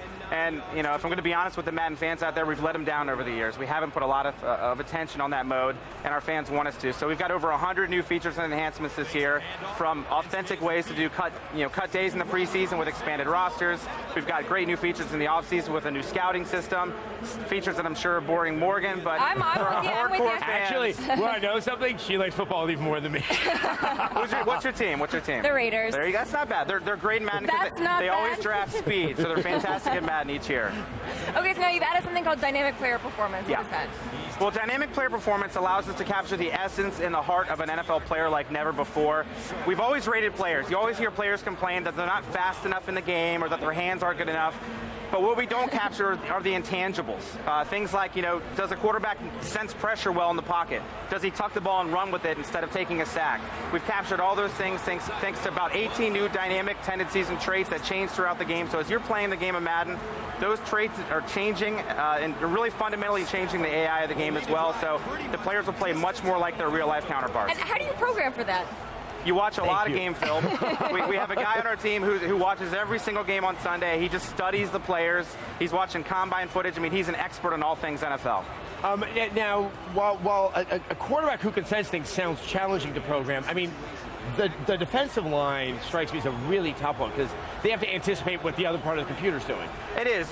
Defensive AI is always a challenge. They have to react to what's happening all around them. And the great thing with defensive AI this year is we've completely redone the zone and man coverage. So you talk a little bit about, the defensive line play, but secondary play has been a major challenge for us in the past. And what we've added is the ability now for our defensive players to be aware of what's happening around them. They're not just focused on what their responsibility is. Mm-hmm. So, if I'm a linebacker and Morgan here's a corner on the outside of me, I know what her assignment is as well. So if I know she's out here, I can actually shade a little bit more inside as well. It allows for a much smarter defense. Mm-hmm. So we saw a little bit of Madden NFL for the Wii U. How is that going to look? Have you even started on that? How's that going? We've started thinking about it. We're of course excited about the possibilities of the hardware. I'm a big fan of Nintendo and what they provided over the years. My biggest, the thing I'm most excited about with that particular hardware is the touchscreen. How can we use the touchscreen in Madden? We've always heard the fantasy of being able to draw a play. Can we actually deliver on that with this device? Maybe. Can you choose a play on the device so you're not giving it away to your opponent? Possibly. So we're taking a look at what Nintendo's offering, and hopefully we can come up with some great concepts. All right, well, we are excited to check it out. When are we going to get to play Madden 12? Madden's going to be out this August, on August 30th, just before the start of the hopeful NFL season. Yes, let's hope. Let's all hope together. Right. Thank you so much for your time. Thank you so much for coming by. We appreciate it. This is the line for Duke Nukem, but come on, I work for G4. It's like, really not going to let me in? I'm just going to bypass this line. Sorry, you guys. So I'm just going to go in. Hey, I'm here to play Duke Nukem. Oh, well, that's awesome. Yep. Please head to the back of the line. Okay, so I'll just head on in there. Sure, I'm on my way to Duke Nukem-topia. This is gonna be awesome. You have a strong grip. Damn it. G4's live coverage of E3 2011 is brought to you by Hanes. Look great, feel great in a Hanes undershirt with the lay flat collar.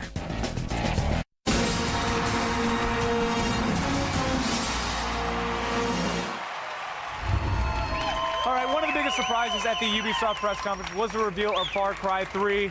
It looks freaking awesome, and we've got the game right now on our stage. Joining us for this hands-on look is producer Dan Hay. Dan, thank you for being here, sir. All right, Dan, here's the thing. We spoke about this. I was at the Ubisoft press conference. I saw what you guys did on stage. Besides the fact that this dude can kill people with knives better than anybody I've ever seen, we know nothing about this game. Why are we in a jungle? Who are we? What's going on? We kept it super secret, right? We wanted to come out, spent about 2 years on this thing, wanted to keep it super secret and come out with shock and awe. So you're in a jungle, you're on an island, you're in this remote place. We basically drew a map and we said, here's Far Cry 1, here's Far Cry 2, there's Far Cry 3. Okay. You're way off in the middle of nowhere. You land on the island, nobody's friendly, and you got to survive. Why does the protagonist always land on islands with a bunch of dicks? What's going on, man? I don't know, man. Landing in Hawaii. Why can't he land somewhere pleasant? It'd be nice to be in Hawaii.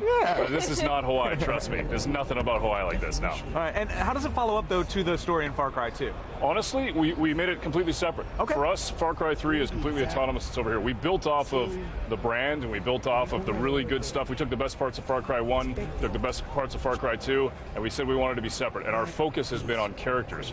Really gritty, real characters who are a little bit crazy. Very cool. Yes, we've seen the crazy man. Yeah, this dude right here. This dude right here. We had to do a little bleeping during the press conference. Yeah, a little bit. Just a touch, right? Yeah, just a tad.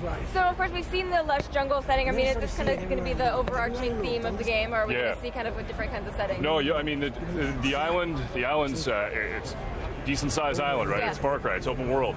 But it's all about diversity of the biomes. You're in the space, and you want to be able to explore different places. So you're going to be able to go underwater and jump down these cenotes. There's volcanoes. There's lava pits. I mean, I've been on the island. There's a lot of stuff to see on there. As a matter of fact, I've been on both islands. So basically what I'm getting here is like, you know what, here's what I want to do. I want to make a game. Where do I want to go on vacation this year? Okay, I'll go there. Oh, we should make a game here. Right, It's a personal thing for you. Yeah. I understand. Yeah. And let's talk about the engine of this game. Something that your company is, the games are amazing because of the engines. When people talk about your engines just as much as they talk about your games. You're bringing something new to the table this year, and it's adding different elements to the game. Right? I mean, you look at Far Cry, and it's always been built off of. You want to look at Far Cry, it's beautiful, it's stunning, right?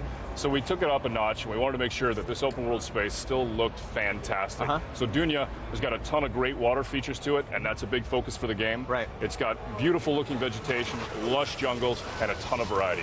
Focus on lighting, focus on just making it look fantastic. Right. And let's talk about the environments themselves and that engine. You've always had incredibly destructible environments, but you guys said something about this time you're going to use the environments to your advantage. Absolutely, what does that right? mean exactly? So if you watch the demo online, you're going to see that Jason, our main character, he uses his environment, right? In this case, he's actually fallen into a cenote, and what happens is there's a waterfall that comes up. He hides behind the waterfall, he hides behind the thunderous sound of the waterfall, and he waits for his moment. If he gets into trouble, he can jump in and out of the water. He's basically using his environment. We wanted to make it gritty and real and feel like you were in the jungle. Very cool, man. So in Far Cry 2, you could actually kind of choose your protagonist. Now, is this something that you're going to bring into this game?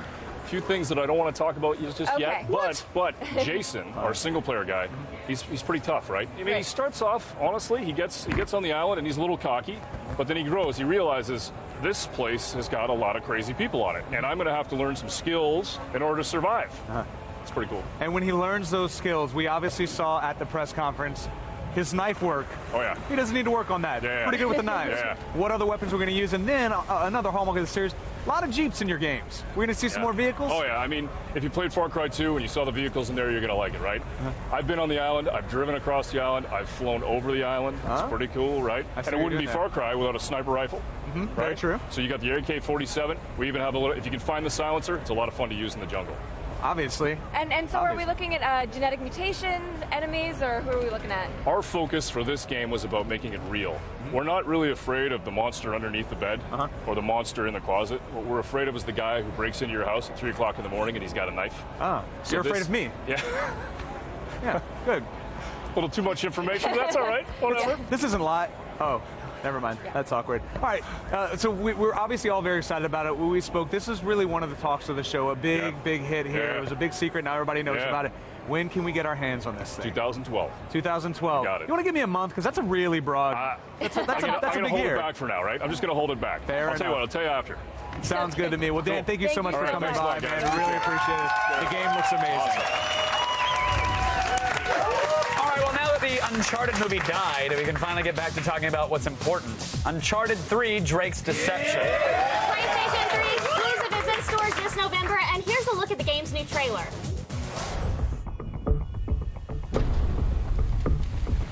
Don't. Stay down. I wonder what you're really afraid of. Not bullets or blood or broken bones. You get off on all this, don't you? I merely want what's mine. Give me that back.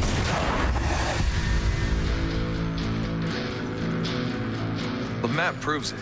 Drake sailed straight through and headed to Arabia. Great, but what for? The legend crops up over and over. Ubar, Aram of the Pillars. City of immeasurable wealth, destroyed by God for its arrogance. The Atlantis of the Sands. Small problem. The Rubal Khali Desert, 600 miles across. I like the immeasurable wealth part, anyway. Finally, Drake's secret will be revealed.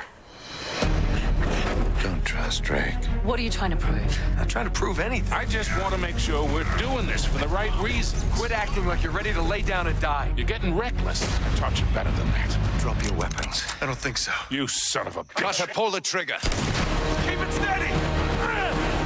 Just tell me what you're looking for. Come on! Get it! Come on, go, go! treasures? Nope. No diabolical warlords? No.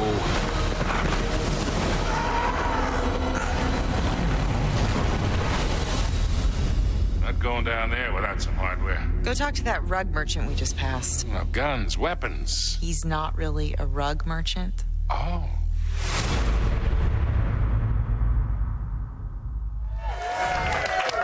Now, when Candace and I aren't hosting extensive, exclusive live coverage of the biggest event in gaming, we're actually hosting another TV show, if you can believe that. In this very studio. What? That looks familiar. Attack of the Show is TV's only source for all the stuff you care about, and this video is evidence supporting that fact. Turn around. Oh my God, I have the best job in the world! Jesus Christ. Don't do my no, they say oh! It's just like college. Nice teaser. Glitter on my camel too. Glitter on my camel too. Magical.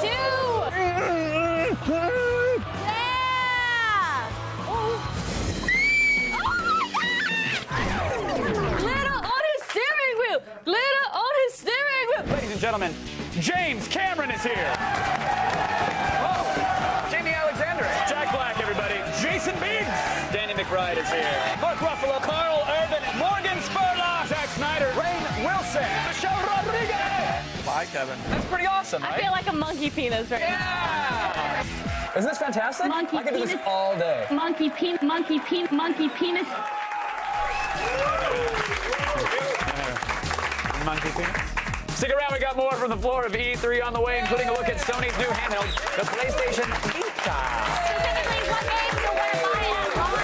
We'll be right back.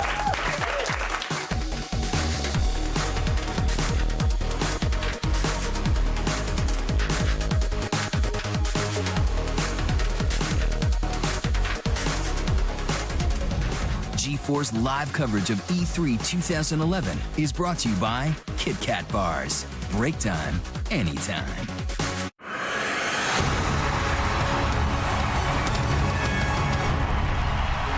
I'm here at the 2K booth, and the long-awaited BioShock title, BioShock Infinite, is here at E3. And by here, I mean it's totally freaking come to life. Songbirds got me! Somebody save me! Help!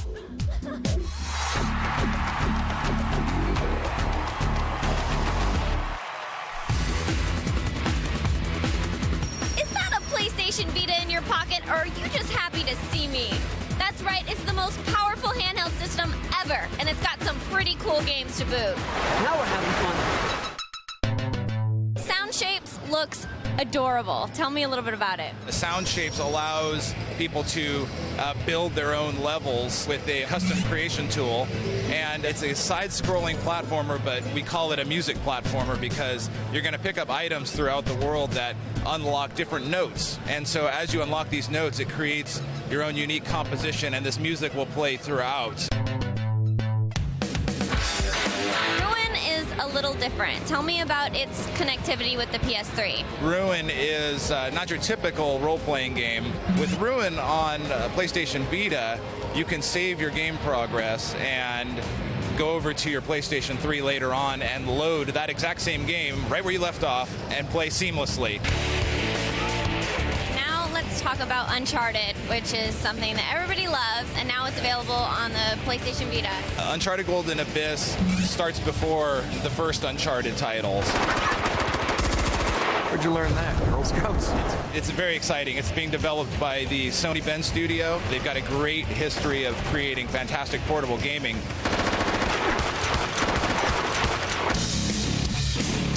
After seeing Sony's mini Marvel, Nintendo has some splaining to do. 3D is for suckers.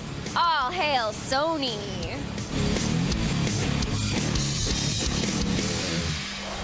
All right, based on the overwhelming response we received from you guys after we showed a clip of G4's new documentary series, Bomb Patrol Afghanistan, we wanted to run it one more time. Take a look at an unprecedented sailor's eye view of the most dangerous job in the world and one of the most dangerous places in the world.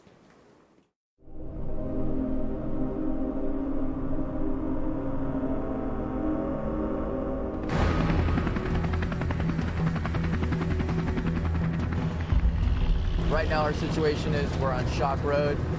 heading south towards the suspected IED is, and then we'll prosecute it from there. We're going out there against something that doesn't have a personality, a soul, and it wants to kill you. About 50 meters, you can see it pretty good. It's on the left-hand side of the road. Charge is in the center. No matter what goes down, I know that other guy's got my back. Hey, EOD topside, we found a cache. I got the demo. Hey, load up, we're pushing out. Give us a couple minutes, can you hold? Getting ready to move. Hey, we gotta get a casualty in here! Throw some bang on there, throw a couple blocks, and we're gonna freaking blow this guy. All right, bring the robot up. Get all your guys down.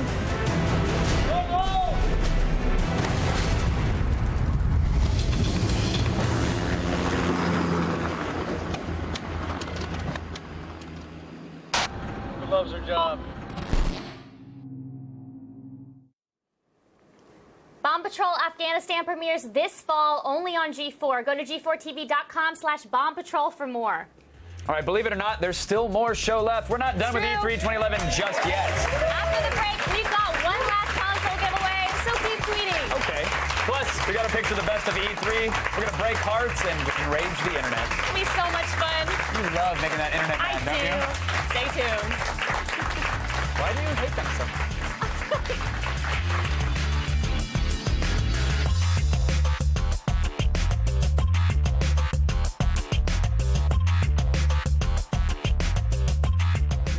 G4's live coverage of E3 2011 is brought to you by GameFly, video game rentals delivered to your door.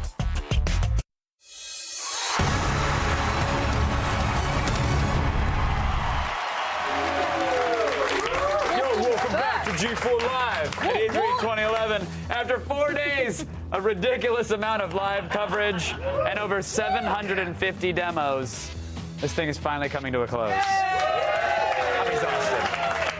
The booth babes are going back into cold storage, and now we have to stare at the calendar and wait for all these games to come out. Let's check in with our Twitter wall one last time, shall we? That's a good idea. Sarah's standing by with another giveaway.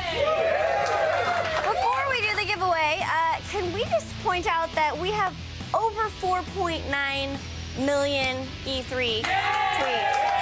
We didn't quite get 5 million, but that was a good effort, guys. Thank you so much. So let's look at some tweets and maybe give our last thing away. What do you guys say? All right? Yeah. Luke Catron says, this has been hands down the greatest E3 coverage G4 has ever done. So many good games to look forward to, and kudos and thanks. Yeah, and Sam K says, I loved E3 on G4. I'm stationed in Japan and kept completely up to date. Loved the Twitter wall and the 360 camera. Bravo, G4. Bravo. And Druid Nectan says, E3 has been amazing. Next year, I will be taking the whole week off. Thank you. And you know what? For that, you have just won an Xbox 360. Congratulations. That means we've given away more than $12,300 worth of gaming consoles during our E3 coverage. Whoa. For complete rules, go to g4tv.com/win. Now back over to dancing Candace and Kevin. I'm not dancing. Candace is. All right, now it's time for our favorite part of the show. We get to pass judgment on everything at E3. And clearly you should trust us. We're going to tell you what we like best. It's like announcing which child you like more, but you get to hurt way more people's feelings. My favorite game at E3 was drumroll. Drumroll. That was a game? No, drumroll. Do it. Drum. Dance Central 2. What were the odds? What do you know? What were I the know odds? you would have never guessed it because I never dance. Hey, there I am dancing. Is that what that's called? I hate you, Kevin. I hate That's very interpretive of you. I like that. Did you have a good time doing it? The best time doing it. Okay, good. I think you and I need a dance-off. Oh, I don't think that needs to happen. You were talking a lot of smack to me. I was just being a realist. I can't. Oh. Dance off. Yeah, all right. Tweet us if you want to dance Is off. there a rec center in danger? Is that what we're dancing for? I feel like there has to be something on the line. I'll think of something. Okay, good. In 2012, we'll have a dance-off. I have week. 2 picks. The first is Hawken. I was blown away by this game. Admittedly, at first it was purely the visuals that did it for me, but after watching it get played, like it looks like it's going to be a hell of a shooter, let alone a fun mech game. Really cool. Yeah, customization's going to be great. The maps look cool. I also loves me some Rage. Not gonna lie. It's putting it on the line. I've been a huge id fan for a while. Admittedly, I feel like they disappointed me with the Doom 3 and the Quake 4s of the world and all that good stuff. Now they're focusing on story. It could be really good. All right, well, before we dismantle the E3 stage and sell it for scrap, we should, I was gonna say crap. Scrap, you know. Same diff. We should probably find out Adam and Morgan's E3 favorites. All right, let's send it back to the convention center one last time. All right.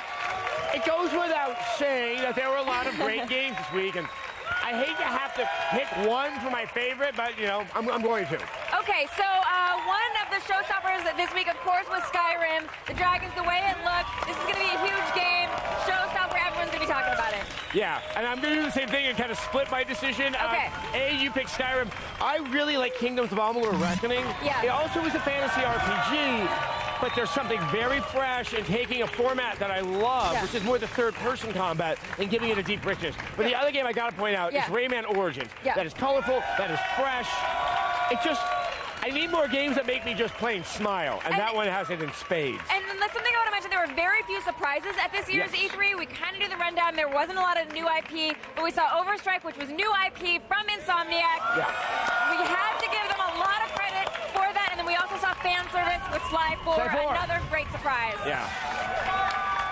So yes, maybe next year a little more surprises, but every game we saw was very, very, very solid. Exactly. All right, E3 maybe coming to a close, but that doesn't mean the gaming stuff. It does not. Next week, we'll be back, Morgan and me, with all new episodes of X-Play at 6:30. Here is the game plan. We are new shows every Monday, Tuesday, and Wednesday. You're going to see reviews, exclusive demos, previews, and everything that's happening in the world of video Like games. everything, even the stuff you don't want to see. Yeah. On Thursdays and Fridays, tune in at 6:30 so you can live tweet with us as we look back at the week's biggest shows.